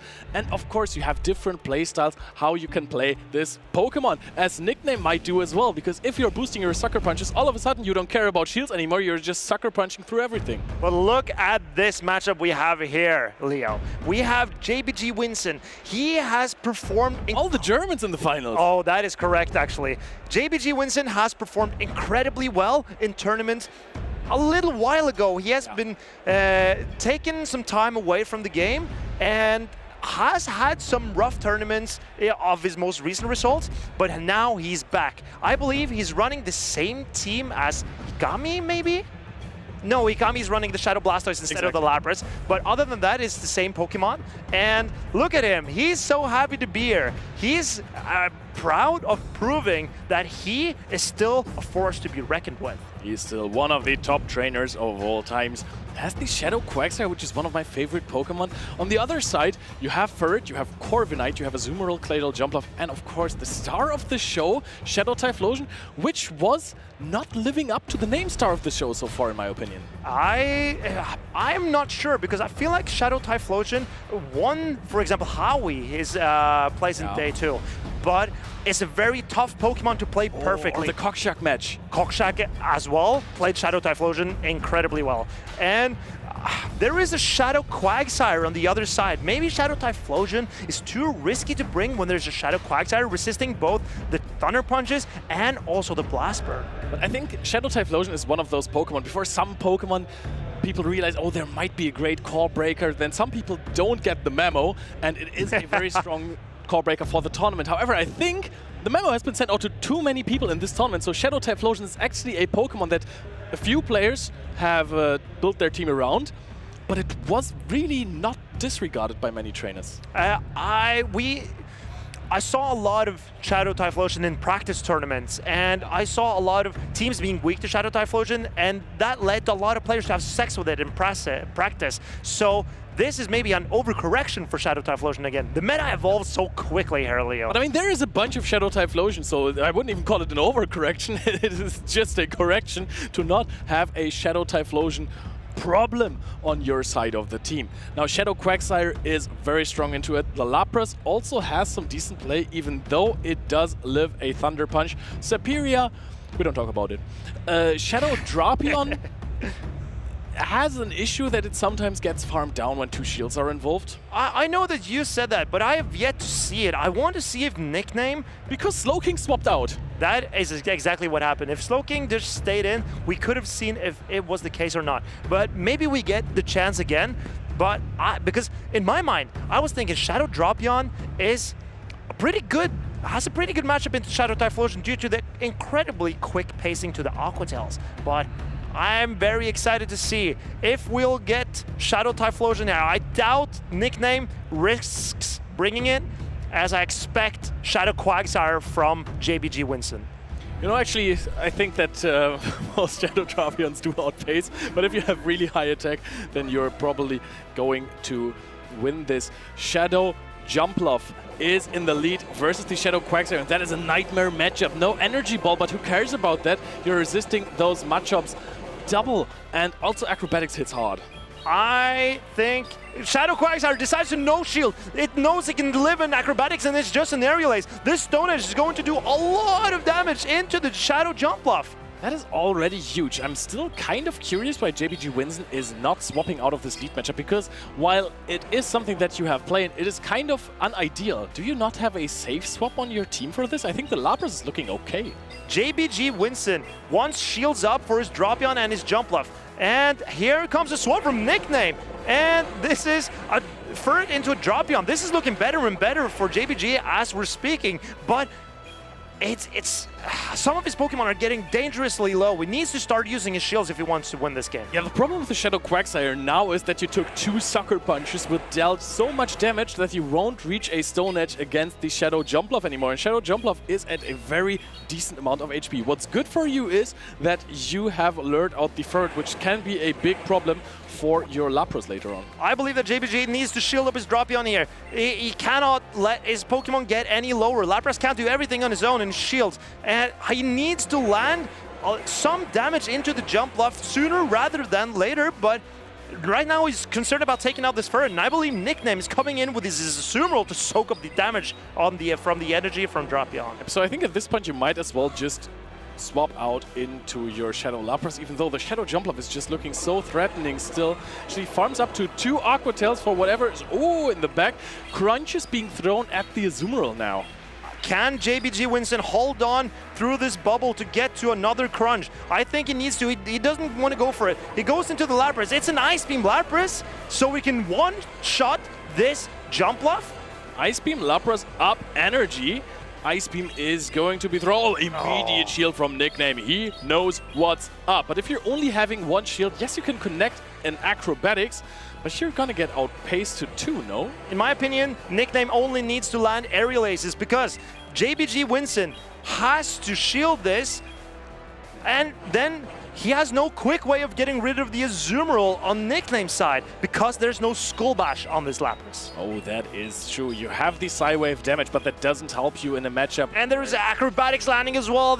All the Pokemon of JBG Winston are getting so low, and the Azumarill is still healthy for Nickname in the back. Everything is in bubble or play rough range. This might come down to a catch for JBG Winston. The next question is, can the Shadow Quagsire still reach a charge attack here? There's immediately an Ice Beam being thrown. Tries to go for a farm down Ice Beam? Is this enough? Or can the Lapras get to another charge attack? It definitely will. It definitely will. Maybe this was a bit of a too brave of a play from Nickname, because if JBG Winston, he needs to land a Stone Edge from the Shadow Quagsire. Can he get there? Yep, he's going to maximize the damage from his Psywaves. We're almost at another charge attack here. I think that you're trying to go for a Crunch, get a debuff, and then, we're going to throw an Aqua Tail. Only it hangs on. He could have gone for 2. But this means that JBG Winston might only have to land an Aqua Tail from Quagsire if he can get there. If maybe an Aqua Tail is enough. I think he already has the Aqua Tail. Throws on charge attack priority. How strong is this Azumarill? How powerful? JBG Winston doubts if this is enough. Nickname doesn't know either. And it hangs on. Not even close. Azumarill stands strong, surviving this on not even 1 HP, but I want to say 10. Goes for a play rough here to knock out. And I think that if JBG Winston realized that he could go for a Crunch, this might have changed. I agree. The Crunch, he needed to reach either the Crunch or the Stone Edge. Yeah. The Quagsire either needed to hold on through 1 bubble, and so did the Dropion. And I'm not sure if the Quagsire did. It was literally on 1 HP. It was. The Shadow Dropion, if it... as it held on, going for the crunch was the win condition. But I understand that feels a bit risky for JBG in that situation. If you haven't thrown too many Shadow boosted Aqua Tails into the Azumarill, you might not know how little damage it does. So in this situation, I understand rather going for the safe route to get in total 2 Aqua Tails from different Pokemon onto that Azumarill instead of trying to go for that heavier hitting crunch. But in the end, it cost him the game. It did. And JBG will have learned from this. There is a bulk point, as we mentioned previously. That means you can have a so high defense that you take 1 less attack, 1 less damage from your opponent's attack for Shadow Dropion. If the Shadow Dropion has a high defense stat, then it can take 1 less damage from the bubbles of Azumarill. That is big. Making that matchup a lot safer for the Shadow Dropion. And maybe JBG Winston has that Dropion that gets a bulk point against an Azumarill. That exact matchup is actually the reason why some trainers decide to play with a little bit of attack on the Azumarill. Because yes, you have problems in the mirror with hanging on to the third play rough, but that's fine. The other Azumarill is also going to be deep in the red, so you can possibly farm it down if you have some fast attack pressure on other Pokemon. And that will also let you win charge attack priority against other Azumarill. And if the opponent is also running some attack on their Azumarill, they're not hanging on after the play rough after all. So you need more attack. Oh, just boost up the attack trainers. This is the advice that you're getting from Leonard in this game. Yeah, 4-star Azumarill. Wow. I would be amazed to see your 4-star Azumarill. I think I don't have one. But if I had one, I would run it, definitely. Are you changing out, are you swapping out the Azumarill for this game, or are you sticking with it if your nickname? I mean, there's a Tinkaton that can be handled decently well. Lapras isn't the worst thing if it doesn't have Skull Bash. I think you stick with it, but there is a heavy line against it. Superior into the Corviknight, though. That is an absolute train wreck. Ferret answering the Shadow Quagsire. This is nightmare scenario for JBG Winston. He did not want to see the Ferret here. He did not want to see the Corviknight in the lead. And nickname, he is happy with how this is going. But he's throwing the Swift. Is JBG Winston going to shield this? If this is a no-shield, that could be a potential lose condition here. JBG Winston does not call it. There is still some residual energy left, but you're going to outpace to that Stone Edge. Throws an Aqua Tail, and it gets shielded immediately. Maybe JBG Winston wants to get shields down, but I am not sure if that is helpful for his Dropion, because if the Dropion's still lined up against either the Corviknight or the Azumarill, it's still going to be risky. But JBG Winston, he's putting it all on the Quagsire here. Yep, Dropion doesn't appreciate charge attack. Could have done one more. Mud Shot here is going to throw an Aqua Tail. Nickname is going to keep the switch alive for him. Wants to have that Corviknight on the Superior, because otherwise it would be Azumarill on Superior. A catch of the Swift, so you have some energy left on the Quagsire as a potential win condition later. However, this Corviknight is looking so strong right now because it can take all the energy from the Superior, and Nickname is clever. He's storing up a Swift on the Ferret for use in the late game. And the Frenzy Plant is an incredible charge attack, but against a Corviknight, it's not going to do a lot. Yeah, ooh, that is pitiful damage. Of course, also the Sucker Punches and the Swift dealt quite the sizable chunk, so you can go to maximum energy with that Corviknight. And I think at some point even an Iron Head is going to knock out. If it doesn't knock out, even better, you get more Sand Attacks in. I think JBG knows that this is looking bleak for him. Yeah. He knows that the Corviknight is very, very threatening, and he's not even getting to another attack on the Superior. How? More damage than I expected, actually, from the Iron Head. Yeah, Iron Head is an attack. It's one attack. It one is of the an attacks attack. of all times. Sky Attack is being launched into that Shadow Dropion. I don't even think that we're in crunch range on the Corviknight quite yet, depending on the Corviknight. So farm up some more Poison Stings here. Goes for an Aqua Tail, but this is not going to be enough. Maybe the crunch would have knocked out the Corviknight, but he needs to store up attack. Oh, and JBG knows. You could tell on his face. I think he's given up already. because this is looking very tough for him. And Nickname also just recently been crowned a regional champion again. He is nodding no. This is going to be me on the winner's side. Once again, we're going to see another crunch being thrown into the Azumarill. Nickname stuck with the Azumarill in this line, but it really didn't do a lot of work. This is just now soaking some damage. And I gotta say that the Furret coming in to clutch this game up for Nickname. And JBG, it did what he could, but against Nickname, the force that is Nickname does not get stopped by Superior Drapion and Shadow Quagsire. Nickname wins this too. Oh, we trust the Furret in Utrecht. What a win. Nickname, another big name in the top cut, another big threat that you have to deal with if you want to go through this tournament. And JBG wins, and of course, still happy with his performance. Also, he's not out of the tournament yet. He's still in his losers finals, and I spoke to Nickname before this season, or at the end of last season, I believe, and Nickname considered retiring from competitive play. I'm so happy he didn't. I'm so happy he didn't too, because now we get to see all this brilliant gameplay here on stage in Utrecht. Yep. He just went in there. 2 JBG wins. We have said so many close winners finals now. This was not one of them. This was a pure show of domination from Nickname. Of course, he is one of the best trainers that we have in Europe, and if he continues at that pace, he might as well take it all. I mean, I remember in Stockholm when Nickname was knocking on the door for the Travel Award.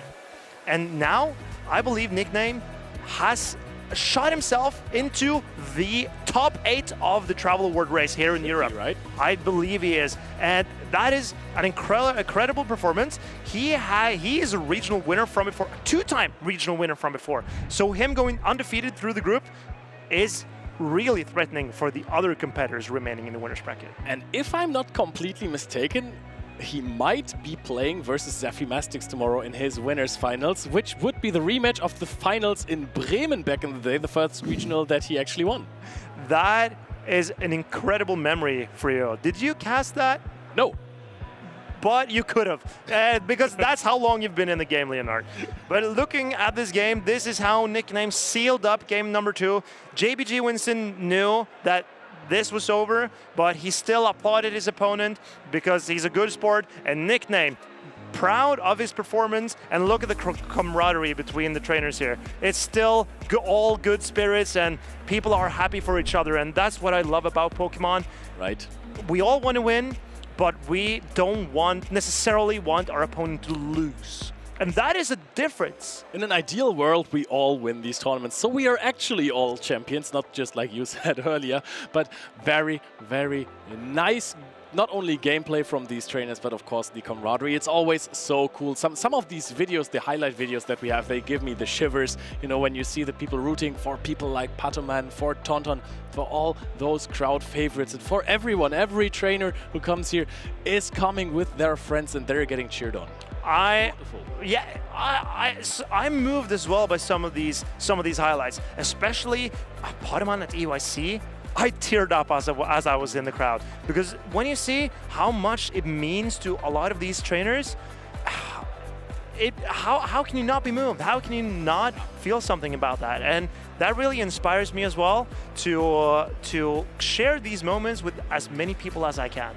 One of my favorite moments that got me emotional was the regional Dortmund finals, actually, when Arceus Aurelius won versus Colin 6, and you could really see how much it meant to him. He was sitting on the ground, just after completely yelling everything out, he just sat down and was like, "Oh wow, did I really do this?" Dude, I broke down so hard after that. It's still on my Instagram, actually, that replay of that game, and I gotta say, when I won that, it was just the feeling that as a player you get when you finally win a regional is like such a confirmation that of all the time that you've put in and all the effort that you put into this game, this passion that we have and that we share, it's so rewarding and you feel whole. And I'm not saying that I need this to feel whole, but it's just so, it's so rewarding. I'm just so happy that I had that success, and I really owe it to all of these players who feel that success right now. must be nice. Well, you really deserved it. It was crazy. What I really liked was the banter with Colin, or not really banter, but that you just sat down in the interview before the grand finals. You said, I think I have this. I have the advantage. I realized that I needed to get under Colin's skin a little bit and try to win the mind game, because I was coming in from the loose bracket. He was undefeated in the tournament, and he had beaten me previously in day one. So I felt like I need to put the pressure on him. And I spoke to Colin afterwards, and he said, I felt like I was going to lose going into that game. So I got the edge that way. Yep, you got into his head, and then you did end up winning with a very cool Talonflame performance, I think. Flame Charge. Yeah, very strong charge attack. What do you think? Would you run Flame Charge in this event, or would you run Brave Bird? Or Flame Charge Brave Bird? I would run Fly, but I've been running Flame Charge recently just for Diggersby consistency and also to scare away Tinkaton as much as possible, because with the team I had, I really didn't want to play against Tinkatons, so I put Talonflame there to scare it away as much as I could, and it worked pretty well. So I would run Flame Charge. Yeah, I mean, you're a fantastic Talonflame player. You actually got to be a champion with it, but Marcus, that was quite a while ago. Who became a champion more recently is Nickname, and he is also the person that we're going to interview for this winner's interview. So Amanda, take it away. Thank you. From mind games to nicknames here, going in from the winner's side of the bracket. How does it feel to have another strong performance at another tournament? It feels really good, especially at such a big tournament like Utrecht is. Yeah, I'm very happy that I won. I had some couple very hard matchups, including this one, so yeah, very happy. So previously you were the Bremen regional champion. Most recently you were in Stockholm. You're the only person on the European winners who has won a championship before. Do you think that you're going to be the only one in Europe to win 2 championships this season? I would like it to happen. We'll see tomorrow. We'll see tomorrow what happens.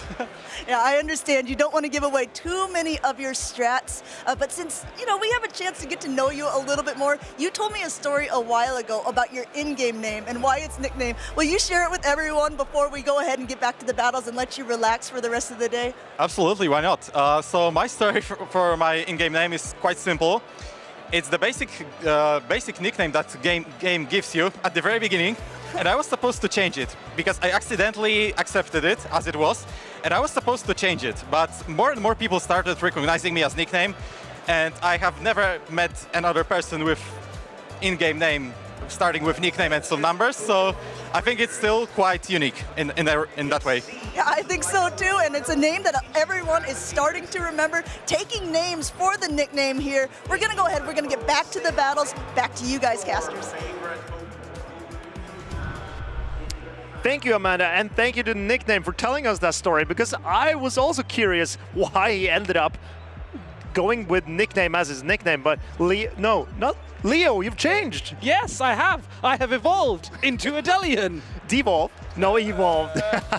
No, but make of that what you will. You can comment in the Twitch chat with your decision on whether it's an evolution or devolution. Bear in mind that really random devolution fact, Mew, a very old Mew TCG card from the Pokemon trading card game, had an attack called Devolution Beam, which actually devolved one of your Pokemon on your opponent's side. Really? That just popped in my head just because you said that. Well, I'm happy you have some references ready, but I know there's a card in TCG called Devolution now. It's a TM, so you can de-evolve Pokemon on your opponent's side. But we are not playing TCG here, are we? Are we not? I think we're playing video game. No, wait. It's the phone where it's the game where you use your phone to catch Pokemon to then battle with them in order to win championship glory. Oh, you mean Pokemon GO? That is what we're playing here. Yeah, so if you're just tuned in, we are playing Pokemon GO. We're at the Special Championship in Utrecht, Holland, or Netherlands? I'm not sure actually. But here we are in Utrecht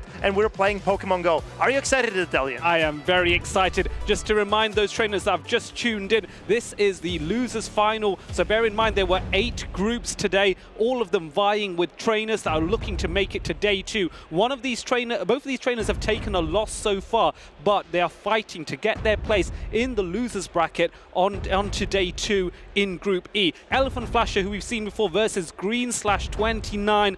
Two fabulous trainers here. Let's take a look at Elephant Flash's team as it comes up. We can see a relatively meta team. The Forest stands out for me, and of course Tinkaton is a pick that I think was always going to be amazing in this meta. I see Fire, Water, Grass combination. Azumarill, Talonflame, and Cradley. Very tough to break these Pokemon apart. And then you have Furret and Claydol. Furret struggling against Dropion and fighting types, and Claydol being a psychic and ground type. Usually beats Dropion, usually beats fighting types. This is a very good core. And then Tinkaton is just one of the best neutral Pokemon in the meta with the best, possibly the best typing in the game. Yes, Fairy and Steel is so good to play with. It has very few weaknesses, fire and ground being the most common ones, and that's why we see both trainers using Talonflame here, because they want to deal with that Tinkaton. Talonflame is one of the hardest answers in the meta at the moment. We also have to pay homage to Corviknight as well, because Corviknight does have access to Sand Attack, which allows it to do some damage on Tinkaton as well, which is kind of a reverse of what the lore should be, in my view. I see another Fire, Water, Grass combination with Talonflame, Golisopod, and Cradley here. Then we see another Claydol and kind of a Dark type in Dropion, but the Green Slash has decided to go with Corviknight as his Steel type instead of Tinkaton. Possibly because Corviknight beats Tinkaton, you think? Yes, that might be the reason. It's something different. Remember, we saw Skarmory in the past in metas in the past where Skarmory was so useful just because of its a wide array of defenses. Corviknight is another example here, but does have a little bit more attack. Let's see what these two trainers come out with as Green Slash launches out the Shadow Drapion to face off against the Claydol. This is looking kind of good for Elephant Flasher. And we've seen players take on this matchup several times. The energy from Green Slash will threaten the Claydol immensely. But look at the Dropion, it's getting so low. Already, it's just been 5 Mud Slaps, I believe, from Elephant Flasher, but Green Slash looking to time his attacks perfectly in terms of getting the maximum amount of energy, and does get a catch there as well, which is nice. This is a neutral attack because Rock Tomb does super effective damage to the flying type, but resisted damage to steel. So a debuff, and Corviknight is no longer going to be able to attack quite so effectively. But detrimental catch could it be, because it was a debuff. Rock Tomb has a debuff, so the Corviknight now won't do as much damage as it did before, and in my opinion, Corviknight already struggles with his damage output. Yeah, you are absolutely right. However, in this environment against Azumarill, it might be one of those things where it allows Elephant Flasher to be more comfortable farming up more energy, and it does allow, therefore, Green Slash to launch more Sky attacks than would otherwise be intended, just because that debuff gives Elephant Flasher a bit too much confidence, potentially. Here comes an Ice Beam. I believe this will, if not knock out, is very close to knocking out the Corviknight. I don't think Green Slash is getting to another attack on this Corviknight, but he saves it and swaps in Cradley. Elephant Flasher has Ice Beam ready and Green Slash shields. Yes, Cradley is one big weakness, is Ice types. Rock types do not resist Ice type attacks, and the Grass typing gives it that weakness. And swap out into the Forret here, which means that Cradley has to start weakening the attack of this Forret with the Rock Tomb, which will go unshielded, I believe, because it's not going to knock out. Elephant Flasher is looking to boost up his attacks with the Trailblaze, so the Sucker Punches can do more damage and neutralize the attack again after the Rock Tomb debuff. The Cradley is getting lower and lower, and Green Slash's Pokemon are all getting really low here, Delian. Yeah, they are, and so this is where it's going to be a trade-off. You have debuffs fighting against buffing attacks here, and it's going to be a key thing. The downside is that Cradley is always going to have a slight advantage going in to try and get the Aqua Tail off to try and knock out the Forest, but I don't think this is a play. I don't think this is enough, you know. I would oh, that's a great play from Elephant Flasher, I believe. It goes into the Claydol. Can it farm down before it gets to the Aqua Tail? It just gets there. Incredible play by Elephant Flasher, timing the moves perfectly. And now he's coming out with a lot of energy on his Claydol. Yes, and Claydol with energy is going to be very strong. It does have access to the Ice Beam as well as the Rock Tomb. The Ice Beam is going to be able to knock out, but trying to get even more farm here. Maybe get to even 2 Rock Tombs, which might be enough. This is the play. Green Slash is making the shield, but is he aware that there is another Rock Tomb available? I believe that the Claydol hangs on and gets to a final Rock Tomb before going down, and this might take out this Cradily. And that would be very important. Cradily has a lot of energy there, but now all of that goes to waste. Corviknight is really low, but even so, Mudslap is able to take that out. A single resisted attack in Pokemon Go takes Claydol out. Sorry, takes Corviknight out, and Claydol reigns supreme here. And that is my issue with Corviknight. You see, as a flying type, it still didn't do enough damage and didn't resist the damage from Claydol enough to handle the ground type that well. Corviknight having Sand Attack, that's not the same type attack as Steel or Flying that is Corviknight's type. That's so it true. doesn't get the same type attack bonus. Exactly, and that makes Sand Attack not as threatening as a fast attack. Yeah, that's true. I mean, we look at other examples of one-turn attacks. Psywave with Malamar, Psywave with, well, I was going to say Psywave with Lapras, but that's not the same type of attack bonus. So let's stick with the example of Malamar, or indeed some dragon types such as Goodra, Shadow Dragonair, Shadow Dragonite.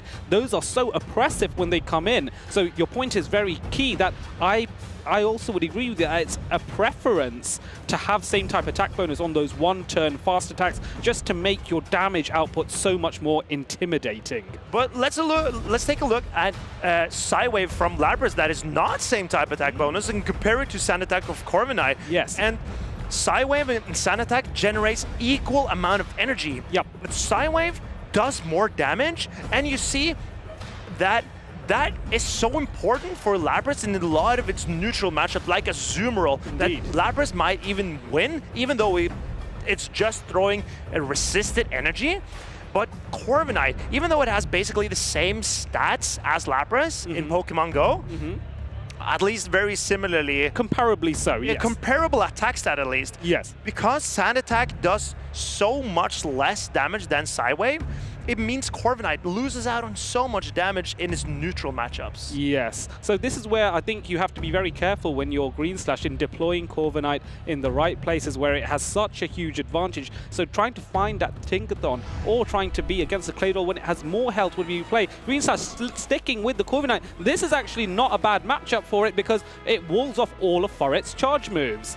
The energy from Furret goes nowhere into a Corviknight, and Green Slash has the response to the Claydol. But is this where you want to use your Cradily? This is a very interesting play from Green Slash when he has the Golisopod in the back. Yes, although I wonder if he didn't want to take super effective Rock Tombs. He's aware that Cradily can withstand one Ice Beam from Claydol, and maybe this is the play where he's hoping to maybe farm down potentially, but the shield comes through, and let's see now how that impacts the matchup, because Rock Tomb at this range may potentially knock out as well, going for a full farm. And it will win charge attack priority against the Claydol. This Rock Tomb will knock out the Claydol if Elephant Flasher decides to let it go when he does. Yes, I think that was enough, and I think what's nice for Green Slash is given Cradily a bit of energy, and now Furret can be deployed here to try and weaken this Cradily a bit more, but a Rock Tomb is going to come through before Furret can launch any attacks at all. And Green Slash knows that he doesn't need a shield against the Furret because the energy goes nowhere into the Corviknight, but he also really wants to keep his Golisopod away from the Furret because that is a terrible matchup for the Golisopod. Yes, quite right. Golisopod is running Shadow Claw, which is double resisted into the normal typing that Furret is. The Trailblaze isn't enough, just about survives, and that means another Rock Tomb comes through. This is not ideal for Elephant Flasher. I think Elephant Flasher is going to let it go and put it all on his Azumarill, but now, oh, Green Slash reads the swap and comes straight in with his Golisopod. I believe that Green Slash will just expend his Golisopod here so that he can bank it all on the Corviknight to win in the endgame. Yes, and of course, you have to remember that Azumarill does actually wall all of Golisopod's charge attacks as well, because Fairy resists Bug and Water resists Water. So this is going to be a case where you're going for the most damaging charge attack if you are Golisopod and going for that Aqua Jet here, but have to be mindful of those Play Roughs, which are going to be a problem. There is a beautiful catch, a Fairy type attack landing on the Corviknight, which is a Steel type, resisted damage here rather than neutral. Really peculiar play by Green Slash here. Realized how to negate as much energy from the Azumarill as possible, and that was by catching the Play Rough on the Corviknight. Here comes an Ice Beam. This does neutral damage to the Steel and Flying type Corviknight, 2 of these ice beams won't be enough. Maybe with the added bubbles. Yes, it could have been, but Green Slash is going to actually launch the Iron Head nice and early, actually teasing a shield from Elephant Flasher here, because Elephant Flasher wants to get some more damage off on the Corviknight, who is going to get to their charge attack, but Iron Head is able to outpace 2 shields invested onto Azumarill here. This is everything that Elephant Flasher needs. He needs to protect this Azumarill at all costs, he feels, in the subsequent matchup. But both of his Pokemon are so low. I believe Green Slash lets this go. He's going to bank it on the Golisopod, because Golisopod will now be able to double up on charge attacks and then take out, or maybe just farm down the Azumarill and throw the energy into the Furret. Yes, and Furret, despite the fact that Furret is a normal type, the threat from Golisopod is no longer going to be the Shadow Claws. It's going to be those X-Scissors and those Aqua Jets, and immediately Furret comes in and the Aqua Jet is launched. Furret can do nothing. It's so low on HP that even a minor flick of Golisopod's talons, its claws, are going to be enough to take out the Furret. And Golisopod farms down the Azumarill to win Game 2 for Green Slash. This is a nail-biter, Adelian. Yeah, absolutely. Both of these trainers are so aware of each other's plays. Both of these trainers have got so far, because at the end of the day, if you've got to the losers finals, that means you've taken a loss, you've learned from that loss, and you have won every single match so far, bar your initial loss, that is, to get all the way to the finals. This is a matchup where whoever wins ends up in day 2, and that's a huge accolade in a tournament of this size. I see Green Slash running his Corviknight. And he wants to scare away the Tinkaton from Elephant Flasher, because that means he can run his Cradily more freely. Cradily doesn't have any terrible matchups against Elephant Flasher other than that Tinkaton. And Tinkaton, as we mentioned briefly earlier, yes, is terrible into that Corviknight. Corviknight, as a Steel Flying type, resists Play Rough because of the Steel type, and also resists Bulldoze because of the Flying type. Yes, and Flying type is a double resistance. Bearing in mind, comparing Pokemon Go with the video games, Pokemon Go, you do not have immunities. Instead, you have double resistances impacting instead. So if you consider the Bulldoze ground type attack against Corviknight, the Flying type is a double resistance, and then the Steel typing is a single super effective effect. Those cancel out to become a single resistance when you're considering ground types into a Corviknight, or indeed a Talonflame in this example on Green Slash's side. Exactly the same relationship between those, actually. Yeah. So, very interesting to see what these players are going for. Will Elephant Flasher take the risk of running his Tinkaton, or is he trusting the Azumarill? The Azumarill only has one terrible matchup, and that is the Cradily on Green Slash's side. And Green Slash has bought Cradily every match so far, so Elephant Flasher has to consider that. But bear in mind that if you can weaken that Cradily enough, an Ice Beam from Azumarill might be enough to get the knockout if, say, Cradily is already on close to half health or something like that. So maybe it's a play here to try and lure that Cradily out, weaken and soften it, and then Azumarill can finish it off with an Ice Beam in the end game. But let's find out, as both these trainers are locked in. We're going into that decisive Game 3. Azumarill faces off against Golisopod. And the Golisopod into the Azumarill is not a great matchup for the Golisopod, but it can farm up energy, it can tank a Play Rough, and it can swap out eventually, because Golisopod is also water type, so the bubbles are resisted. Yes. And the Ice Beams are. It's only really the Play Rough that is a threat at all. Azumarill is able to launch that, but it requires at least 6 bubbles to get to the first Play Rough, whereas Golisopod is able to get to those Aqua Jets in only 5 Shadow Claws. Green Slash is expecting a Furret in the back, probably. He wants to shield up his Golisopod so he can try to align the Corviknight onto the Furret. Yes, that is right, and that would be a very advantageous position as well. Bearing in mind that shields will not be needed. He does make a catch here. On the Play Rough! Yes, this is a catch, but it's an interesting one because it's a neutral attack, so it's still going to do a respectable amount of damage onto the Cradily, but then allows a swap in here, bringing in the Claydol, which is unusual. A grass type is going to have a good time against a ground type Pokemon like Claydol. But Claydol is tanky, and Cradily does not put up a lot of fast attack damage. Yes. But Elephant Flasher let the Grass Knot through. He was expecting Green Slash to throw a Rock Tomb. That would have not done a lot to the ground type Claydol. But Green Slash threw the Grass Knot. Yeah, and this is interesting. So notice here, Green Slash actually went over-farmed a little bit, and the reason for that is he wants his Cradily to be as low as possible so that if he does secure the knockout on Claydol, that's less farm for his opponent coming in. In this case, the Furret, and now Golisopod responds to that Furret. There is no need for that Shadow Claw energy. We're going straight in with the Aqua Jets. But this is very impressive by Green Slash, in my opinion, because he knows that the Corviknight will wall off the energy from the Furret. If he can get Furret low and Elephant Flasher goes for a lot of energy on the Furret, that won't matter into the Steel-type Corviknight. Yes, you're luring your opponent into a trap of thinking that the energy he's about to gain is going to be useful. Elephant Flasher, though, aware of the counts on Golisopod, is able to get the Trailblaze off, which is going to make those Sucker Punches a lot more threatening too. And here, he shields up his Golisopod to get to another Aqua Jet. And this is to threaten the Furret with almost a knockout, because the Corviknight does not care about this energy. And here comes the Corviknight. And the Furret is boosted, so the Sucker Punch will start do a lot of damage.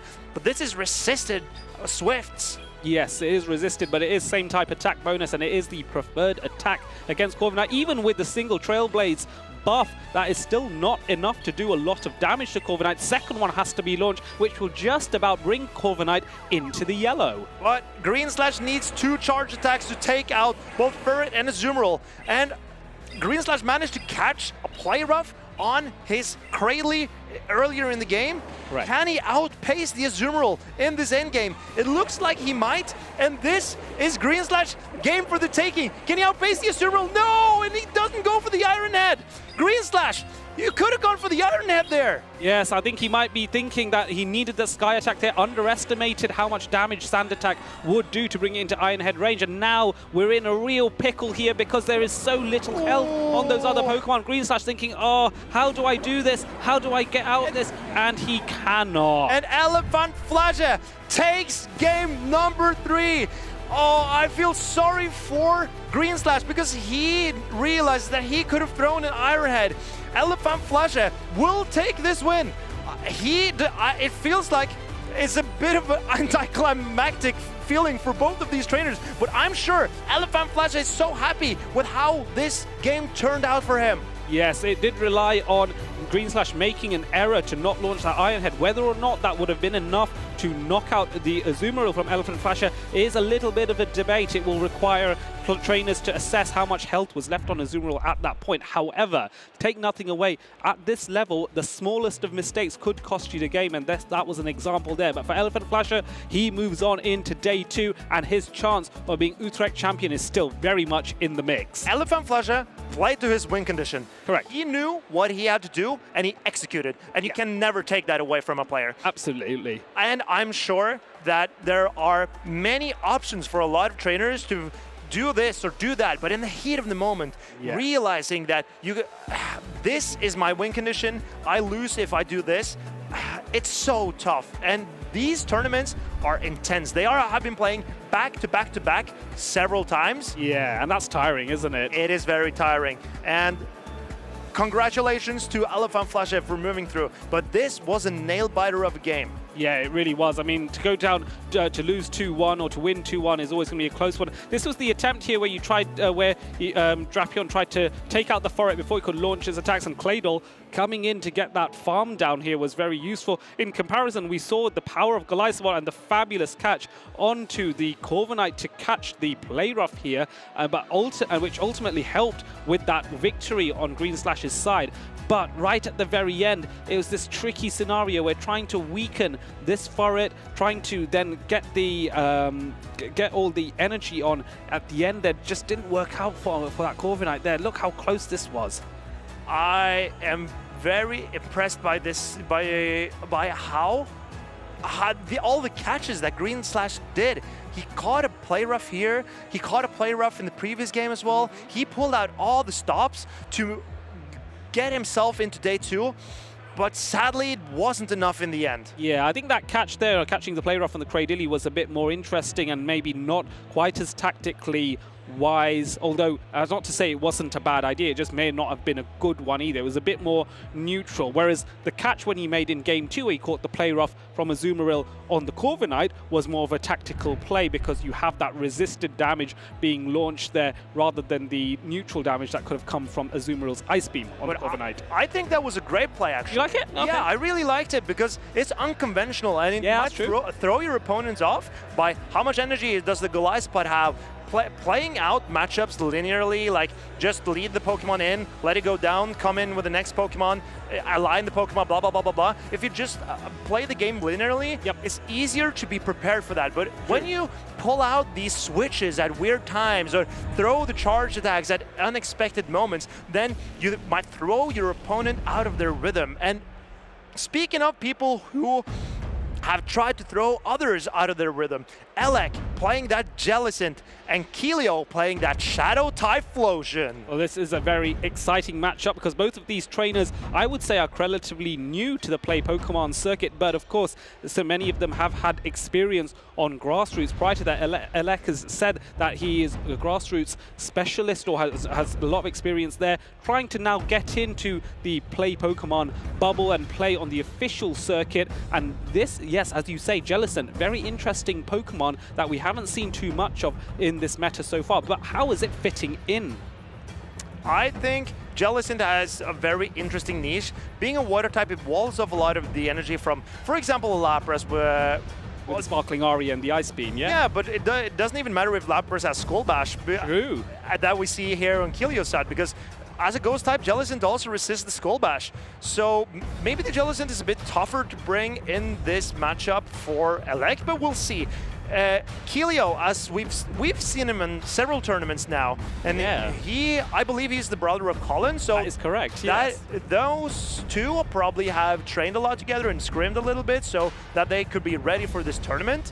I mean, if you are scrimming against Colin 6 and you're getting beaten by him all the time, after a while you'll get sick of it. You go, you know what? I need to beat my brother. I need to show that I'm just as good as him. And so this attrition of practice has allowed Keelio to get so far in this tournament, and now he stands at the cusp of being able to go into day 2 and match up with his brother's record, who has many day 2 so far, if not regional. So how much closer can Keelio get to mirroring what his brother's achievements are? Right now, Keelio has outperformed his brother here in Utrecht. Oh, wow. Keelio has made it to loser finals, while Colin made it to losers round 5. That means Keelio is the brother that are performing, are keeping the family's honor in this tournament. Right, I see. So move over, Colin 6. There is a new face now in that family as Keelio turns up the heat here with the Shadow Typhlosion, which is going to be that standout Pokemon. And to be honest, Shadow Typhlosion doesn't look half bad against Elec's team. The Jellicent and the Lapras are the only partial threats, and maybe actually the Diggersby, I would say. But even those two Pokemon, the Lapras and Jellicent, do fear that Thunder Punch. So I am going to be very interested to see if Shadow Typhlosion features here. I did say earlier in the matchup that I preferred Talonflame just because it could wall off Tinkaton here, whereas the Bulldozers are a threat to the Shadow Typhlosion. But that being said, the fact that Shadow Typhlosion is so popular with some of these top trainers is making me now rethink. And also, let's not forget one more thing. Typhlosion's Thunder Punch threatens the Talonflame. It does. I think that Shadow Typhlosion can be a safe swap for Keelio here, because if you get a slight energy advantage, then you can start outpacing the Jellicent. You outpace the Lapras. Yes. You really beat the Tinkaton and the Jumpluff. And Diggersby really needs to land the Scorching Sands to threaten the Typhlosion with substantial damage. Yes. Just the Dropion that outpace the the Typhlosion. Yes, and that's a rare thing as well to have a Pokemon. It comes back to a point I was saying that Pokemon that generally can launch attacks quicker than 5 seconds, which is not the most common thing. They often have a small advantage because they're able to get crucial chip damage on early on certain Pokemon. If that Pokemon that is being launched on happens to be quite squishy, quite low on its defenses, like that Shadow Typhlosion, then this is where an advantage can be earned by Elec with that Aqua Tail on the Shadow Drapion. So we will see what both of these trainers are thinking of doing, what their rationale is, what are they going to lead with. It's going to be a very interesting match with two new faces to the scene. Exciting times to see these trainers getting ready to lock in and see what they can show us. Keelio with the Shadow Typhlosion and Elec with his Jellicent. And here we see Diggersby into the Jumpluff. Yes, and this is actually a decent matchup either way because you have to consider that this Jumpluff isn't running any grass-type attacks, which means Diggersby is a lot safer, but that Fire Punch will deal super effective damage. Also consider that Diggersby is running Quick Attack here, which is neutral, albeit same type attack bonus damage coming as well. So you can see that already there's a difference in health as Jumpluff is already a bit lower, but Acrobatics has changed that outcome. Acrobatics is such a hard-hitting attack. It puts Diggersby within the range of another Acrobatics. I believe that Elec needs to shield up the next Acrobatics coming in if he wants to preserve this Diggersby. Yes, and so he's opting to launch the Fire Punch just before the second Acrobatics can be farmed up to by Keelio's side. Keelio recognizing that 2 Fire Punches are not going to be enough, but this is now in a great farm down range for any Pokemon. So let's see if Elec opts to stay in on with a shield or opts to let this go. Thinking that Diggersby has done its job, let's find something else now to farm down this Jumpluff. I assume the Drapion is coming in to farm. Oh no, it goes into the Jellicent. Yes, and will he get that farm down? Oh, but the Keelio barely doesn't get to the Acrobatics. That was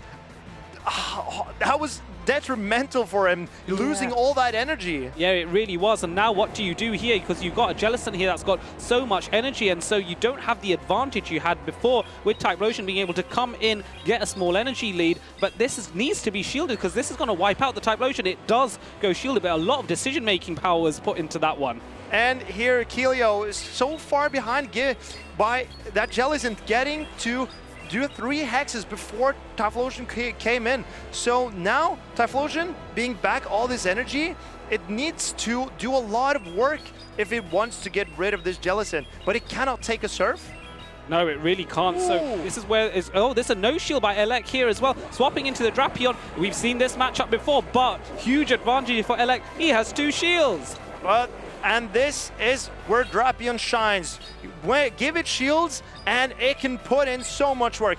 This energy is resisted by Azumarill, but still, the Poison Stings and the Crunches, they come out so quickly that Azumarill will eventually start to take a lot of damage here. Yeah, the damage really does build up. You can see an example here. Crunch plus the Poison Stings have already almost brought Azumarill into the yellow, and now Crunch being launched. I think Elec is looking for more debuffs here because Crunch is the same type attack bonus. It is the preferred attack here, even though both of these attacks, and there is that debuff that he wanted. And Keelio needs to strip the shields away from Elec, but Elec knows that he can live this Ice Beam, and Keelio has a Typhlosion in the back with a Thunder Punch, but how can he get around this Drapion now with 100 energy? Sadly, he misses out on the knockout, and Elec decides to shield, but yes, a charge attack, even though it's shielding, might do 1 damage. And will that be enough to knock out is the question. No, Drapion does survive and is able to get the Aqua Tail off.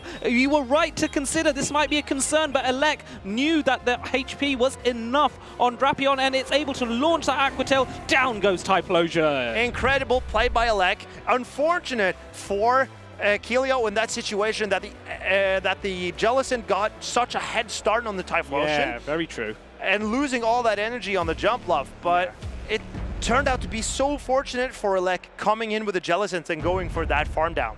Imagine how the dynamic would have changed if that attack through the shield had knocked out the Jellicent with all of, the Drapion with all that energy on it. how entertaining that would have been, because I reckon unless Jellicent had some energy there, which my memory is failing me here, but if Jellicent didn't have energy, I think one Incinerate from the Typhlosion would have been enough to knock out as well. I believe that the Jellicent was 1 hex away from the next serve, so the Incinerate wouldn't register, being that's a correct. 5-turn attack. Yes. So I believe that the Jellicent would get off the Hex and the Surf no matter what. So yes, the game was locked in regardless, shall we say. It was very tough for Kilio to come back from that, I would say. But there are still opportunities to do something about this for Kilio. I'm sure that he's now devising a plan on how we can get more out of his Pokemon in this game. I think there is definitely more to get out of Shadow Typhlosion. I don't think it's a bad Pokemon here. I do think that he needs to be more careful with it. He can't just launch it into another Pokemon that has an energy advantage, because that means both shields are going to go down. Yeah, sure, he might take all of his opponent's shields in the process, but he's ultimately going to lose that if he doesn't earn an advantage with that Typhlosion. So swapping it in order to get an energy lead, as you said, Marcus, would be a fabulous way forward. Another option is to lead with it and hope that you catch something that isn't going to enjoy dealing with the Incinerate. Or think this through. What if you lead with it, you manage to do 1 Incinerate and then, or 1 or 2 Incinerate, and then make a catch, banking that energy for later on. That might be a play as well, if Kilio can pull it off.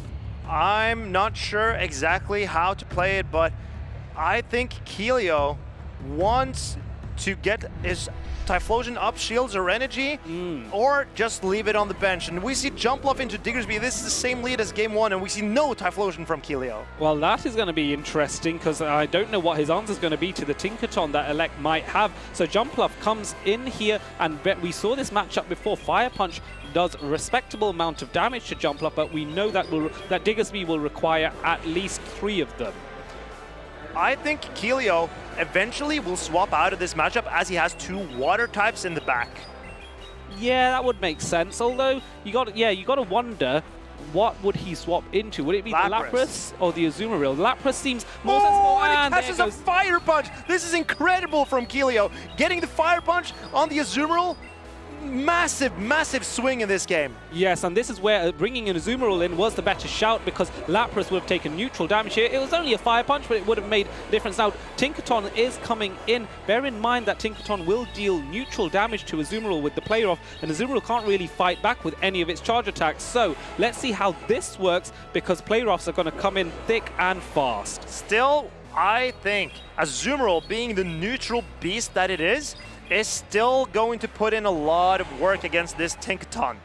Yes, the outpace, though, is something to be concerned about. Bear in mind, you require 6 bubbles for the first player off and 5 for the second. In that time, Tinkaton can launch multiple player offs, 2 at least, and have energy for more later on. So next player off is coming through. Is this now in farm down range after this second player off is launched by Azumarill? I actually think it is. I believe Kilio needs to swap in his Jumpluff to try to finish off this Tinkaton before it gets to another attack. And here we see a swap from Elec.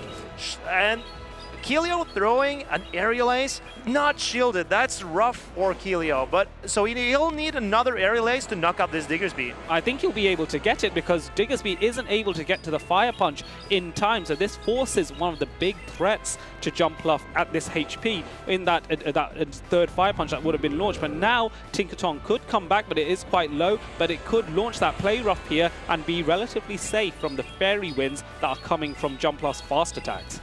Thing is, Kilio would like shields down for his Lapras, because his Lapras has Skull Bash, and that means that it will do a lot more damage to Elec's Lapras that only is running Sparkling Aria and Ice Beam. Yeah, very true. Kilio will have to get shields down to threaten that Skull Bash on Elec's Lapras, so he goes straight for the acrobatics, forcing Elec to shield or take hefty damage on his Lapras. Yeah, because if he does no shielded, that's going to be a problem, because now when the Lapras does come back in, those Psy-Waves are going to be threatening, and now the Sparkling Arias are threatening as well. Let's see what will happen. It's Elec going to launch the Sparkling Aria. He has to, because that's the better attack to go for, but this will definitely go no shielded. I think Kilio wants to just Psywave down the Lapras on Elec's side. Yes. Not throw a single charge attack for the rest of the game. Psywave, Fairy Wind, Bubble, something has to take down Elec's Lapras. Is Keelio's last arrow of hope, but he throws the Sparkling Aria. Maybe he can get to another charge attack on the jump bluff. Is that what he's going for? Well, it has teased the shield, so that might be the play, and the second Sparkling Aria is coming, but is Keelio going to throw the attack? Does throw it just before Elec could have the opportunity to do so. He did. Elec had the energy as well, so I was a bit worried which of these trainers was going to launch first, but Keelio does make that play, and now we are in a shieldless scenario, but, oh, sorry, not in a shieldless scenario. Keelio does have one here. Is he reading? Does he think that Sparkling Aria is going to be a threat? He does. And Keelio knows that if he just keeps on pounding with his Lapras, then Lapras will win him this game. 3-ball flex from Keelio. He didn't lose a single Pokemon in this game. Yes, it's a contrast from when in Game 1 where that Shadow Typhlosion was on the back foot. This time he did not bring it, and it's still, his team was so solid it was able to withstand everything Elec was able to throw. Now it's 1-1 in the losers final. One of these trainers is going to move on to day 2, but it's a closely fought battle so far. I think Typhlosion has not impressed me in this round in particular. Keelio's decision to drop the Typhlosion really proved to be a genius play in this game. Yeah, I agree, because if you look at Elec's team, sure, Typhlosion has access to Thunder Punch, but despite that, Lapras can tank a Thunder Punch, Jellicent can tank a Thunder Punch, Drapion outpaces, so it's going to get an Aqua Tail off before Thunder Punch is even launched, and then with Diggersby, the only way you can really threaten it is by hitting a Blast Burn, and even then, the Blast Burn does not fully knock out Diggersby from a standing start at full health, so the Scorching Sands will be able to be a threat there. So I personally agree that Typhlosion isn't necessarily the play. The issue, however, is that if you can't bring Typhlosion in, how do you deal with Tinkaton and Jump Bluff? It has to be the Diggersby from Keelio, I guess. But Keelio benched both Diggersby and Typhlosion in this game and ran Jump Bluff, Azumarill, and Lapras. That is a team that's pretty weak to Tinkaton, but he managed to wiggle his way around it and find the win condition in the end game. Yes, and that's going to be play on the mind of Elec, because he'll obviously be making notes as to what his opponent ran in Game 2 to try and figure out patterns, try to predict what lines of 3 Pokemon are going to be selected here. And you can see both these trainers are deep in thought, thinking, right, I need to go with this because of this Pokemon. I need to go with this Pokemon because my opponent was going to bring that Pokemon. But they've made their deliberations, they've had their thoughts. Now we come to battle as both of these trainers are locked in, ready to go. Azumarill facing off against Tinkaton here. And we see a massive disrespect for Tinkaton from Keelio. He goes Azumarill, Jump Bluff, and Drapion. All 3 generally losing matchups against the Tinkaton, but he banks on Tinkaton not being able to pull this game out for Elec. Yeah, and this is the very good point. Keelio, even though he's running triple weak to Tinkaton, this matchup isn't something that Tinkaton decisively wins against all 3 Pokemon. It's not overwhelmingly dominating. Azumarill is still able to weaken the Tinkaton enough that as long as the Tinkaton's so weak that Jump Bluff and Drapion can deal with it later on, then there might be space here. Second play rough now being launched by Elec. Let's see how Keelio behaves and whether he's happy to let the Azumarill go. Keelio decides to no shield. I believe he wants to put everything into the Drapion or Jump Bluff basket, because Jump Bluff has been performing very well for Keelio so far, and Elec decides to no shield because this is a resisted play rough. Yes, and the thing is, now that Tinkaton's in the red, it is less of a threat. Those bubbles are actually becoming quite concerning. Bulldoze now coming through because Elec wants to weaken this Azumarill enough with Fairy Winds that he doesn't have to expend the energy of a play rough here and have something in the back, some energy left over for whatever comes in. So what will it be from Keelio? I think the Jump Bluff can farm down before Elec gets to a play rough. Yeah, you might be right. So this is just a Bulldoze. If this Bulldoze doesn't grant a debuff, it's basically useless because it's double resisted, triple resisted attack into the... Look, it doesn't do anything. And no debuff. Yeah, that was possibly one of the weakest charge attacks I've seen launched onto a Pokemon. Jellison coming in. Again, remember, Shadow Jumpluff doesn't have any grass-type attacks in this particular moveset on Keelio, which means that Jellison is under less threat. Acrobatics coming in, though, still does a lot of damage. It does a hefty amount of damage. And Keelio, he just wants to put everything low. Because if he can put LX Pokemon within Aqua Tail or Crunch range from Dropion, the Dropion with its incredible pacing might win Keelio this game in the end. Yeah, but you do have to be mindful because... No shield from Elec here! Yeah, that's going to be big as well. The Aerial Ace isn't enough to knock out, but it's enough to make it low. Here comes the Diggersby. What is Keelio going to do? Is he going to launch the Acrobatics to weaken the Diggersby? That seems like a play. I believe this is a ballsy play from Keelio. He needs to fish out the shields, but also land some damage into the Diggersby. There's a Dropion in the back, and Diggersby would really like to see this Dropion in the endgame. Yeah, for sure. So a shield advantage needs to be kept by Keelio's side. Sensible to no shield here because the Fire Punch is not enough to knock out. But then at this point, it's going to be, what are you going to do now? Are you going to launch the Acrobatics, then swap? Are you going to make a catch on the Fire Punch? What is the play if you are Keelio? Keelio needs to put this Diggersby into an Aqua Tail range from Dropion. If Dropion can get to 2 Aqua Tails here, then Keelio might be able to win this game. Or maybe Jumpluff can close it out. There are a couple of ways for Keelio to win, but Elec, he knows he needs to protect his Diggersby. But can the Dropion outpace the Diggersby to the next Scorching Sands? That is the question. That is a very big question. Don't forget as well, there's the opportunity for Elec to make a catch as well. Is he going to pull it off? It is a charge attack priority event, and Aqua Tail is launched first. Is this going to knock out the Diggersby? That is a key question, because if not, Scorching Sands will return fire. Is it enough? It's enough! And the Diggersby is knocked out, and Jellison cannot take the Poison Stings, and Keelio is going through to day 2! That was utterly amazing, if I say so myself. Keelio, he's composed. He knows that took a lot from him. If Elec had baited a Fire Punch with his Diggersby, he would have outpaced the Dropion and maybe could have managed to outpace the Jumpluff in the end game as well. Yes.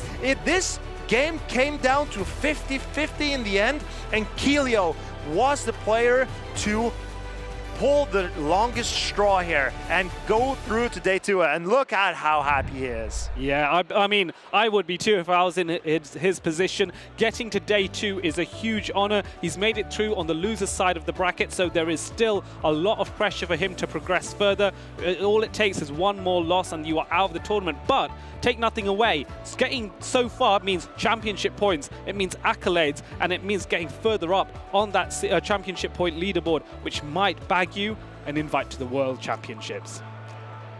But before that, we're still here in Utrecht, and Keelio would love to look back at this game, like we are going to do, and see how we managed to turn around a Game 1 loss against an incredible player in Elec, this is his first ever play Pokemon tournament, and Keelio showed him the respect that he deserves. Yeah, oh, absolutely, and it's magical to see the plays here. You could see the acrobatics just missed out there at the last second, but this is the thing where we thought it might be a 1 HP in a dream scenario where you may actually be able to get the knockout through the shield. Wasn't possible because Drapion had a little bit more health than initially anticipated, and the Aqua Tail was enough to take out Shadow Typhlosion. Notice in games 2 and 3, Shadow Typhlosion didn't turn up, and so the victory did come from the lack of Shadow Typhlosion, funnily enough. Maybe is the Shadow Typhlosion a fraud?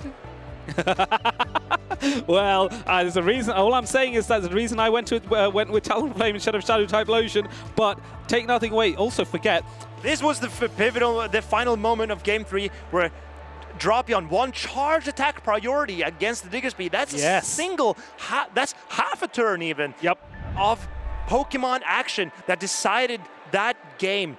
And if the Diggersby had stored up just a little bit more energy or was slightly quicker to the Scorching Sands, it would have been a different result, most likely. Absolutely, it would have been. It would have flipped that matchup, flipped the result as a result of that. Haha, I didn't mean to say that. And then we would be seeing something different. It goes to show at this level, it's about these marginal gains that you can make in order to make your play even better, to learn from the potential mistakes you might make, and also some of it, I'm going to say it, does come down to a little bit of luck in terms of making the right call. Is it a bait or not? Should I shield this or not?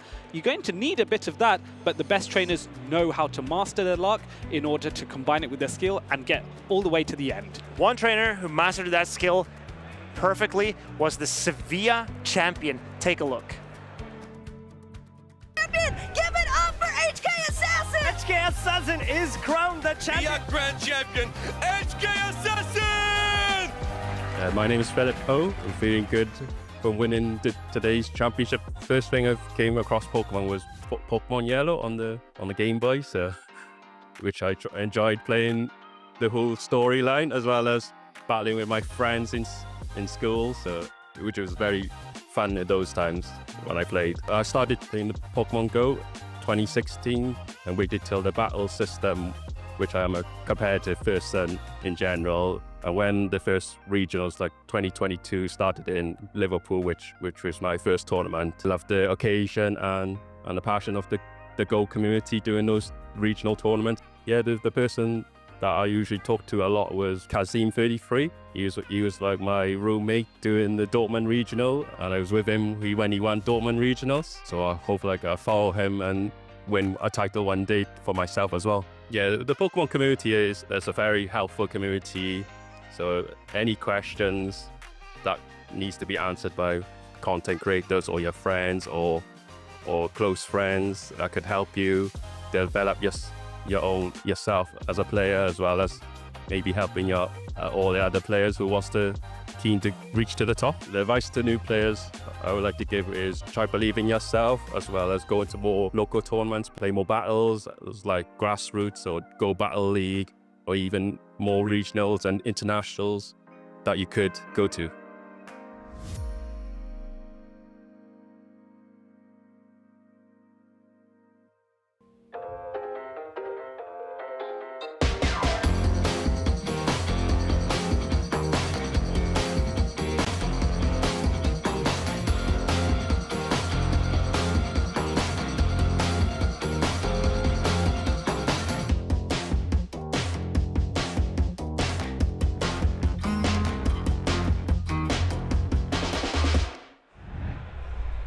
Where there was many at the beginning, now there are a few left in the day. Just a couple battles remaining to see who will be making it on to day 2 here in Utrecht. And speaking of not seeing many people throughout the day, hello. How are you It's the doing, first time Amanda? I've seen you all day besides the couch in the morning. Yeah, we barely talk to each other, though. Of course, Amanda and I, we barely got to cast with each other so far. Goodness gracious. But very excited to live So catch those me up. What were some of your highlights that you've seen so far? I will be honest, it was one that I wasn't casting. It was the Lokar in the first game, actually getting to that blast burn versus the Diggersby, not getting farmed down by those quick attacks. I mean, I've been traveling the world with Lokar previously years ago, so I was very happy to see him on stage. Yeah, I think this is a really fun thing about the Special Championship here in Utrecht, is there are a lot of trainers coming in that we haven't had the chance to see at other competitions. So there's a lot of Belgian trainers there, and there's a lot of people local from the Netherlands, and actually there's a couple of those people up next, so stay tuned. Yeah, definitely. There is familiar faces for sure. We have seen Bats already battle it out versus Zaphimastics in the winners finals. Did not come out on top there after some, he said himself, line calls that weren't too great, bringing a double weak backline versus the Talonflame proved costly. And of course, we also have the EUYC third place Gaifir, who is going to be up soon against him. Yeah, it's going to be a very fun battle. We were just talking with both trainers behind the scenes, and I don't know if Gaifir was just going ahead and trying to, you know, maybe put Bats on the back foot and say like, oh no, but Gaifir was kind of worried about the team composition of Bats, saying, I think that you have an actual team advantage, but it's all on the field to see who will actually be playing it out better in the Show 6 Pick 3. I mean, the Shadow Galarian Weezing is looking very, very promising. Together with the Cradily, this core, this offensive core is super huge against some teams. Against Zaphimastics, we didn't see it because there is a big core breaker called Clodsire in the back for that one. But on Gaifir's team, there is no such thing. I mean, you have the Claydol that is going to be able to really deal with that Shadow Galarian Weezing, and that is also a Pokemon I think that Gaifir has to get on that Shadow Galarian Weezing, because Fur doesn't do too well into it. Shadow Typhlosion, it's fine. Yeah. Azumarill, no. Jumpluff, no. And Corviknight, yes? I think it's okay because of the attacks of the Galarian Weezing don't really do much damage overall to the Corviknight, while the Iron Head from the Corviknight will do quite a bit to that Weezing. Overheat would knock out a Corviknight from the get-go. So if you give this Weezing an energy advantage, it could go crazy on this team. Not only that, I just want to point out some interesting picks that we don't get to see very often in competitive play. Dusclops has sort of made an appearance here and I love Clopsy. I think that Dusclops is doing a fantastic job for a lot of trainers over the past couple competitions, but I'm going to put that Weezing in for potential spiciest Pokemon. We saw Spinder earlier on as well. We saw the Mighty Yana. So chat, again, let us know. This is the first time that I got to actually cast over these battles. Very curious to see what you guys think is that spiciest Pokemon that's been brought here. I will say it's Hisuian Electro that is actually also on the winner's side of the tournament, still in. That is absolutely insane. Azumarill, Claydol, Shadow Typhlosion, Fur, Jumpluff, Shadow, and Corviknight is a team that we have seen quite some time already in this tournament.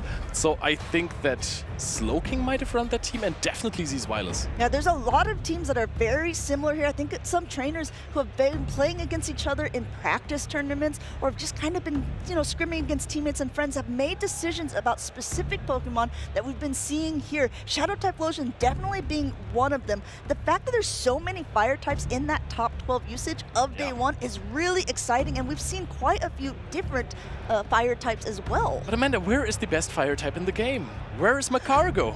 Oh, I thought you were going to say your favorite boy, Darmanitan. But yes, looks like these two trainers, they're bumping knuckles, they're locking in, they're getting ready to see who's going to be playing day number 2. This is the losers finals in a double elimination tournament, meaning this is the big matchup.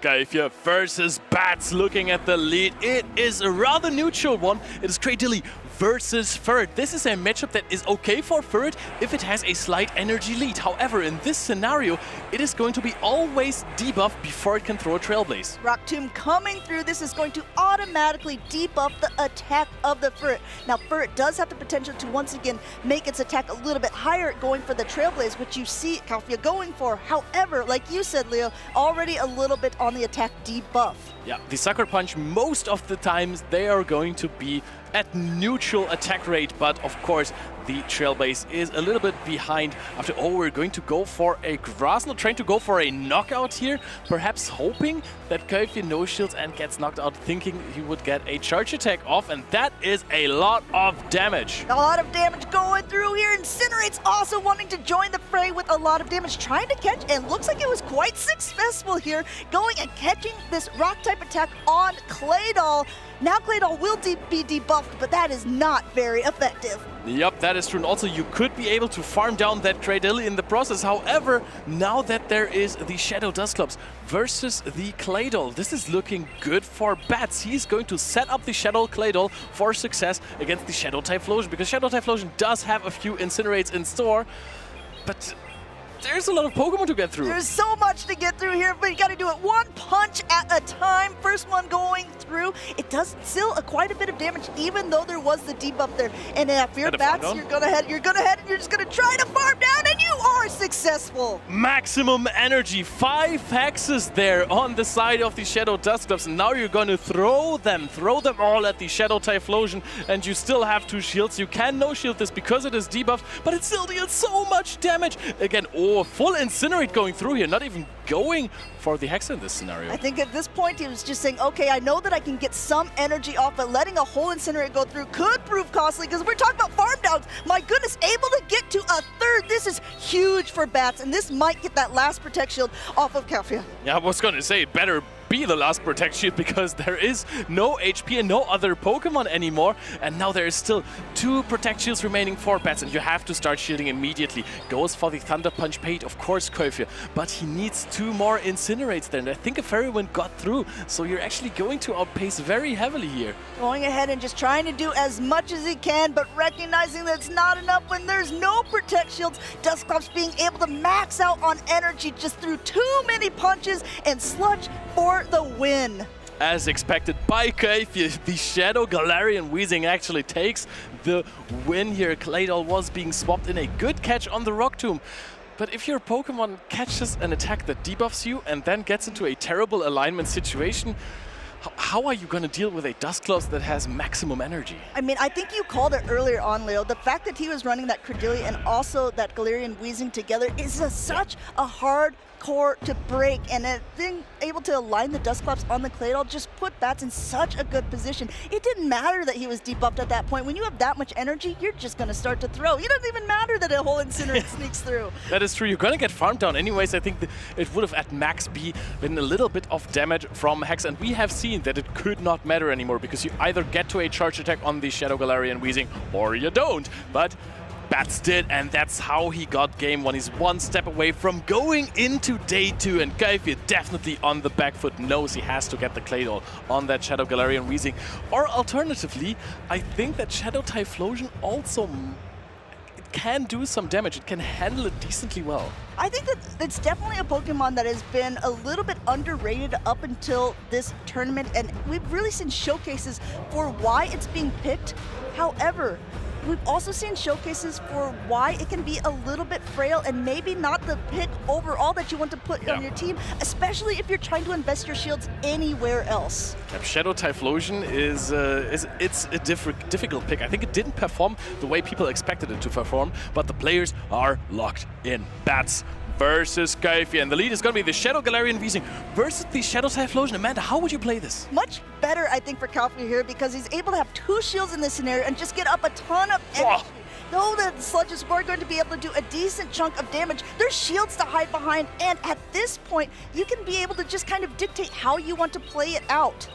How much damage did these Incinerates do? Are you actually going to be able to farm this Pokemon down with 2 shields, letting a full Fairy Wind through? Not as critical as a full Incinerate, I want to say, but the Thunder Punch, of course, is going to be shielded here. Now we're going back to incinerating. Going for the Incinerate, but a Sludge is already loaded. Great timing there by Bats. This time go the 2 Fairy Winds before throwing the next Sludge, and it's up to Kaifi at this point. He does use both shields here, but look how low this Weezing was. It was a problem before, and now catching on the Credilli, negating all of this energy the Typhlosion had. That is so huge, because a Blast Burn would have taken apart this Credilli's HP there, and now you're even going to outpace here against the no-shield Shadow Typhlosion. There was the Bullet Seed Sneak. That is critical. Bats is in such a good spot. Rock Tomb taking out the Typhlosion, and now it's going to be a little bit of an uphill battle because the Rock Tomb is going to be able to be thrown here to debuff the Jumpluff. There's no shield to hide behind. Meanwhile, if Kaifi swaps in that Claydol, it could be hit with a Grass Knot. Oh my, and look at the backline as well. The Claydol is the last grain of hope there, but there is also the Shadow Dusclops waiting. Kaifi is farming up to maximum energy, just tries to go for a cheeky win here at some point. Is the Credilli already at the next Rock Tomb, because you can't go back-to-back simultaneous swap, and it is Dusclops versus Claydol. Going ahead, getting that first punch in before the Rock Tomb is even available. We're going to see how much a full one does. It's super effective damage, and it knocks that Claydol down to a little bit past half health. If you're taking into account how bulky both of these Pokemon are, that is massive damage. And I think that the coverage of Dusclops is also so strong against the Shadow Jumpluff. So you're basically going to go up to 2 charge attacks, take some more Mud Slap damage, and then you're going to throw an Ice Punch immediately into the Shadow Jumpluff. Shadow Jumpluff is one of these Pokemon that has been seen so often. It's been the top used Pokemon in day one, but it is going to be the top toppled as well as an Ice Punch connects with the Shadow Jumpluff. Bats with absolute dominance here, proving how good the matchup for him really is, piloting that Shadow Galarian Weezing to perfection. A phenomenal catch, expecting the bad timing from Kaifi, who did it deliberately to stop his opponent from catching or expecting something. He threw the Thunder Punch immediately. Credilli got a Bullet Seed through, then outpaced to the Rock Tomb, took apart the Shadow Typhlosion. Kaifi just didn't know what to do at that point anymore. And Bats calm and collected, but you see him grinning because he knows he's made it on to day number 2, and he said earlier on that he felt like he has something to prove with this because he's been playing a lot of really good players in local cups and challenges, but he's been able to now showcase what he can do here on the big stage. Congratulations to day 2 to Bats. We have one more game coming up, but let's not talk about that quite yet, because that was, I think, the fastest game we've had so far. I think, again, like, so fast. Of course, both of these opponents have had time to look at each other's teams a little bit, right? We're winding down to almost the end of the day. We know that they've been kind of talking before this. They had a chance to look at each other's teams. Kalfia did say that the team composition of Bats was going to be very hard to play around, and Bats gave him absolutely no wiggle room. Yeah, but I mean, Bats' team is looking incredible for the tournament. This Cray, Dilly, Shadow Galarian, Weezing core, he said this before, are so good in the entire tournament. There's just one core breaker for it, basically, and that is the Clodsire. So he was unfortunate enough to face Zephymastix, who is bringing that Clodsire that served him so well at EUIC already. Yeah, knocked him down to the loser side of the bracket where we just saw him play against Kalfia here in the losers finals. But I think this is a good showcase of just because you're down doesn't mean that you're out. Sometimes you end up playing against one opponent who has a Pokemon that really negates a lot of the effort that your team can do. Unfortunately for Bats, that was in the winners finals, but you're absolutely right. Core breaking teams left and right, catching attacks left and right here too. So I mean, I think this was something that solidified it for him, especially when that Rock Tomb was able to connect with the Typhlosion. And Amanda, I will be honest, that was a very risky catch, because if you let Kalfia do 2 more Incinerates, he can throw a Blast Burn at you that almost knocks out. I think actually it will knock out after the 2 Incinerates. Basically a bye-bye Credilli there at that point. And then you're forcing a shield. Kalfia can swap out with energy on the Typhlosion and can basically dictate that the Claydol is going to sit on that Shadow Dusclops. So that was huge risk there, but it worked out for Bats. What's so hard, and I talked about this with Arceus Aurelius a little bit earlier on, is the fact that a lot of the opponents are using Pokemon that have attacks that do specific things nowadays. So like no matter what, these Rock Tombs are going to get guaranteed damage and lower an attack. There's Crunch possible debuffs, there's Bulldoze possible debuffs. There's so many different things that, exactly, that can change the dynamic of a game.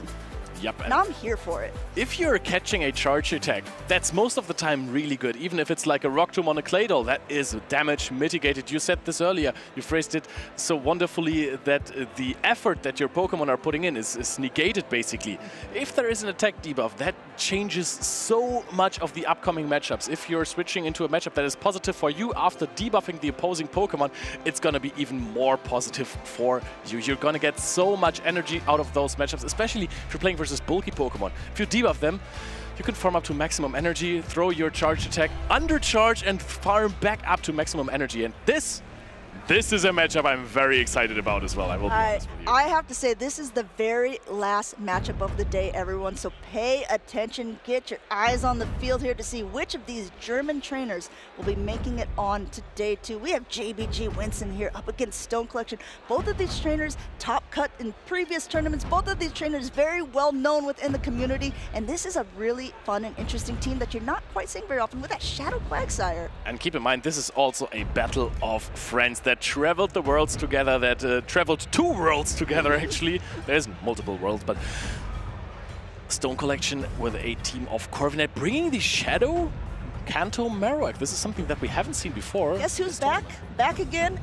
Answer, it's a Shadow Marowak. It's Shadow Marowak, exactly. Mudslap, Bone Club, and Rock Slide. Of course, Rock Slide is not the strongest attack anymore. However, if you throw it against something like a Lapras, that's still pretty good. It's a very solid answer to Tinkerton.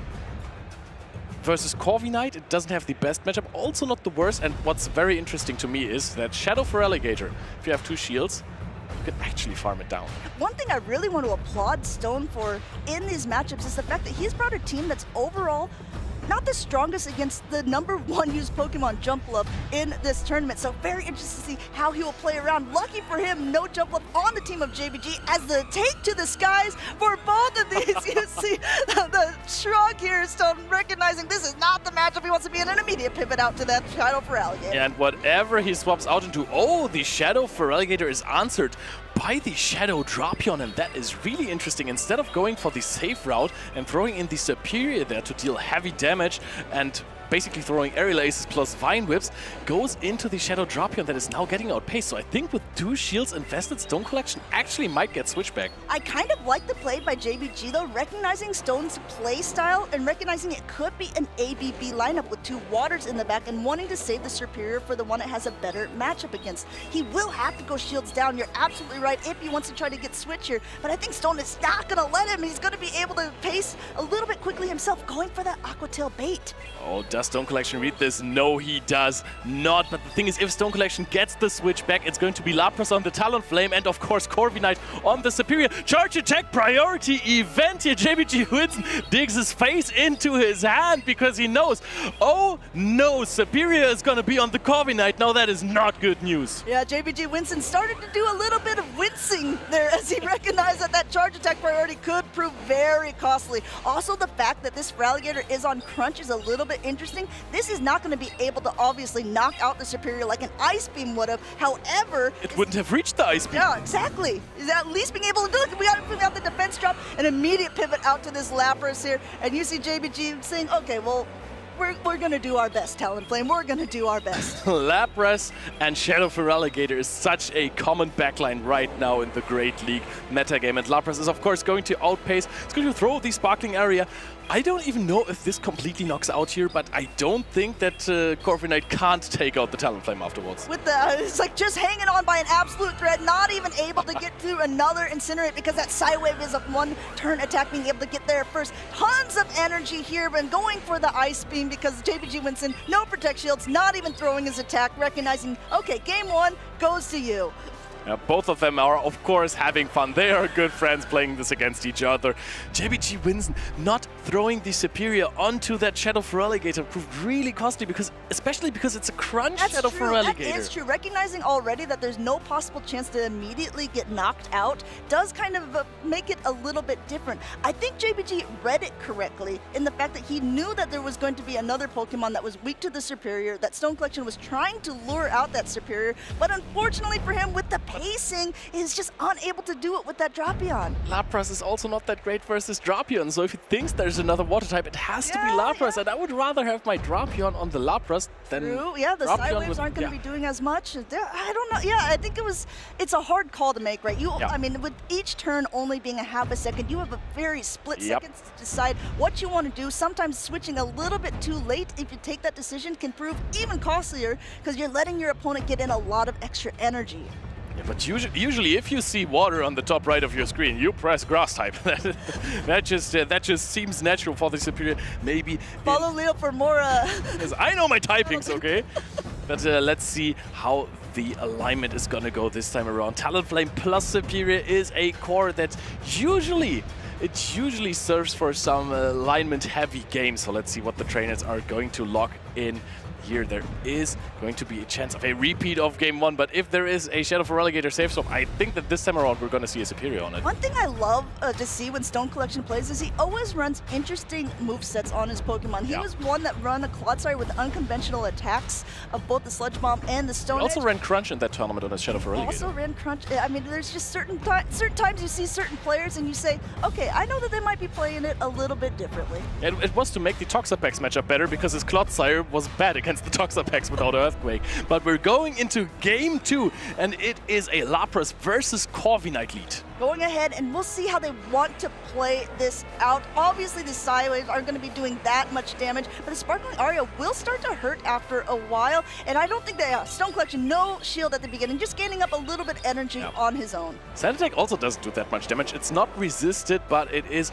not the strongest in terms of damage. Now we're going to see a Sky Attack connecting. JBG Winston puts the Corviknight into half HP, and that means that the next Sparkling Aria, to which you're going to outpace, is going to knock out here. An immediate pivot by Stone Collection into his own Lapras, knowing that the charge attacks are always going to be resisted. I think he's quite happy here with the Sparkling Area being thrown at him. I mean, if you know that your opponent does not have Skull Bash and on opposing Lapras, it makes it a little bit better. However, swapping in now your Grass type, I know you said when you see water, you swap Grass, but when you give that water type that much of an energy advantage and let the Ice Beam go through, that puts your Superior so low.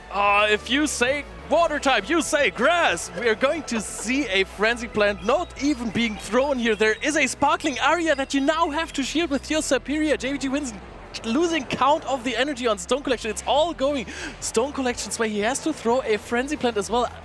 Aerial Ace wouldn't even be enough. You're not even at double Frenzy Plant here. And if Corviknight comes in to clean up that last bit of damage, it might even outpace Lapras. I tell you what, Stone Collection put his foot on the gas and he has not let up this entire game. You say, you give me an inch, I'm taking a mile here because I want to be in day 2. Immediate pivot out into that Feraligatr. The Talonflame is still in at this point because the switch timer is up.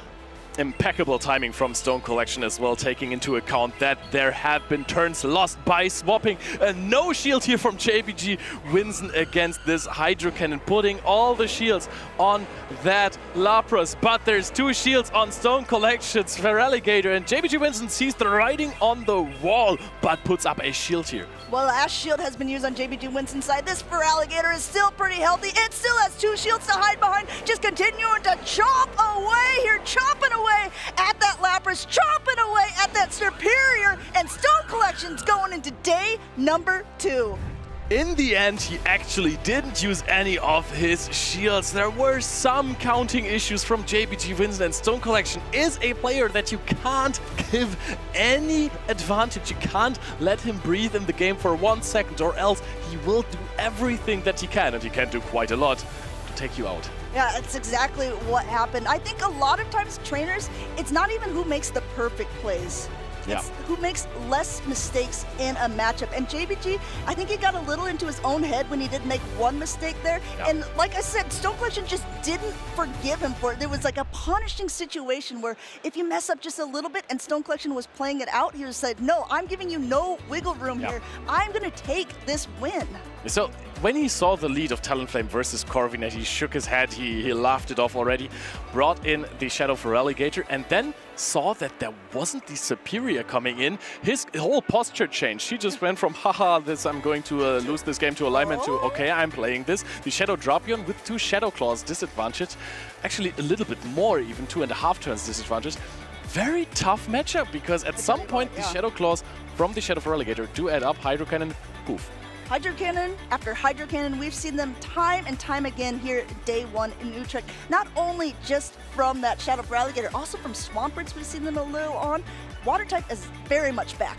Yep. Has it ever been gone, though? That's true. Water type has always been here and will be here to stay.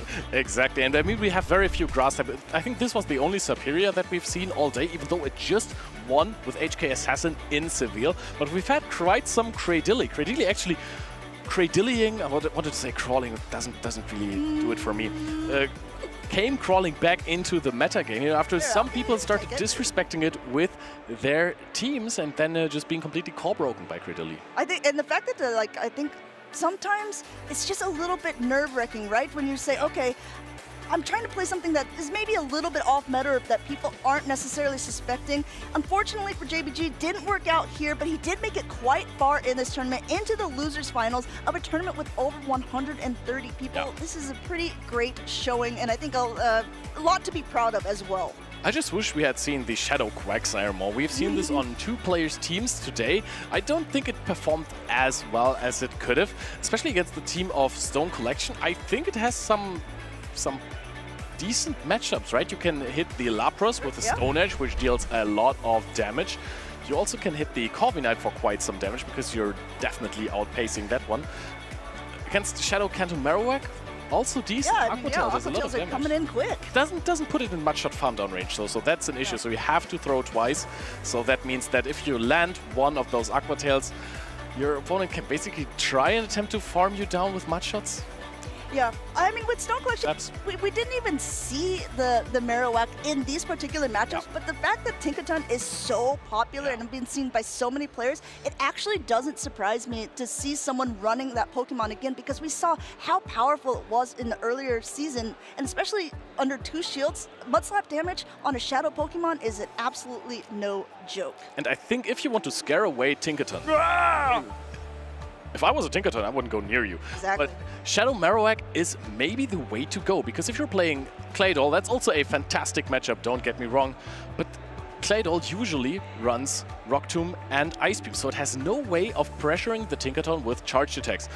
If you're playing, like, you're going to get 2 play roughs off most of the time, and then you're still not in the best spot, but if you're playing versus a Shadow Canto Marowak, you're just gonna get bone clubbed, and then that's it very fast. And I mean, against Zephy's Quadstar, I don't know if we'll have an interesting play tomorrow because both of those trainers will be in day number 2 as Stone Collection just managed to be able to go through this tournament doing a clean 2-0 sweep against JBG Winston to put himself there. Congratulations on unconventional movesets from Stone Collection with that crunch for Alligator, but I'm excited to see it.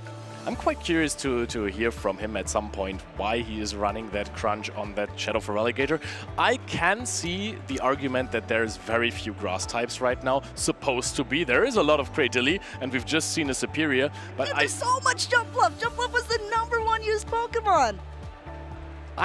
You know, Inadequance always says that this is not a grass type, it is just a flying type, and this is why I forgot, even though against the flying type, Ice Beam would also be so much better, but you're absolutely right. It is a choice. You're absolutely right. It is indeed a choice. Speaking of Inadequance, he was our reigning Utrecht Special Champion. He had been knocked out of the tournament earlier on by who we saw a little bit earlier, Kelio and Alex, so we didn't get to see him perform. I do have on fact that he was running a Rayquaza. Oh, that is really strong. I know it's for Martine, it's like a thing to use these big legendary dragon-type Pokemon to win tournaments or get very far in them. Do you think that Rayquaza is a Pokemon that can do it? Because I think that Giratina, while it was very uncommon to play it, is an incredibly strong Pokemon. I mean, I think if anyone could do it, it's definitely him. He got top 4 in EUIC with a Shadow Palkia. He was able to win Utrecht last season with a Giratina. Unfortunately, I think Rayquaza right now is just like, Tinkaton is top meta here.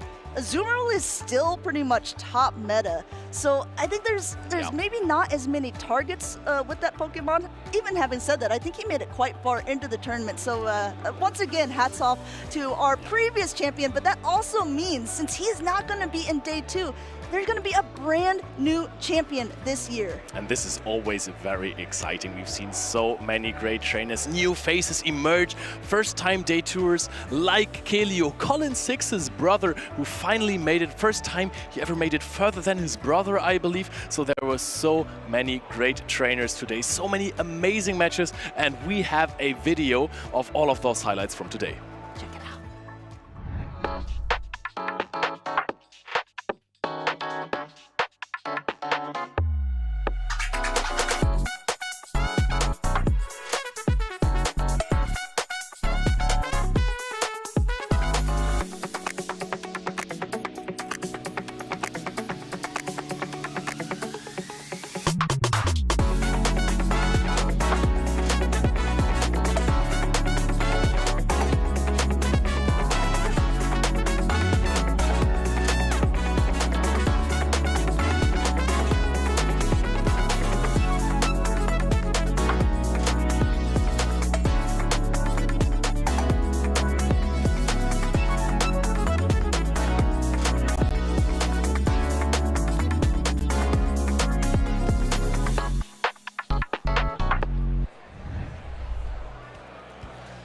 It has been an amazing tournament in day 1 here at the Utrecht Special Championships.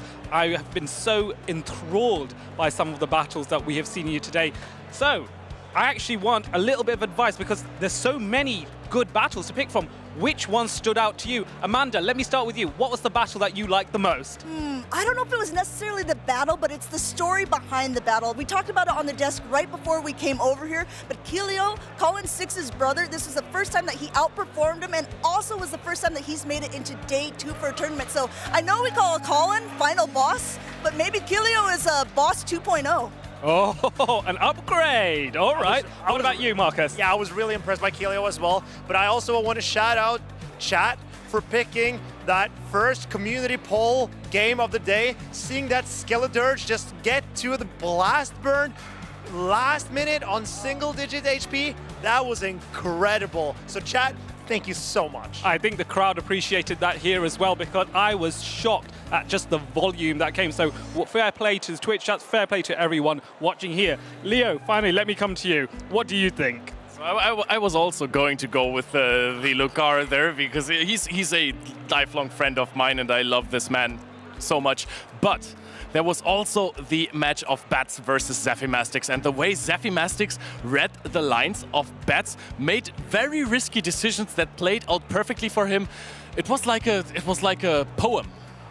Yes. A poem. Okay, that is a very high... good one, even. Yeah, a good... Yeah, well, we assumed that. Yeah, of course. So a lot of amazing battles. All of these great suggestions. If you have just tuned in and you want to replay on the stream and see all these good battles, these are some recommendations for you. Also, let's take a look then at who is going to move on to day 2. On the winner's side of the bracket, we have some fabulous names here. 60... Oh, it's 2, 4, 6, 8. I can't count. Same as my battles. 8 fabulous trainers, none of which have lost a battle yet, who are going to make it all the way to the grand finals if luck is on their side. Any favorites, folks? I think Cockshack and Nickname being matched up for day 2 is super interesting because they are, I believe they're part of the same community. That is correct. Not far from it. Yes, that's right. And so that will be a battle between friends or foes. I'm not exactly sure, but we'll get to see that tomorrow. I'm super excited. Not only that, they are both previous regional champions. Oh, that's right. So there's potential that since they are on the winner's side of the bracket, that they could continue on. Nickname, he's already won a regional this season, but he could be the first trainer in Europe to win 2. So keep an eye definitely on Nickname. Yeah, that would be an accolade to have. To be the only trainer to win 2 regionals in a season this season would be very, very cool indeed. Don't forget as well that this is the end of day 1. There is also day 2 to consider, where you will see which of these winners and those in the losers bracket make it to the grand final. So tune in from 9:30 a.m. here in Utrecht time, otherwise known as Central European time. Of course, for those of you in the States or want to see a different time zone, it's about midnight. So if you're a light owl, this is a perfect time for you to tune in and check out all the action that happens in my view, one of the biggest special championships here in Europe. Do not miss out. 9:30 a.m. That is the place to be.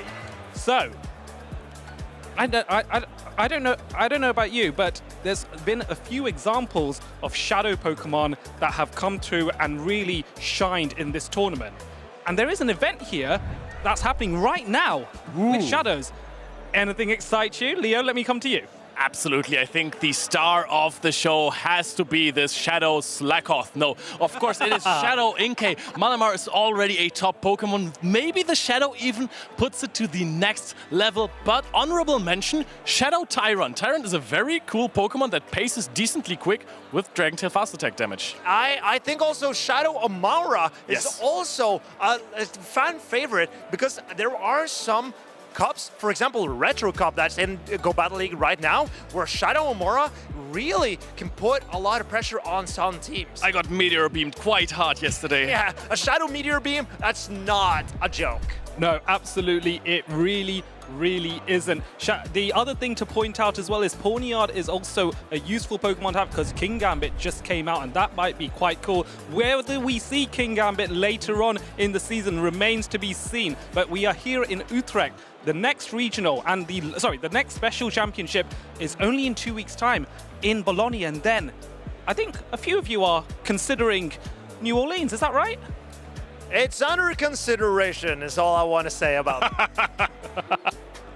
Okay, and of course, all of these rows, regardless of whether you go to the North American Internationals or not, or Bologna, or are successful here in Utrecht, the aim is clear, to get to Anaheim, California for the World Championships. That is where we all want to be, right? I guess. I mean, it's the World Championship. Of course we want to be there. Yes, for sure. Of course, don't forget that you can follow us on all of our socials. Don't forget about our X. Don't forget about YouTube. Don't forget about Twitch. Those are the key things. And of course, speaking of Twitch, there is plenty more things to see midweek as we get to the next weekend, which is of course going to be Portland Regionals. Of course, on Tuesday you can watch Pokemon the series X and Y Carlos Quest. I think there is some good anime Goodra action and I'm all there for it because I just love Goodra. Then on Wednesday you can see the Los Angeles Regional Championships VG rerun from 2024. So if you're a VG fan, tune into that one. Nice nostalgia there. Of course, on Thursday we're continuing with the X and Y Carlos Quest. I really like watching those anime episodes. They bring me so much nostalgia, and it makes me happy just to go, it's nice. It's nice and nice to watch that particular series as well. That's me every time I say Gudra. Oh, of course. Oh, I thought so. Darmanitan, Gudra, what else? Azumarill, Quagsire, Poliwrath. Azumarill? Oh, he can't. He doesn't even want to say what he. Azumarill, water.